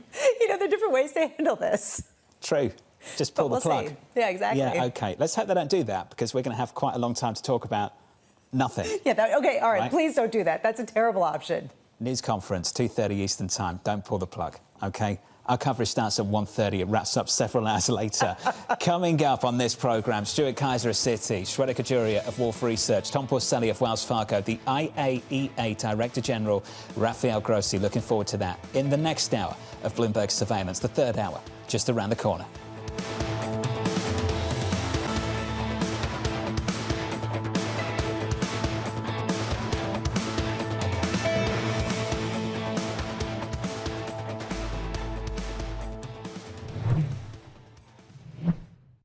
Everybody has a moment where they put into action all they've practiced, where they step up to a challenge and either succeed or fail. But what are those moments for some of the world's most influential leaders? It was a rough and tumble world, and I thought, okay, I can rise up, I can play this game, and I did play the game. It was great, and it was depressing, and it was disappointing. My chair at the time sat down with me and said, "Succession starts now." I'm Francine Lacroix, an award-winning journalist. For the last 25 years, I've interviewed world leaders, bank bosses, even fashion icons. I'm often asking about the news of the moment. But I've always been curious, who are these people as leaders? Join me for the podcast version of Leaders with Francine Lacqua. I'll start your week with conversations that explore what drives the world's most influential people, how today's leaders got to where they are, where they're going next, and how they've transformed their organization in the process. Make decisions. A poor decision is always better than no decision. You have to have truth tellers around you, and you have to be willing to listen. You don't want to be setting strategy in the middle of a transaction, that's for sure. Do it for the right reasons. Don't do it because of FOMO. We'll also learn lessons which we can apply to our work and daily lives. Tune into the podcast version of Leaders with Francine Lacqua. Listen and watch on Bloomberg Television or wherever you get your podcasts. Good morning. This is Bloomberg Daybreak Europe. I'm Lizzie Burden in London, and these are the stories that set your agenda. Taking you from the U.S. market's close to the overnight session in Asia, we'll walk you through what you need to know to kickstart Europe's trading day. Live from our European headquarters, we bring you the day's top market-moving stories, unmatched expert analysis, and on-the-ground reporting from across the continent. Tune in to Daybreak Europe, only on Bloomberg Television. Context changes everything.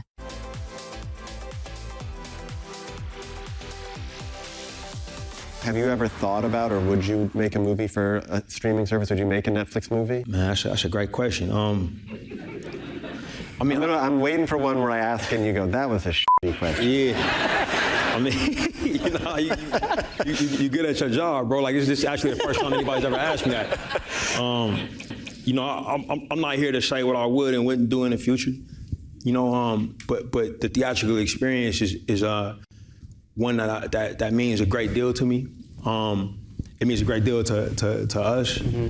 I feel a certain responsibility. Like if Fruitville had happened a calendar year later, it probably would have come out on streaming. I've been fortunate enough that everything that I've written and directed has been a theatrical release. So I feel a duty to try to protect that. But that's where I'm at today.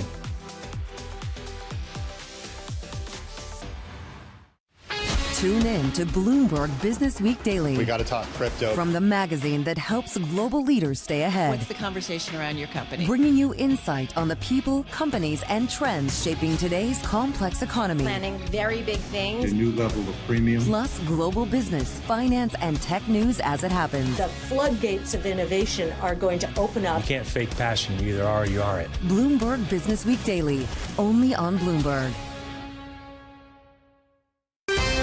Up-to-the-minute geopolitical news whenever and wherever it happens. I'm Jennifer Zabasaja in the Lesotho Highlands, and this is Bloomberg.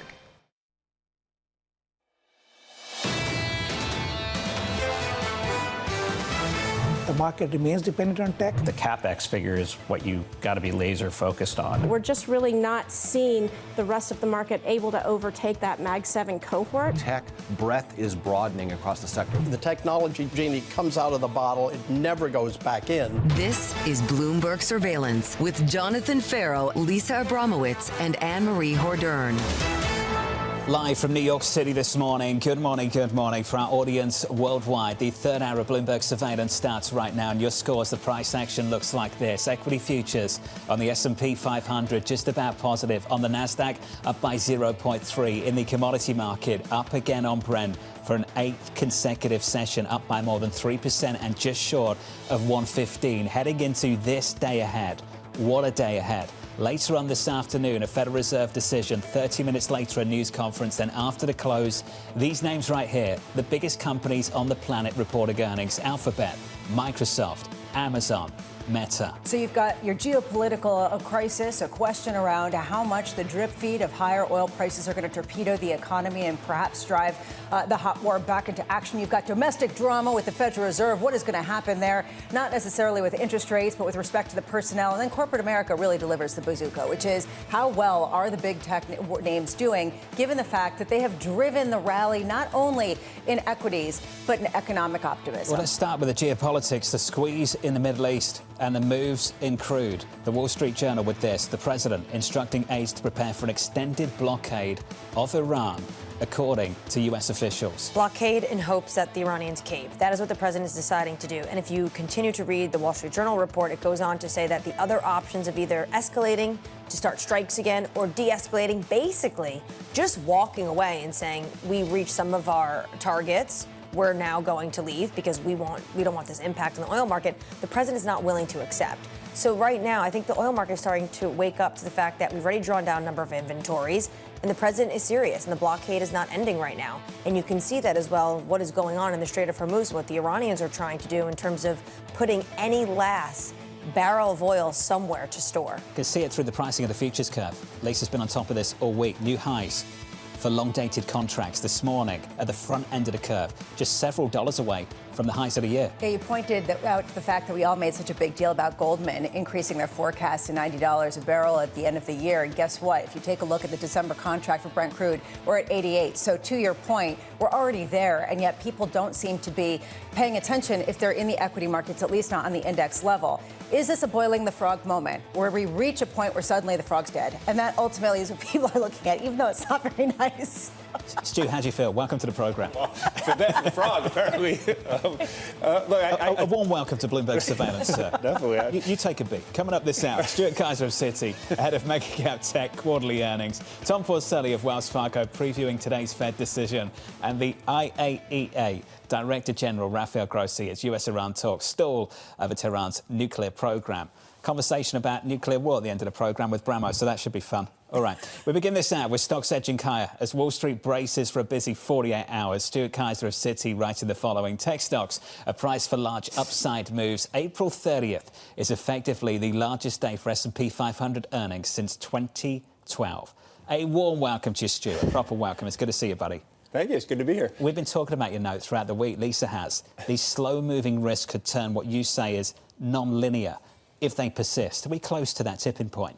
I mean, it does feel like it. Our commodity strategists think if this lasts, a couple more weeks, you're at $110, and if it lasts, call it a month after that, you're at 130 on TI, and that I think becomes a real issue for equity markets. I think what equity markets have tried to do is generally with the Middle East is compartmentalize it, and as long as oil doesn't tap us on the shoulder and say you need to worry, we're just going to trade AI and be pretty, bullish, optimistic folks. Are you feeling that tap just a little bit more this week? It's getting there. I think it's very interesting because of the FOMC and because of large cap tech earnings, that's just dominating conversation. But we are getting the incomings of what do I focus on after, after Wednesday and Thursday? And if, unfortunately, what we're focusing on is $120 of oil, then I think it can become an issue for equity markets at that point. Is it a price level or is it a length of time? Which one? I personally think it's a length of time, type issue. If you go back to 2022, you had WTI above $100 for 87 out of 102 trading days or something on that order. And equity markets were able to kind of survive that because the long-term oil never really inflected. I think you guys are hitting on the right thing, which is if I'm looking at that 18 to 24-month outlook, as that creeps higher, that's where you get worried. I do think this is definitely an issue of time, especially now that the kind of shooting has calmed down a little bit. Not to ask you to have a crystal ball, but how long? Because people were saying back at the beginning, and John and Anne-Marie have been talking about this a couple of weeks. Now we're 2 months in, and suddenly the blockade's going to be even there longer. At what point does it really hit that trigger where all of a sudden people say, wait a second, we're going to go back to focusing on that? Look, I think the issue is, or at the beginning of this, I think the administration was very cognizant of trying to keep oil contained. Right? They were allowing Iran to export. They took the tariffs off of some of the Russian exports, et cetera. Now it seems like they're sort of going the other way a little bit because the goal of the blockade is to shut this in. I actually agree with the blockade in the sense that it's sort of nonviolent escalation. And I think that's where President Trump probably wants to be. So now it's a waiting game. Do they fill, Anne-Marie's Knicks cup up with oil because they run out of storage and they have to kind of give in? Or do you get to a position where, oil prices get so high and you start to worry about election and U.S. consumer risk and stuff like that. So do you think the market is waking up to the more escalatory nature with the blockade or what OFAC did just yesterday going after more teapots in China than they are actually the physicality of what is going on? Yeah, again, I think the equity markets are more than happy to ignore this until oil prices inflect. And the fact that we're not watching, bombs falling in the overnight gives us as equity investors even more freedom to do that. So again, this is a time issue, and I think at some point oil's not going to go, 105, 106, 108. It's probably going to go 105, 115 or something like that. And that's where I think it becomes a real issue for equity investors. When do you think that happens? I mean, if you believe our commodity strategists, you're 2 to 4 weeks out from that. But to be fair, to Lisa's point, 2 to 4 weeks ago, we might have said the same thing. So it could also be that in these times of stress, people find a little bit extra oil to squeeze out of things, right? Maybe you're running at 100% max production. Maybe you're running at 110% max production, i.e. a production level you can't sustain indefinitely, but you can sustain for a short period of time. So it could be we're squeezing a little more juice out of it than we thought we had. You're not a bear. It's worth pointing that out. You're not a bear. You are actually looking at this quite bullishly at the moment. What underpins that bullish view? The fundamentals. I think that's really what it boils down to. Like any of these risks, whether it's the economic data or the Iran stuff, if you had earnings turning over in the U.S. would be red, and there'd be a much different reaction function. So I think that's the key. To me, is one, this has been a little bit slower moving, and two, you have very strong sort of earnings fundamentals underpinning things, which is why I think if there's one thing that worries me is actually the NFIB and the UMISH surveys last month that just showed sentiment under so much pressure, because the longer this lasts, even though oil hasn't re-inflected, gasoline's at a 4-year high. So the refined products that really impact consumer spending are kind of, giving you that stress. I really struggle with you, Mitch. So just convert me if you can. The idea that things have never been worse since the late 70s, that consumers have never felt worse, I just struggle with that. Agreed. I understand that things are bad now, and it's difficult for a lot of households, without a doubt, and I'm not undermining that. Just to say that things are worse now than GFC, than all the other things we've been through in the last 40 to 50 years, I struggle with that. Do you? Yeah, I struggle with it as well, though. I think, the GFC was maybe a little too complicated, for some people, whereas price of gas is like an immediate hit in the face. Also, if you look at UMISH split by political party, you kind of see there's also a huge political aspect in there as well. So do I think we're the worst ever? No, but when I see both small businesses and those sentiment surveys both turning lower, again, this is a warning sign as opposed to something that is an issue now. But, if you keep sentiment under pressure for 3 or 4 more months, I think then you start to worry about what's going on. And it's also what gets you there. To get sentiment that negative, you probably need oil and gasoline prices high for an extended period of time. And I guarantee you the Fed is not going to be happy about that, if that's the outcome. So geopolitical concerns, earnings, it brings us to the Fed. Do you care at all about what happens later this afternoon? Hopefully not, and I don't think. Well, I don't think the Fed wants us to, right? Honestly, I think they never want us to. Tune in 1:30 Eastern Time. Thank you, Stu. Go on. Well, you can see if I'm wrong at 1:30, but I would say that they're going to probably keep with the forecast uncertainty very high line. The worst nomination is sort of back on track. And I think the Fed, gun to their head, would probably just say, we want to get through this without too much commotion. The press conference will be interesting. I thought the press conference was a little more loosey-goosey last time, maybe than it has been in the past. So we'll definitely be turning out to that and watching every minute of it. But I imagine the statement, et cetera, they'll try to keep that right down the middle. So far, the chairman's future is a non-event for financial markets. Seems to be the event for Fed watchers. Is that something we need to reconcile? Do you think it becomes a market event? It's hard for me to see it becoming a market event. If you assume that the DOJ charges kind of go away, then, whether he stays on for another year or two, I'm not sure that's like a major issue unless it creates some sort of rift within the Fed, which seems unlikely. Warsh is a respected economist. He's worked at the Fed before. He respects the institution. So I wouldn't expect that to be the issue. I mean, if pillow fights are breaking out at the Fed between Powell and Warsh, maybe a different story.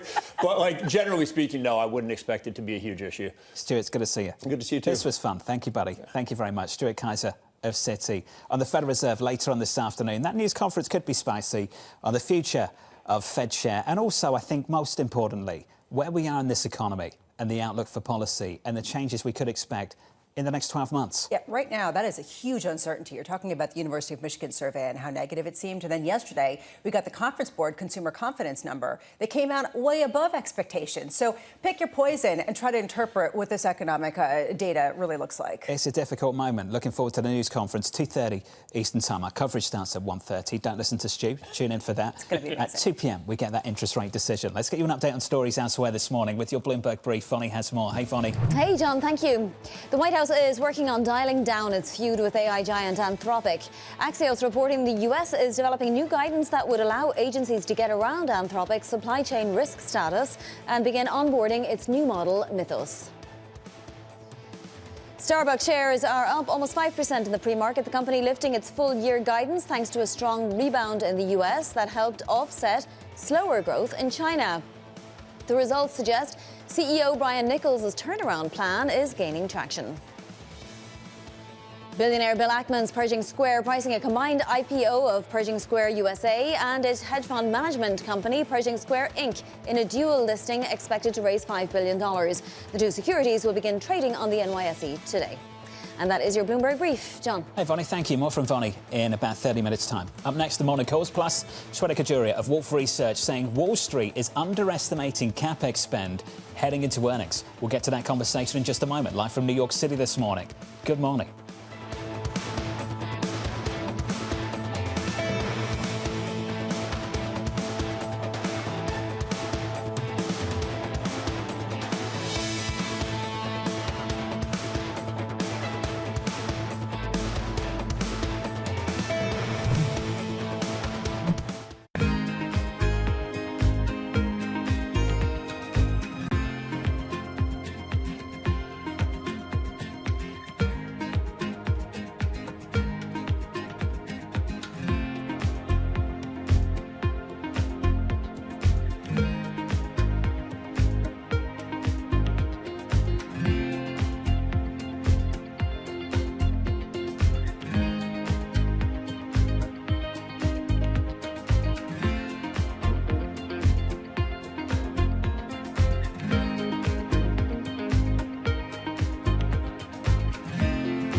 At a time when policy in Washington is driving Wall Street, we draw a distinction between the rhetoric and the action, bringing you market-moving guests and original reporting.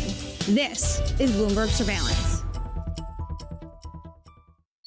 Asia is at the forefront of some of the world's biggest stories. I'm Sherian in Tokyo. And I'm Heidi Stroud-Watts here in Sydney, where the trading day begins. We're here in the center of all the action to get you set up with the numbers, news, and knowledge you need for the day ahead. The demand is indeed recovering. We've been waiting for this moment. The opportunity of a century. Join us on Bloomberg The Asia Trade. Weekdays only on Bloomberg TV. Context changes everything. The countdown is on. Everything you need to get the edge at the end of the market day. Get ahead of tomorrow's trading with The Close. Weekdays on Bloomberg. Context changes everything.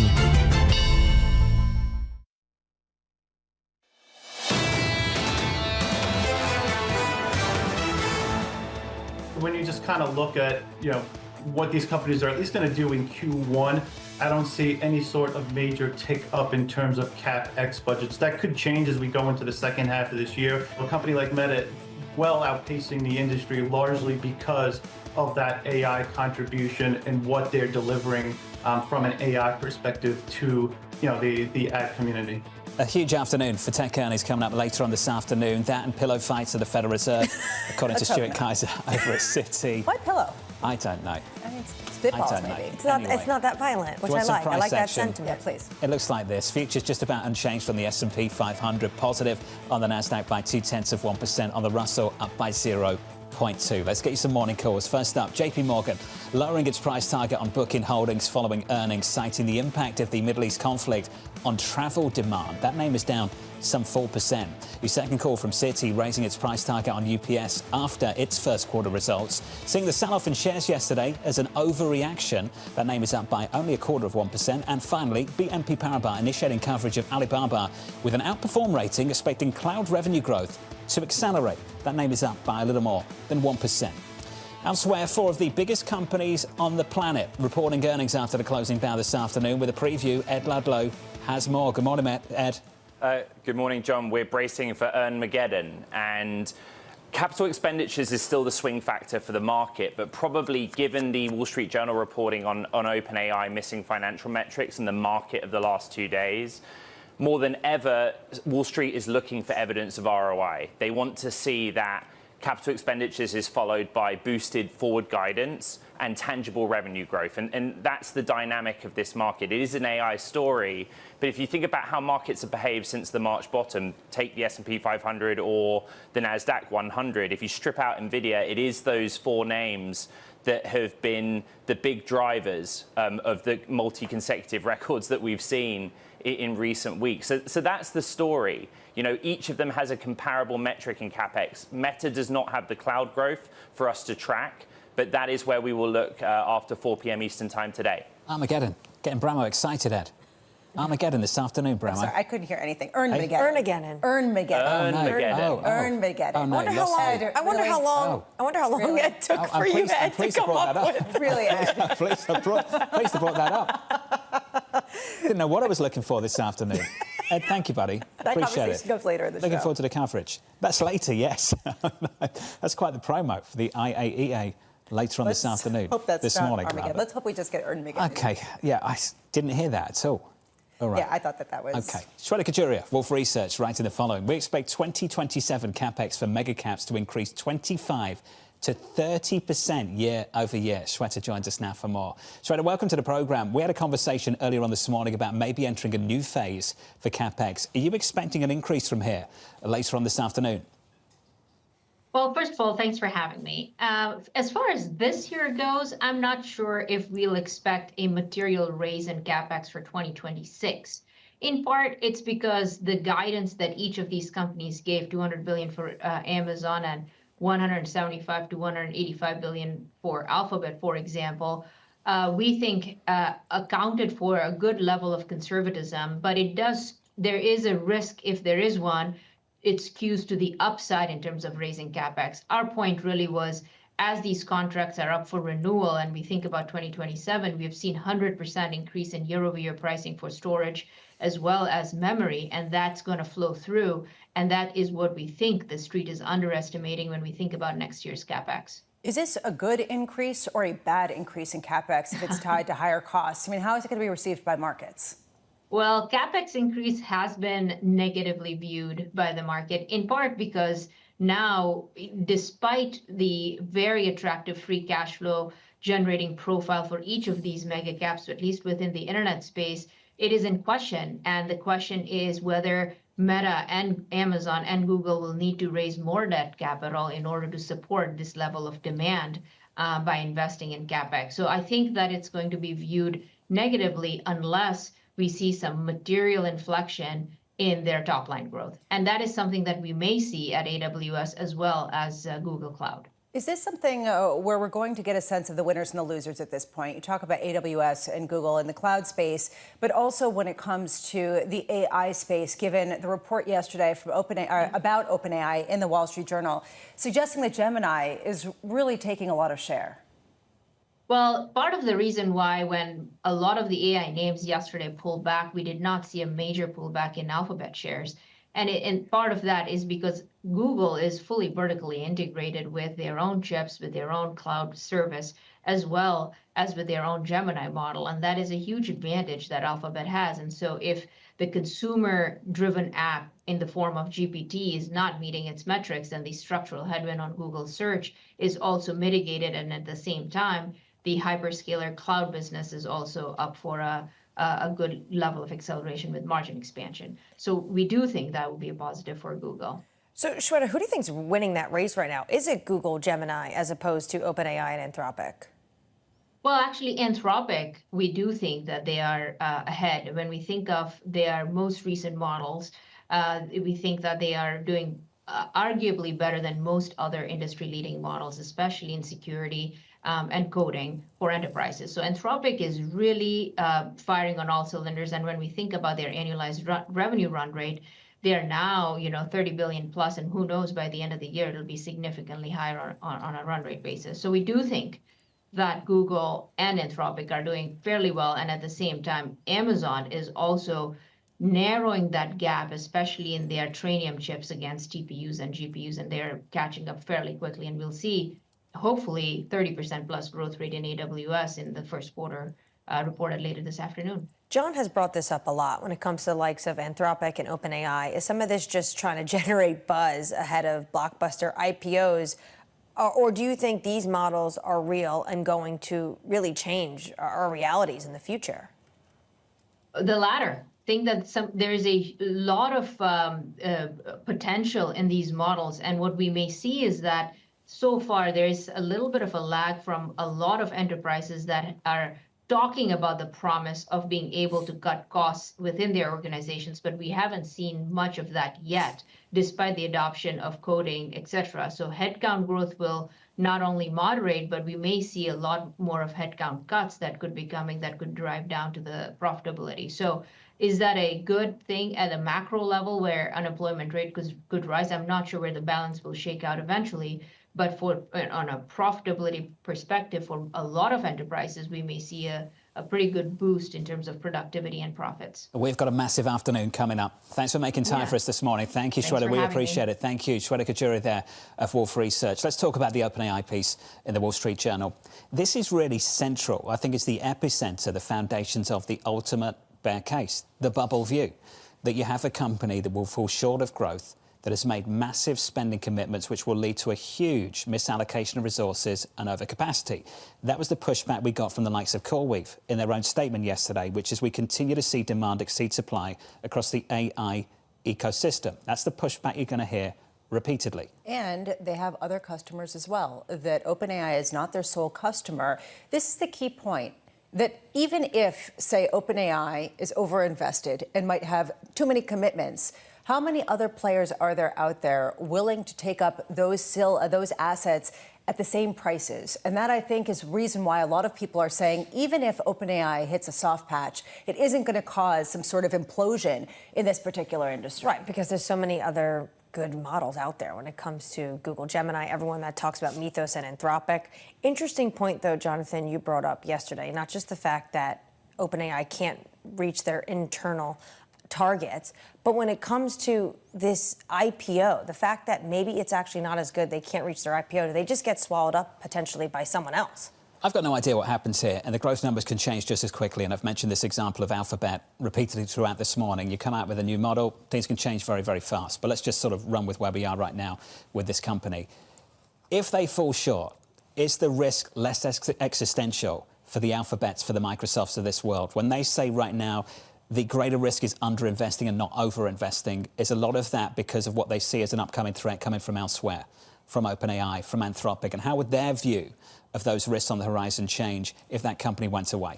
Is there an existential threat because of the competition from some particular players who are hoovering up everything that they can find to try to make sure that they have the biggest footprint possible? Or is this an existential threat because this is going to be the business model ahead? And if they don't reach some sort of, intelligence that is beyond, then they're going to fall behind, right? Is it sort of an existential, we don't know what we're going toward, but we're going to try to keep building this tower to the sky? Or is this something that has a tangible kind of endpoint with a practical business application that they can see with respect to their customer demand? These earnings calls could be very, very interesting later on this afternoon. Coming up next, we'll talk about the data. A fresh round of economic data set to cross. We'll speak to Tom Porcelli of Wells Fargo. He's with us to break it down and look ahead to a Federal Reserve interest rate decision later on this afternoon. That decision at 2 p.m, the news conference at 2:30. Into it, the price action looks like this. Equity futures just about unchanged on the S&P 500. The Nasdaq bouncing back by 0.3%. Getting our attention once again, this move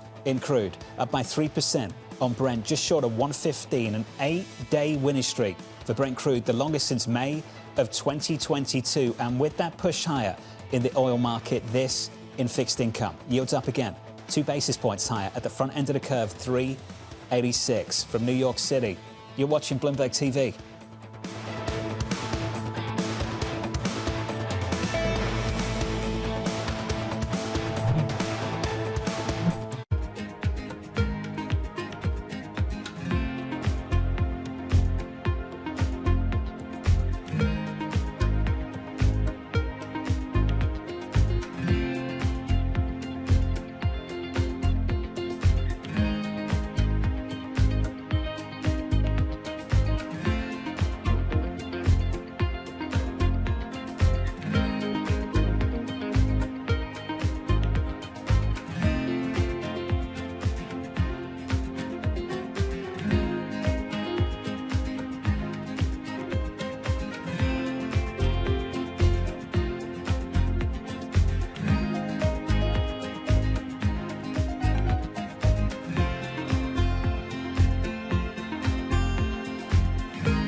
Welcome to Bloomberg This Weekend. I'm David Gura. I'm Lisa Mateo. And I'm Christina Raffini. We're tracking breaking news today from Wall Street to Washington.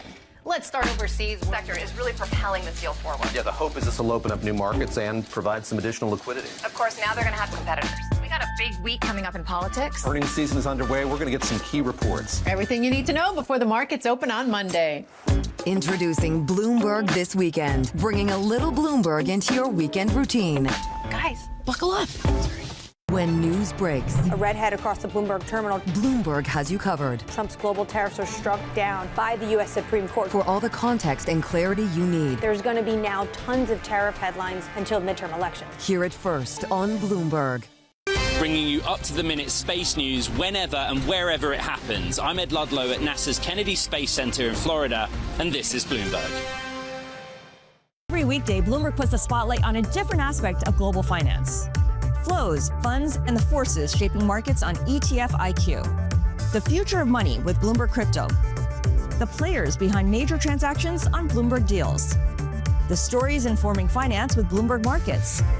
And rates, risk, and the cost of capital on Bloomberg Real Yield. A different topic every weekday, only on Bloomberg Television.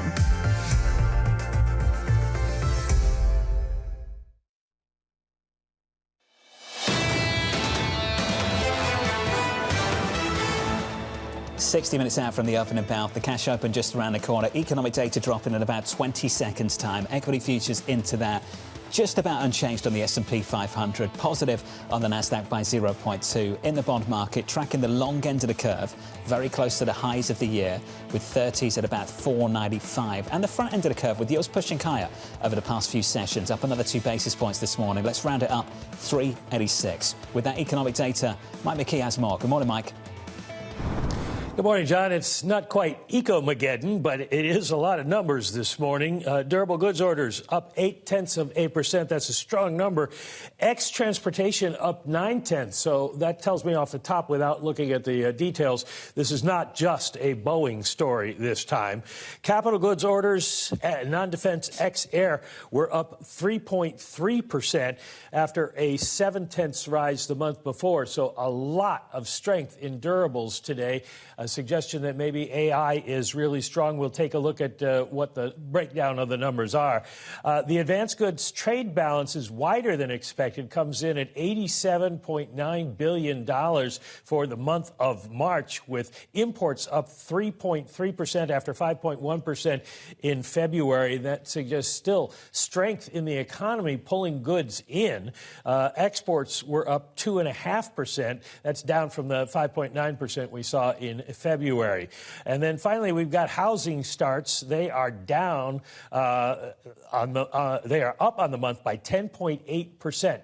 Could that be weather, or could it be just more confidence from builders out there? 1,502,000 pace for the year.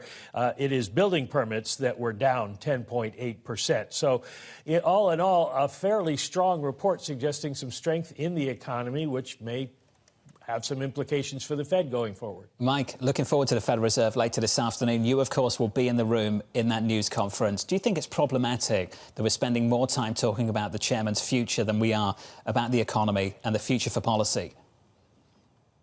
Not really. And I've said that I wouldn't be surprised, put it this way, if the first question to Jay Powell wasn't, what's your future plans? Because we know the Fed isn't going to do anything now. They are sidelined, as are pretty much central banks around the world, waiting to see what happens with oil prices, with the war. And don't forget, we've got tariffs coming down the road. So there's a lot of uncertainty about where the economy is going. And strength in the U.S. economy just strengthens the Fed's hand, their ability to sit on the sidelines. We are going to watch today to see if they say there is a two-sided risk. They've been worried about unemployment as the major risk. Are they going to elevate inflation to that level today when they put out their statement? And, of course, we've got the Warsh confirmation vote today. After he's basically confirmed by the committee, then he has to go to the floor, but he will be confirmed there. Do people care what Jay Powell thinks about where the economy is going from here, or does the focus immediately shift to Warsh? That may be answered by what Powell says about how long he's going to stay on the committee. That is very true. Mike, thank you. Looking forward to your coverage later on this afternoon. Mike McKee, of course, will break down that decision, and he'll be in that news conference at 2:30 Eastern Time. With us around the table, Tom Porcelli of Wells Fargo. Tom, good morning. Hi. Do you agree with the take from Mike McKee that it is not that problematic, that we're talking more about the chairman's future than we are about policy and the economy? I love that you set it up that way. So, look, here we are with this massive tension, right, in the dual mandate. And I would bet that the very first question that he gets asked today at the presser is about whether he's staying or going. And I think when you have this kind of tension and you're asking that question first, yeah, I do. I think it's a distraction. And so what I would say is, I think it's actually incumbent on Powell to sort of highlight, well, if he is going to stay, why? Something more clear, because I thought we resolved part of this already, right? I thought part of the reason was the indictment. Well, if that's now off the table, then why would you stay? Because I think the risk is that he doesn't give us enough information, and then it becomes a question of, oh, what does he know that we don't? And then it becomes even more of a distraction. So I think he really has to thread a needle here on this. Do you think it introduces a dependency issue for markets? Because right now I don't see one in the way markets are priced. So I think, look, I think what markets want is just to get on with this. I think they want to know what the what the next meeting looks like. Is Warsh there, and is it also with Powell as a big shadow cast over him? I think what markets actually want is clarity. Not to be a little bit flip, but do you think we're focusing on this because right now there's not that much more to say about the Fed? So I would actually say I like being flipped too, but what I would argue that there is so much to talk about. Because when you think about the inflation dynamic that's in play right now, and the degree to which the Fed is going to focus on that, when you think about the labor backdrop, right? Like I wrote this in our daily yesterday.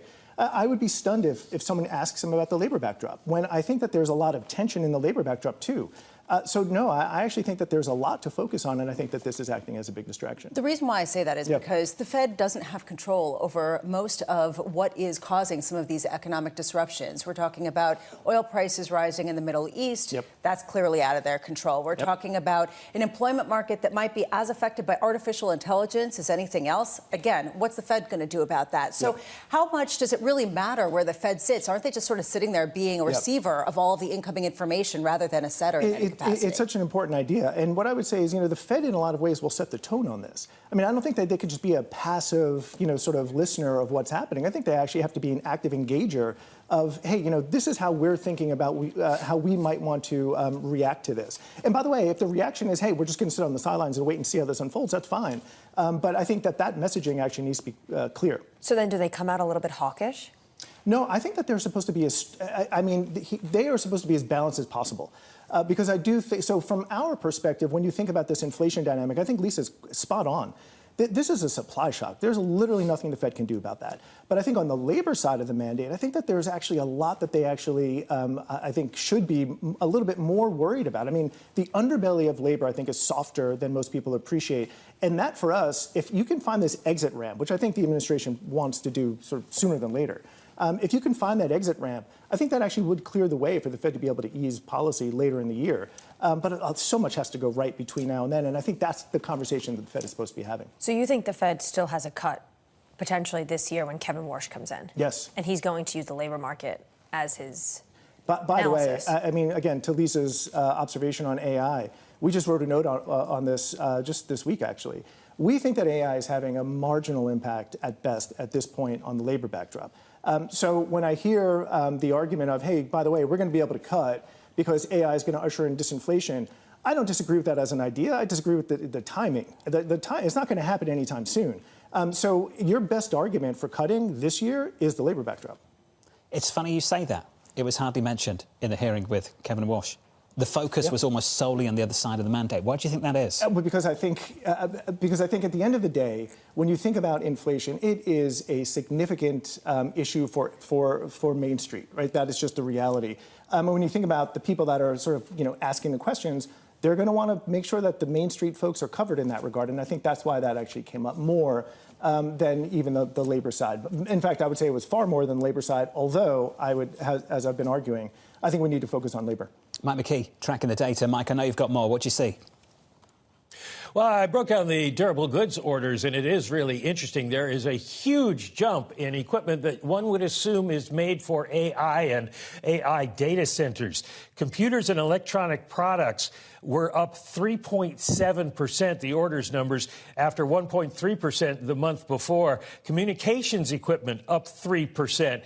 So we are seeing some strength in that area, and this comes as non-defense aircraft orders were down by 21%. So it isn't a Boeing story. We did see an increase of 16.9% in defense aircraft orders, which would also include things like missiles, etc. So the war having an impact there. But Boeing didn't carry this one. It is the AI economy that seems to be moving the needle here. Mike McKee, thank you. We've seen that repeatedly, Bramo, repeatedly. Yeah, this is the tension that I have. How do you deal with the fact that people say that the labor market could get hit by AI? This is all hypothetical. We don't know if it's going to be disinflationary. Sure. We don't know how much it's going to cause unemployment to surge. At the same time that the capital markets are wide open to finance all of these purchases for all of this AI equipment, even at higher prices, because people view it as existential. So that's where the inflationary aspect goes in, with really mixed signals from the employment market. I mean, it's a conundrum wrapped in an I know enigma. where you're going. Don't worry. Yeah, whatever. Carry on. Tom, we should build on this. Can you walk me through how your conversations with clients are going at the moment? Because I'm just thinking about the future and whether non-farm payrolls, which was like tier one economic data for financial markets and setting the tone for risk assets, whether it becomes less relevant. Yeah, I think right now it is less relevant. I mean, if I would order the things that we're talking about with clients, it's basically the Iran conflict, how that's going to impact the backdrop, inflation, obviously on the back of that, AI is coming up in virtually every meeting. Even, by the way, in the very early stages of the Iran conflict, people still found time to ask about AI. I mean, it was coming up relentlessly, which is why when I hear Mike McKee say, hey, CapEx crushed it, yeah, that makes a lot of sense. I mean, I think, Q2 and Q3, we actually have CapEx performing incredibly well. So I think in terms of focus, it makes a lot of sense what clients are focused on, right? It's how is Iran going to impact the inflationary backdrop, and what is the Fed's reaction function to that? And our answer is the same, and it's been the same for the last month and a half. The Fed is going to sit on the sidelines because there's nothing they can do about a supply shock. We're told repeatedly that the labour market simply isn't strong enough to generate broad-based price pressure in this economy. Do you agree with that? Well, I 100% agree with that. I think, when we heard this conversation about the Fed, hiking rates, that was for us, that was an immediate fade. To be able to actually hike rates, you would need a demand shock to come into play, right? You would need some kind of wage price spiral dynamic. And how would you get there? The way that you would get there is if there's some additional new fiscal stimulus, not the stuff that's already in tow in the back of tax refunds. You need something new, I think, to really sort of put not just a floor underneath inflation, but to elevate inflation. So if they introduced a more symmetrical reaction function later on, at least communicated one or attempted to, would you dismiss that, look through it? No, I actually have a lot of sympathy for that, because I do think at the end of the day that they still need to defend their credibility as it relates to inflation. And so in that context, I have sympathy for it. Tom, it's good to see you. Good to see Appreciate you. it. Thanks. Thank you, sir. Tom Porcelli there of Wells Fargo on the Federal Reserve, that interest rate decision later on this afternoon, with an update on stories worldwide this morning with your Bloomberg Brief. Vonnie Quinn has more. Hey, Vonnie. Hey, John. Thank you. So recapping the data we just got, the U.S. trade deficit coming in line with estimates at $87.9 billion in March. U.S. orders for business equipment increasing by the most since 2020. The big surprise was in housing starts. They were up nearly 11% compared to estimates that called for a drop of 0.4%. United Airlines and Lyft are teaming up. Starting today, United Mileage Plus members can use their miles to pay for rides. This is the first time an airline loyalty program and rideshare platform have offered direct mile-to-ride redemption in the United States. In sports, the San Antonio Spurs are moving on to the second round of the playoffs after beating the Portland Trail Blazers in 5 games. Philadelphia defeated Boston to force a Game 6 at home, and the New York Knicks are 1 win away from the next round after beating Atlanta by nearly 30 points in Game 5. And that is your Bloomberg Brief. John.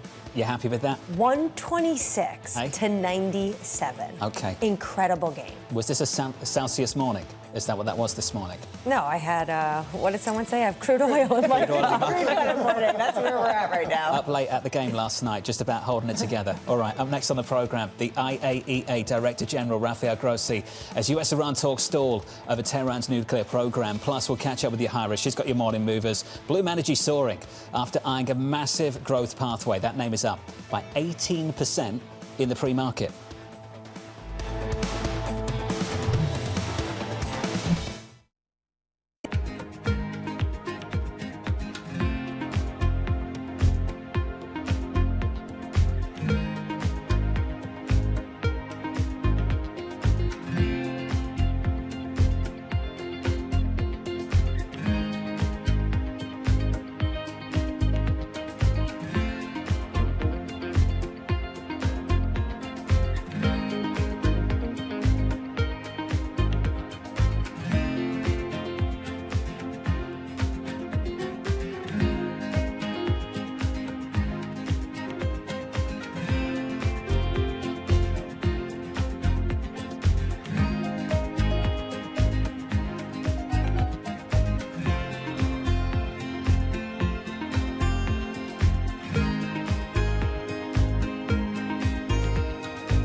We should not deny that change is coming.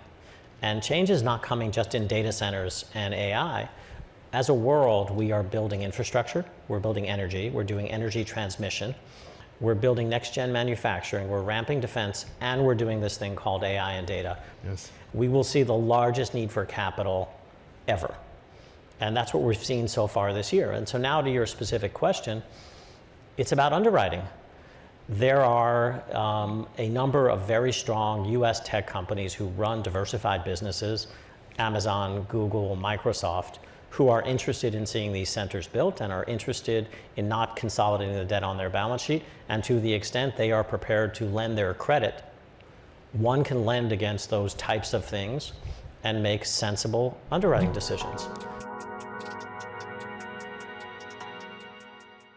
World's most powerful investors don't ring a bell. They quietly reshape entire industries. This is the money shaping the world. The Dealmaker Playbook, where power and billions of dollars change hands every day. From private equity and credit to venture capital and M&A, we bring you the inside scoop on the biggest deals and debates, plus exclusive conversations with finance's ultimate insiders. I'm Danny Berger, and this is Bloomberg Deals. Every week, only on Bloomberg Television. From the world of politics to the world of business, Joe Matthew and Kaylee Lines deliver news, insight, and analysis live 2 times a day, every trading day. Balance of Power at 1 and 5 Eastern, only on Bloomberg. Bringing you the world's business and financial news whenever and wherever it happens. I'm Michael McKee at Mount Everest, and this is Bloomberg.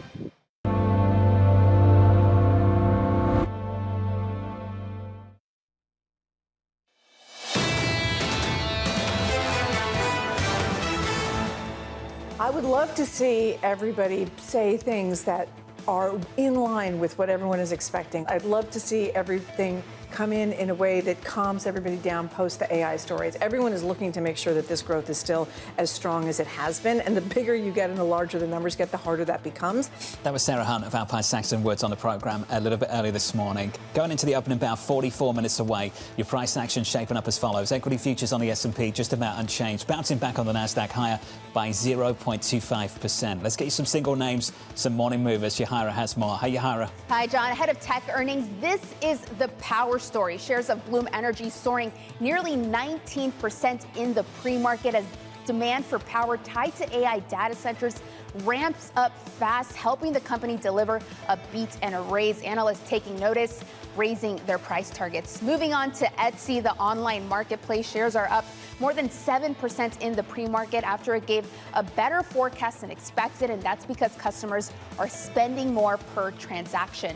And we end on shares of SoFi Technologies. They're plunging 8.5% in the pre-market, and this is really a cost story because other than that, the company delivered strong growth across the board on both revenue and membership, but expenses jumped more than expected. John? Yahira, thank you. Thanks for the update. Great word this morning.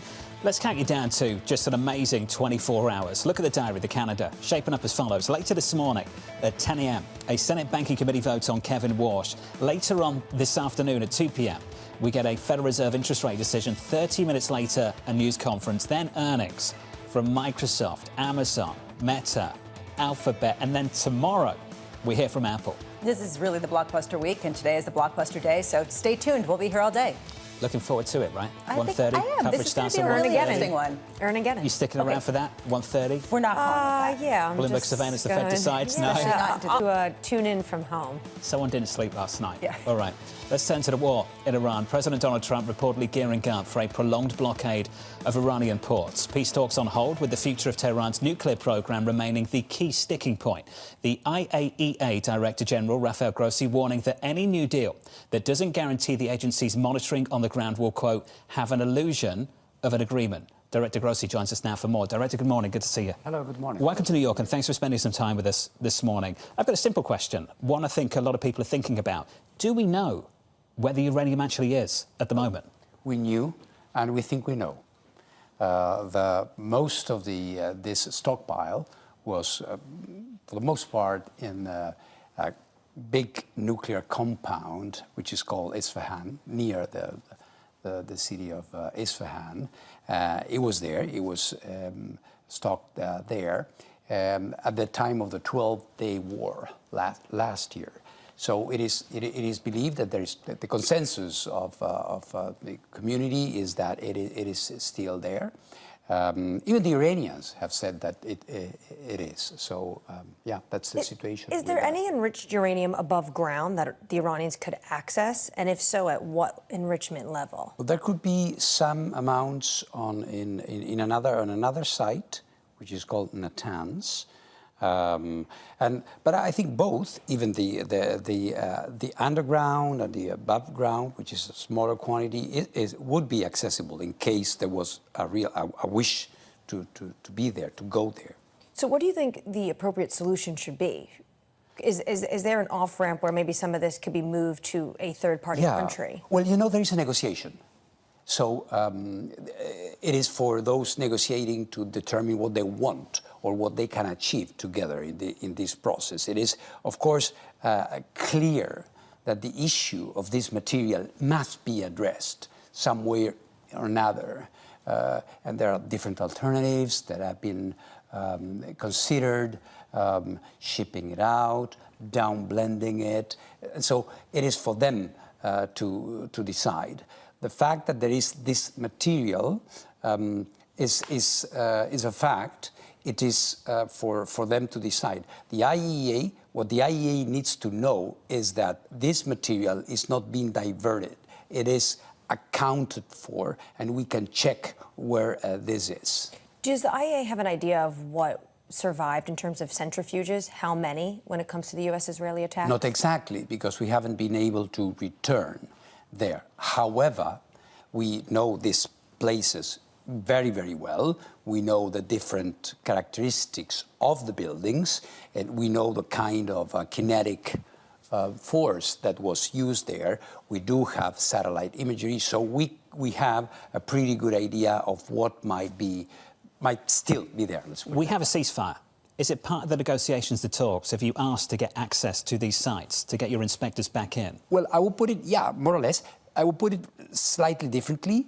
It is, the idea is that when there is an agreement, one essential component of that agreement is that whatever is agreed is inspectable, verifiable. In introduction, you were quoting something I said, that an agreement without verification is an illusion of an agreement. It's a promise. Who knows? So I know you've been in touch with Steve Witkoff, Jared Kushner. Yes. Have you seen or spoken to President Trump as well as the Iranian side? I've been working with Special Envoy Ambassador Witkoff and with Dr. Kushner, yes. Are you closer to getting them back at the table? To getting whom to the table? The Iranians and the Americans back at the table? To a certain extent, there is a table, and they have this table, it's on and off, but there is a conversation, Have you returned to Iran since February 28th? Myself? The inspectors, the IEA, yes, partially, because we have been able to return to the places that were not attacked. Right? So the Iranians are making our return contingent to an agreement. How much are you concerned that this episode will only reignite nuclear aspirations around the world in countries that see the success of North Korea and, frankly, the success of Iran, at least in the threat potentially to fend off this type of attack again, should they actually acquire a nuclear weapon? I've heard that, and that is an argument that I frankly disagree with, and I'll tell you why.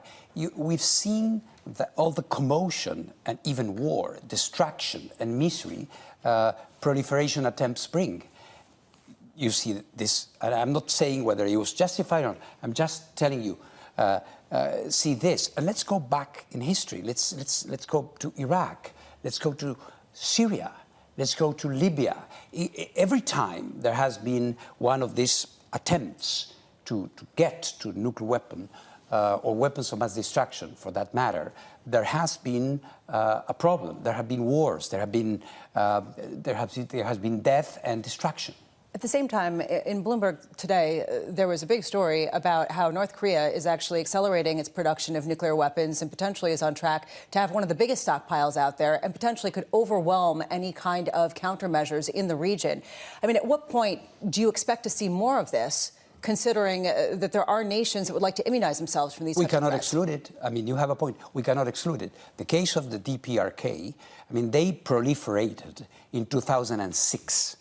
So 20 years ago, almost 20 years ago, they decided to cross the line, they tested, they expelled the IAEA inspectors a little bit later, I must say, because it's a story that has lots of ups and downs and processes, not dissimilar in a certain sense with what is being attempted with Iran, incentives of sorts, and then at some point that country in a different geopolitical, geographical scenario decided to cross the line. North Korea, precisely the situation we're hoping to avoid in Iran. Well, exactly. And right now, they seem to be amping up the stakes, considering that there's a report about how much more they have in terms of their nuclear stockpiles. Director Grossi, appreciate your time. And we know you're in the running to become the next UN Secretary General, so best of luck with that effort. Thank you very much. Thank you, sir. Appreciate it. The IAEA Director General, Rafael Grossi there, on the situation in Iran. The situation for financial markets right now, looking ahead to this a little bit later on this afternoon. What an afternoon we've got coming up for you at 2 p.m. Eastern Time. Tune in later on this afternoon for Surveillance The Fed Decides. Kicks off at about 1:30. The decision at 2 p.m. We'll catch up with Bob Michael of JP Morgan, Sabato Rajappa of SocGen, Matt Lazzetti of Deutsche Bank, Jeff Rosenberg of BlackRock. Then we've got to look forward to tons of earnings after the closing bell. Which ultimately may render anything that we hear in the Fed meeting not interesting. I'm sure Jay Powell really hopes so. Well, the Fed meeting will be interesting as long as Jay Powell gives us a little bit more of a hint of what his future holds. Pillow fight at the Federal Reserve. Yeah. Hey, Stuart Kaiser at Citi. I don't want that image. No, not interested in them running around in PJs at the Federal Reserve. No, Slumber party. Rejected. Fancy I'd it. rather have Armageddon. Hard pass. What was that about? No, I can't. He worked hard on All that. Long day Poor ahead Ed. on Wall Street. We'll see you later from New York City. Thank you for choosing Bloomberg TV. This was Bloomberg Surveillance. At 9:30 a.m., the market tells you what it's really thinking. We beat the drum to the opening bell. With deep analysis of the forces driving the price action. Focusing investors on what really matters. Where the money flows, which markets are changing. Conversations with players shaping the narrative. Innovative growth companies gravitate to NASDAQ. It's not just like, let's buy the Mag 7 or AI. That's a really compelling story. This is where your trading day begins. And this is Open Interest. Only on Bloomberg. Tariffs, I think, are probably the first time in my career I've had to deal with like a fundamental change in government policy in terms of how we think about how markets work. The challenge, especially within my supply chain, is now how do you have enough productivity initiatives to offset the increased cost of all the product? Can you just move your supply chain out of China and into the U.S. or out of Mexico and up to Canada? Is it that easy? It's not that easy, but we do have flexibility. And we had been, prior to tariffs, prior to any of this, we had been on a journey to diversify our footprint out of China. So probably 2-ish years ago, roughly 65% of our toy and game volume was coming from China. Today, as we entered into 2025, that was around 50%. All we've done is really accelerate the path to get down to roughly, call it 30% by the time we enter into 2027. For us, I mean, if tariffs stay, if tariffs go, it's never good to have so much of your manufacturing base centered on one geography. We think the diversification is good, but it does take a bit of time to get vendors and suppliers up to speed. Quality is a big deal, especially when you're dealing with toys and kids. It's not an instantaneous thing, but it's not also a 5-year, have to build a new plant from scratch. The problem we've got as an industry is when the government's overtax, and let's say they tax at 30 or 40% of net gaming revenue, what happens is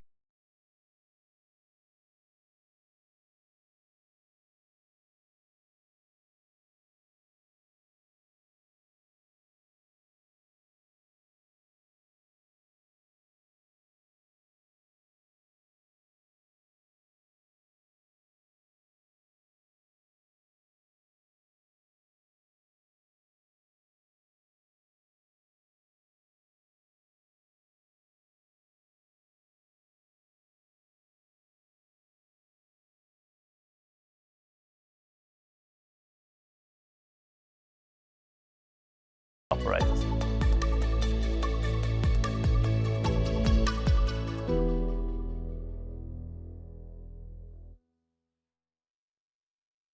It's a multi-trillion-dollar industry. We'll show you what's happening in ETFs like no one else. ETF IQ, only on Bloomberg.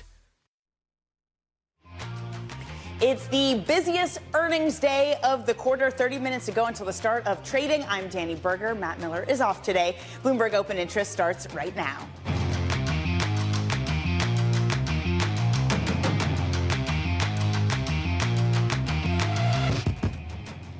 Coming up, 80 seconds that could set the market's next move. Alphabet, Amazon, Meta, and Microsoft all report after the bell. Meanwhile, at the Fed, Powell's future looms over today's decision as Warsh waits in the wings. And oil rises again as the White House weighs an extended blockade to force Iran back to the table. So again, it's the busiest day of earnings. More than $14 trillion worth of companies are going to be reporting. Just these four are over 15% of the market cap for the S&P 500. So 4 of the Mag 7 will be reporting. Options markets imply that the stocks will move in a nearly $800 billion direction. In either way, they're off pre-market. We had a big decline for tech stocks yesterday, so can they save this rally? Let's go back over to the desk, because sitting there waiting to discuss tech earnings is Bloomberg Tech co-host Caroline Hyde. Hey, Caroline, good morning. So, I mean, it's going to be insanely busy today with all of these reporting. If you don't have an algo doing the work for you, I feel like it's going to be a headache of a day. Where's your AI agent when you need them? Brace. It's going to be less than a minute and a half if the timings are the same as the previous quarter, that you just get in swift succession the 4 key capex drivers, which not only dictate where the stock moves for them, and we could see the options market saying we could see a swing of $750 billion of market cap among those 4 names, but just think of the ecosystem around them. Think of the run-up in chip stocks. Think of the run-up in memory names, in storage, because that capital expenditure doesn't just benefit you and I using our AI agents, but it benefits the whole amount of companies that need to help build these data centers. So the run-up that we've seen in Micron and others, that could be tested today as well. It's going to have such rippling effects. It does feel like a really fragile moment. I mean, all you needed to do was look at yesterday, that story on OpenAI, really denting some of the performance of these big cap tech stocks. What does that mean for where the bar sits? Sure, they sold off yesterday, but these are still very richly valued companies. And it's interesting with the OpenAI story, that's all about return on AI. How much are we seeing growth in the consumption of these things that are in consumer and enterprises' hands? How much are you actually seeing their ability to spend on capital expenditure? So it's an odd one, a balancing act that both Microsoft, Meta, Amazon, and Alphabet all have to get right. They have to show growth in their underlying businesses. With Meta, we want to understand that still the spend on AI is benefiting their advertising, meaning that we are seeing the fastest revenue growth in at least several years.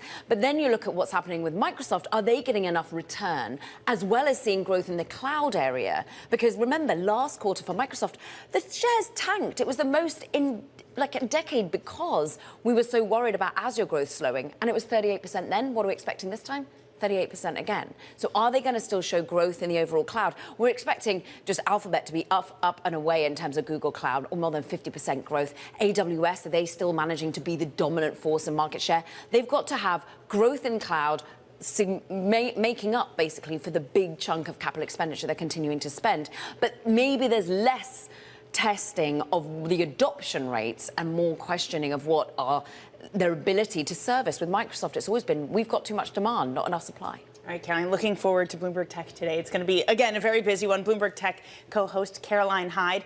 And elsewhere today, just if the tech earnings weren't enough to set for your agenda today, we also have a Fed decision. The Fed's widely expected to hold rates today at what could be Jerome Powell's final decision as chair. Let's discuss with Michael McKee, Bloomberg's international economics and policy correspondent in Washington. Mike, a hold, but it does feel like the language coming from the Fed in recent weeks has leaned more hawkish.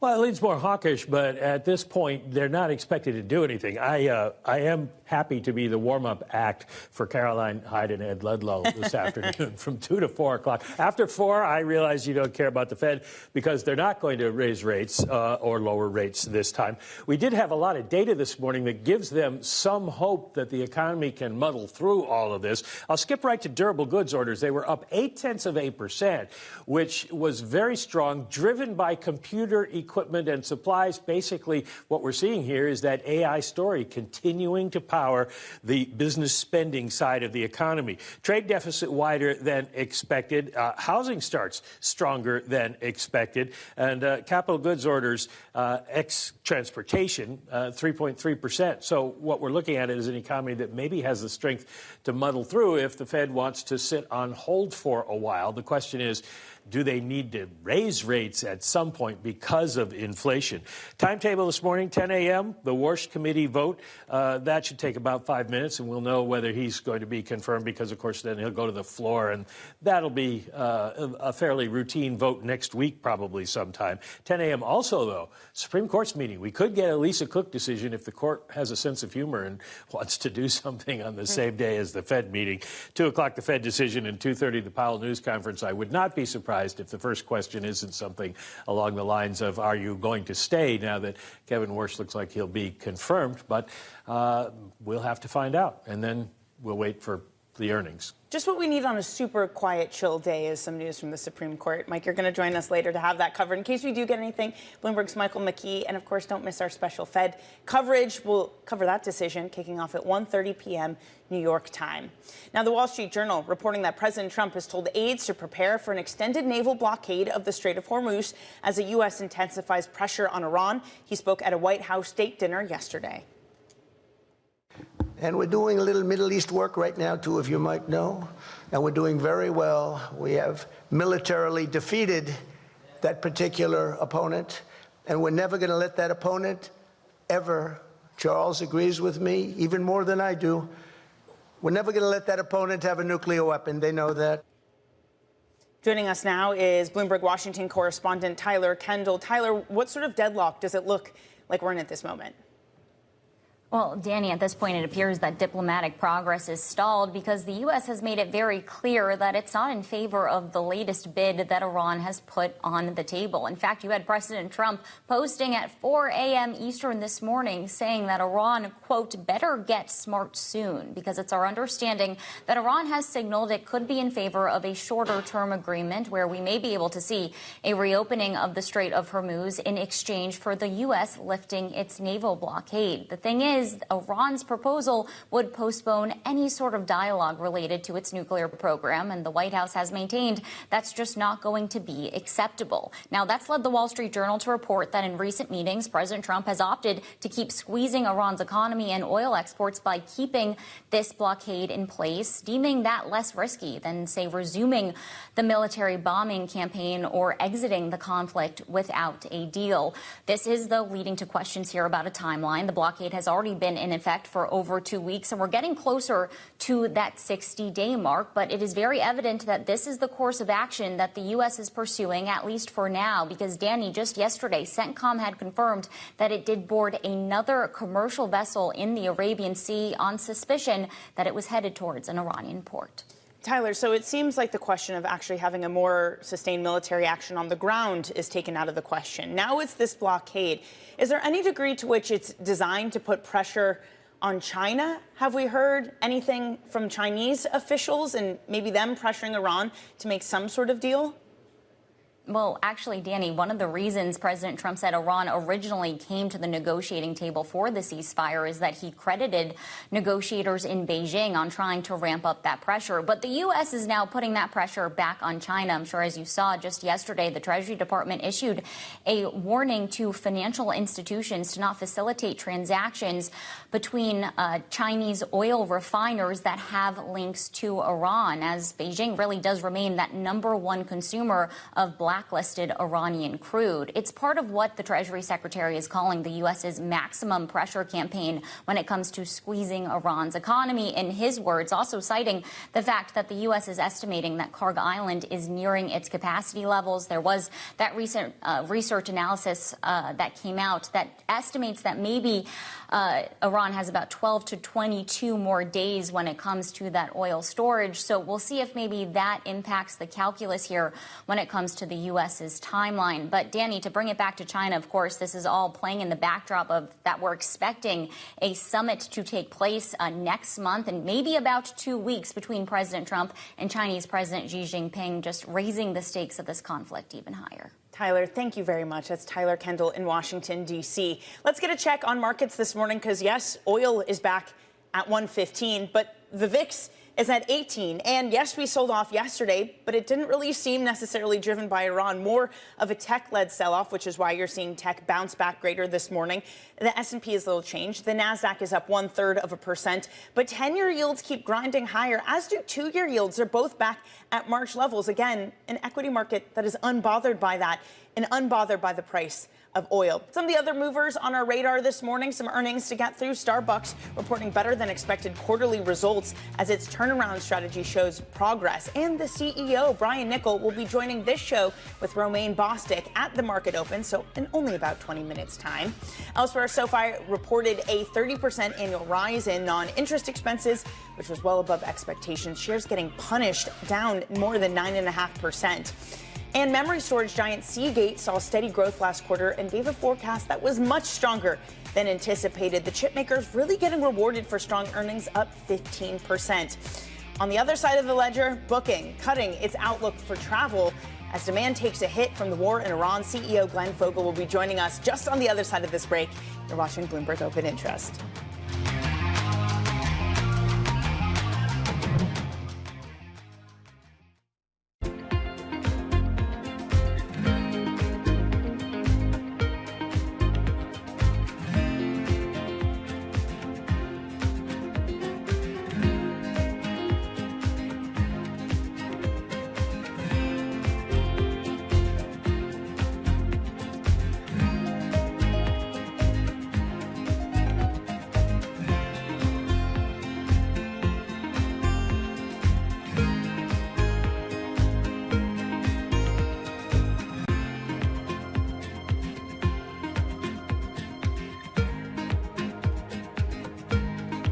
Middle East tensions are high. Both sides willing to go back to the battlefield. The narrative changes moment to moment. Is there a ceasefire? Is there not a ceasefire? Markets are up, markets are down. Count on Bloomberg for up-to-the-minute reporting. Breaking news this morning. Breaking news in the last few minutes. On-the-ground perspective. Talking to you from the bomb shelter. This White House still pushing. And the analysis you need to make informed decisions fast. Clearly, nothing is final until it's well and truly final. The really important question is whether we'll get second-round effects. Nobody covers geopolitics like Bloomberg.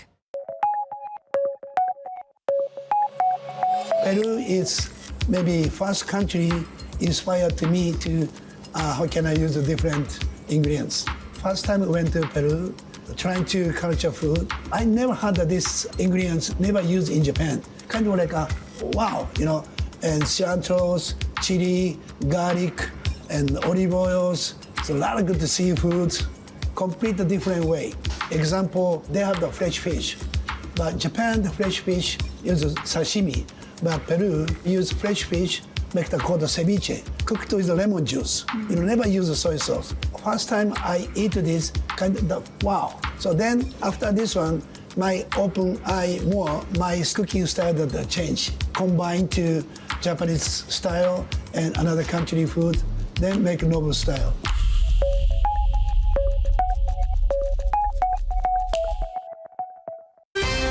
Up-to-the-minute geopolitical news whenever and wherever it happens.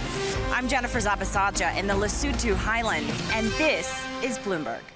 Middle East and Africa. Vibrant resources and high-yield investment opportunities abound. Join me on Horizon's Middle East and Africa for the stories, newsmakers, and insight from this exciting region. Now weekdays, only on Bloomberg.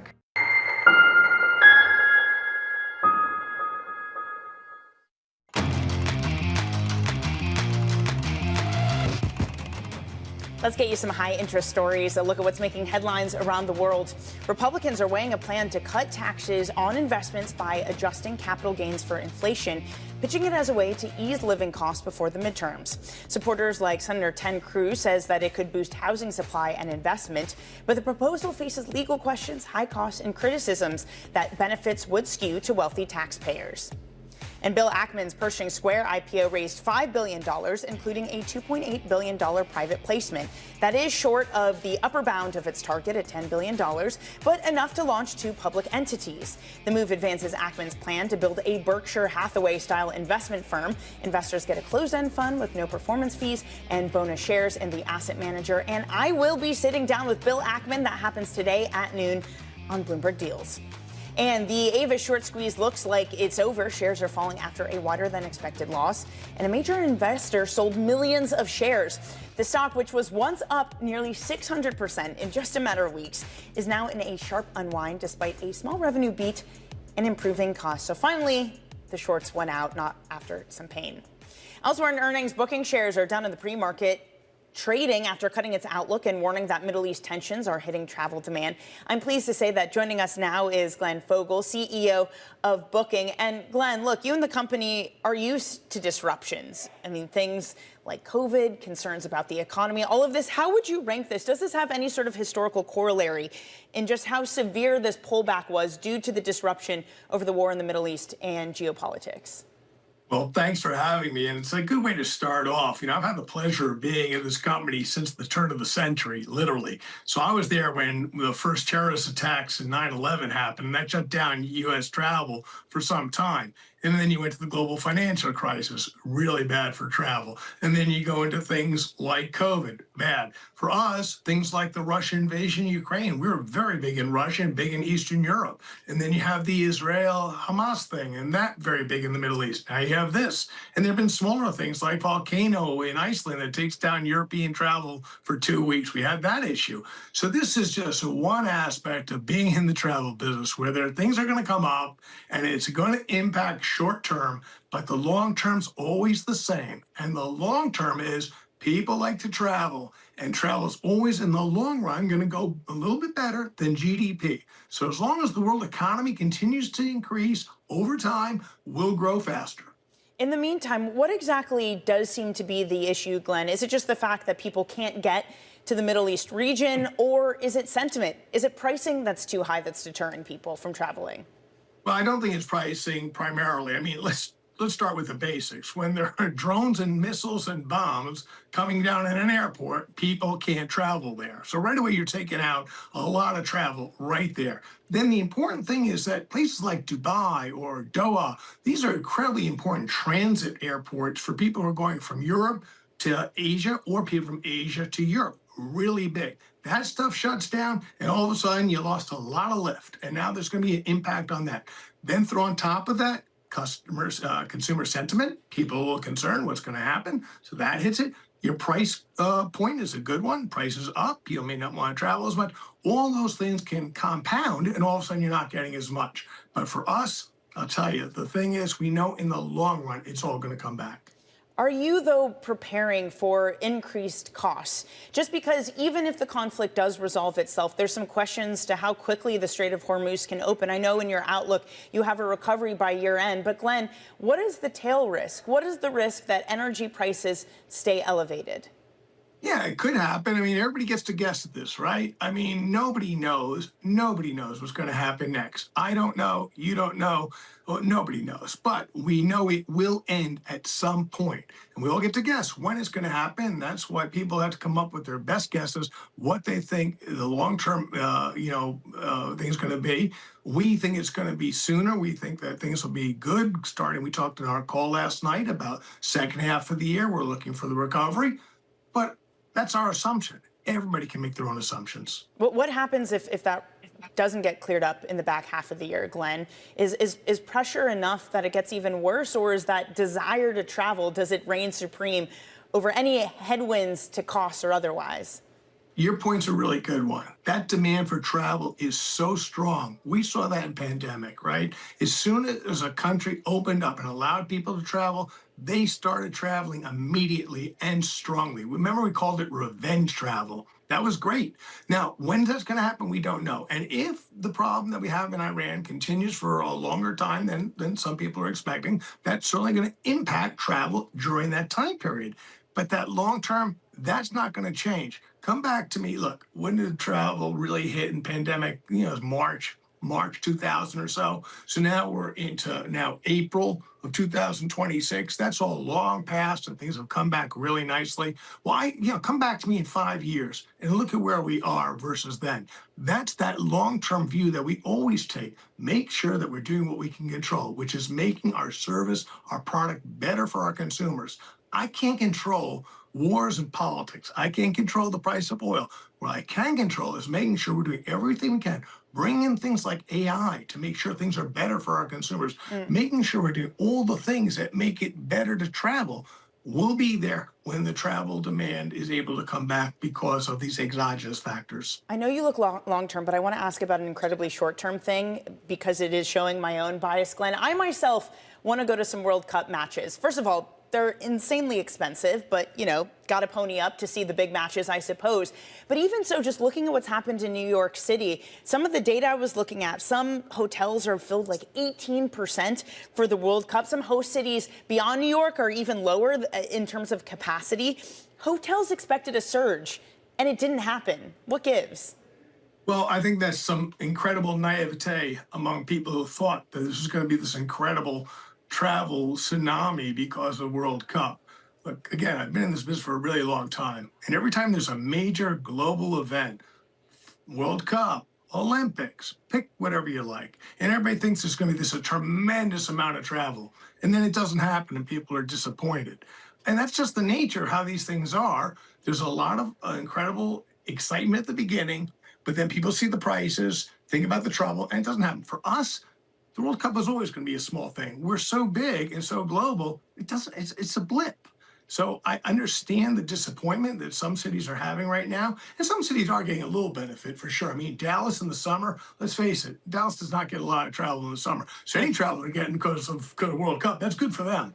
But I understand it, and of course the prices are very high in terms of those tickets. I also wonder if there's some political element to this. And beyond the World Cup itself, I, for example, was talking to a really big real estate investor who's saying, I don't know how I feel about hotels at this moment because international travel to the U.S. is still down. People are hearing stories of getting hassled at the border, and they decide, you know what, maybe I'm just going to go to Greece instead of coming to the U.S. Glenn, are you also seeing that divide between domestic and international travel? Yeah, no, it is disappointing.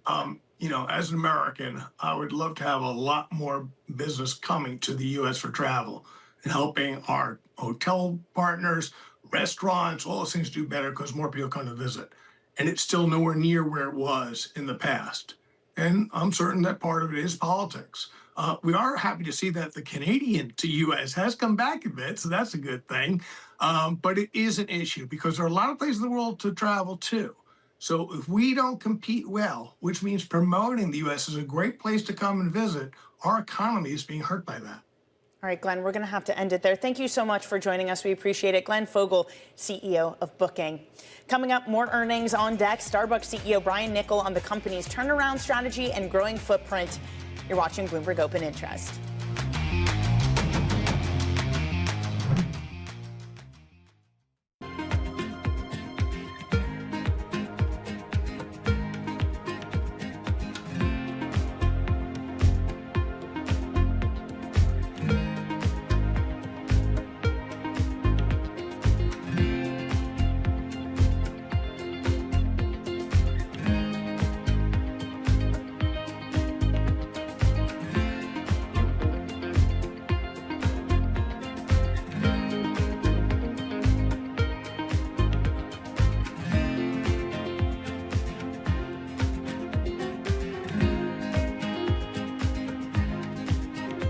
Every weekday, Bloomberg puts a spotlight on a different aspect of global finance.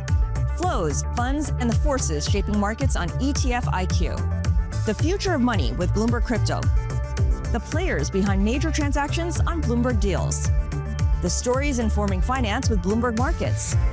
And rates, risk, and the cost of capital on Bloomberg Real Yield. A different topic every weekday, only on Bloomberg Television.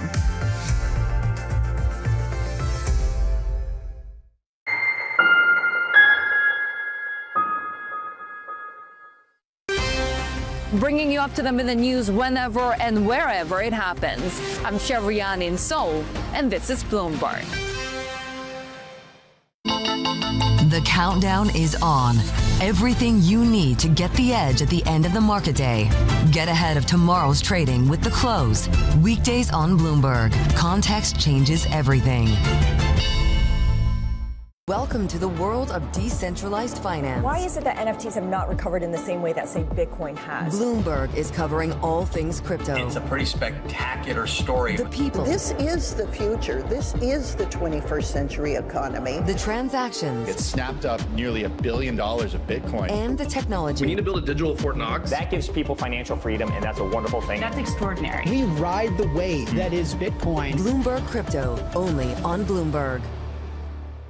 Key investors, top executives, global innovators. Join me for in-depth conversations with the biggest newsmakers on the day's top stories. Insight with Haslinda Anand, only on Bloomberg.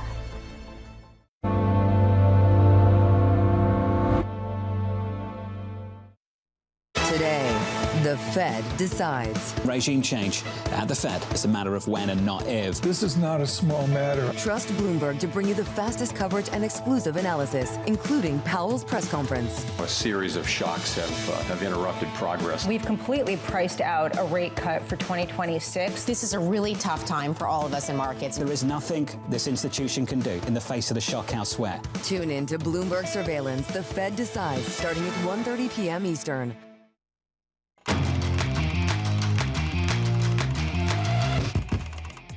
Five minutes into the start of your cash equity trading day, let's look at some of the single stocks on the move this morning. Robinhood saying that expenses jumped 18% in the first quarter. They also warned that its Trump account push would require an additional $100 million investment, that punishing shares down 12% on the extra cash needed. Fuel cell maker Bloom Energy, they boosted their revenue guidance for the full year and beat Wall Street expectations, up 23%. Man, some big moves today. And Jack Daniel's owner Brown-Forman, they are falling. It terminated merger talks with Jameson whiskey maker Pernod Ricard. It also got a downgrade from JP Morgan. Shares are off 6.7%.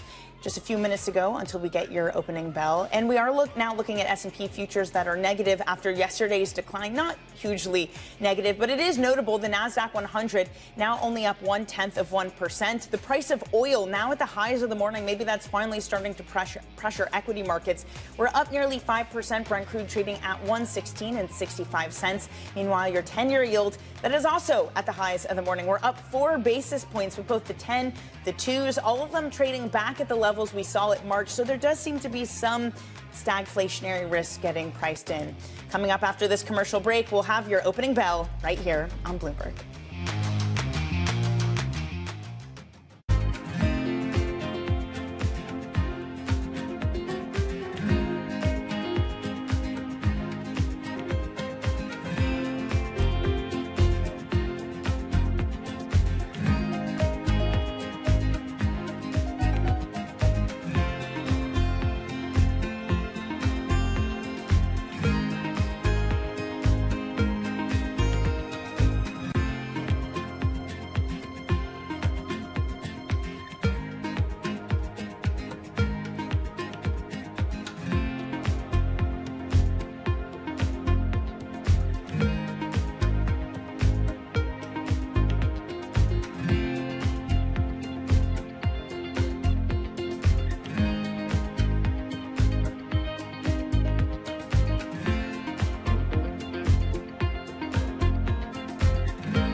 Everybody has a moment where they put into action all they've practiced, where they step up to a challenge and either succeed or fail.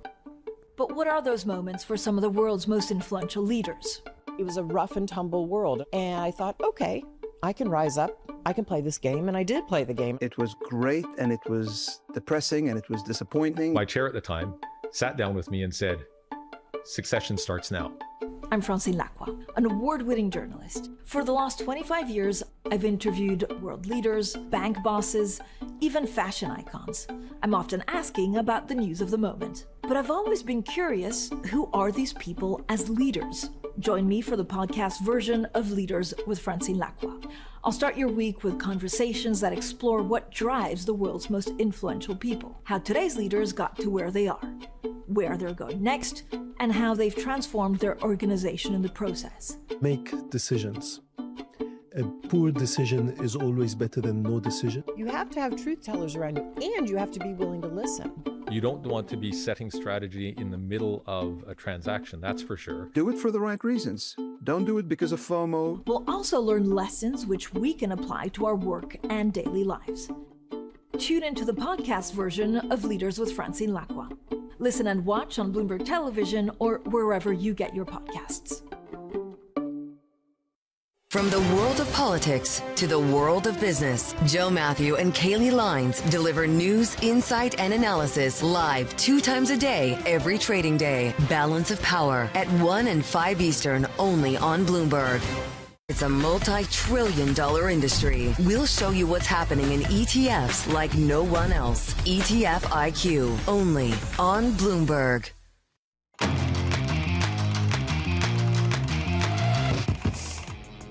Seconds until the start of trading. This is Bloomberg Open Interest. I'm Danny Berger. Matt Miller is off. A sell-off yesterday led by tech. And then today we have the busiest earnings day with 4 of the 7 Mag 7 reporting. S&P is off, starting that as the price of oil has trended higher. NASDAQ futures, those trying to recover yesterday's more than 1% loss, but we are certainly not getting there. It's 80 seconds that will change the market when we hear from the 4 of the Mag 7, Meta, Alphabet, Amazon, and Microsoft. Ring the bell. This is a fun one. Down at the New York Stock Exchange, you can see Bill Ackman and the Pershing Square crew celebrating their $5 billion listing of a closed-end fund and of Pershing Square itself. Bill Ackman will be joining me at 12 p.m. noon today on Bloomberg Deals, so stick with us for that as we discuss the fund itself and what it took for him to list it. It's been a long road for Bill Ackman to get to this point. Down at the NASDAQ, we have the Women's Bond Club. They are a mentorship group for women in finance, which is a wonderful and important thing. So we're happy to see them celebrating down at the NASDAQ. All right, let's get to the big cap tech names that are going to be reporting. They are off pretty decisively this morning. Leading the losses, Alphabet and Microsoft, both of those are down more than 1%. Meta, Amazon, those are down 0.6%. So again, it is the biggest day of earnings season. More than $14 trillion worth of companies are going to be reporting, and this is the bulk of them, about 15% of the market's market cap. The focus will remain on AI spending, budgets, and cloud or advertising growth. So what will it bring us at the end of today's trading session? Let's go ahead and bring in Franklin Templeton Senior Investment Strategist, Katrina Dudley, who's been patiently waiting at the table. Hey, Katrina, great to see you this morning. Okay, big tech has a bad day yesterday, but I have to say it feels like it's really fragile. The fact it sells off just on this Wall Street Journal story that maybe OpenAI isn't hitting its internal targets. You're exactly right. The comments from Sarah Fryer about the concerns that you are having about the growth trajectory is putting in place questions regarding the CapEx. And if you look at those 4 names that are going to be reporting at the end of today, a lot of the questions are, will they keep their CapEx guidance? And how sustainable do they believe? So I do think that they're going to have to go out on the offensive in terms of explaining to investors, probably once again, why that investment continues to make sense. And I think if they do a solid job on explaining those ROIs, I do think that the stocks will work. How important is that CapEx, not for the companies, but for the rest of the market, for the chip makers, for infrastructure, things that have been bid up really rapidly? It almost feels like this weird dichotomy where they don't want to be too aggressive in CapEx because they need to please shareholders. But if they're not overly aggressive, then the rest of the market suffers. It's such a quandary for a CEO, and I've spoken to so many of them. Particularly, I used to cover the industrial space specifically, and you used to talk to them. It's that last unit of production before a downturn that is the most profitable. You still need to manufacture it because you actually don't know it was the last unit until the downturn happens. And if I have a look at CapEx spending, you continue to want these companies to invest because they've got revenues backing it. So take a look at Anthropic, obviously not listed yet on that kind of IPO schedule. They added in the first quarter alone $20 billion of ARR. And so that $20 billion needs compute to support it. credit. And additionally, what we're starting to see in terms of the need for greater capacity than we probably expected is this credit and token usage. So it has a revenue implication because we're all paying for higher credits and tokens, but it does require a greater amount of compute to support that additional revenue. And it's just been such a dominating factor in this market, even these private companies, which soon will be public. It feels like we're back in that environment where it is just the pillar of tech that's supporting things. I thought this was also supposed to be the year of broadening out, but then you get a day like yesterday where tech can take the overall market down. So if I take a look at earnings expectations for the forward year, and I look, there's at least seven sectors that are going to grow their earnings greater than 10%. So I think if you're looking for a broadening narrative, the fact that that's such a broad group of companies, but as you've correctly identified, tech is still the leader of that pack at 27% earnings growth versus just over 10 for the overall market. So I think tech continues to lead the way,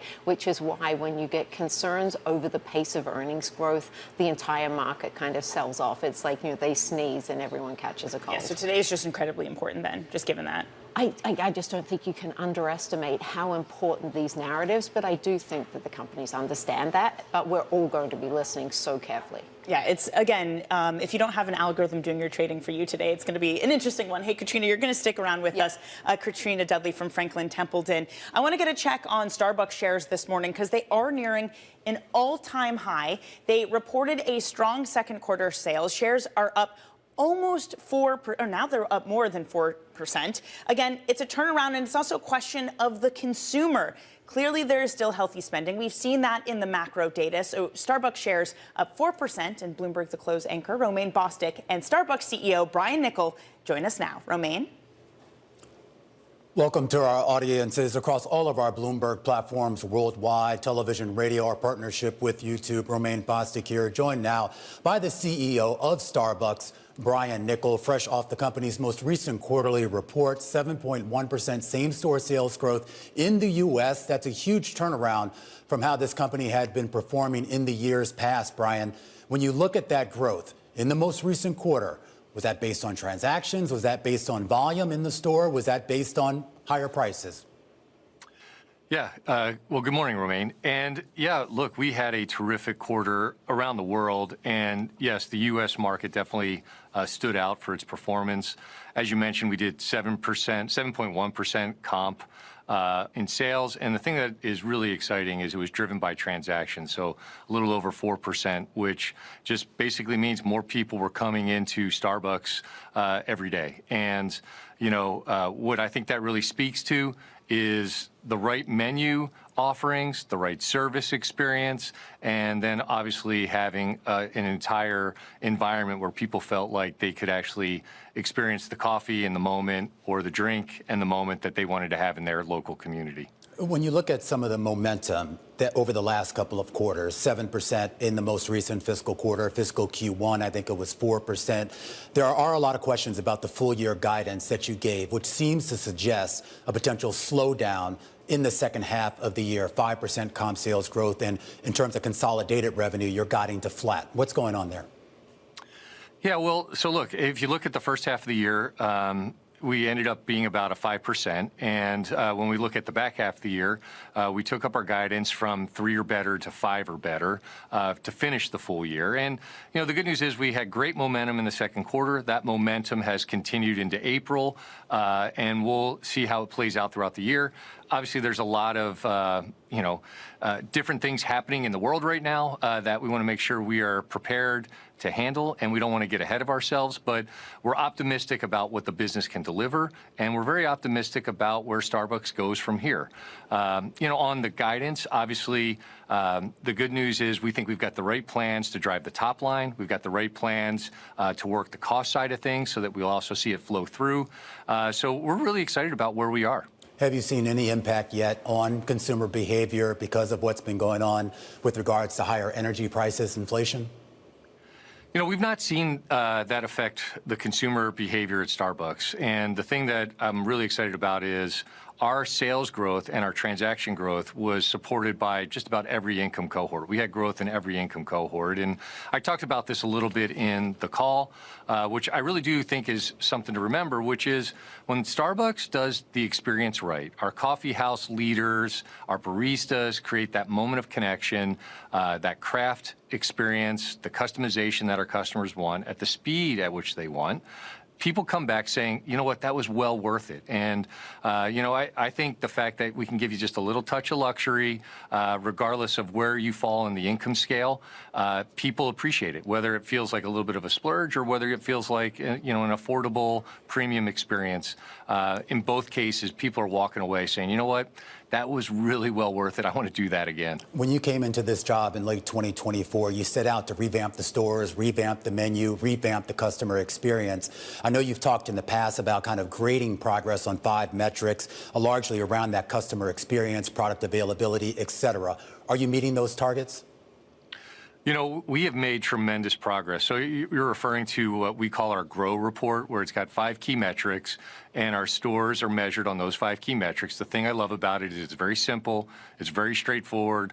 Our teams now know what they're accountable for. And not surprising, it's driven around, hey, great customer service, make sure you're in stock, make sure you're staffed, right? Make sure you do it with the right speed and make sure everything is food safe and that you give people the experience that they want. And we ultimately call that the 5-shot scorecard. And we saw a 30-point improvement among our stores getting 4 shots or better. And the reason why that's important is once you get above 3 shots, 3.5 shots, we see that play out in sales performance. And so the fact that we've made such tremendous progress is really exciting. And the thing that I love is what's probably most important about that scorecard is it gives us clear feedback to know when we're doing it right and where we have the opportunity to be better. And that's really going to be the key source of how we coach and grow in our stores going forward. There's another big test, though, coming in your turnaround plan, and that is the rollout of basically the scheduled ordering system. I think that's supposed to debut on May 11th. The idea that people can sort of order ahead, pick up their order in a specific time frame. And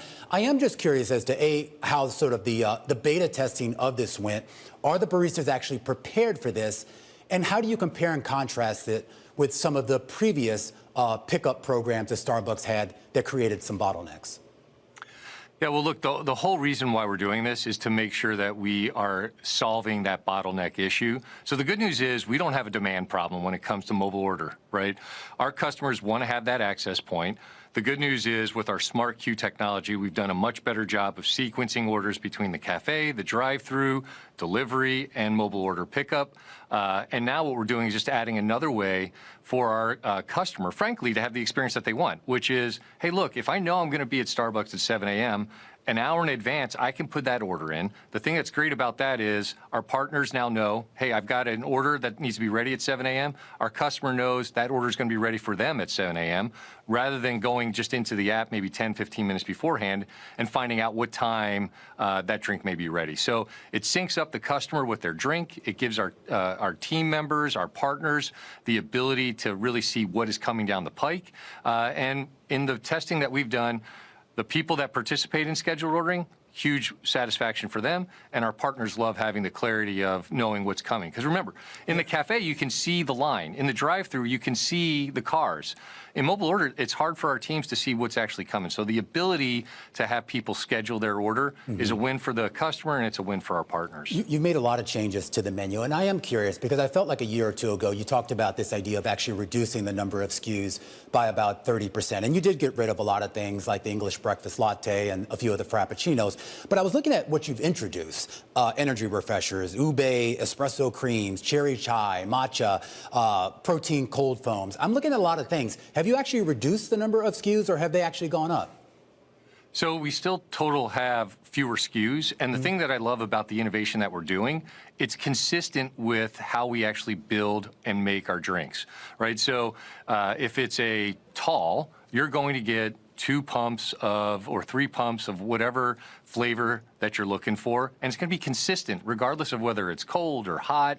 It's going to be consistent. So what we did is we standardized the builds so that it gave our partners clarity on how to make these products. And, the other thing I love about this is a lot of the products that we've come out with that were probably like nostalgic or, favorites from the past, the ideas came from our partners saying like, hey, you should really think about doing X. And right now we're having tremendous success with mango.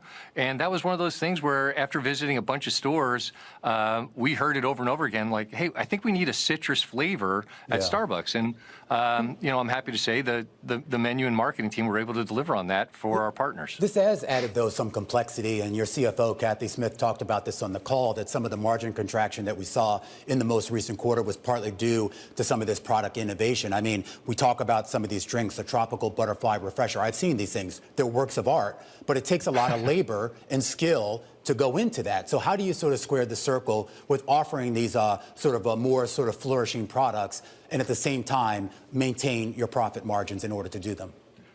Yeah, look, I think this is one of the things we still have work to do on, which is making sure that the supply chain and the technology that supports the supply chain results in us being the most efficient we can be with our ingredients, the timing of when they show up, and the timing of how we replenish. And so we're working on that. We're making great progress.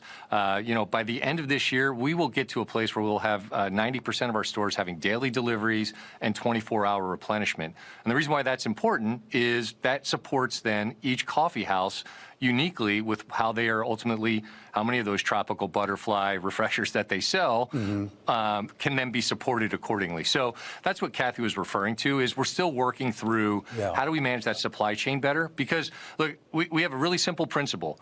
If the product or the food, or I'm sorry, if the drink or the food is on the menu, it needs to be in stock. And then the supply chain has to support the ability of our partners to be in stock with those items. Brian, before I let you go, I do want to ask you, about a week ago, you announced about a $100 million investment in a new Southeast campus down in Nashville, Tennessee. 2,000 jobs or so are said to be going there over the next 5 years. That almost rivals the size of what you have out there in Seattle right now. What is the impetus behind this? I know you sort of framed this as more of sort of embracing a region where we're seeing growth, but is this maybe, I mean, you know, people are going to draw comparisons, Boeing leaving Seattle and other companies sort of moving out. Is this the start of an exodus from Seattle for Starbucks? You know, look, for us, this really was more to do with being strategically smart about putting the resources we wanted to put in the Southeast to take advantage of, frankly, a talent pool that's being created around procurement, technology, and then also the reality that, hey, we have a real opportunity to grow our business quite a bit in the Southeast, and we wanted to get a presence in that part of the country. You know, Seattle continues to be our global headquarters, and I would just point out, like, there are a lot of companies that have multiple offices to support their business in the world that we operate today. Brian, really appreciate you joining us. Congratulations on the quarter, and we'll talk again soon. Brian Niccol there, the CEO of Starbucks. Back to you, Danny. Romaine, thank you so much for that excellent conversation. Romaine Bostic, co-host of The Close, of course, alongside the Starbucks CEO, Brian Niccol. Thank you both very much. Let's bring back into the conversation Franklin Templeton Senior Investment Strategist Katrina Dudley. Katrina, the space of consumer discretionary as a whole. So far this year, most of the sectors are up. The ones that are down are healthcare, financials, and consumer discretionary, despite the fact people are spending and the sales data has been strong. What's been the headwind for the sector? I think it's actually the confidence number. I mean, that confidence number is at all-time lows. We've never seen it this low. The University of Michigan one. Exactly. So if you take a look at that, what's driving it? First, you can't, geopolitical tension, the Iranian war. We're seeing at the pump, people are driving their cars in and they're seeing the tank. It's much more expensive. And if I look at from a financials point of view, 55% of consumers are talking about the fact that they've seen financial stress or, the deterioration in their financial circumstances. And then finally, you have kind of jobs where people are not as confident about the jobs market. And I think those negatives are actually really driving that negative on the confidence number. However, I do think that one of the things that we talked about earlier in last year is this bifurcation in expectations, where you've had like certain depending on where you're leaning, you're a little more negative because of who's running the country. And I just wonder how much we're overemphasizing that University of Michigan number, because when I talk and we listen to people like Starbucks, Starbucks to me, while it's still accessible luxury, is still a luxury item. And you look at the numbers that we just heard then about, same-store sales growth, not just pricing, but transactions. Right. So the consumer is turning up and is spending, and that's the kind of the dichotomy. So we may be seeing seeing negative sentiment. We may be seeing some signs of financial deterioration, but as you're right, they continue to spend. I just wonder at what point it stops, because it never has, and it's the question everyone's been asking. Even things for flights, we were talking to the booking CEO, and the hotels around the World Cup were insane. The cost of airlines, of flights, are so high right now, and they're raising prices, and the likes of JetBlue are like, we raise prices, and there's still robust demand. It hasn't made a dent. Is the sky limitless? It's so boggling to me that people continue to be willing to spend and don't push back at all. I think that people, we talk about COVID as a period, and I do think that, we had that revenge travel, and we talked about that, and I think that there's still a bit of a legacy that's coming out. It's not revenge travel, but it's more this idea, if I don't do it now, when? And so if I'm looking at travel, I'm saying to myself, time is never my friend. I want to travel younger and earlier, even as a retiree. So I think that they've just got that consistency of the experience. And then secondly, I always wonder in a time of war, it really does make you value family. So maybe some of this travel and these trips are trips home to visit family. And when you do that, you definitely don't see hopefully you don't see a big spike in hotel demand, because I'm hoping that they're staying at home and really forming those connections. I love this as a thesis, Katrina. We all need this bright, sunny outlook. Thank you so much for joining. Always love your time and having you here. Franklin Templeton Senior Investment Strategist Katrina Dudley. Coming up on the show, AI spending, cloud growth, and ad revenue, the major sticking points for today's Mag 7 earnings. We're going to more on that next. This is Bloomberg Open Interest.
up-to-the-minute space news whenever and wherever it happens. I'm Ed Ludlow at NASA's Kennedy Space Center in Florida, and this is Bloomberg.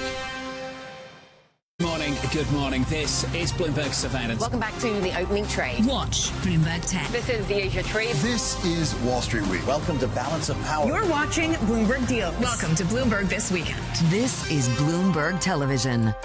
Technology is embedded in every aspect of our lives. And laying the foundation for the future. From finance to defense, AI to entertainment. And from the road to the stars. Bloomberg brings you the latest stories of the people and companies pushing the tech sector to new frontiers. And the politics that shape global tech markets. I'm Caroline Hyde in New York. And I'm Ed Ludlow in San Francisco. Watch Bloomberg Tech every weekday. Only on Bloomberg Television. Get your fixed income fix. Watch Bloomberg Real Yield around the world right here on Bloomberg. Context changes everything.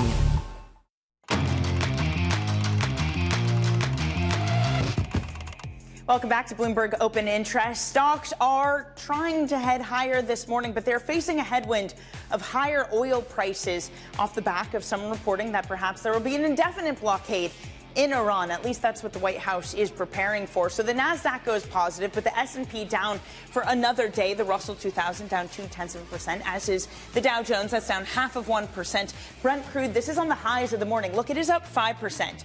5.33%, and stocks are only down 0.1%. It feels like it doesn't matter. Will it ever make a difference? The thing that might make a difference today is all of the big cap earnings we're going to be getting. Microsoft, Meta, Alphabet, Amazon.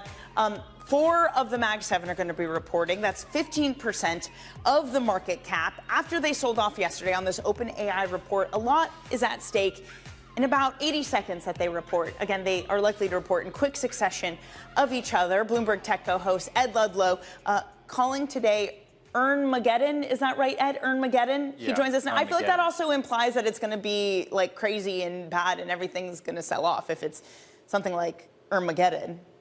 Well, capital expenditures in that context is still the swing factor, right? Because that is what is common between all four. But I think the way you framed it, the market of yesterday with the OpenAI report from the journal that they're not hitting internal metrics, it's put the market's focus more on return on investment, right? That we will get capital expenditures numbers.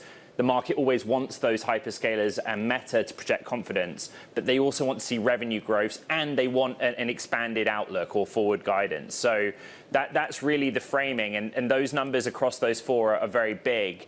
Very interesting in how you frame it as a sort of weighting basis of the indexes, right? If you think about where we are right now, from the March bottom or low, and the rally we've seen in equity markets, the S&P 500 hitting records, the NASDAQ 100 hitting records, strip out NVIDIA and Alphabet, Amazon, and Microsoft largely account for that, right? And so there is a lot of jeopardy, and maybe that's why Armageddon is the term we're using. I also wonder that this comes on the heels of various reports, Microsoft and others, Meta, I believe, about letting go more of their staff. And will that be discussed at all? Is it a reprioritization, or is it some admission that they're trying to get costs under control at the same time they're doing this huge amount of spending? Well, just last week was when those stories broke, right? Meta is cutting about 10% of the workforce. That was reporting from Bloomberg, citing internal memos. Microsoft is planning, I think, 7%, but as voluntary redundancies or buyouts. So different mechanisms to achieve the same result, and framed very much on needing to focus where spending is. Headcount is a serious factor.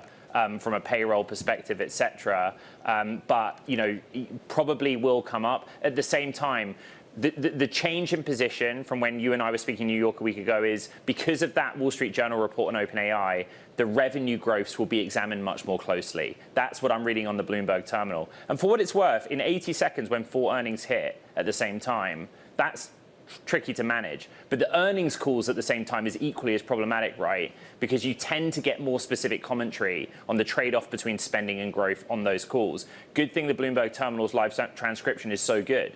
You can have all 4 earnings calls on 4 screens if you've got a 4-screen termy setup, which I do. I don't know about you.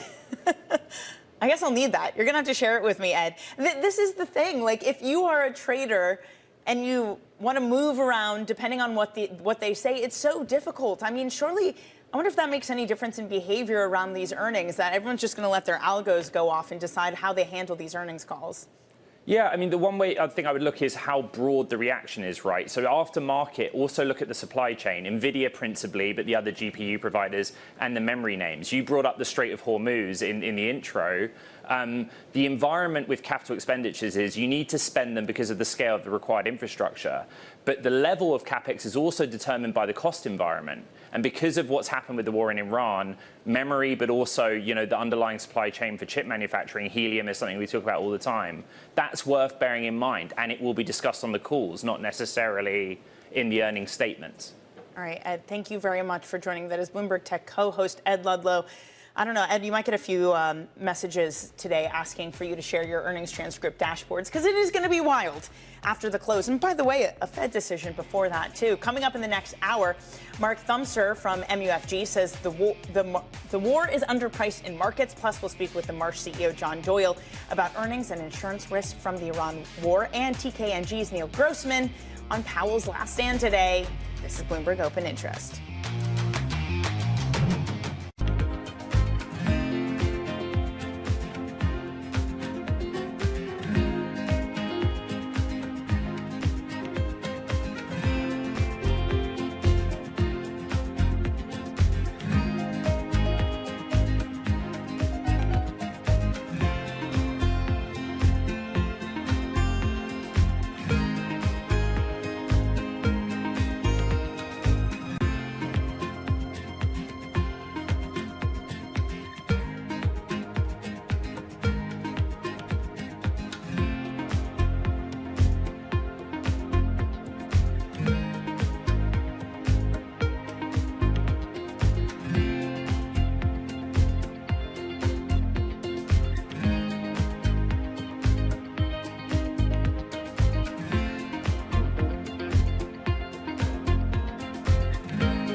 World's most powerful investors don't ring a bell. They quietly reshape entire industries. This is the money shaping the world. The Dealmaker Playbook, where power and billions of dollars change hands every day. From private equity and credit to venture capital and M&A, we bring you the inside scoop on the biggest deals and debates, plus exclusive conversations with finance's ultimate insiders. Great scoop on this. You've been reporting about an activist investor coming up and trying to shake things up. What's the latest? We've been hearing that there was going to be an activist at some point. The question was who? There is a convergence of technology and national security. The United States is a big country.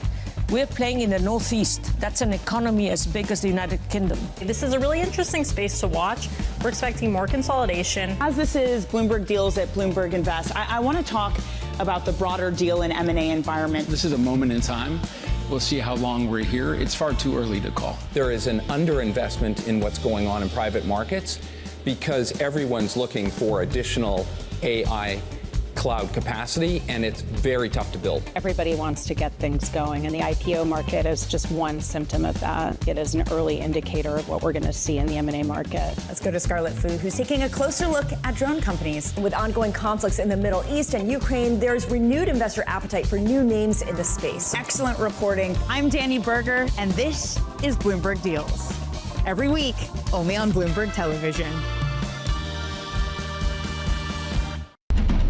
Astonishing day for US technology. It's shaping the region's technology ecosystem. Asia's biggest tech news and innovation.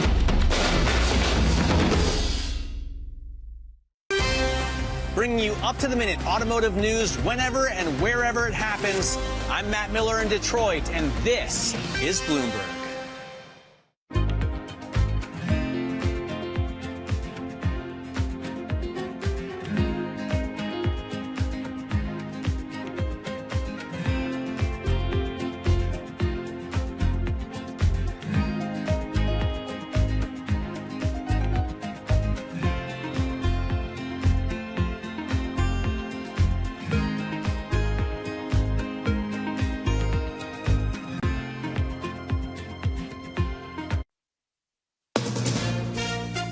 From ABC News, I'm Brian Clark. Gas prices in the U.S. are at their highest point in 4 years as the war in Iran continues, and that's causing cities like Pittsburgh to reevaluate some municipal projects. Gas prices go up. If paving costs go up, we will pave less streets next year because it will cost more per mile. That's Dan Gilman, the mayor's chief of staff, and the White House confirms that President Trump met Tuesday with oil and gas executives, but says it was a routine meeting. Today, Pentagon Chief Pete Hegseth will face questions from lawmakers on Capitol Hill for the first time since the war began. He'll be there for a budget hearing. Argument at the Supreme Court this morning about the cancellation of protected status for immigrants from Haiti and Syria. ABC's Peter Haralambous has more. The Trump administration has argued the immigrants were never intended to be permanent residents and that the conditions on the ground in both countries are sufficiently safe for them to return home. But lawyers for the immigrants argue the conditions in both countries are far from safe, with the State Department warning Americans not to travel to either country. Former FBI Director James Comey expected to surrender today to federal authorities. He's facing 2 criminal charges, 2 felony counts for allegedly threatening the president with an Instagram post of seashells arranged to spell 8647. ABC chief legal analyst Dan Abrams says this may be the weakest case brought against one of the president's enemies. This is going to be a ridiculously hard case for prosecutors to win. He has to have intended it to have been a threat for this to be a successful prosecution. 2 people were transported to hospitals after suspected tornadoes powered through North Texas. Mineral Wells Fire Chief Ryan Dunn says we had significant damage, major damage in different parts of the area of the northeast sector of Mineral Wells. You're listening to ABC News.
King Charles continues his U.S. visit. He and Queen Camilla will visit New York City today, including a stop at the September 11th memorial. Meanwhile, in London, police are calling it an anti-Semitic attack after 2 people were stabbed in a neighborhood with a large Jewish community. A 45-year-old man's been arrested on suspicion of attempted murder. Testimony will continue today from Elon Musk, who is suing Sam Altman. Musk says he was tricked to invest in Altman's OpenAI as a nonprofit, but Musk says that Altman all along intended to turn the company into a for-profit business. New polling shows a tightening race for Senate in Texas, says ABC's Jim Ryan. Senator John Cornyn and current Texas Attorney General Ken Paxton have both been courting the support of President Trump, but so far Trump has stayed out of it. While the GOP candidates head for a runoff next month, Democrat James Tallarico leads both in the latest Texas Public Opinion Research Survey in a hypothetical head-to-head matchup. Big step towards NASA's space exploration goals as most of the core stage of the Space Launch System for Artemis 3 was transported by barge to the Kennedy Space Center. That mission set for 2027. The scrutiny continues on gambling in college sports a day after Texas Tech announced its star quarterback would enter a gambling addiction treatment program. The NCAA permanently banned 2 Fordham University men's basketball players for their roles in a point-shaving scheme. I'm Brian Clark, ABC News. This is Bloomberg Intelligence with Scarlett Fu and Paul Sweeney. How do you think the Fed is looking at tariffs, the uncertainty of tariffs? Let's take a look at the sectors and how they performed. A lot of investors getting whipsawed every day by news events. Breaking market headlines and corporate news from across the globe. Could we see a market disruption, a market event? Are people just too exuberant out there? You see some so-called low-quality stocks driving this short-term rally. Bloomberg Intelligence with Scarlett Fu and Paul Sweeney on Bloomberg Radio, originals and the Bloomberg Business app. Good Wednesday morning from the Bloomberg Interactive Broker Studio in New York City. We're streaming live on YouTube as well. We're streaming live at Bloomberg.com as well here. Stocks a little bit trading off here in the marketplace here. We'll keep an eye on that. It's a busy day. We've got, Scarlett, tons of earnings after the close.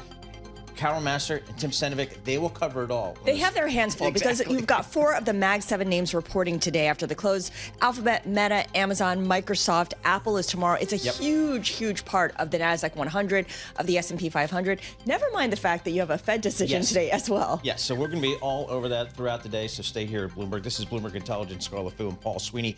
Coming up, we're going to check in with Enda Curran, get the latest on the Fed decision and on the vote for potential Fed chair elect Warsh. So we'll get the latest. Is that the title? I guess so, right? I Fed think chair that elect? maybe 10 a.m. That's kind of some of the reporting I'm seeing. We'll see if that plays out. Tyler Kendall, Washington correspondent for Bloomberg News, will give us the latest on Iran as well as the King's visit to Washington, D.C. yesterday. Kim Forrest, founder and CIO of Breakout Partners, will get her thoughts on the market. So a lot coming up in the next 2 hours. We'll get you set up for these markets and for the earnings after the close tonight. Right now, let's get a reset. Bloomberg Business Flash with Alexis Christophers.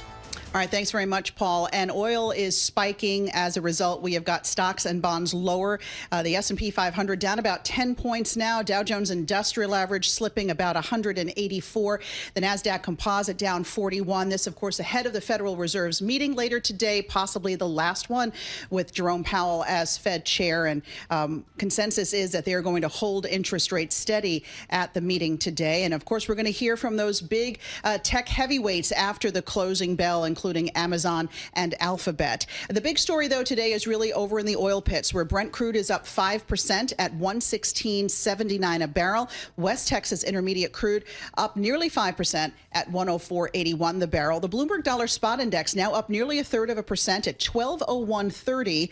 And we've got the 2-year yield at 3.89%, the 10-year at 4.40%. Quick check on Bitcoin. It's up about 1/4% at 76,636. Spot gold down more than 1.5% at $45.23 the ounce. And just want to call out Starbucks. The stock is up more than 6.5% after that better than expected earnings report. And ditto for Visa. That stock up 8% now after a blowout earnings report. And that's your Bloomberg Business Flash. Paul and Scarlett.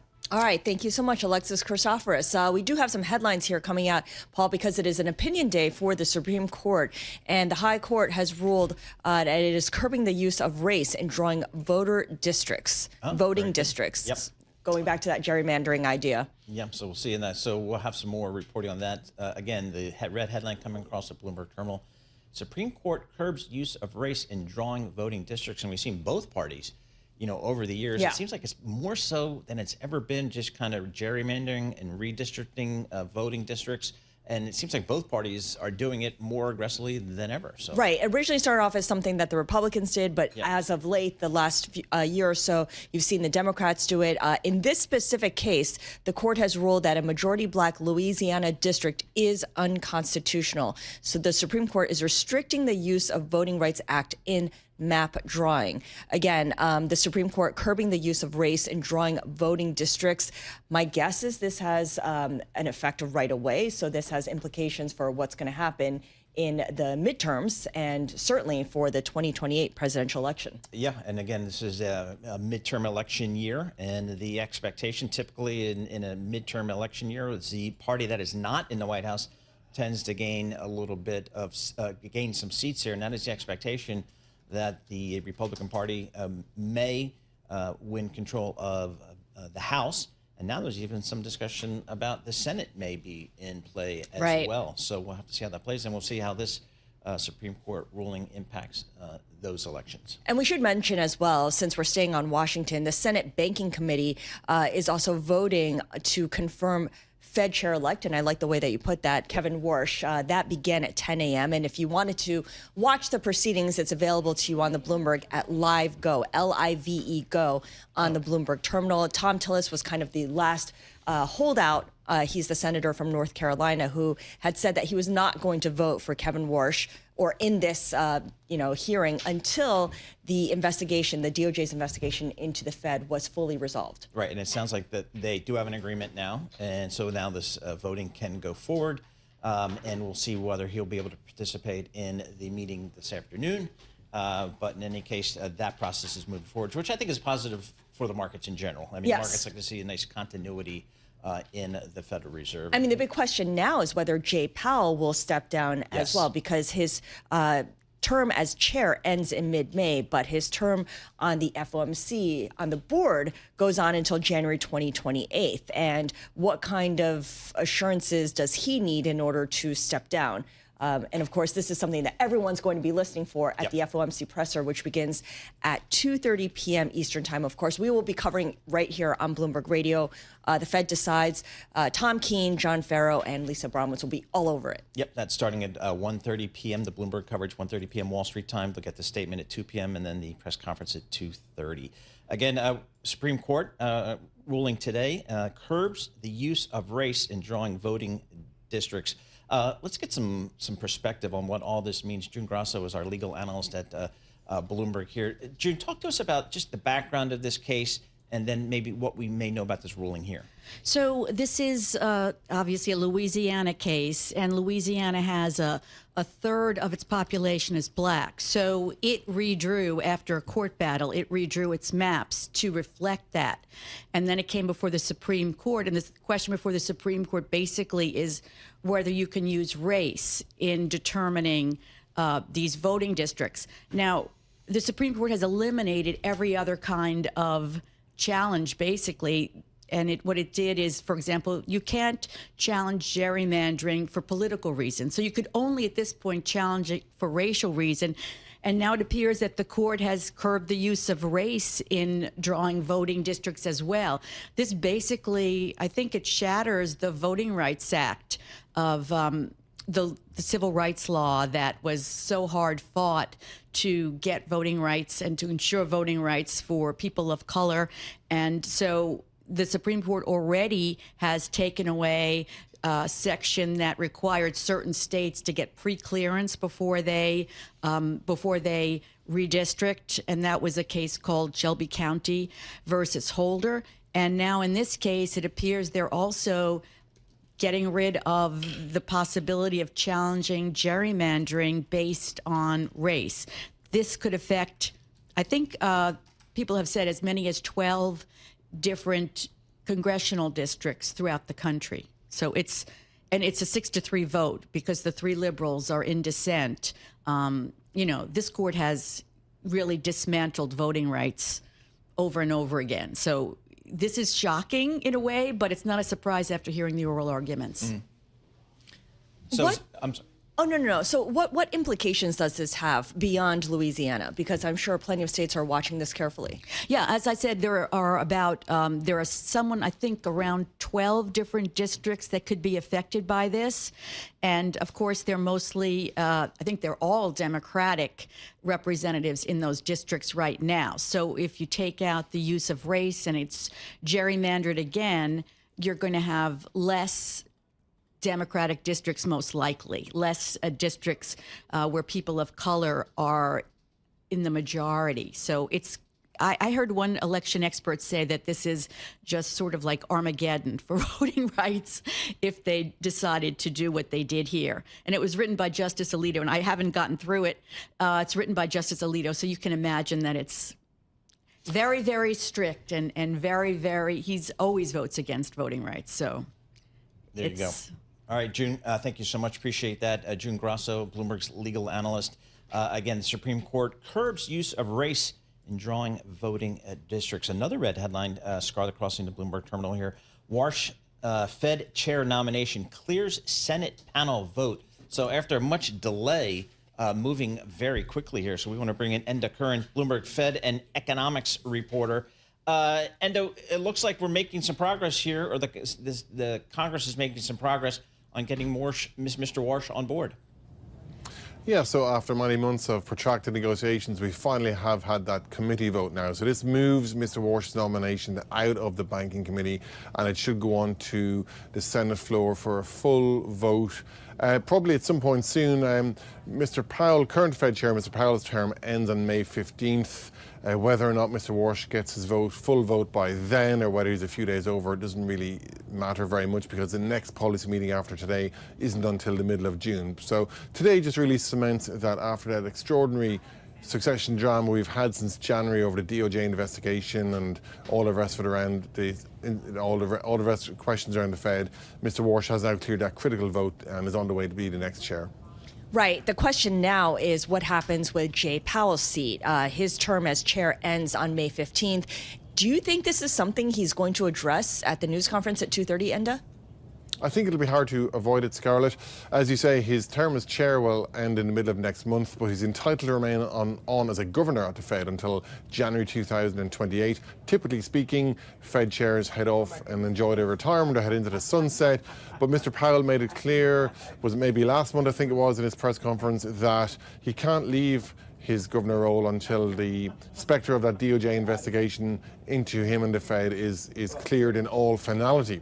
Now, there's a debate over whether or not what the DOJ did last week in terms of dropping their investigation does meet that threshold of finality, because two things. A, they continue to appeal against the Fed's court win that quashed the DOJ subpoena in the first place. That's one thread on this. And the second part of it is the Inspector General investigation into the Fed, into the cost of the building renovation there, is expected to report at some point over the summer. And the DOJ made it clear they have a threat that they could renew their investigation depending on what that particular finding from the IG throws up. So from Mr. Powell's point of view, he may want to hang on till all of that's clear. Critics would say he should just move on because it risks sort of stoking political resentment and political criticism of the Fed. But he's sure to comment on it, I would imagine, at his press conference later today. Independence of the Fed, where is that discussion these days, Enda? It's become very fraught, very divisive, of course. You know, Mr. President Trump continues to hammer the Fed over interest rates. He wants them brought down quickly. He's even said that he would be disappointed if Mr. Warsh, if he gets finally confirmed as chair, doesn't get a move on pretty quickly as well. So that political pressure continues to be there. We await, of course, the outcome of the Supreme Court ruling on the Governor Cook case. That's going to be very important. We'll wait and see what Mr. Powell signals about his future. That's going to be very important. But I think between now and the end of the year, there will be a lot of focus on how will Mr. Warsh respond to political criticism? Will he kind of stand up as a heat shield for the Fed, or will he be seen as buckling under Mr. Trump's pressure on the one hand? And on the other hand, how do the rest of the policymakers react, including Mr. Powell, likes of Ms. Cook, etc.? So lots of question marks still in terms of the mood music hanging around the Fed. We've kind of addressed all the existential questions related to the Fed. I'd even get to the decision itself, which comes out at 2 p.m. We know that the Fed is unlikely to do anything with the rates. It'll keep them unchanged at 3.5 to 3.75%. What is the thinking in terms of any kind of tweak to the language inside the policy statement? Absolutely right, Scarlett. Probably because of the Iran war, they're kind of sitting on the sidelines, waiting to see where things go. So no change on the policy side, like you mentioned.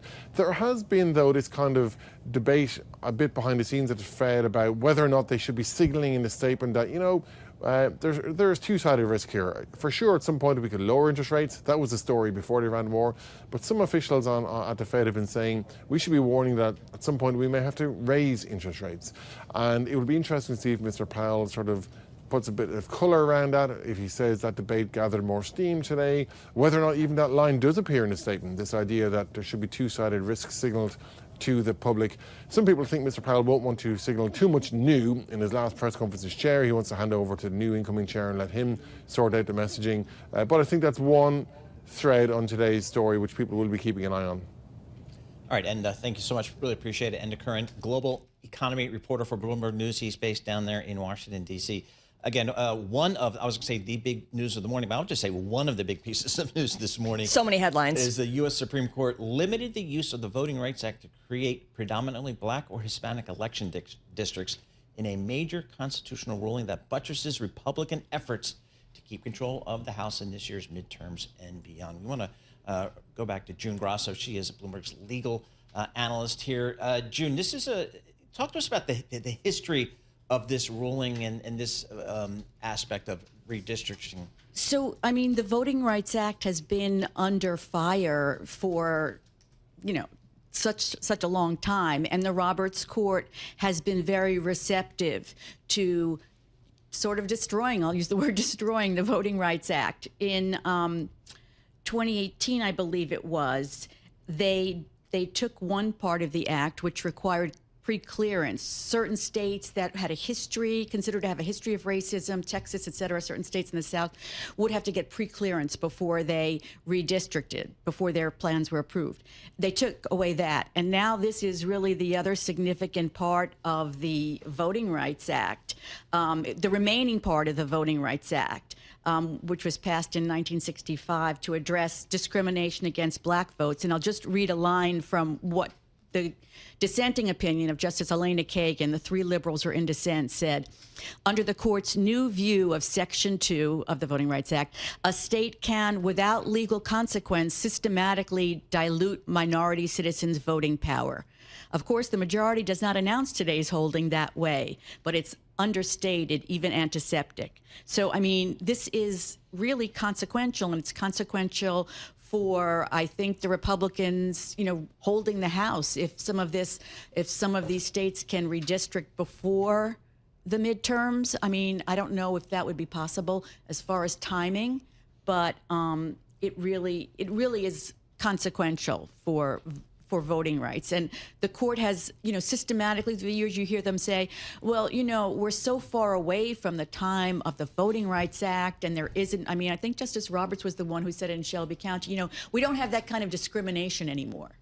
Okay. So we don't, and how long can we keep doing this? How long can we keep having these rules that prioritize, race in voting districts? So I think it's a stunning decision, although the court has been heading in this way for a long time. I think a lot of people hoped that they wouldn't get to it at this point. But it's really consequential. It's consequential, and you go back to the Voting Rights Act that you mentioned and how this is kind of part of the dismantling of it. What is left of the Voting Rights Act right now?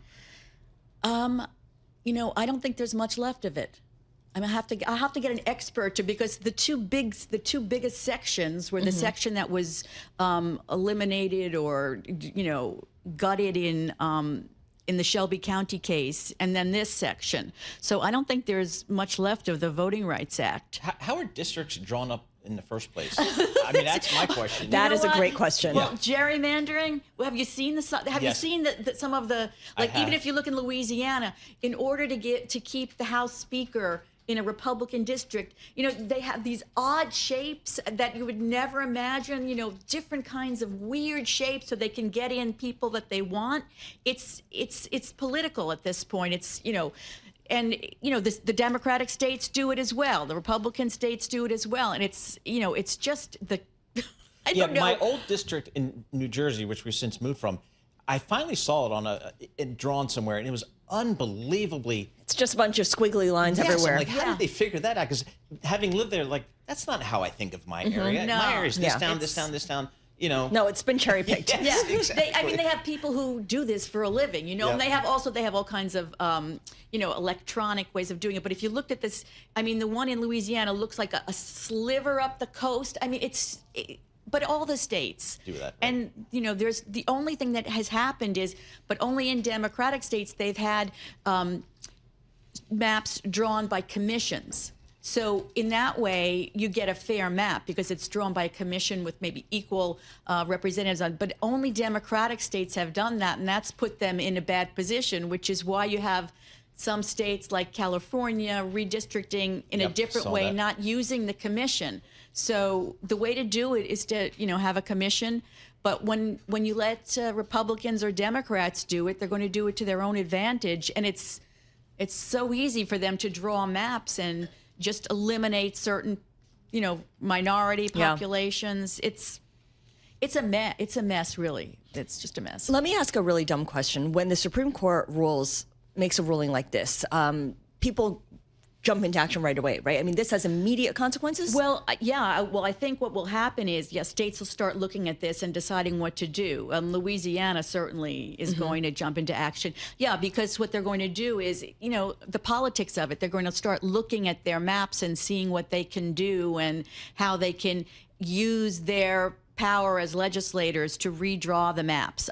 I just think this is opening up a can of worms that, the implications are just crazy, I think, as far as what's going to happen next. Because, you see that what's happening. Florida is trying to redraw its maps without even this decision. So, we've come to the point where are we going to have Democratic states with all Democratic districts and Republican states with all Republican districts? It's sort of mind-boggling. I'm still stunned by this. Does this change any of what California voters just decided or what Virginia voters decided? No, I don't think this has anything to do with that because that was a separate. I think that Texas passed the Supreme Court. I think California may have passed the Supreme Court as well. They're saying that wasn't based on race. That was based on politics. And it's okay to gerrymander based on politics. So think about that. Think of it. It's okay to gerrymander based on politics. So, Republicans and Democrats are fine, or they're allowed to go in and gerrymander based on politics. Before this decision, it was just you couldn't gerrymander based on race, and now you can gerrymander basically based on race, no matter what the Supreme Court said in its majority opinion. What's left for the Supreme Court this session here? This was a big one. Yeah, the case that we're waiting for at Bloomberg is the case of the attempted firing by President Trump of Lisa Cook, the Fed Reserve governor. And the thing is that every week that it's opinion day, we expect that case to come out because it was argued so long ago and because it seemed like the justices were on board with not allowing her to be fired. But it's taking so long that you start to wonder what's happening. Is it because they were writing a lot of concurrences and dissents? Is it because they're having a hard time distinguishing as they want to the Fed chair from other board members that he's fired? So is that what's taking them long? Are they just holding it? That's what I think. I think they're just good programmers, and they're holding their juiciest one for They say they don't. They say they don't, but I don't. I really don't believe that because it's no coincidence that all these controversial cases come down the last day of the term. So when is the last day of the term? Well, it's a movable date. Okay. It used to be the very end of June, and then they would go on vacation. But it's now. We've had a couple of times where it went into July because they couldn't get their stuff finished, and they had so many late-breaking opinions. There used to be, there's a story about a justice that used to have his car waiting outside the court the last day, so they could drive him to his vacation spot. Then they all disappear and go to different locations for the summer. All right, very good. June Grasso, thank you so much for that analysis there. June Grasso, Bloomberg's legal analyst, giving us the latest on the Supreme Court ruling. I want to bring in Michael McKee, covers all the economics and international aspects of our reporting for Bloomberg. Michael, you're down there in D.C. You've got a Fed meeting today. But, boy, we just had a Supreme Court ruling, which has obviously political ramifications for this country and maybe economics as well. What's your initial take of the Supreme Court ruling here? Well, the ruling sets the stage for states to redraw congressional districts, but the question is, do they have time to do that? In some states where they have a number of black majority districts, it's already too late because filing deadlines for primaries have already passed. The issue is how many states could still do it. One expects that Louisiana would try, but the secondary question is then how far do they get with this? Because if you draw the districts, somebody is going to complain to the courts about it. It goes back into the court system to question whether the new maps are discriminatory in one way or another. It does have a long-term foundational impact, however, in that it dilutes minority voting power in the sense that you can't create a district that is basically guaranteed to elect a minority, and that would be a question of disenfranchisement for a lot of people. And the kind of deal that many states made that they would never admit is that we'll give you your own minority district, and then we will be able to use the rest of the state for our own white majority districts and most states Republican districts. So at this point, there could be a shift in the balance of power in some states once they can get around to actually changing their congressional districts. Boy, this gets messy really quickly. That's the net effect of this kind of decision. Was this a surprise, the way that Supreme Court ruled? No, it's not at all. In fact, legal and political analysts had been expecting this for quite some time. The court has not liked the Voting Rights Act for many years. Chief Justice Roberts has said that while it was useful at one time, it cannot be permanent law because many of the states and many of the aspects of the Voting Rights Act have been, you'd say, cured, taken care of. People can vote, poll taxes are gone, that sort of thing. So they've been gutting it one section at a time. This is Section 2, and now it is gone. So the Voting Rights Act itself is not worth much anymore, but that was expected, and that's why you have a lot of lawyers, especially on the Democratic side, waiting to pounce on any new districts redrawn to see if they can make the case that they discriminate in one way or another and aren't fair. All right, Michael, you're down in Washington, D.C., and we have the Fed statement at 2 p.m. and the Fed conference with the media at 2:30. It looks like Mr. Warsh's nomination, after being grounded to a halt, is moving very quickly here today. What's the latest? Well, it was always expected to move quickly once Senator Tillis dropped his objections because the Republicans control the banking committee, and that's what happened, a 13-11 vote. Most of the Democrats did not even show up for the vote. They voted by what's called proxy.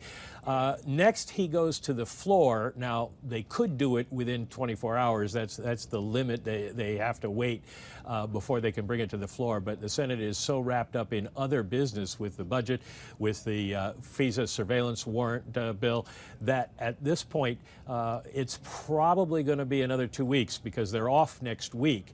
And so maybe the second week of May. They're off next week. It's not a surprise. Legislative days are not the same as calendar days. Clearly. So it's probably going to be the best guess is the second week of May, which would be in time for him to take over as chair on the 15th when Jay Powell's term is up. Okay, so that being the case, that this full vote will probably happen before May 15th when Jay Powell's term is up as chair.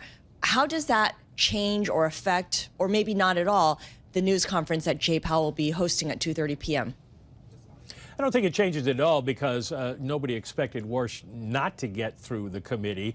The question is really, does Jay Powell want to wait around and see what criminal jeopardy might still be out there for him? They've dropped the probe at the Department of Justice, but said they could bring it back if the Inspector General finds any criminal liability.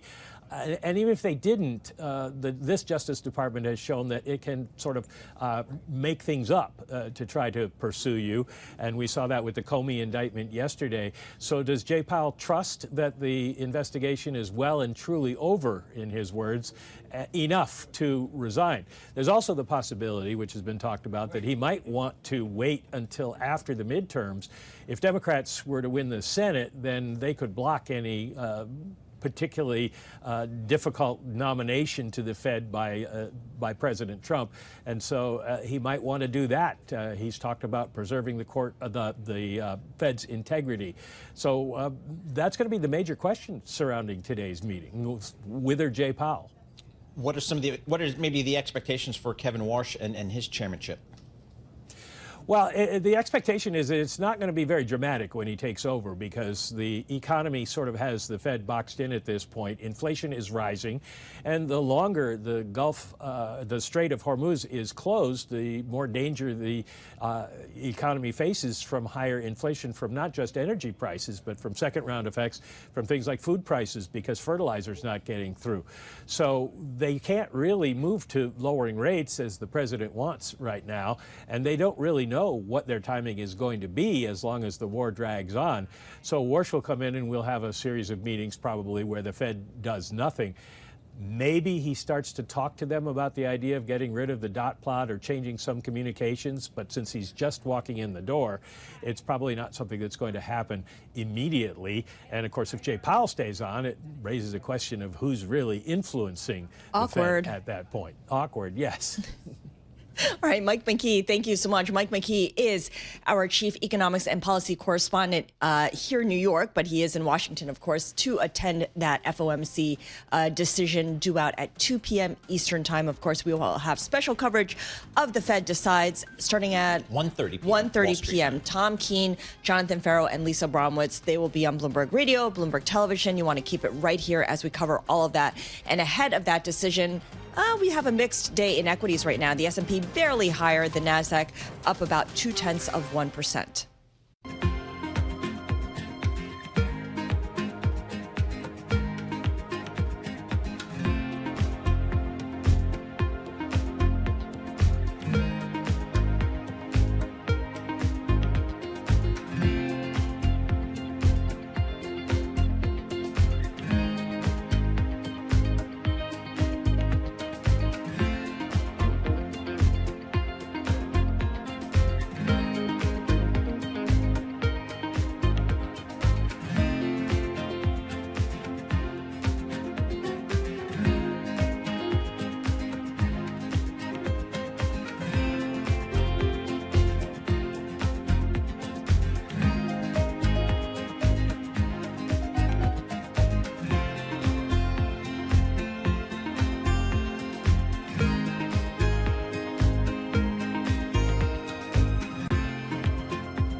Markets, headlines, and breaking news 24 hours a day at Bloomberg.com, Bloomberg Television, and the Bloomberg Business app. This is a Bloomberg Business Flash. 10:40 on Wall Street. I'm Alexis Christoforous. This Bloomberg Business Flash is brought to you by IBKR.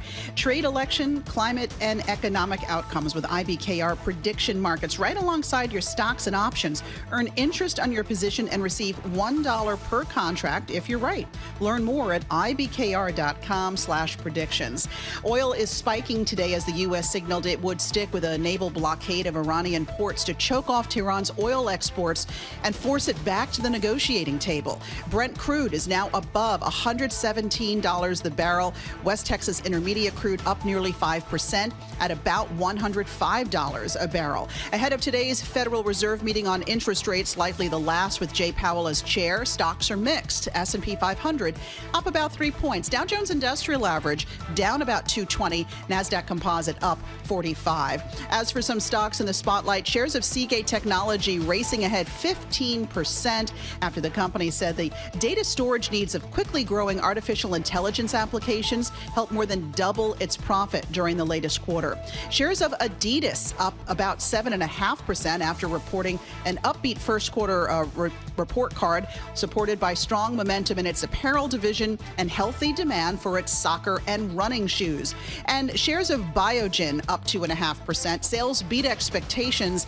It's a sign the company's Alzheimer's drug is helping offset pressure of its multiple sclerosis franchise. For on-demand news 24 hours a day, subscribe to Bloomberg News Now, wherever you get your podcasts. I'm Alexis Christoforous. That's a Bloomberg Business Flash. Paul and Scarlett. Thank you so much, Alexis. That's a lot of news to digest. We went through a lot of earnings. We've got a lot more to come this afternoon, Paul, with 80 seconds of big tech earnings. Wow. That's according to a Bloomberg News story headline that will decide the stock market's fate after 4 p.m. this evening. Absolutely. We got four of the biggest companies in the U.S., Alphabet, Amazon, Meta, and Microsoft, all reporting after the close here today. Let's welcome in David Kirkpatrick, founder of Techomony. He's been covering this tech space for a very long time. David, we got these big companies reporting after the close here today. The focus is going to be on AI. How are you looking at AI these days, and how do you think the companies are approaching AI these days? Wow, Paul, thanks for having me. A great big question. Obviously, AI is the historic, massive technological transformation that is washing over all of us these days. So it is the story in technology and to some extent in business and certainly the defining story for the markets in many ways. So these companies have all executed extraordinarily well in the last couple of years, I would say. They have made shockingly large commitments to investing in this new technology. The question that will be on investors' minds today and for the foreseeable future is, have their bets been so large as to be illogical given the scale of revenues and profits that are possible as a result? But, I think today is going to be a pretty good day for these companies from an earnings point of view. The question is, will they disturb people with their forward projections, with what they say they're going to have to spend in the future, and with what they say about what might happen next quarter? Yeah, that's a great way to put it. And let's just quantify that shockingly large investment that these hyperscalers have made in AI. They've earmarked $660 billion for 2026 on AI infrastructure. I know it's so mind-bogglingly large. My question to you, David, is that sometimes investors are okay with what these companies are projecting. They feel comfortable with it. They cheer it, in fact. Other times they get really nervous and they kind of sell off the stock because it's much larger than they thought, or it's something that doesn't feel good at the moment. Where do you think we are with that? Well, I think we're on a precarious knife edge, really. And I think that's hard to say because people are very aware that these stocks are very highly valued and the expectations are huge. And the entire market, to some extent, resides upon the outcome of these questions. So, the stakes are extremely high. So I don't think every investor is in the same place, but I would say on balance, they have to be very decisive today that they are making the right bets and that they will pay off over the long term and to some extent over the short term. I mean, obviously, investing as, you know, on average, these companies of the four we're talking about are putting maybe 150 billion, they claim, into, on average, into AI infrastructure this year. We won't see the profit results from that in the next couple quarters, but investors have to be reassured that there is potential profit coming that's proportionate to this historically large investment. I am not convinced, by the way, that there will be. David, how about if you focus on Google here? I'm probably one of those people that said, boy, I think Google is going to fundamentally threaten search as we know it. And the biggest potential loser in that scenario would be Google. How do you view it? Well, a lot of people worried about that, but that seems so far not to be true. I mean, Google, as the company that essentially invented a lot of the current AI design, the transformers that are at the base of this magical technology, they're in a very good position because they have extraordinarily high quality technology and a very, very good AI model. And they have done an also very good job, in my opinion, of using it to keep their search customers satisfied.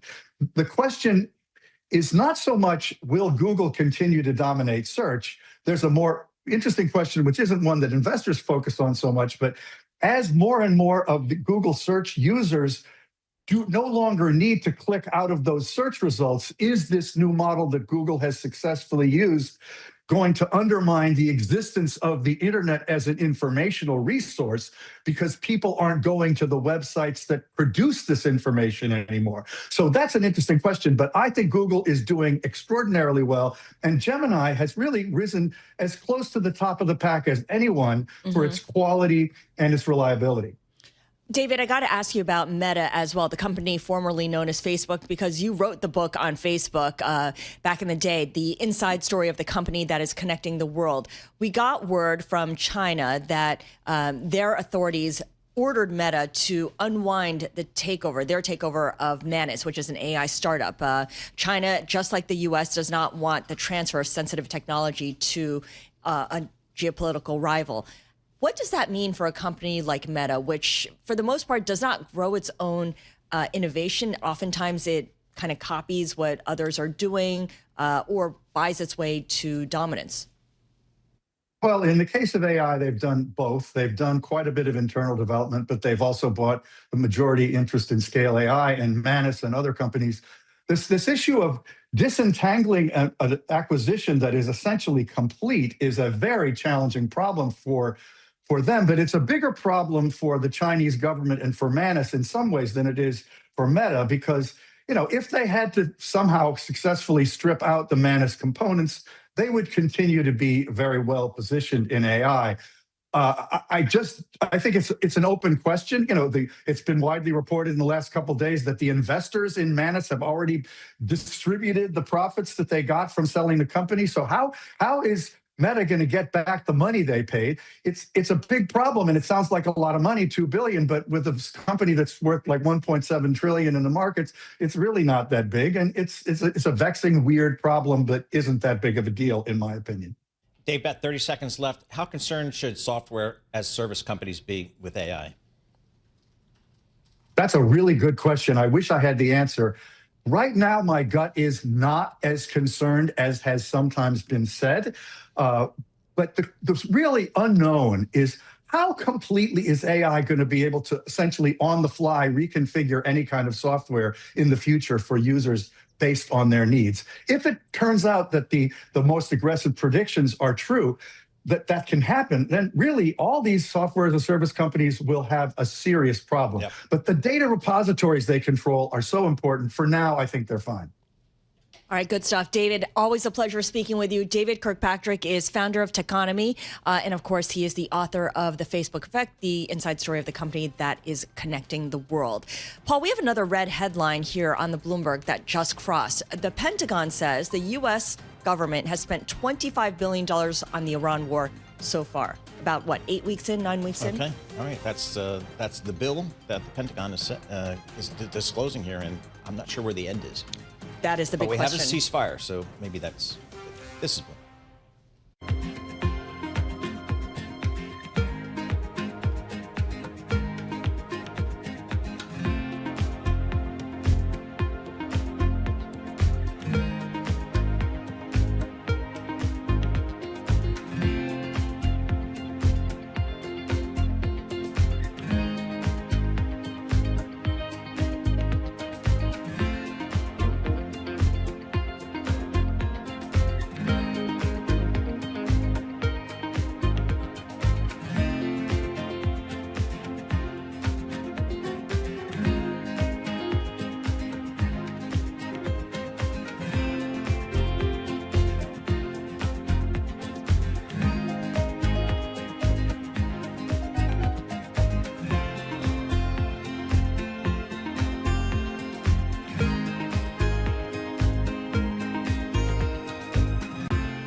This is Bloomberg Intelligence with Scarlett Fu and Paul Sweeney on Bloomberg Radio. All right, Scarlett Fu and Paul Sweeney live here in our Bloomberg Interactive Broker studio, streaming live on YouTube as well. So you can check us out there. Again, we got the 4 big mega tech companies reporting after the close. We're talking Amazon, Alphabet, Meta, and Microsoft. One of the issues is the growth of AI. And we've seen the market really discern winners and potential losers from AI. And one of the sectors that's come under pressure has been software, particularly software as a service sector. So we're going to break that down a little bit. We can do that with Neeraj Patel, Senior Software Analyst at Bloomberg Intelligence. Neeraj, I know you put out a research note recently on this, but we saw earlier, or late last year, earlier this year, some software stocks, and particularly the software as a service stocks like ServiceNow and Salesforce, really get sold off here. What's your view? Yeah, I think when we look at the AI disruption to application software, huge market, 700 billion market, but definitely there's winners and losers. And from our view, system of record companies like Salesforce, like Workday, like SAP are in the at least not going to be structurally replaced by AI. Other companies that are in marketing application, HubSpot, Klaviyo, even some of Salesforce marketing, Adobe marketing, they have more pressure there because it's a very heavy language-based, repetitive type of solution that they offer to the clients, which AI is very good at. So we think they're more suspect to being displaced. The software market is massive. We kind of forget that sometimes because we talk about only the big players, but there's a lot of startups and they're borrowing from the private credit market as well.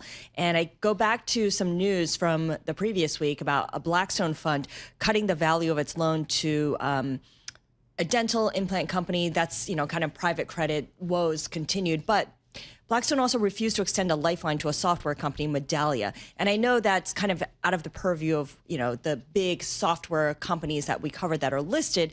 But I'm wondering whether there's any spillover to the bigger software companies from something like that. Yeah, I think it's a ripple effect. And I think you've seen this with the valuation coming down. And when we look at a couple valuation metrics, even for the big, large cap companies, they're trading on par with the S&P 500. That's never happened historically. They're trading at 20 times forward earnings, and they have about an 8 to 9% sales growth rate and an operating margin that's on par. And there is definitely spillover from these smaller companies because what that is signaling to us is the additional growth, which was an additional analytic or AI layer like Medallia was selling, like these other companies were providing, was sitting on top of a base core package. So the additional growth rate is being pulled down because AI is attacking the workflow layer, the analytic layer, the insight layer, which was an upsell and additional cross-sell for these companies. What can some of these software companies do? I don't know, to protect their business, to defend against AI? What can they do? Yeah, I think they're taking the steps. We're just not seeing it in the financials, and we're not going to see it for the next couple of quarters. You're going to see this steady low teens growth rate. The gross margin is going to be preserved, but under the hood, they are developing a lot of agents for their portfolios, and that's exactly what they should be doing. They're introducing agents, and they're introducing them quite aggressively. They're not going to charge customers for this additional usage. They want to land that account, and maybe after mid-2027, we expect some repricing of the subscription and the outcome task-based solution. So they're definitely taking the steps that they should be in introducing agent and AI native solutions, but it's just going to be, we're going to have to wait for some type of AI monetization to surface from these companies, which is going to take until mid-2027 from our view. Neeraj, we were talking earlier about how 4 of the Mag 7 names are reporting earnings after the close. What will you be listening for as it affects your software industry? Yeah, I think we've been trying to get a handle of, when is the financial impact to the application software and as well as infrastructure software going to take place? It's not there today, as we've stated. And I think, as you're pointing out, Scarlett, what do we look at is kind of a little gray. But what I've been focusing in on is what are the building blocks for these agents? And when I look at the building blocks, I see the coding agents, Claude Code, Cursor, OpenAI, Codex. Are the monthly downloads increasing there? Also, some of the other ecosystem metrics like MCP, which is a standard protocol of communication, are the downloads increasing there? Are the usage for orchestrating these agents? There's some other AI native solutions like LangChain and CrudeOil. Is that usage being increased? So as long as that increase is continuing, which is being utilized by these big four cap companies, then we think agents are going to come to the enterprise, and it's just a matter of time. And it's giving us a signal that trend's underway. Neeraj, thanks so much. Really appreciate it. Neeraj Patel, senior software analyst for Bloomberg Intelligence. He's based down there in Princeton, covering the software stocks. Again, software stocks, particularly the software as a service stocks, really coming under pressure as the market tries to differentiate not only the winners in AI, but who might be displaced. And some of the software as a service companies were definitely being sold off earlier this year. So we'll be paying attention to some of the comments from the big tech companies this afternoon. For our listeners in the U.S., a reminder, you can listen to us via satellite radio on Sirius XM Channel 121. Access the world's only global audio business network coast to coast, 24 hours a day. Bloomberg Radio on Sirius XM Channel 121 is presented by Golden Crest Metals. Stay tuned for the latest market news and industry research. The next hour of Bloomberg Intelligence starts in just a moment. S&P 500 absolutely unchanged on the day. The Dow's down 250 points. That's 0.5%. But the Nasdaq eking out a little bit of a gain here, up 28 points, 0.1%. Being driven in large part by oil. WTI crude oil up $5.20 to $105 per barrel.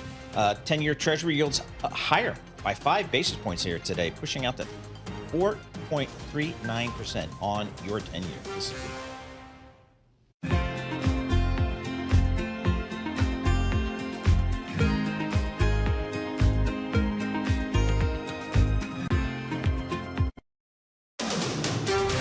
This is Bloomberg Intelligence with Scarlett Fu and Paul Sweeney. Concern about rising prices spooking investors. What does renewables investment look like in the U.S.? More tariff talk coming out of this administration. Breaking market headlines and corporate news from across the globe. The president wants lower interest rates. He wants a rate cut cycle. How do you broaden out the AI play? Are people just looking for something to worry about when it comes to China? Bloomberg Intelligence with Scarlett Fu and Paul Sweeney on Bloomberg Radio, originals and the Bloomberg Business app. Good Fed Day morning. Fed Day, of course, really beginning at around 2 p.m., but, you know, we're all preparing for it right now. This is Bloomberg Intelligence. Paul Sweeney and Scarlett Fu here with you as we get ready for a busy, busy afternoon. We've got the FOMC decision, and we've got a lot of earnings coming up after the market close. We're going to talk about all of that, starting with Ira Jersey, our chief U.S. interest rate strategist, on the upcoming Fed decision, but also what a Fed Chair Kevin Warsh would mean and would do. Of course, he was just confirmed by the Senate Banking Committee. Now the vote goes to the entire Senate. Anurag Rana is our Bloomberg Intelligence technology analyst, and he'll be walking us through what he'll be listening for when it comes to the 4 Mag 7 names that will be reporting after the close: Alphabet, Meta, Amazon, and Microsoft. Rob Barnett, our senior energy and commodities analyst, will talk to us about oil. Those prices are on the rise this morning, with WTI up 5%. Brent also higher by 5%. We're now looking at $105 a barrel for the U.S. benchmark. And Nancy Tengler, CEO and CIO of Laffer Tengler Investments, gives us her stock picks. First, though, let's go now to Amy Morris for our Bloomberg Business Flash. Amy is in Washington. Thank you, Scarlett. The entire stock market may be riding on 4 big names today: Alphabet, Amazon, Meta, and Microsoft, all reporting earnings this afternoon. Mandeep Singh is Global Head of Tech Research at Bloomberg Intelligence. There needs to be clear beat and raises, and even a strong beat is not enough. You want to see them show, improving margins when it comes to the hyperscalers. Mandeep Singh with Bloomberg Intelligence says the Magnificent 7 names could report within 80 seconds of each other right after the closing bell. The Fed's April rate decision also just hours away, 2 p.m. Wall Street time. The focus may be less on the future for rates than on Jay Powell's future as a member of the board after his term as chair runs out in just about 2 weeks. Bloomberg's Michael McKee in Washington. We know the Fed isn't going to do anything now. They are sidelined, as are pretty much central banks around the world, waiting to see what happens with oil prices, with the war. And don't forget, we've got tariffs coming down the road. So there's a lot of uncertainty worry about where the economy is going. Bloomberg's Mike McKee in Washington. Our coverage of the Fed decision and likely final Powell news conference begins at 1:30 this afternoon on a special edition of Bloomberg Surveillance. The Fed decides on Bloomberg Radio and television and the Bloomberg Business app. We do check markets for you all day long here at Bloomberg. The S&P 500 little changed on the downside. NASDAQ little changed on the upside, and the Dow down about 0.5%. 10-year Treasury yield at 4.39% and the 2-year yield at 3.88%. Checking WTI now topping $105 a barrel. Brent crude now topping $117 a barrel.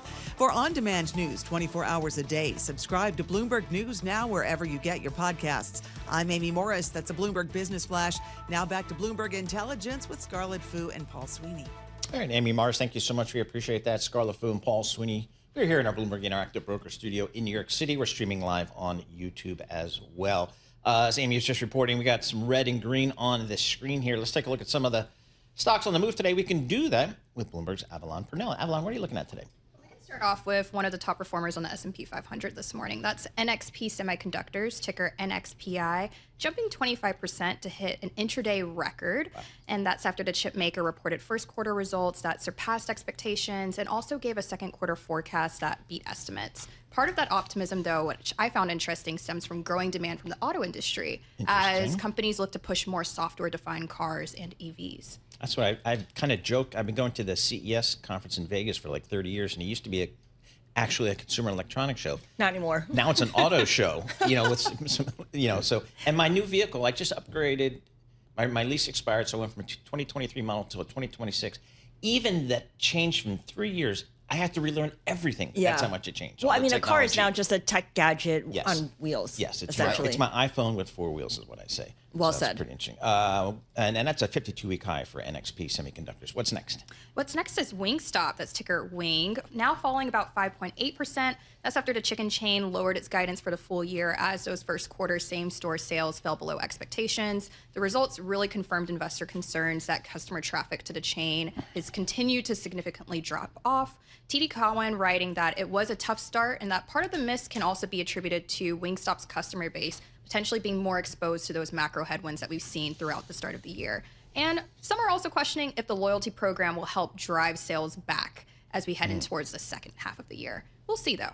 Everyone's got a loyalty program. Yes. Speaking of loyalty programs, there's one for Starbucks as well, and you're taking a look at that one. Yes, that's ticker SBUX, BUX, now gaining close to 9% right now, most intraday since January. That's after the company's second quarter sales topped estimates, and it boosted its full year comparable sales forecast. Starbucks largely had U.S. sales to thank for that beat. And interestingly enough, at least to me, the popularity of cold foam among Gen Z. What? Yeah, the sales of cold foam was up more than 40% in the second quarter. So looks like that push towards protein is working. That's different from cold brew, right? Yes. It's like the little foamy top that you have on top of your drink. Instead of whipped cream, you could get cold foam.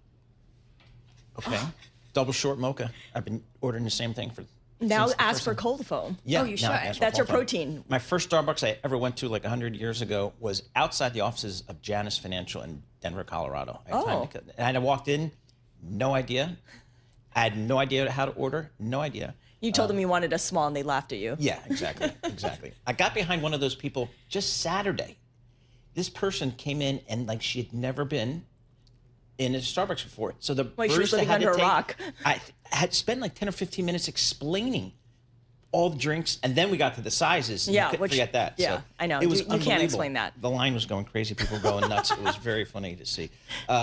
Very good. We appreciate that on the stocks on the move there. Avalon Purnell, we appreciate that. For more conversations like this, subscribe to our Stock Movers Reports.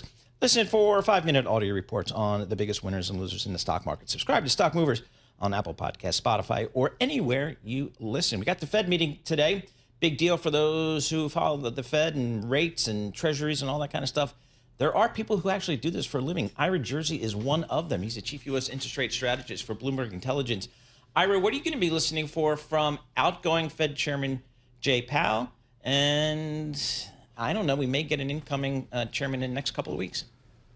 Yeah, I mean, given that Kevin Warsh got through the Senate Banking Committee on a party line vote this morning, it's going to be a done deal, that he's going to be the next Fed chair. He'll start in about 3 weeks in that seat, and then he'll take over the helm probably of the Federal Open Market Committee come mid-June at that meeting.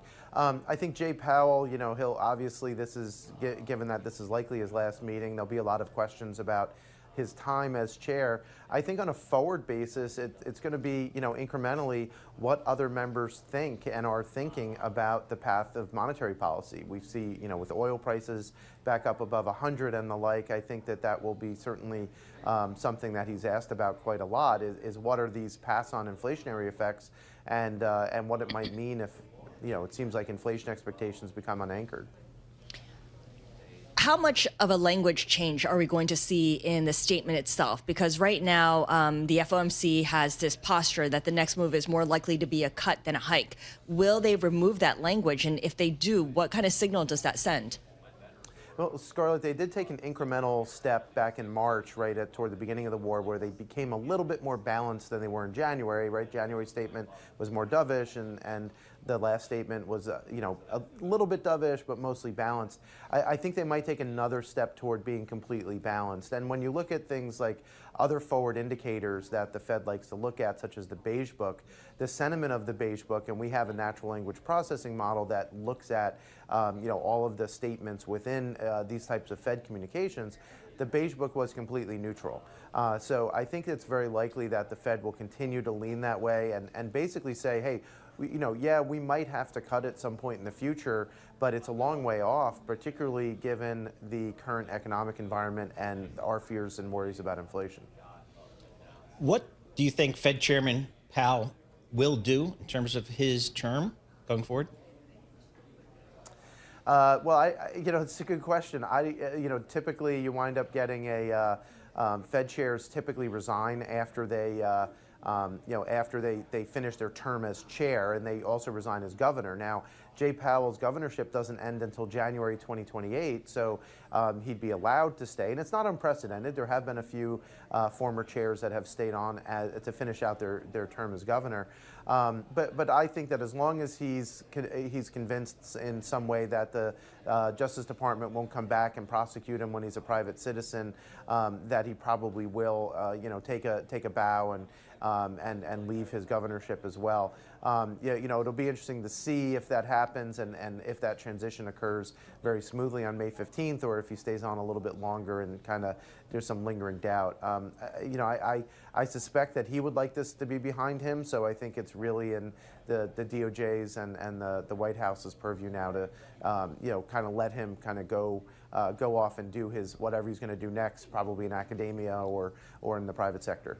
Yeah, retire first and then look at his options after that. Exactly. Ira, thank you so much. Ira Jersey is our chief U.S. interest rate strategist, joining us to preview the Fed decision and, of course, the Jay Powell news conference. It all begins at 2 p.m., but we will have coverage starting on Bloomberg Radio and Bloomberg Television at 1:30 p.m. with the Fed Decides. Tom Keene, Jonathan Farrow, and Lisa Abramowitz. Also, after the close today, we've got a slew of earnings. The argument that Bloomberg News is making is that 80 seconds of big tech earnings is going to decide the stock market's fate. The S&P 500 already holding near record highs, the NASDAQ as well. Let's bring in Anurag Rana, our Bloomberg Intelligence technology analyst, to give us a sense of what he'll be watching for. So we've got four big companies, Anurag, reporting today: Alphabet, Meta, Amazon, Microsoft. Which of these do you think has the potential to surprise? I think all of them should show improvement in growth rates. The surprise could be on the Microsoft side, only because last time they talked about their cloud not accelerating as much as they would have liked, or in a sense, if they would have allocated more GPUs to their Azure business, it would have climbed more. The big wild card is, what is management going to do this time? Will they allocate those GPUs again, or will they please Wall Street by reporting a much higher cloud number? I think that's somewhere where we could see some divergence. So what do you think the message is coming from these big tech companies this quarter as it relates to AI? I'm asking as it relates to spending and returns. How do you think they're going to? How do you think the message should go? The message should be very clear.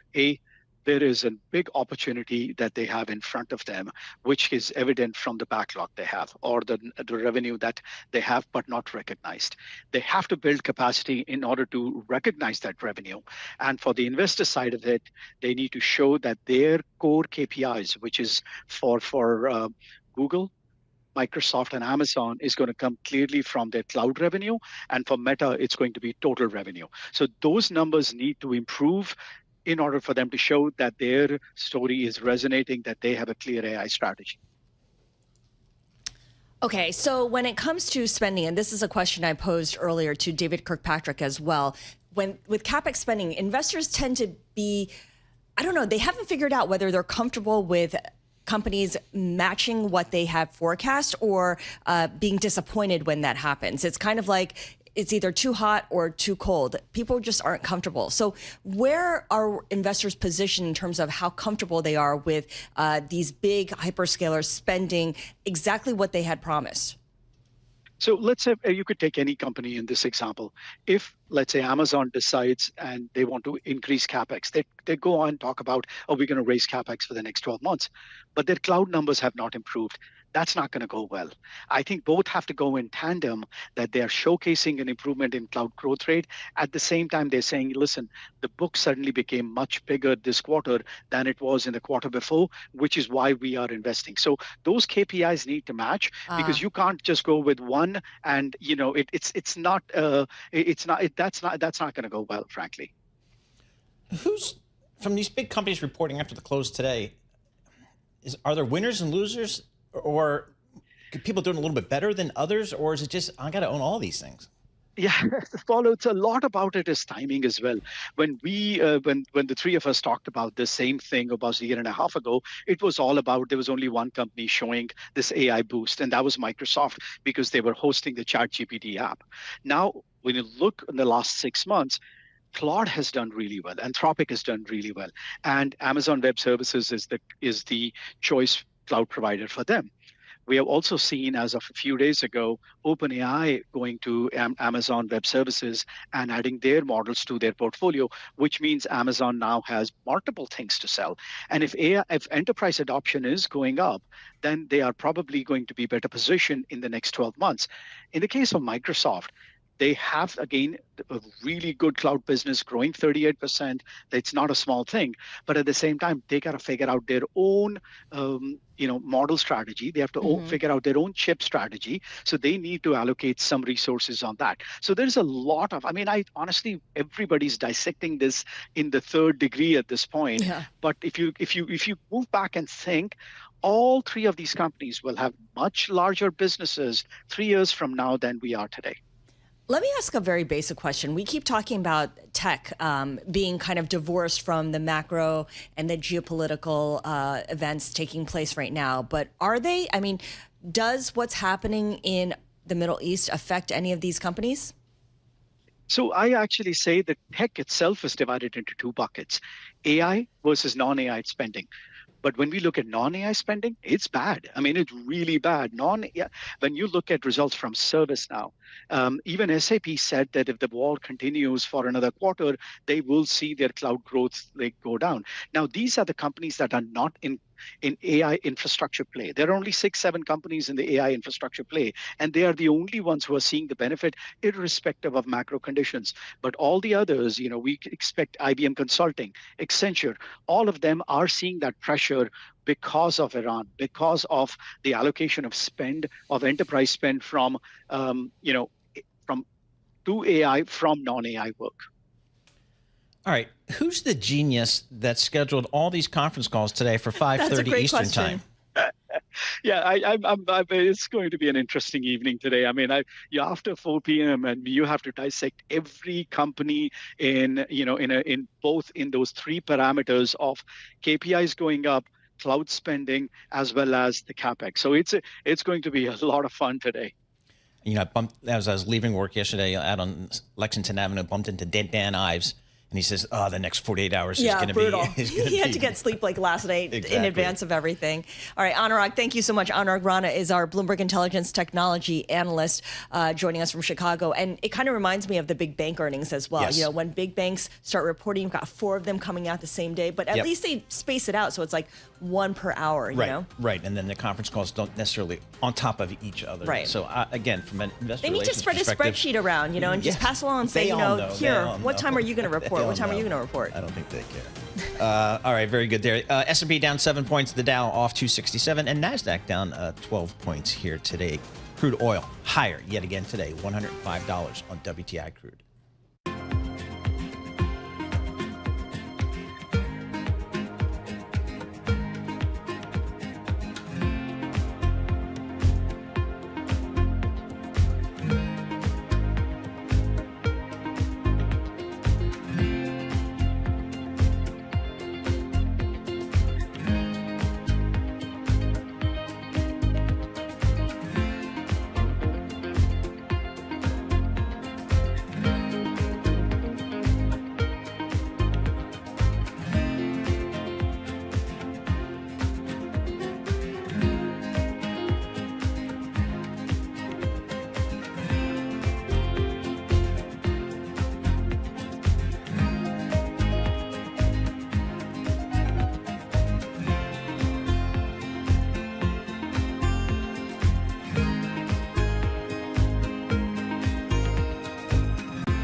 Markets, headlines, and breaking news 24 hours a day at Bloomberg.com, Bloomberg Television, and the Bloomberg Business app. This is a Bloomberg Business Flash. It's 11:21 on Wall Street. I'm Amy Morris. This Bloomberg Business Flash is brought to you by Golden Crest Metals. Inflation, tariffs, and volatility have some investors turning to gold for stability. To get a free gold and silver info guide and learn how to add metals to your IRA or 401k tax and penalty free, go to goldencrestmetals.com/guide. That's goldencrestmetals.com/guide. We check markets for you all day long here at Bloomberg. The S&P 500 down 0.1%. NASDAQ little changed on the downside, and the Dow is down about 0.5%.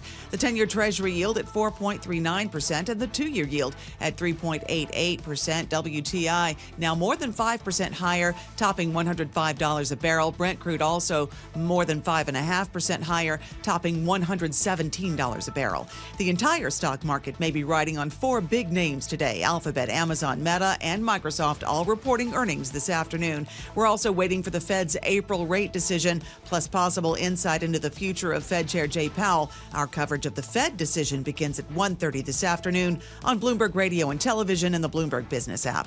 For on-demand news 24 hours a day, subscribe to Bloomberg News Now wherever you get your podcasts. I'm Amy Morris. That's a Bloomberg Business Flash. Let's go back to Bloomberg Intelligence with Scarlett Fu and Paul Sweeney. Thank you so much, Amy. And of course, for once, the focus is not on the war in Iran and oil prices, because we've got so many other things going on. On the calendar, you've got the big tech earnings. You've also got the Fed decision. But oil prices do remain an issue, and certainly it's going to come up in the FOMC decision and certainly press conference. WTI and Brent are both up more than 4%, and the U.S. benchmark is now trading at $105 a barrel. Let's bring in Rob Barnett. He is our senior energy and commodities analyst to tell us more about what he is seeing.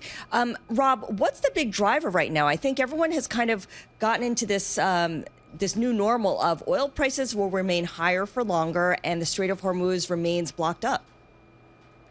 Yeah, so I think that the market is trying to ascertain how quickly we're going to see a resolution to the conflict. And I like to think in scenarios. So if you kind of had 3 buckets to put things in, you could have status quo, basically where we are today. One day the strait maybe seems to be open, next day it's closed. You get a little bit of traffic flowing through, but very difficult oil environment. That puts us roughly at where we see crude today. You could see escalation even. If we return to a conflict, that could be a bullish signal for prices. And then we have the idea of normalization, which the market seems to think could happen. And certainly if you look at the forward curve, prices out in December or into next year are much lower than where we see spot at today. So, Rob, when you talk to investors out there, I mean, are they factoring in some kind of longer-term risk premium for the oil coming out of that part of the world, even after the strait is presumably opened at some point? Yeah, it's a good point, Paul. So when we think about oil prices, we entered the year really expecting an oversupplied market, kind of a bearish sentiment flowing through. I think now, given the conflict, you can raise the floor on where you think prices might end up, because even if you get that normalization scenario where things reopen, it's going to take a long time to get back to business as usual. We've really been stressing inventories, and so I think a lot of folks will want to refill and get storage levels back up to perhaps where they were before the conflict. And that's going to take some time. But at the same time, you've got conflicting narratives out there, right? So yesterday we saw the headlines that UAE is leaving OPEC. That's ultimately going to bring more supply to the market once the strait is open and once things normalize. So there are some contrasting signals out there, but at least in the near term, probably the floor on pricing could be elevated versus where you might have been thinking at the start of this year. Yeah, higher for longer, in other words. One thing that is really striking to me, Rob, is the idea that natural gas prices in the U.S. is below zero if you look at Permian natural gas versus what we're seeing in Europe, which they, of course, have gone up and remain higher. How long can that divergence last for? Well, this is really leading to a great renaissance in some sense for the U.S., whether you're looking at LNG exports or petrochemical businesses. I mean, the U.S. is very competitive versus Europe or Asia or many parts of the world because we do have this